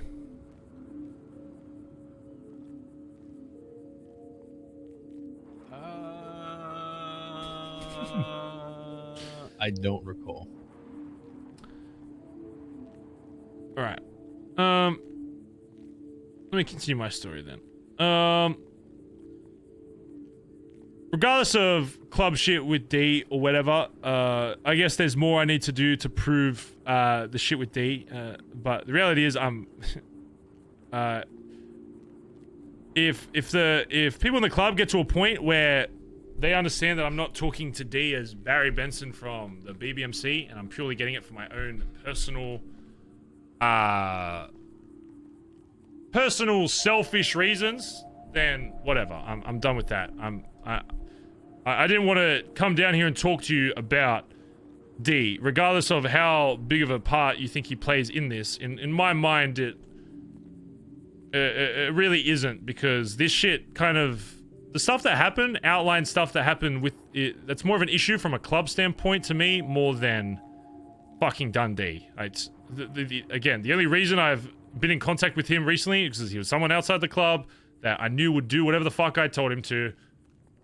That's that. I'm not hanging out with, like, any time I've communicated with D over the past day or something, it's because he is doing something for me. It's not like we're just hanging out. Even today when we spoke, it was meant to be bringing fucking cameras. Just so when I met up with more people that I could firmly make sure. Well, you're probably the only person that I've pinged to my exact spot. Everybody else, I'll ping to Copper, make sure that they've come alone. And then I'll call Copper over and make them come to me. Originally, it would have worked easier with a camera because I could be further away. But I've had to, you know, hide close by. Did he get you any? No. Apparently the whole fucking city's out of him. Why do you think? Yeah, well, probably your fucking dumbass bugging my fucking joint. That did occur. Yes, I bought every single one of them. Why do you think the only times I've been back there since when I took that photo of you was getting some supplies? I didn't sleep there after that night. Which brings me to another point. Okay. I don't care. Like, once I found that you were okay and that you texted me, I had no reason for them. All I wanted to know is that you were okay. I literally could have given 2 fucks less about anything after that. If you wanted space, good, fine. All right, you don't appreciate me finding where the hell you're at? All right, cool, fine, I'm out. All right, that's it. Didn't care to use them afterwards. Again, yeah. I just wanted to know you were fine. No one has heard from you. And I'm aware of that. At this point, again, in that moment or in that time frame, was I thinking clearly? Absolutely not. And that's why I just wanted space away from everything, and I didn't even want to fucking message anybody, because I was self-aware that I was thinking sporadically. The fact that my own son's gonna be fucking, putting up cameras to see or whatever. Your dad, Andy, myself, club members. Because why? I will show you, and I will tell you why. I will tell you why you received that message. If I had it my way, none of you would have been contacted. Not a single one. But I will show you the reason why that took place. I didn't have a phone after we went up north or whatever. So back to the story. After we got away in the heli, we go up north, whatever. You find us later, whatever. At that point, I'm like, I've made it clear to them. We drive off fucking dramatically, saying leave me the fuck alone, whatever. At this point, I'm like, okay, they get it now. They get I want my space, whatever. I'm sure I could make it. I could be more of an adult and fucking clarify it better and have the conversation there. But again, in that point, I'm sporadic at that point. I just wanted to be left the fuck alone. I'm fucking with D of all people, for fuck's sake. It's like, of course I'm not. you know, thinking fucking clearly. So whatever, I dip. I ditched my phone and my radio because I'm like, these motherfuckers, like, how the fuck did they... I need to ask later how the fuck you found us at the dock if that... And since you said that ended up being you in that fucking red heli, because... I don't know, the spot we were at was just so random, and then the one all the way up north was just such a random fucking storefront. I was like, we gotta be getting tracked, and the only thing I had on me was my phone, radio, and laptop, so I just ditched any fucking tech I had after that point. It was like, we just gotta ditch everything. I got rid of my phone, got rid of all this shit. That's why I'm on the fucking prepaid, because I had to fucking ditch that shit. I had to buy some shitty fucking one and just insert the fucking SIM into it. Because at that point, I'm like, holy fuck, these guys are tracking me across the fucking world. But we looked the entire island, to be completely fair. Benny's in the heli. I'm in a car with Chip. How do you think my search went? Yeah. So at that point, I'm just like, I need to get the fuck out of Dodge, whatever. Later that night, I can't remember who I told about the spot I ended up going to. Even when I got D to fucking drop me off there because I didn't have a fucking car, he was like, I didn't even know this spot existed. But I remember telling, I wasn't sure if like you or Andi were there or whatever. I knew definitely Andi was there, but I wasn't sure who else. And I said, I made a joke a long time ago. It was like, if shit ever hits the fan, this is probably where you're gonna find me. In this little fucking, set up fucking tent. And that's what I did. I bought fucking tents, I set up for the night. Whatever. I get a new phone. Because I'm like, I'm in a better state of mind. I'm still not ready to talk to fucking anybody. But I just get my phone. At the very least, I know... I know sis, like, I made a promise a long time to her ago that regardless of any shit, like, when she reaches out, she just wants to know that I'm okay. So I was like, fuck. If anything, whatever, I'll message just her, fuck the phone off, and then whatever. I'll get some time. I assume the club knows I'm okay after seeing me run out, and then that got confirmed by Collin by texting me saying like, I know you're okay, we're going back to business. So I'm like, alright, great. Club's gonna leave me the fuck alone. They know what's going on. I get a new fucking phone. I see there's a text from sis whatever. I see one from fucking Edbert. He sends like this whole fucking paragraph, and I'm like, God, okay, he wasn't there for all this shit popping off. So I just sent him, I'm okay, need time to think. That's it. Literally need time to think. I don't even know what he sent after that. I didn't even know what he sent in the paragraph. I just saw, Barry, are you okay? Something, something, something. Whatever. I send him that. I think a message to you. I think a message to sis, just basically saying the same thing. I'm okay, need time to think. I go back to my house later that night. I assume it's like way after everybody's asleep. As I'm leaving, as I'm heading back to my spot, I'm just walking up and down the beach at this point. I'm just thinking, I see somebody in fucking cuts getting on a bike from the spot I was set up at and driving off. I don't know how, at that point, I don't know how the fuck they got there. Is that after? Or this, whatever. No, this is before you and Andi were there. This was the night before. Someone's on a bike, and I know at this point now who it is. In the moment, I wasn't completely sure, but I had a few guesses. I now know that it was Edbert at that spot. For whatever fucking reason, I don't know how he found me there, whatever. Apparently, sis said something about I was fucking... My prepaid was fucking sending about buying more, and then... Whatever. It wasn't hard at all. Okay, well... Regardless, at that point, I still don't know how the fuck people have found that spot, or why the fuck he's even there. Because I've explicitly said in the point that... Make sure you clean your shoes off, and don't bleed all over the fucking place, and don't... Okay, I needed fucking footage food. of you flipping off the fucking camera. Okay, yeah, well... Would you want to know how we found you? What would you... I already do know. Sis already fucking told me. That's... Listen, I needed fucking food, alright? I was like, oh, you know what? I'm not gonna kill the fucking clerk. And then I get fucking punished for it. This is what I get for not murdering somebody when I commit a crime. If I didn't kill him, then there would have been no... Actually, no, there still would have been proof that I was there. Even if the clerk didn't put those fucking posters up and shit. As I was doing it, there was a fucking dodo driver of all fucking people that pulled up to that spot. And was just like, g'day, mate. Like, as I'm literally bashing in the fucking register and all this shit. Says, g'day, mate, how you going? I'm like, yeah, good. He's like, all right. And then, like, doesn't say anything after. He probably sees all the shit on the ground, all the stuff I've stolen, whatever, all the blood, and just kind of drives off. I'm like, do I ocean dump this guy? It's like, nah, I don't want to draw attention to it. I'm sure it, you know, won't come to anything. Pussy. Later, I go back, I see fucking Edbert, whether or not it was the same way as you found me, or if he ended up speaking to somebody that spoke to somebody that spoke to somebody, I don't fucking know.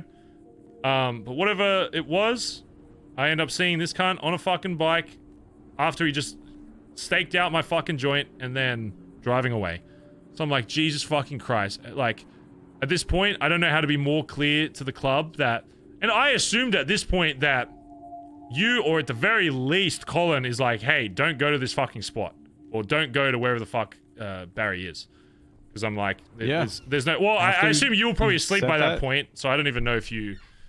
I don't even know if you sent me a text of you saying you don't appreciate being stalked. Anyone I talked to, I said, don't fucking go. He doesn't want to talk to anyone. And there's Stay the fuck away. And there's another point. Okay, so I would assume before that, though, because you went to sleep, I think Collin was still up at that point. I would assume somebody would have communicated to Ed to go to that. So that's already one thing that... When was this? Was this... This is before. This is before you, so I don't... I think you were already asleep. I don't know if Collin or somebody spoke to him. I would like to assume that somebody said, stay the fuck away, but I don't know that for sure.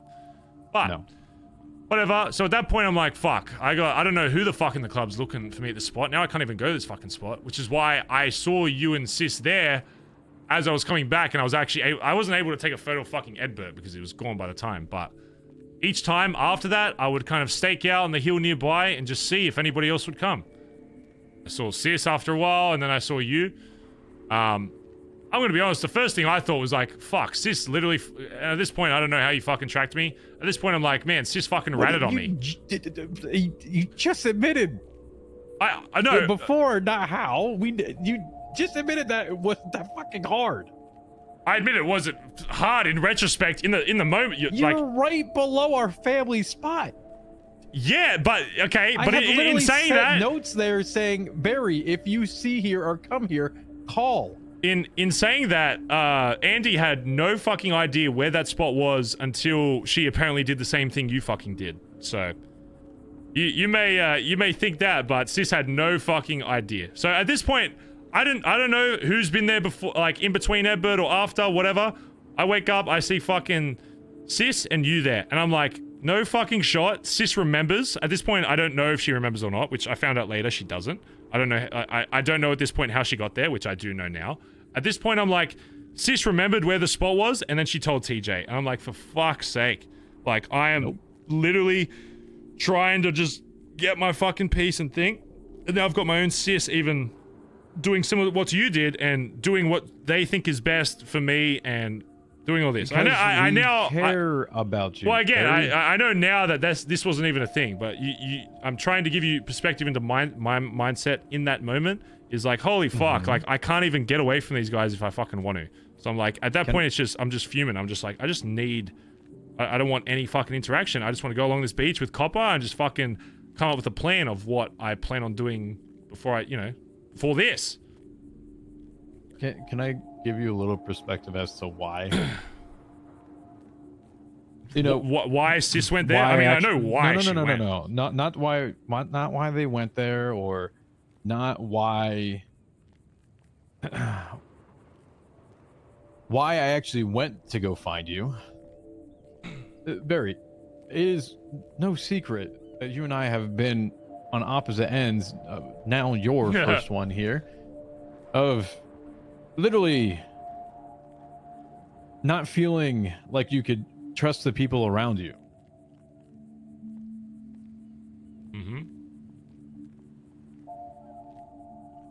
My perspective of this is that isolation sucks. And you may love to be solo and think that you need to think things through, but that is the worst echo chamber possible because I have been there. So yeah, I went to go find you because I have been in your spot before. And you know I have been in your spot before. That is why I went to go find you. I'll say the same thing I said to Sis, It's even if you see other people learn lessons, it's because again, I'm aware that we were on opposite ends. Even me seeing and giving you advice from that other side, It's different. It's different when it happens to you personally. It's like what I said to Sis was, you know, it's like seeing someone fall off a bike. You know, until you fall off that bike, you really don't know what it feels like. And so at that point, yeah. And again, I've already admitted to not thinking the way I should. I just did whatever I needed to in that moment to do whatever. And of course, now I know that it wasn't the right fucking move. I should have just gone straight back, yada, yada, yada. But again, I had to learn that experience by it happening to me.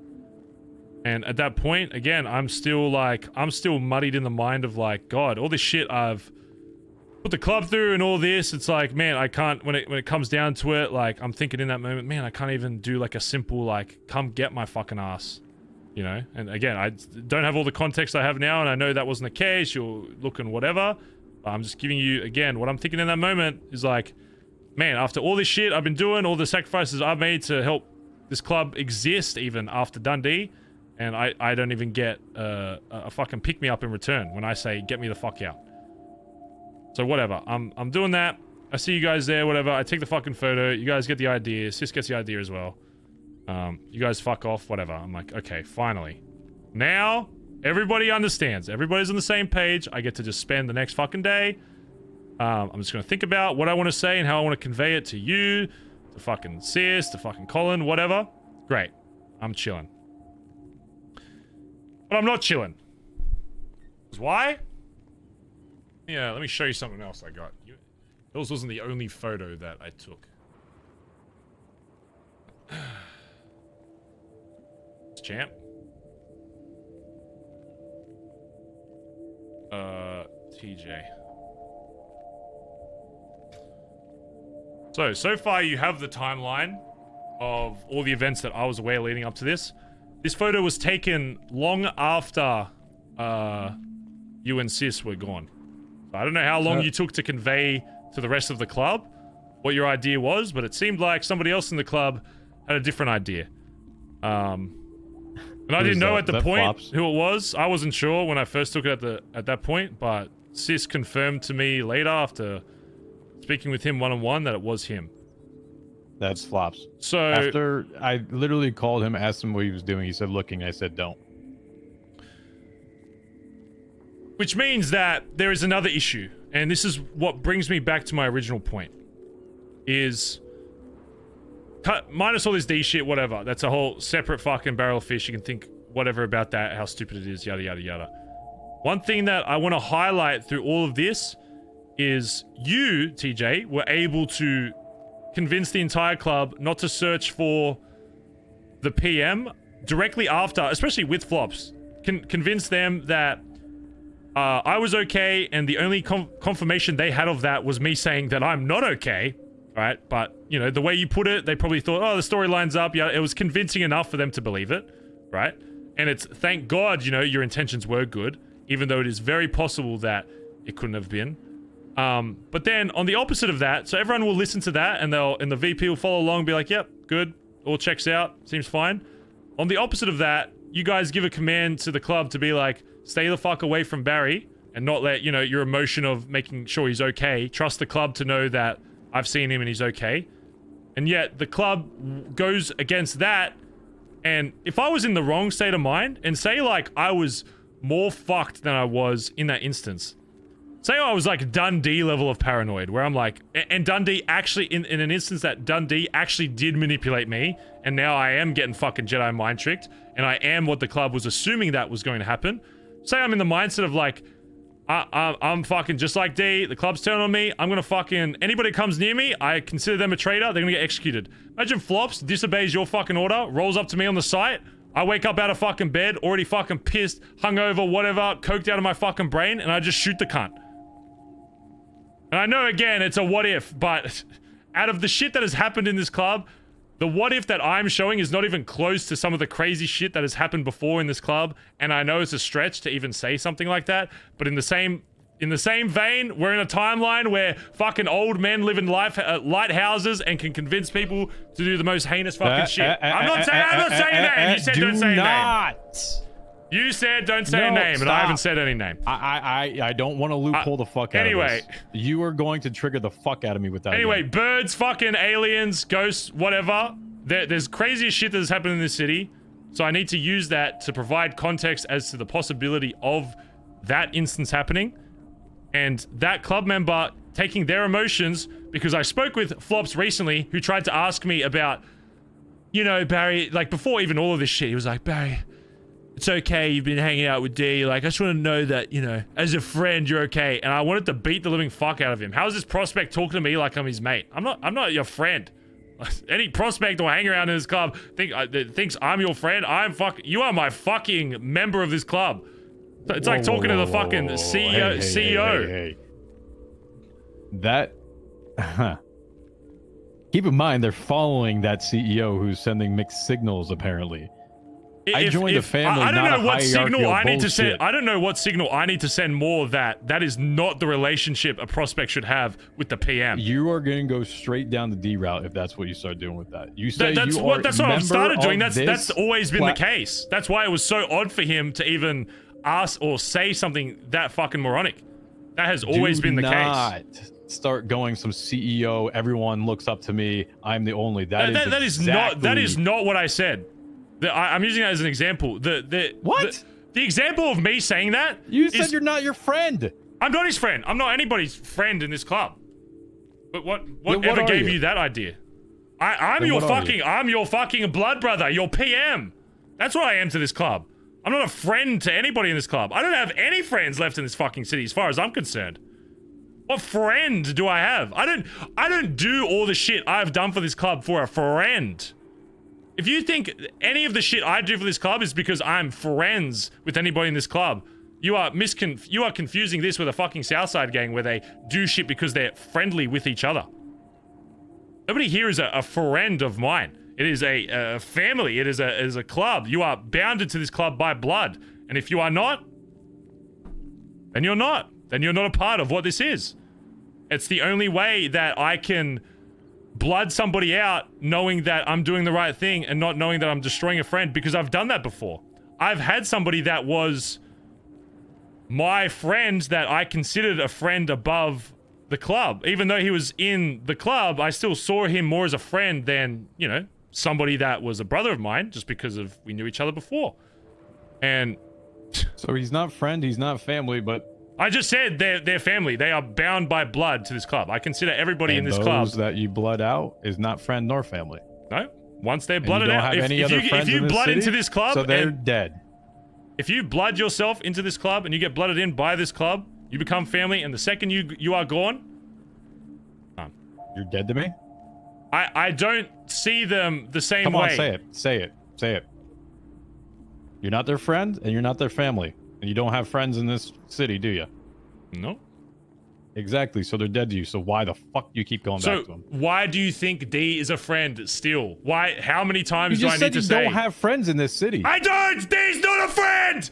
What are you not listening to? I'm not being manipulated by D, by this magic fucking Jedi. I don't like him. He is not my friend. I don't hang out with him because I enjoy hanging out with D as a friend. I hang out because I get something from being in that environment with him specifically that it seems only so far that I know for a fact he can provide. I'm sure there's other people in this city that I could get the same kick from that would have a lot less shit behind it. I'm sure there is. Am I willing to spend my time away from the club to find that other person? No. He's just the easiest because I know and I've experienced it with him before. He is not my friend. He is not anything that will ever be close to the club. I have said this to D's face before I even spoke to you today. I told him, D, I appreciate you helping me in the situation that arose and getting me the fucking... You sent me fucking money, got me food, whatever, but you are not my friend. If there is a job in future and I get caught up and it's like a bank and it's high octane, we're doing crazy shit, I'll probably come along. I'm not doing it because I like you as a friend. You have lost that. You have lost that with myself and with the club. And that's why I told him, I don't know why you're even bothering to try and make amends with anybody in the club because it is too far gone. And the PM side of me does not want anything to do with D and have that associated with the club. And I understand that it gets complicated when I'm blacked out and I'm doing a fucking job with D, but I do my absolute best to make sure that is not, it is dislocated from the club, and that is purely a selfish thing that I'm doing to get adrenaline that I personally want.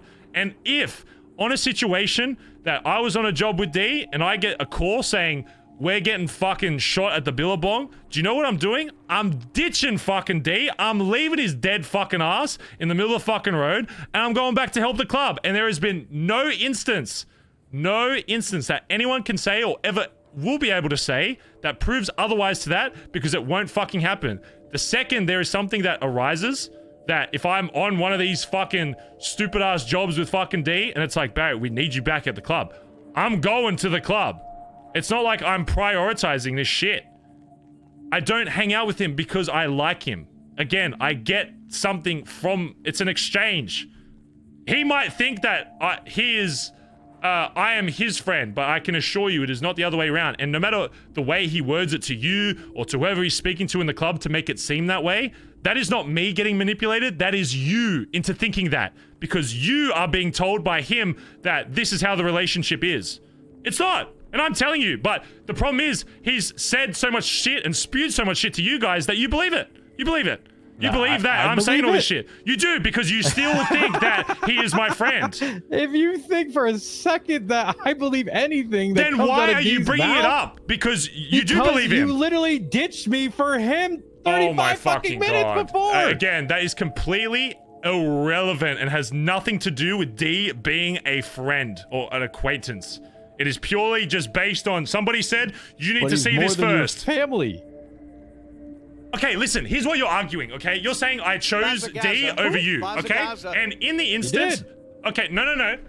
I chose something that I believed at that moment was more time sensitive, because the other conversation, as far as I'm concerned, was not as time sensitive. And like anything I do in this city, I will do the thing that is most time sensitive first. If he called me and said, Barry, I need you here right now. You call me and say, Barry, I need you here right now. Who do you think I'm fucking going to?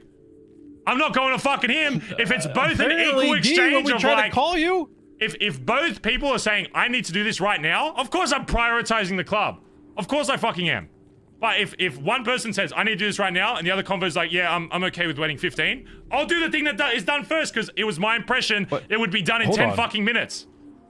But when a spray gets contested, which is a club thing, you're with him. First of all, I'm literally I am up all the way on the other side of the fucking planet. Even if I headed down to what I assume was in fucking Vespucci, I don't even think at that point, I technically don't even know if I can do anything in that. Even if I could, by the time I get there is physically nothing. Anyone? What? You're telling me to call the club after I called, the club called me and said, oh yeah, we read you loud and clear, and did nothing to help me. What? You're telling me to call back the club that I'm trying to get away from. I know for a fact there's like 20 of you fucking dickheads awake, probably all in the fucking app. Forgive me for thinking that you can handle it. And at this point, and then you told me that you don't even contest it, so I don't know what you're arguing. You didn't even go down to it. So if I did go down to it, I would have got shot by my fucking self. But you said you would have ditched D if it was something club related. You didn't even contest the spray. You're arguing something that didn't even happen on a hypothetical. You are using the what if. You're saying in a hypothetical, you're just saying the what if as well and disproving what your what if was. Okay, so did you go fight the spray? You didn't. Did anybody go? So even if I did, so best case scenario, I go down there and I get shot. There is such a big lack of communication that just happened with a lot of this.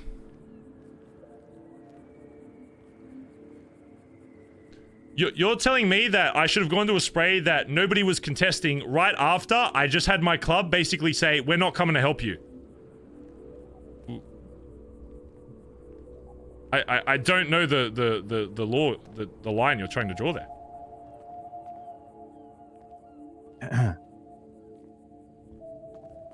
Use that. It's got all the minutes in the world. What am I going to do with this?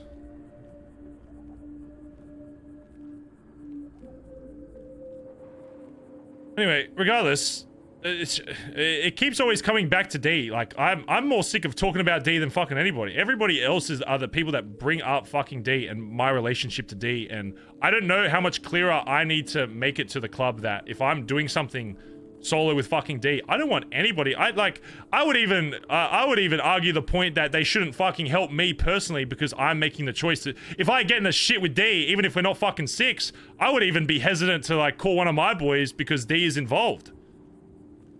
Okay. That's the level I'm at. Whereas like I'm so far trying to disconnect the club from D that from both sides, I am trying. I don't know what more I can do to prove that from a club point of view. We accept the Sultan back. We have the conversations with him. You say that you would like to hang out with him. That's okay. All right. Hold on. You saying hang out is very different from me doing a fucking job. Hang out implies I'm gonna go talk with him at fucking Uwu. Hang out is he calls me for a fucking job. I do the job. That's as far as it goes. Ask Peter. He was on the last job. Ask Peter and talk to him how I communicated with D on that fucking job. It was you could not have distinguished me from me talking to someone that I had never fucking met before. That's how concrete our conversations are. It's, I'm doing this job, I'm helping you get away because I like the thrill. He even gave us all the fucking loot. Oh, so you didn't shoot someone and try to steal it. That was a club member named Kaiba at all. I'm not saying that D has... The club should never do absolutely anything to do with fucking D. Okay. There's no reason why. Let me put this as the entirety for you right now, right? And this isn't my perspective. Oh my okay? God. I'm giving you the entirety of the club's perspective. You have members that have just recently been prospected into this organization. You have members that are very senior into this organization. You have your own son as well, right? Those that were prospected recently, right? Those that were even maybe just patched recently too. I have a good counter to this. He's not gonna like it. When I have a good counter to this. They're old friends, and Ben can't talk to Antonio or won't talk to Antonio because that's what has been said. That's what is implied. What do you mean Finn can't talk to Antonio? What does that mean? It's the same. He gave up the relationship. They don't even talk. You're talking about after someone gets blooded out. Absolutely. Again, I've already addressed that point, how that has already been hypocrisized fucking multiple times over. But because it's D and because of his name, by D, 100%. I'm not even talking about D. I'm talking about other club members have spoken to other people that were once in this club and have done jobs with them exactly what I'm doing with D before. But because it is D and because of what he has done, it is seen differently, which is fair enough, but it shouldn't stop them from seeing how they fucking see me or see him. Because every time that you hang out with him is a spit in the face to Stevie when she got spit in the face, when she got shot at, when he tried to kill club members. Every time that you acknowledge that you want to be a friend with him, or not a friend, or that you want to get adrenaline rush with him, it is validating the feelings that they felt for the past fucking 4 or 5 months. And then after that, before that, we fucking shot him in the fucking head. All that stuff that put him into the spot where they no longer... Faye, Stevie, Finn with his list, Collin, it is literally taking all that and putting it right back into their face when they see you with him. Mm-hmm. Everything that he has done to them comes back straight as a reminder to say, oh, Barry must be okay with it. I have a counter, chat. Hold on, I'm about to activate my trap card. Go off and do a job. I'm about to activate it. He can't get what he needs out of us. No, you're right. He wants to go get an adrenaline. He wants to that. I should value what my club thinks about my actions. I agree, and that is a fault of mine. In the same way that I currently have a VP, which the entire club either doesn't know or has forgotten because I have chosen not to make it into a bigger deal, that has tried to execute my sister. Do you remember that? Do you remember when my VP went crazy? Absolutely crazy. I don't even know if you were awake that day or if you were even around during that time. Colin McKinley went absolutely fucking insane. What do you mean? This is an exact point. Because why? Let me tell you why. Because you're saying that I should went off on you and him on this. Okay, but let me bring this point. Let me finish my point. We're on the same page, and I was looking like a fucking idiot. No, we're not on the same page because I'm using this to fuel my other argument. You're saying that I shouldn't hang out with D because it is an insult to a spit in the face to Stevie, all the other people that have been done by D, right? Okay, so I can completely understand that, but in the same vein, you say that like there isn't one thing that almost every single person that is in this club has done to me to spit in my face, and I say nothing about it. How about the fact that there is... I literally brought it up to you, and you were okay with it with him next to you. You had opportunity, and you just let it slide. Who said me hearing that and being a part of Collin going after my sister, I was okay with?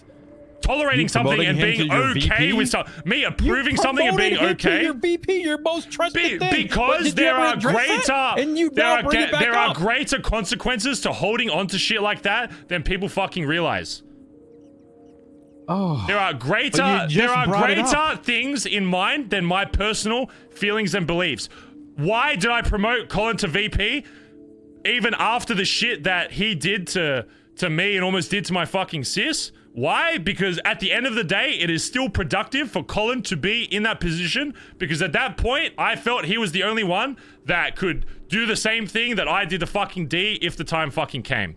It has nothing to do with me being okay with what he did. I am who the fuck would be okay with their supposed best mate meant to be going after their fucking family? Who the fuck would be okay with that?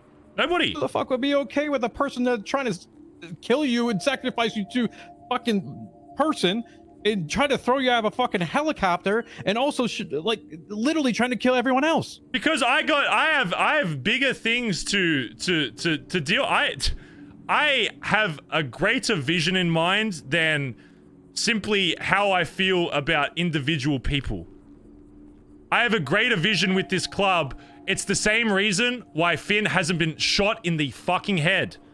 In any other universe of the BBMC, Finn should not be in this fucking club as it fucking stands. And the only reason he is because I'm prioritizing the club as a fucking whole, knowing that if I went through with that, I mean, you were fucking there. I had people standing in fucking front of me, which also brought up another fucking point. If the same thing fucking happened to Chip, that it wouldn't happen, which also made me think about all the clicks that are there but aren't talked about. 100%. So then when it's brought to attention, because yes, I am the PM, and yes, it's another member of the club, it's okay because of, you know, it's more of a high value target than shit that I have refused to go further into.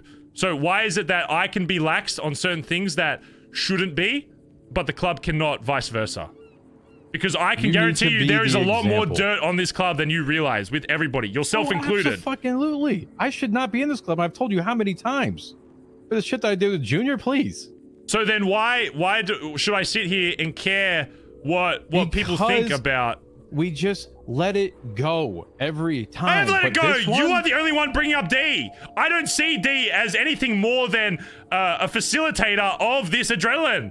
You are the people. You guys are bringing up D into every conversation. I don't mention his name unless it's brought to me and somebody asks something about it, and then I'm forced into the conversation.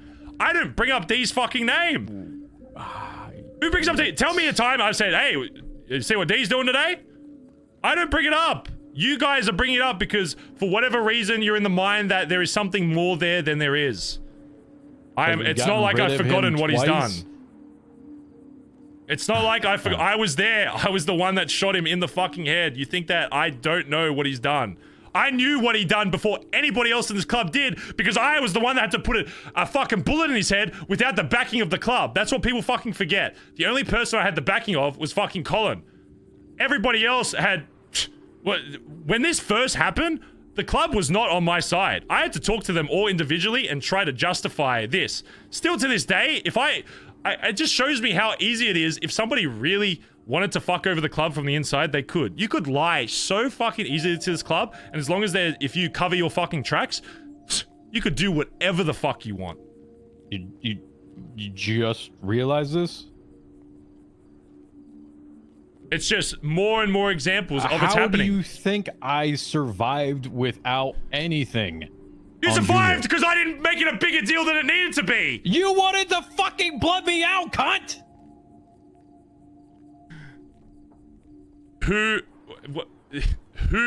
Like, how do you get to that point? You didn't get blooded out. Like, do you think you magically just convinced everybody in the club not to do that? Literally went 1-to-1-to-1 on every single fucking person, and they agreed. Oh, I wonder where he got that strap So from. you want to say, you act like I have never did done they agree this. to you, or did they agree in a vote? 'Cause- Absolutely, they did. Okay, so they said that to your face. That doesn't mean that's actually how they felt. I can assure you. I can assure you of fine. And you know what? That's a-okay. I'm good with it. There are people that absolutely hate me around. Okay, but your logic is that you manipulated or convinced them into not doing that.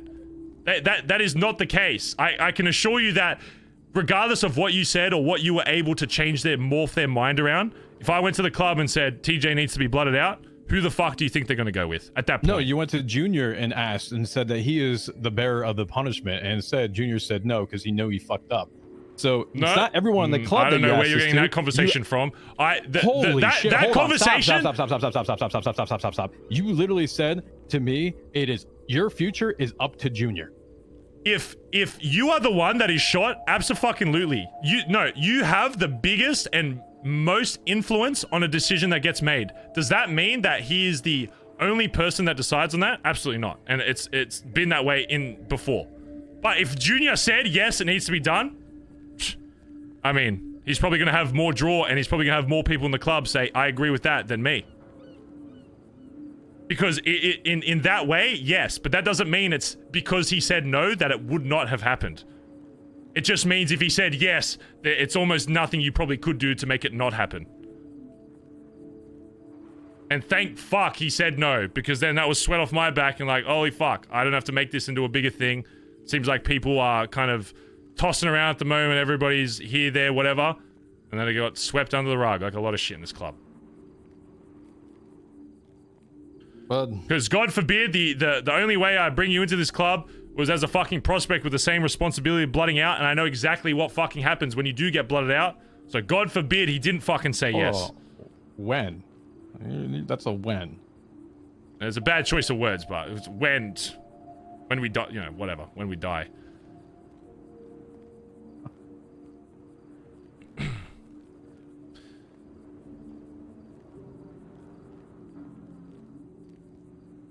So what I'm saying is that people are so obsessed with my personal tolerance is probably the better word, other than friendship of Dundee, that they want to brush over the things that they are doing wrong. Even the things that I've presented you that, honestly, I'd be surprised if Collin hasn't, like, disciplined flops for going, unless he's just blissfully unaware that that happened. Why the fuck is the club telling people not to do something and then they're doing something? People like to pick and choose what means is it a big deal or not? You know why? Because we've always let it slide every time. Tell that to the blooded out members of this club. Tell that to Pez. Okay, that was over 6 months we let it slide, and it kept going and going and going. This is one instance. Let it slide until what? What's the breaking point? Until we actually have a structure that is in place that has a value that we actually understand, and that if we get rid of someone, they're actually gone. Oh my god, it's almost like that's what I was doing before I got fucking kidnapped by my own club. It's almost like I was setting up the club to be able to finally make those decisions and have someone enforce actual fucking authority.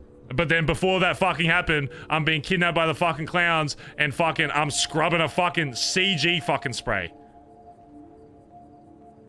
It's almost like if this shit didn't happen, there'd probably be a lot of people in very different positions to what they are now.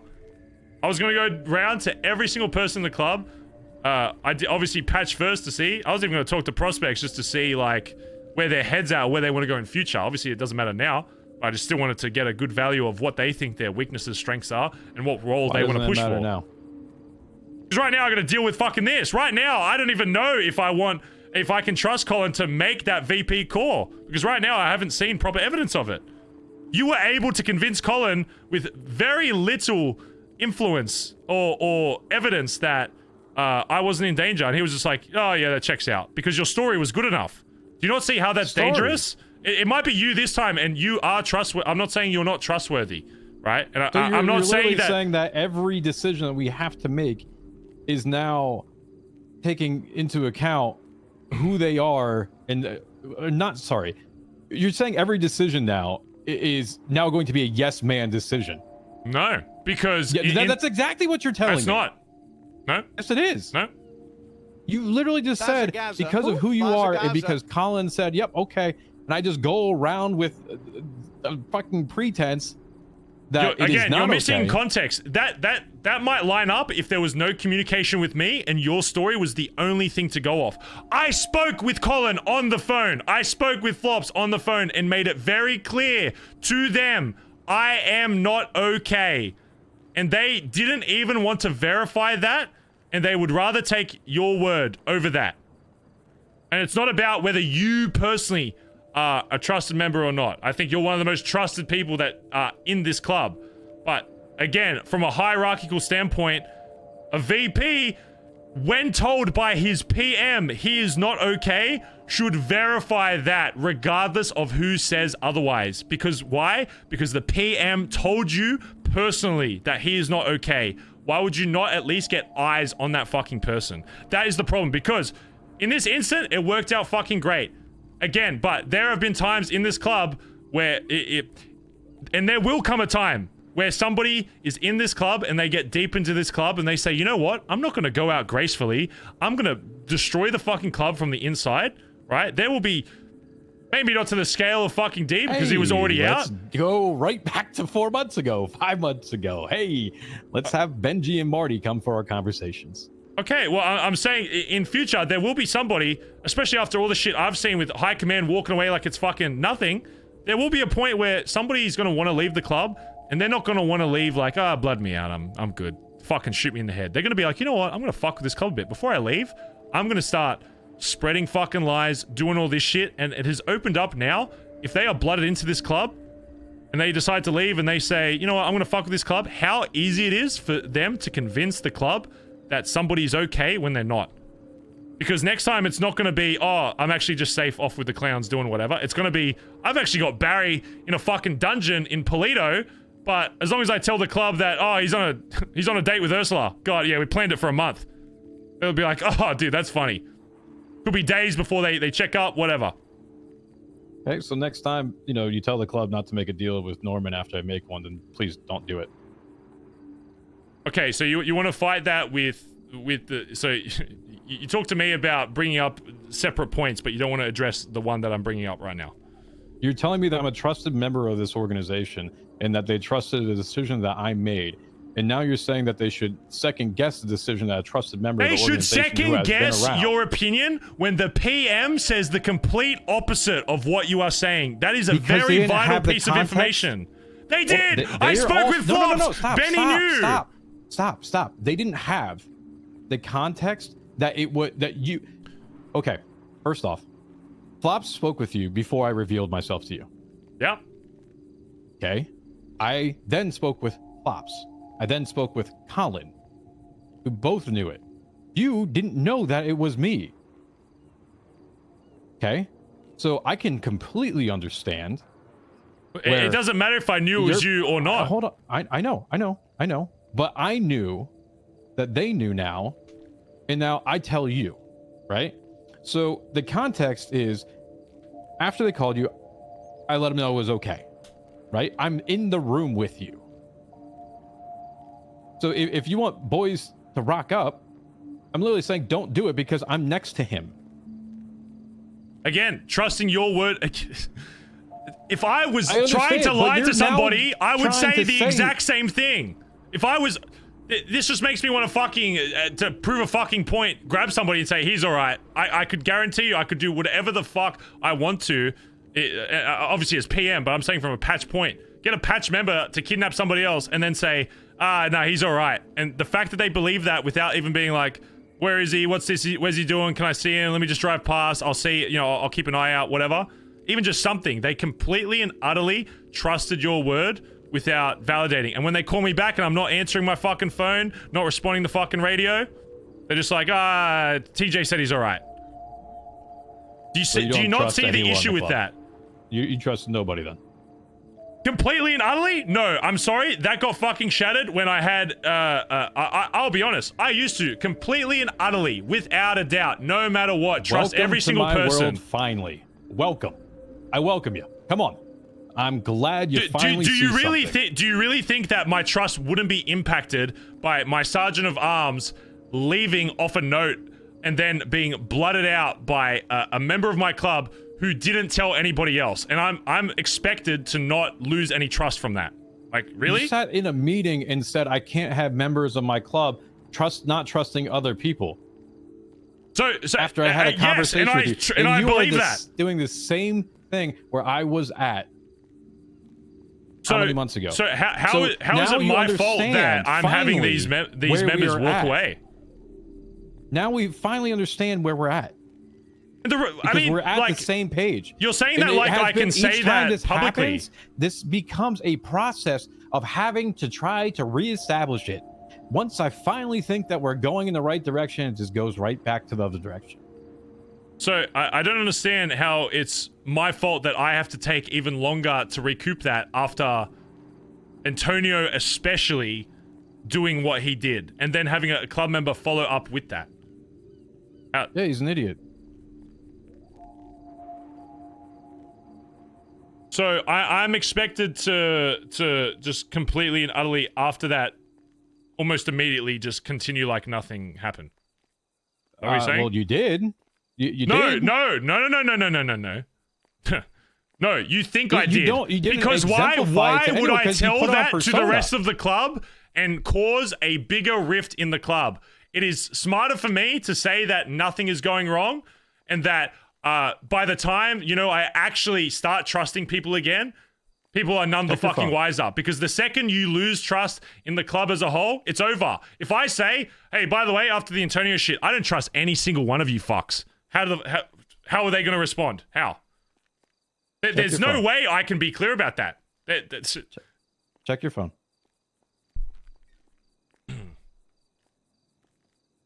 Go to my text message. Go like the first one. I was start the long ass fucking paragraph that I sent you. Which one we got here? Which one? Oops.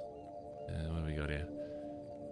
You're acting like I haven't had this feeling for the longest time. And for you to say that it's over, why am I still here then? Saying what is over? What are you talking about? When you said the trust is shattered in the club, it's over. Then why am I still here?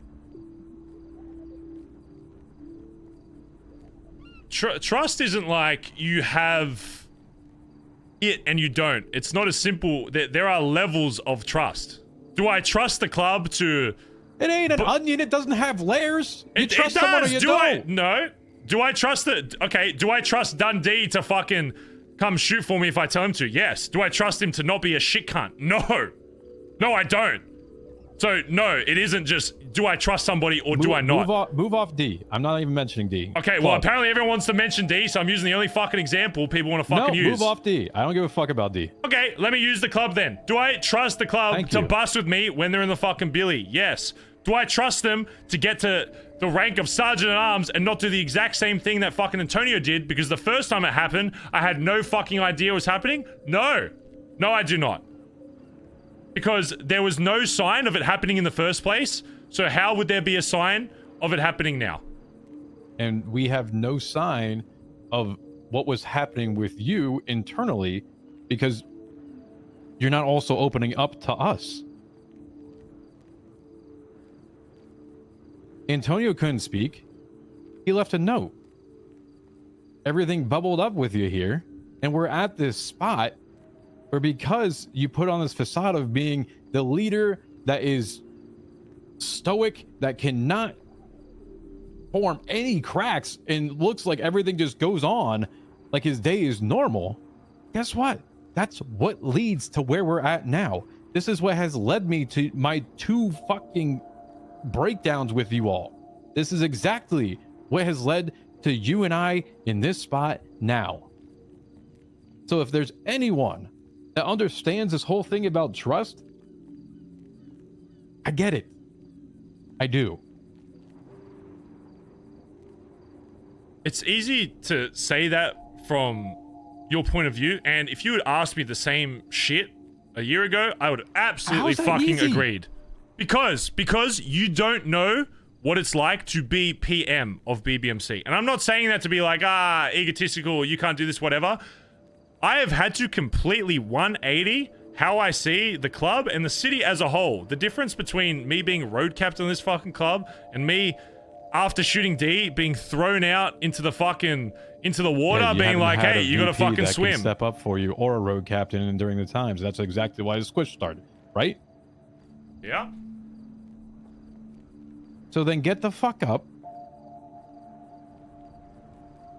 and make it work. I'm trying to do that, but you know what would help with that? Not being kidnapped by my own fucking club against my fucking will. And instead of that, just being like, hey, let's go hang out with the fucking clowns. And then after that, I call for fucking help and nobody comes. You're saying like, I have to fucking step up to do something. I caused what all more? of that to happen. I caused all of that to happen. You caused something that exposed a very big problem in the club. That is how fucking...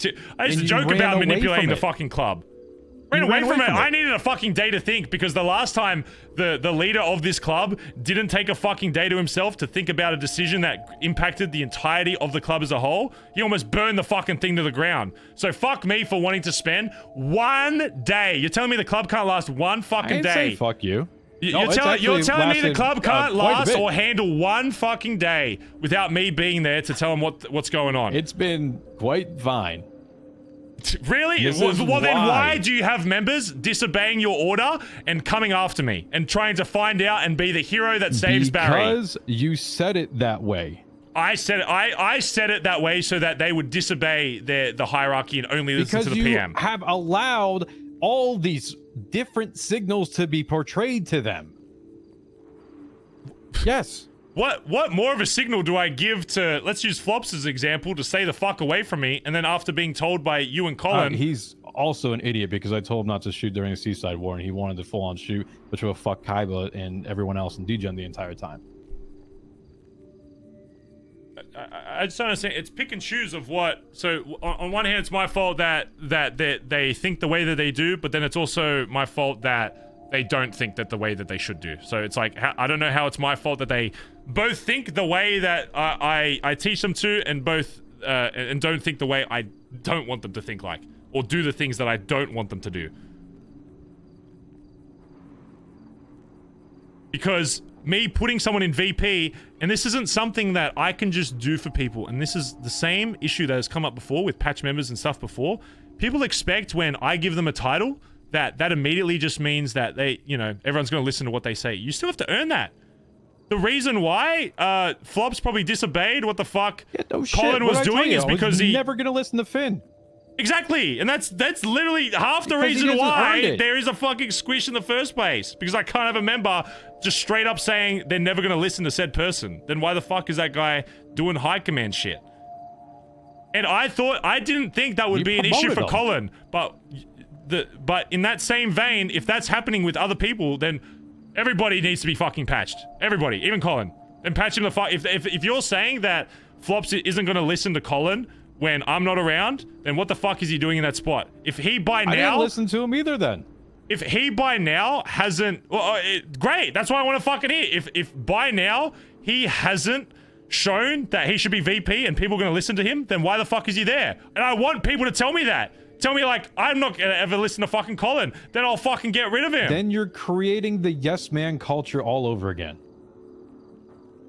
What? No, you're literally saying that, okay, that you will not listen to him. So I'm trying to put somebody in a position that you will listen, at the very least, listen to their core. Do you always think they will make the right call? Absolutely not. That will never happen. That'll never happen with PM, VP, any position.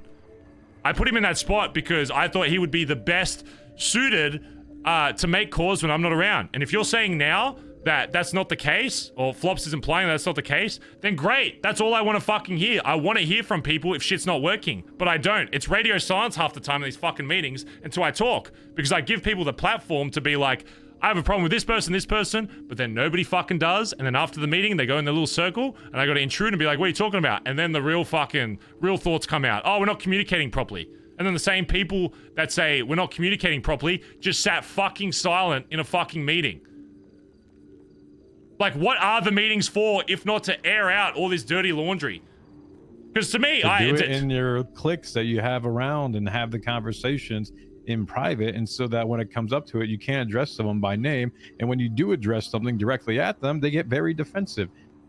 Wonder where that one came up in a meeting. God forbid I actually call people out, Barry. When people get defensive, if I say I have an issue with you, TJ, and you get defensive about it, like, how could you assume that they're not going to? If you're attacking somebody's character, of course they're going to defend it, and you need to anticipate that. It's like if you say I'm doing something wrong, me being defensive about it isn't me saying I don't want you to address it. It means I'm still going to argue my point to see if you change your mind, but if you don't, and you're arguing better than me, and your points are better than mine, then my mind will be changed.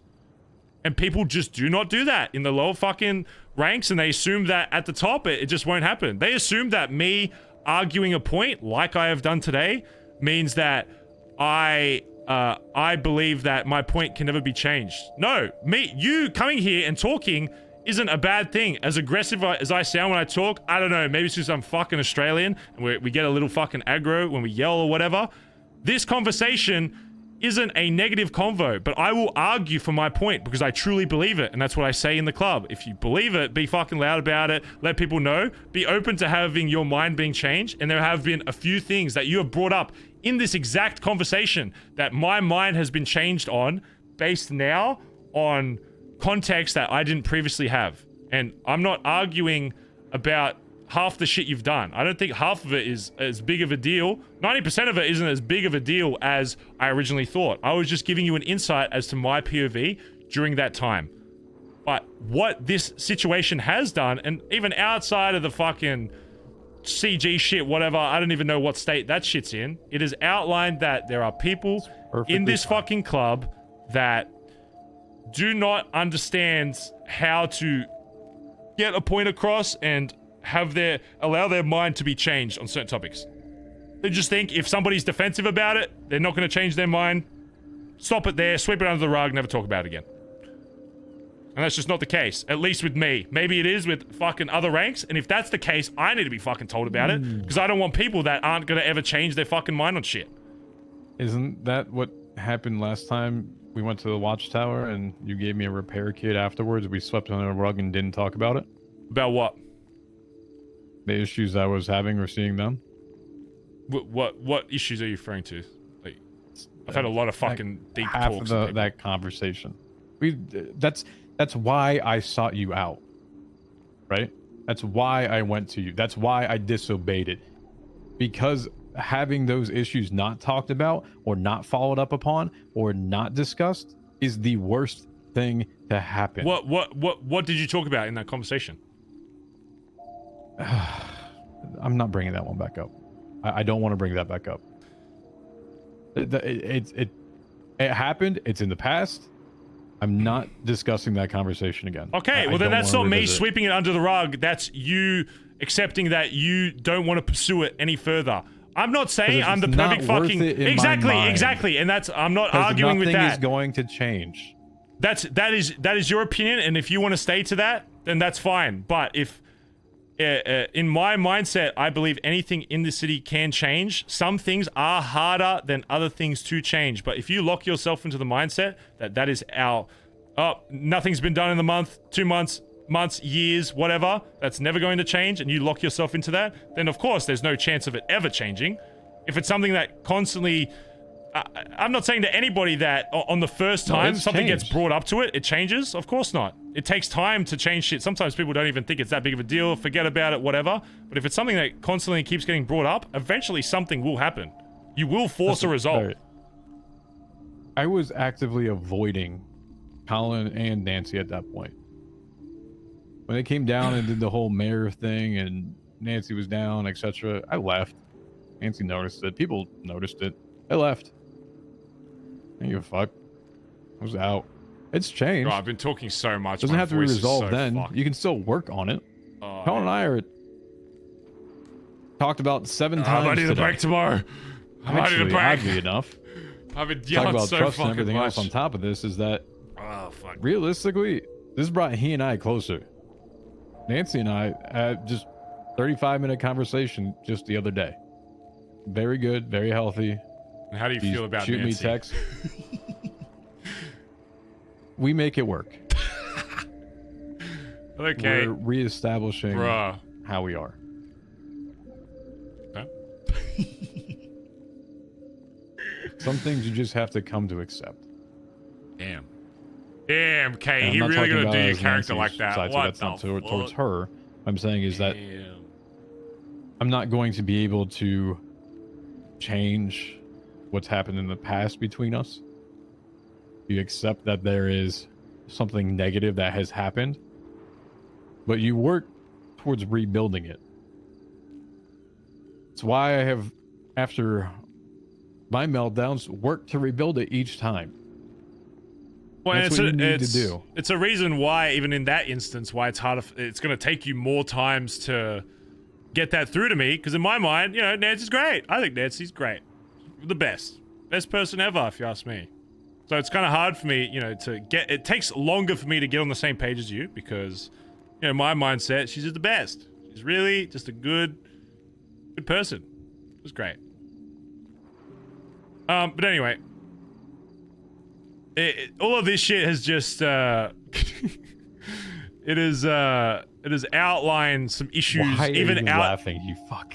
Huh? I don't know what you're talking about. It's just outlined issues that even aren't even necessarily involved with the shit that happened. It just showed problems that I very much think I would like to avoid. Some issues and some problems with the club, I've accepted at this point. You have to experience them for the club to really understand them. But there are some things like somebody on the verge of being blooded out that wants to completely fuck over the club from the inside that I want to completely avoid. Because if someone did that, it is very possible that the club could actually be destroyed. Like, one thing to shoot a fucking PM. You can probably fucking rebuild whatever if you have the right next person to take it up. But if you have someone snakish enough that's already in the fucking club that wants to burn it from the fucking inside, it's every day that I'm fucking here, it just shows, and all the shit that happens just shows how easy it would really fucking be. And the fact that after a day of being gone, and I'm not saying you do this, whatever, that I hear from, not even just D, but from Sis or whatever, about people talking or whatever, saying terms like I'm holding guns at my fucking club, pointing guns at clubs, shit like that. And to you, obviously, with context, you know, whatever. But with somebody else that maybe wakes up fucking tomorrow that hasn't been around, like, I don't know, Lil Cap, here's Barry pointed a gun at the club. Holy fuck. That already starts a new image of them, of me, and of what I'm about with this club in their brain. And the fact that that's even a possibility at this point, I won't lie, it does kind of annoy me a little bit. Because there should never really be a universe where the club thinks I'm gonna go off the fucking deep end as a whole and just burn the fucking club. All I would do and all I did in this situation was push myself away to think so that when I do come back, I could make the best choice capable without being in a shitty mindset. All I wanted was literally just one fucking day just away. That one day in the last like 3 years that I haven't woken up at the fucking Billabong outside of like fucking Sis's house. Not like one time during the D shit. Outside of that, I wake up there every fucking day. I wear my cuts every single fucking day. I'm wearing my BBMC shit. I've done so much fucking shit for this fucking club. I could, if you told me that you need to do something more to prove yourself to the club, I couldn't really think of anything. I really couldn't. I've done everything conceivable. You don't need to prove anything. I do when it anyone. gets to the point where after a day of being gone, there's already whispers of people being like, is Barry really for the club? He's hanging out with D. Like, I can't fucking... Like, I don't know what kind of person D is, and like, I don't know what he's doing when he says stupid shit. Well, I'm not revisiting this conversation.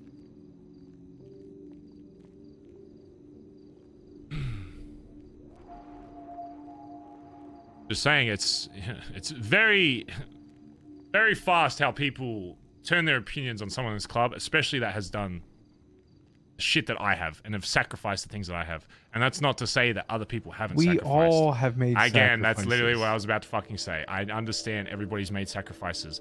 But the second that somebody pushes themselves away for like a day and says, I want fucking space, is their first instinct, oh, he's a traitor, he's holding fucking guns at fucking Bondi boys. You know, whatever. Whoa. Who said traitor?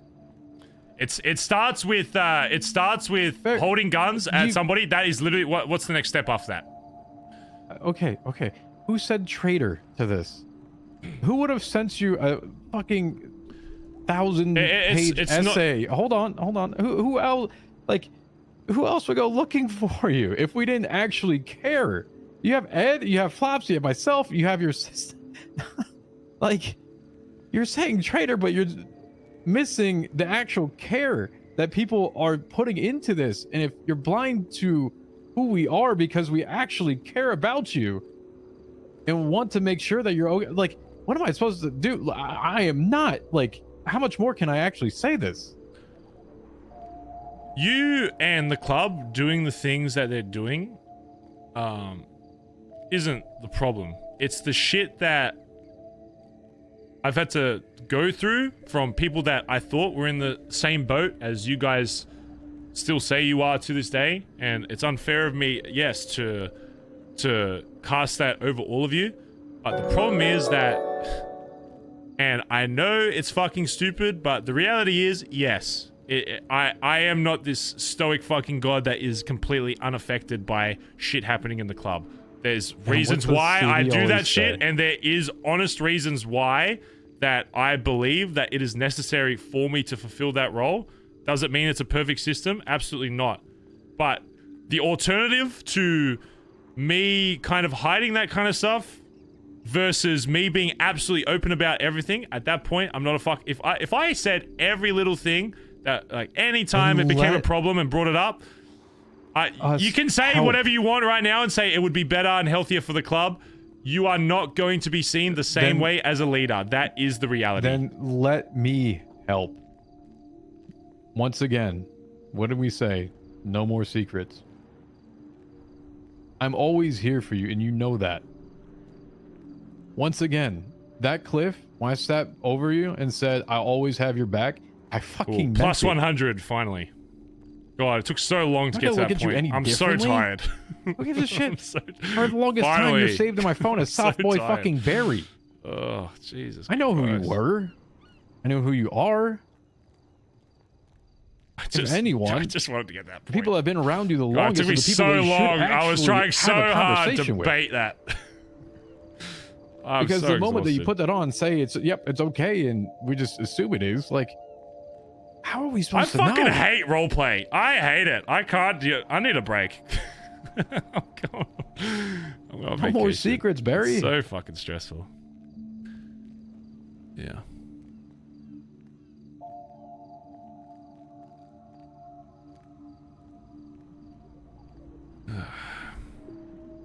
Listen, we've been at this for like 2.5 hours. All right? I don't think we're going to change how either one of us feel at this point. I can say everything that I wanted to say, and you can say everything that you wanted to say. And we've both changed our mind on different things, as you said. Take your time that you need, reflect on it. We obviously care a shit ton about you. I apologize for what I thought was going to be a lighthearted day, which was completely not. That caused... Alright, joins Collin on his holiday. Nah, I'm just kidding, chat. I'm not a pussy. I ain't no pussy. And I want to see you... I'll be back tomorrow, baby! Back as soon as I can. Same time, same place. Without D, personally. And please, for the love of fucking God, get away from him. But that's another thing. Just... take care of yourself. Take your time. Do what you need to do. The club is running just fine. They did a vault today. We have $10 million in the BBM account. That's good. I don't know if anyone said to them. I feel like they gotta be careful with that grant shit. If you go too crazy on that, you're gonna fucking... Listen, you've got Flop selling a mule when I don't even know when you're going to be fucking back. The mule that is the in classic your selling name. cars we don't have. Good to know that never fucking changes. Do you oh my God, do you understand like how much I want to lose my shit on? Like, I understand he's new, he wants to make an impact, but please, for the love of God, just give me... I haven't even finished our entire back-end system, and we are selling cars to the tune of literally $8 million in the first week, and I haven't even looked at our payout structure of how we fucking do this, and people are assuming we're getting 20% commission. 20%. That is not happening. Okay. 20% commission on a $1.3 million sale. Are you trying to be a millionaire in a day? I mean, I could go fucking suck the judge's dick and get a fucking grant as well. I'm sure it's not that hard. Selling cars is very different from going to the fucking mayor and going, "Hey, how's that grant looking?" It's very different. I need you back to tell him to slow it the fuck down because I'm tired of saying it. I'm going to be truthful. Like, the moment we throw so many red flags into the system is the moment it gets shut down. It's a slow drip. It is not a constant fucking infusion of this money into a business. If you're going to do this smartly, you got to do it over time. Putting $8 million into our account from state grants is not fucking over time. It is fucking us over in short amount of time. Yeah. I'm just thinking from the fucking mayor's point of view. It's like, oh, I did $10 million in grants. Where'd they all go? Oh, Benson's back alley. That's, man, okay. Maybe we should slow down a little bit. Love the kid. Love the high energy. Hey, Mike, what's up? Let the people handle it at first. This has been a long time. Before you go crazy. Did you know about this spot, by the way? I found this by accident. No, I didn't. I'm gonna tell. Why do you think I mine. said ping me again? Because I have no fucking idea where I'm at. I was walking past, and I was like, oh, I might just go behind this or some shit. And I saw the door was open. And I was like, oh, there's like a little room in here. And then I saw the stairs and the lights. And I was like, what the fuck? Do food, because I'm definitely gonna pass out in a minute. That's McHugh leave. All right. I need one more night out here. And this place sucks to sleep in. Almost looks like the place I don't know if I'll sleep in here. I just want a meeting in here. Well, it looks like your place when D actually used to. I need just saying. Yeah. I've got clarification on all the shit that you did that day. I am not upset at you for trying to set up a fun thing. I think what was it? Why do I recognize it? Is this from something? Because you gave it to me. Did I give you this? Yeah. You did. I'm not trying to harsh your fucking mellow for trying to set that up. The way you did set it up was moronic. It was stupid as fuck, knowing my fucking history. I don't disagree with that. You doing that, I understand what you were trying to do, but I can assure you that if I really want to obtain that, I'm just gonna do that with the if I really need a kick and I'll just do it with the fucking I'll do a fucking B boost and say, guys, we got a bust. I got meth on me or some shit. I tried that with you last time, you fuck, and you wouldn't bust. That's why. Because there's, I mean, if I'm saying I don't want to bust on a particular day, there's reasons for it, right? No, it was an S plus, and he was at 5% fuel, and the cops were still on him. Wait, which one? Oh, you mean the R34? The only reason I didn't bust for that, because the second it bust, one of those bullets hit the car, then there's no it wouldn't have mattered. That he had a slight, both chances were fucking slim regardless. He had a slightly higher chance of, because if one of those cops pop out, shoots the car at that low fuel, and you damage the fucking car, you lose more fuel faster. Even if we wiped all the fucking cops, we would have to fucking push it by car to the fucking gas station to refuel it. That job should never have fucking succeeded. But then so should have the fucking Listen, take the night, whatever you gotta do with it, that's fine, alright? Think about what we talked about. Read my text message. Still holds true. Actually read it. One thing that I don't know if I can agree with you on is conveying everything that I think to the rest of the club. I do agree I should be more open to certain people about stuff. I will say that. Yes. You should, because I have no idea what the fuck you're talking about. Like, when shit like this was going to induce what you're feeling. I had no idea. But... Because you never talked about it. Well, the problem with that, TJ, is, you're just a patched member, Okay. If you were And this is where I maybe, if leave you were you. maybe something a Goodbye, little Barry. higher.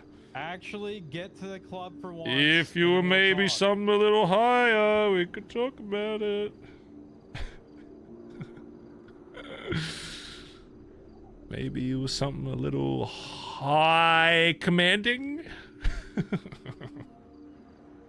If only you were a high rank. If only your dad was the PM of the fucking club and could literally say with the snap of his fingers to high command you. It'd be crazy. If I had that much power, because it's very easy to manipulate this club, apparently. Basil Tongue, thanks for 27 months. Give your snack to chat. Dude, I'm so hungry. I'm dead. I'm starving. I'm dead. I'm dying. I've died. Chrome Ghoul, thanks for 29 months. Said busting. Snorlax, thanks for 100 bits. God, that was so long. Darcidia, thanks for 10 months. Simply Beach, thanks for 40 months. Slucio, thanks for 16 months. Vardox, gifted a sub to Kiva. Animisk, thanks for gifting a sub to Demart. Appreciate it. Pidgeon fucking going on about. My 3 daddies. Oh, dude, is that the Barry one? That looks so good. What the fuck?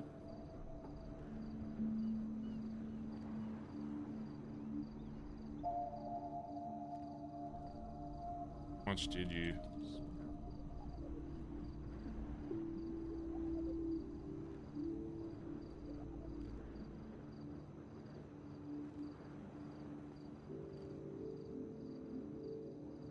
Where is the dog? Dude, fucking D is so fucking Papega.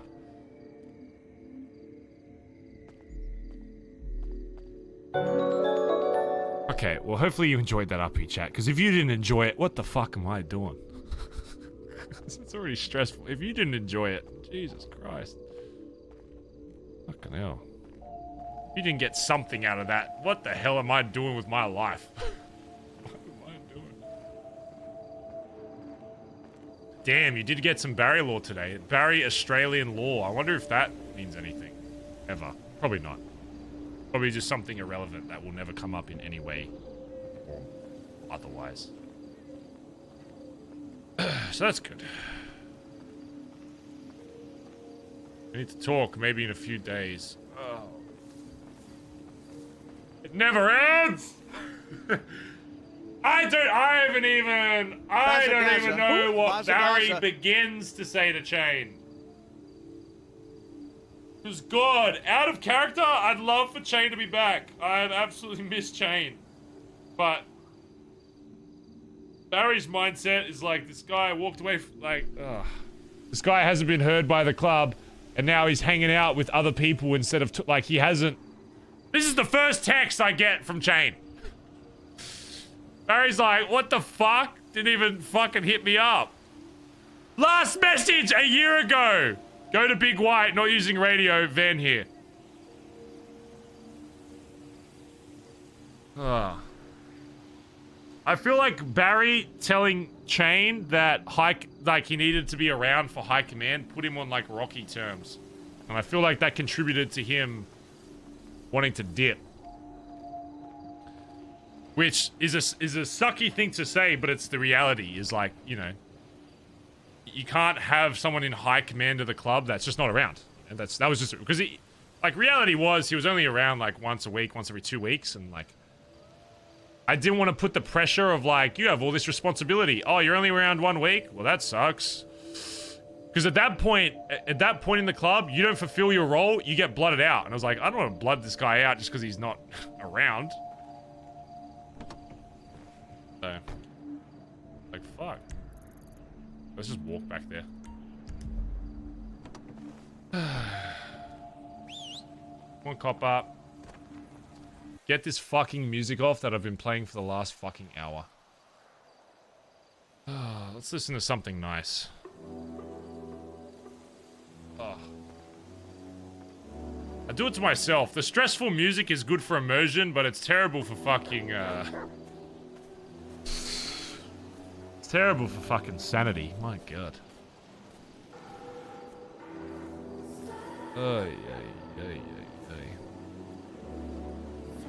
Well, despite everything, it was a productive conversation with TJ. As productive as you can have with TJ, because he's just like his dad. Very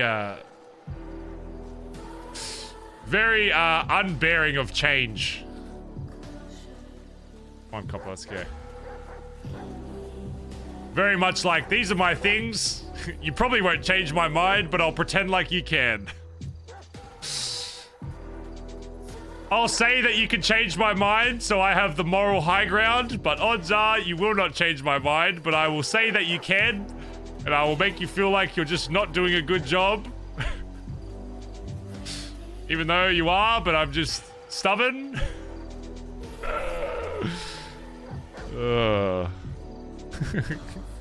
Because, I mean, TJ, like, this is literally just the reverse of what Barry and TJ were a year ago. TJ was emo, probably wearing the same fucking... probably wearing the same... I'm pretty sure he had a hoodie as well. Probably the same fucking fit, to be honest. So...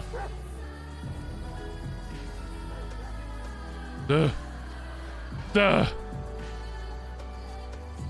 Seems like we have a lot to catch up on.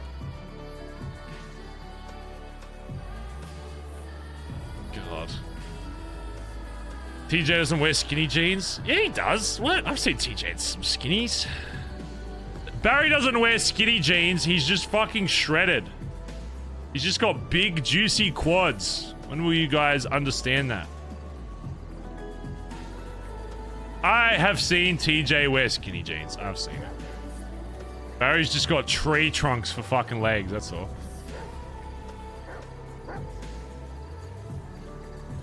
Also, I need to tell Z if I need to ask Z, the fucking dev, if I can hijack this spot and just make it Barry's, like, secret hideout. So I know, apparently it used to be, like, DW's thing. But I'm pretty sure they're making, like, a new server or some shit, so... Wink. Just put Barry's name. Just put a sticker that says Barry. And then leave it at that. Wink. My spot now. Just claim it as yours. Yeah. I just don't know if anyone else knows about it. Because it'd be awkward if, like, Barry has another emo arc and then he goes to his spot and there's some other hobo there and he's like, what are you doing? What are you doing there?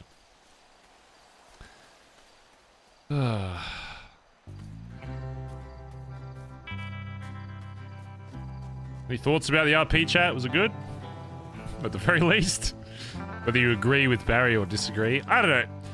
I think despite what I personally agree about the whole conversation, I think I think I did well to argue what I was trying to make Barry's point be.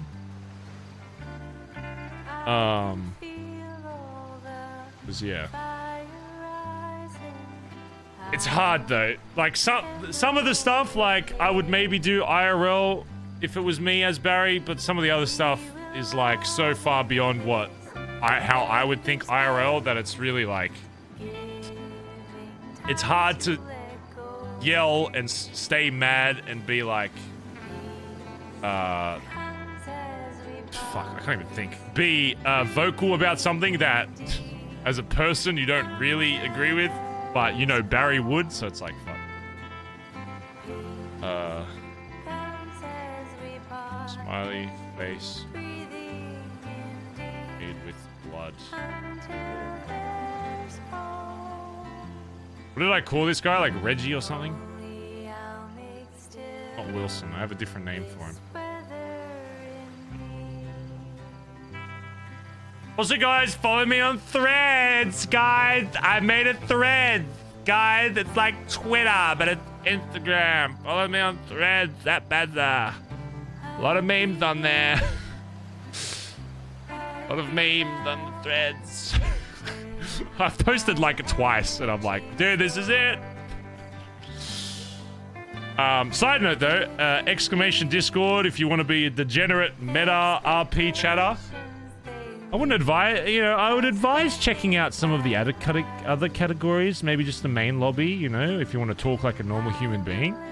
But if you want to be a little roleplay insect that dissects every single conversation, and doom spirals the second Barry says, the second Barry doesn't have BBMC in his title for one day. Yes, I got a fucking screenshot of somebody saying that. Being like, oh my god! Even the chat doom spirals more than my club about Barry leaving, even though I've made it so clear that Barry doesn't exist as a character without some kind of BBMC thing, unless that very severely changes. Which I don't think will ever happen. They're like, oh my god, Barry's leaving the club. They already start talking about the next PM. Hey, when Barry's like, I need a night to myself, they're like, so guys, and they do like the meeting emoji. They do this, where is it? They do this in the meta chat. So, who's gonna be the next PM? There it is. Yeah, they do the, what is that called? They do meeting. They literally do that. They're like, so who's next in line for PM?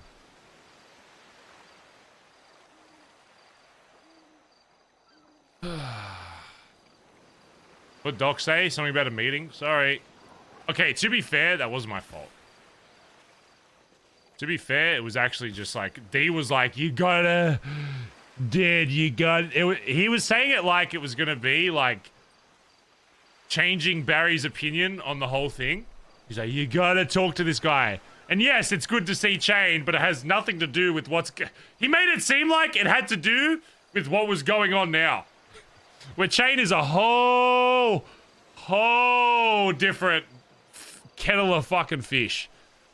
Whole different fucking thing. Like, that's a whole fucking... God.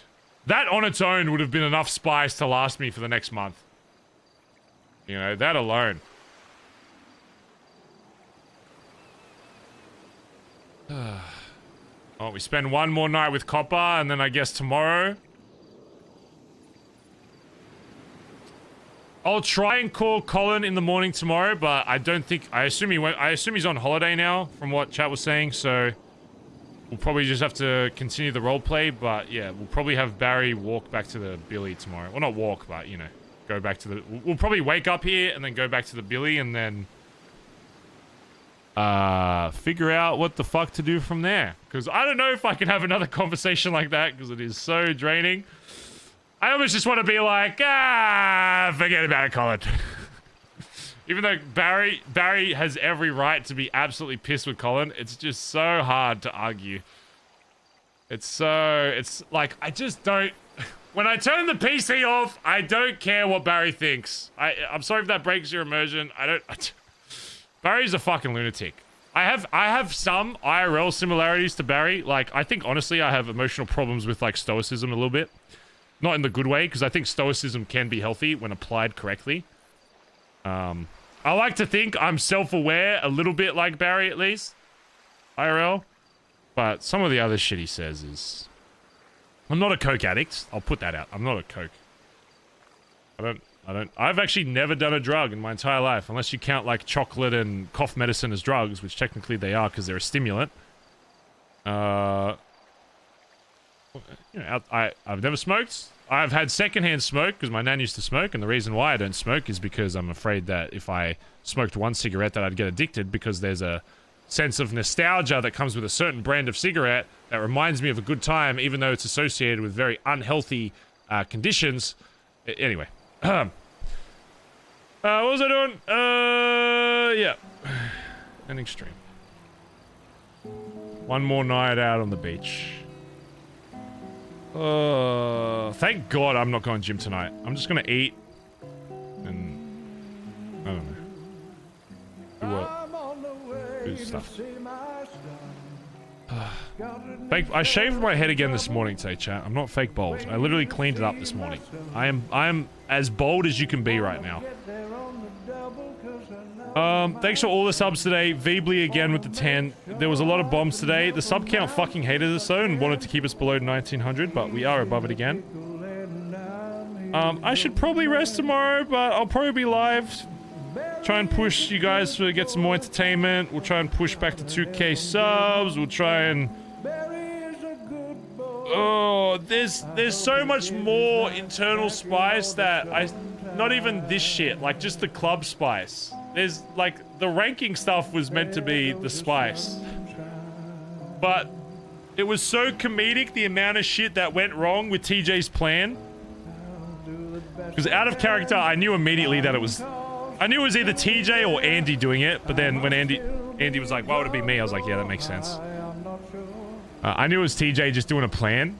Once I found out that it wasn't a clown, I didn't know originally, but once we got to the clowns, I was like, "That's got to be TJ." Barry didn't know because Barry's stressed out of his brain. But I was like, "Oh." Any other day, I probably would have just been like, "Oh man, that's unlucky." But that day, I was like, "You know what? Let's force some spice out of it. Let's, yeah. I'll play this song as well, actually. Chat, thanks for showing love to other people's streams, by the way. I will be honest, the reason why I didn't stream yesterday wasn't because I wasn't able to or whatever. I was literally at my PC all day. I just wanted to give opportunity for some of the other RPers in BBMC to get, you know, some of you guys over there and be like, "Oh, I wonder if I'll see Barry." You know, that's not like a... That's not an unintentional thing to try and get you guys to think that I'll be on somebody else's stream, because I think it's good. And it's really cool to see, like say after I did the drop for Pidgeon and I was out of the fucking server, like I watched the POV, like I saw like a clip. And I saw like a bunch of you guys in there, so I thought that was pretty cool. So yeah. Hey. Dark RP, as I call it. OOC, from an emotional standpoint, fucking sucks. But the drama whores of the chat, and you know who you are. Probably most of you that are still awake at this point. You are a drama whore. I know you fucking love it, and I know you're hopping to these other motherfucking chats, spewing shit. So, for all the streamers in BBMC or outside of the club, I know it's like a lot of energy to put towards that, but I think it truly does reflect on viewership that it's no coincidence people get a bit of a spike. You know what I'm saying? Like, especially if you're in BBMs, if they're involved in it somehow. I don't want Barry using, like, say Barry using the thing against flops. In character, of course, I'm going to use stuff, but out of character, I'm glad that people searched for Barry, because it makes for better. It's good that people went against the club to search for Barry. It's great. It's good that people said yes to RP, because that's what I'm trying to teach people as streamers, that even, like, as long as, if your character would do it, you should just do it. You know, even if you think it might have a bit of a detriment, at the end of the day, if somebody was like, "I'm really sorry, I didn't think that my decision would doom spiral this hard to getting me blooded out," and they're like, "I want to kind of revert that," I'm gonna accommodate it. I'm not a fucking asshole. Baz isn't Barry, and it has happened before. You know, where someone's like, the actions of my consequences. I don't know if I feel comfortable with that. You know, we'll find a way around it, right? So I just want people to do what their character would do, because I think that's what makes the most interesting and engaging story. And hopefully you guys agree with that. Although I do think sometimes I get a little too immersed in the character, especially with yelling, because people take that as like super serious, and I don't know, maybe I should chill. Maybe I should try yell less so people think I'm not being as serious, but I'm trying to make you really feel like Barry's mad. I'm trying to really make you feel like, oh my god, Barry's mad. Again, when I turn off the PC, I might watch a clip every now and then of like a POV just to see like what, but it's, you know, I'm not trying to make people feel upset OC. It's just, I've just accepted that I'm a drama kid, just like every other fucking RPer. The nerdy drama. I was like, dude, ew, drama kid. That's what RPers are. They really are. That's just reality. You're a drama kid. That's it. You're the kid in drama, but you don't want to do IRL acting. You're doing basically voice acting in a video game. You're a drama kid. It's cringe as hell. I'm cringe. The viewers are cringe. The streamers are cringe. The server's cringe. Everybody at RP is cringe. long as you're self-aware. I got no issue with it. I don't care. I'm cringe. So, the amount of times I've heard like a cleaner or something probably hearing me scream in character as Barry and me just thinking as I'm doing it, man, I probably look so fucking weird right now, but I'll still commit to it because I don't care and the door's closed, so I just pretend like, oh, maybe they didn't hear me, but they definitely did hear me. It's cringe. I don't care. What else are we gonna do? Play fucking Fortnite? No thanks. No other games to play at the moment. I'm chilling. Anyway. It's kind of nice just listening to the ocean, man. What was the stream today? Nearly 9 hours. That's alright. Yeah, I'll probably be live tomorrow. I'll probably be... it's not 50-50, but there is a very slight chance I may just collapse and die. And not go... it's not... No, don't... I didn't say that word. I didn't even utter the word. You said that, not me. I was just saying what chat was saying. I'll be live tomorrow. I'll just be tired. It's not even 50-50 because I took the previous day off. So I can't do day off, day on, day off. It's not... I gotta do at least 2 to 3 days on, followed by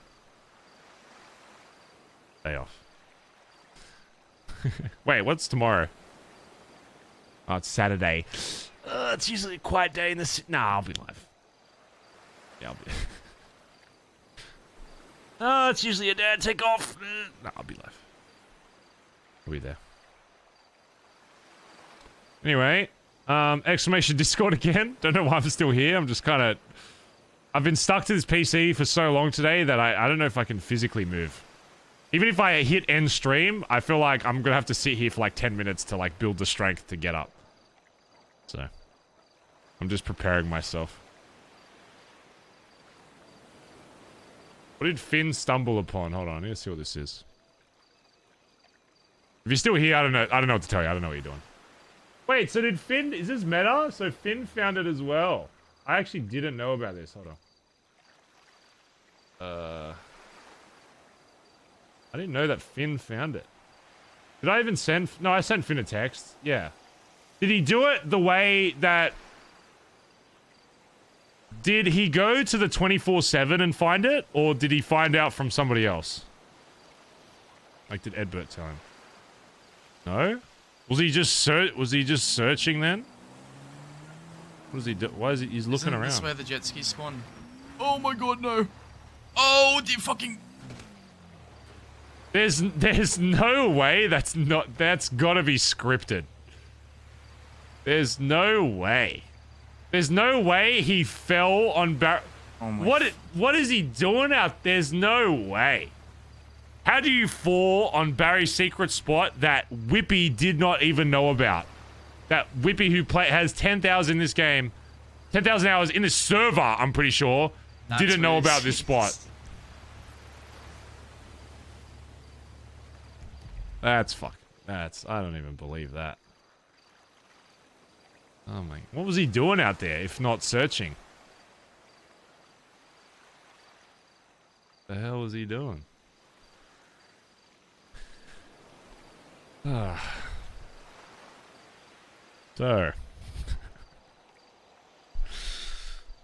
I gotta get up. I haven't even eaten lunch. Now I gotta have lunch at 6 PM, which means my next meal is gonna be at like I'm gonna have to eat dinner at like 11:30.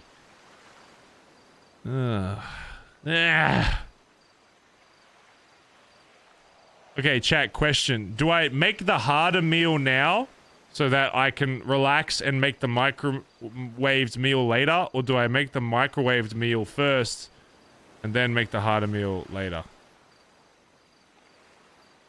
Because if I have the other meal, I'll probably have like mash and salmon and pasta or some shit. Carrots or some shit. And later I've got leftover pasta. I should probably do harder now. I should probably do harder now. Who was the person that gave Ed directions? I have no idea who that was. Is there a clip of it? I need to show you. like how unlike I thought it was like scripted, and I thought he was gonna think that I like messaged this guy to be like, go to this spot and give Edbert a clue. I got no idea who the fuck that guy was. Does someone have a clip of it? Can someone put it in Twitch clips? I'll show that before I go. Oh, there it is. Thank you. So Ed is checking the random 24/7s because we gave him like the clue that Barry was last seen at one of the 24/7s. I don't know if he knew this. I think he was in the stream at one point. So I knew that. I didn't know if he knew about where Barry was located, but I knew that he knew, like, he was in the stream for a little bit, but I wasn't sure if he knew it in character or not. He's at one of the 24/7s in Sandy Shores.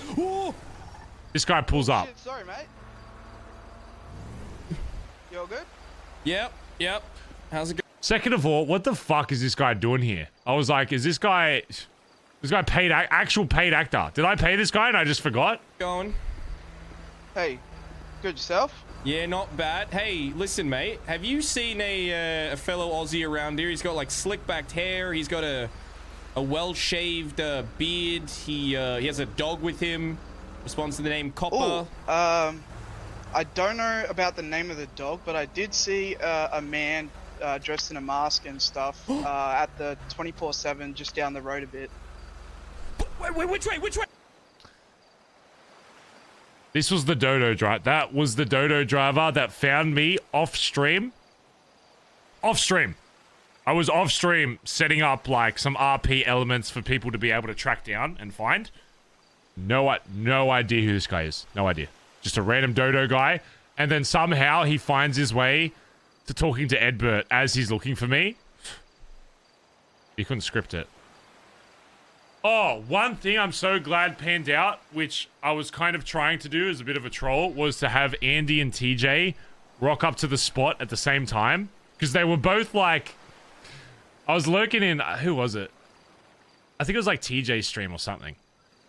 Oh, was it TJ? Was TJ alive? It might have been TJ.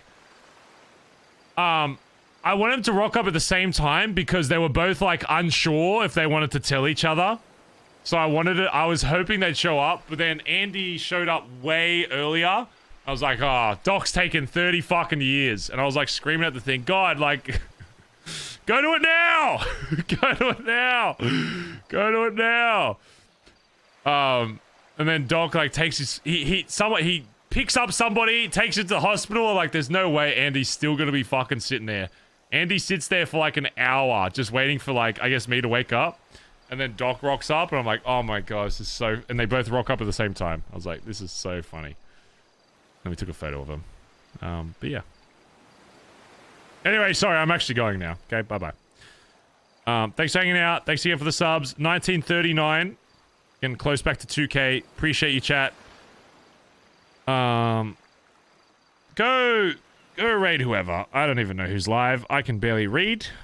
I probably could not fathom the energy to type /raid. Go show some love. I should be live tomorrow. Don't know for how long. Probably more spice if I can even fucking bear it. I might just dono wall everybody and pretend like nothing happened tomorrow if I can't summon the energy.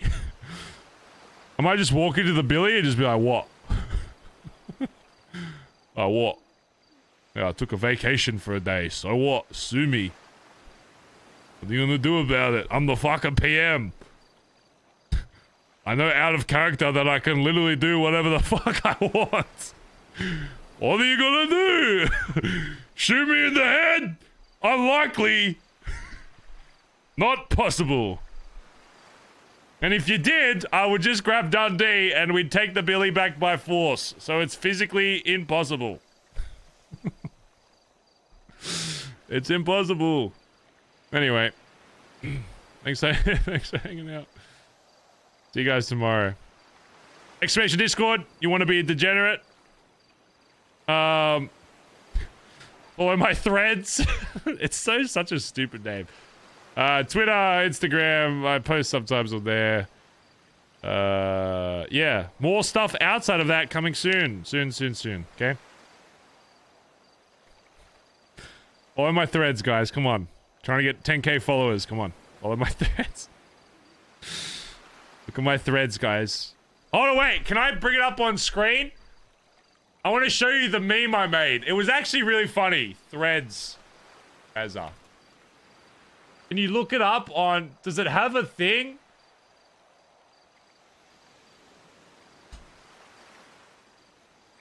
Oh, my cam's gonna be fucked. I want to turn on my cam so you can see my meme.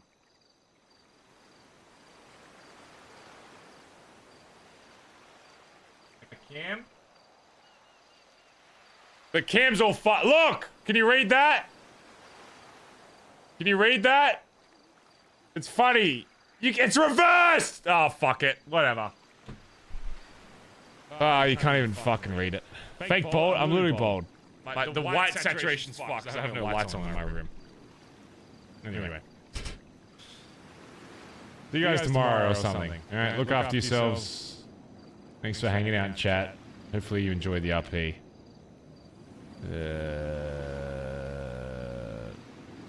Sorry about the double voice. Sorry, is it better?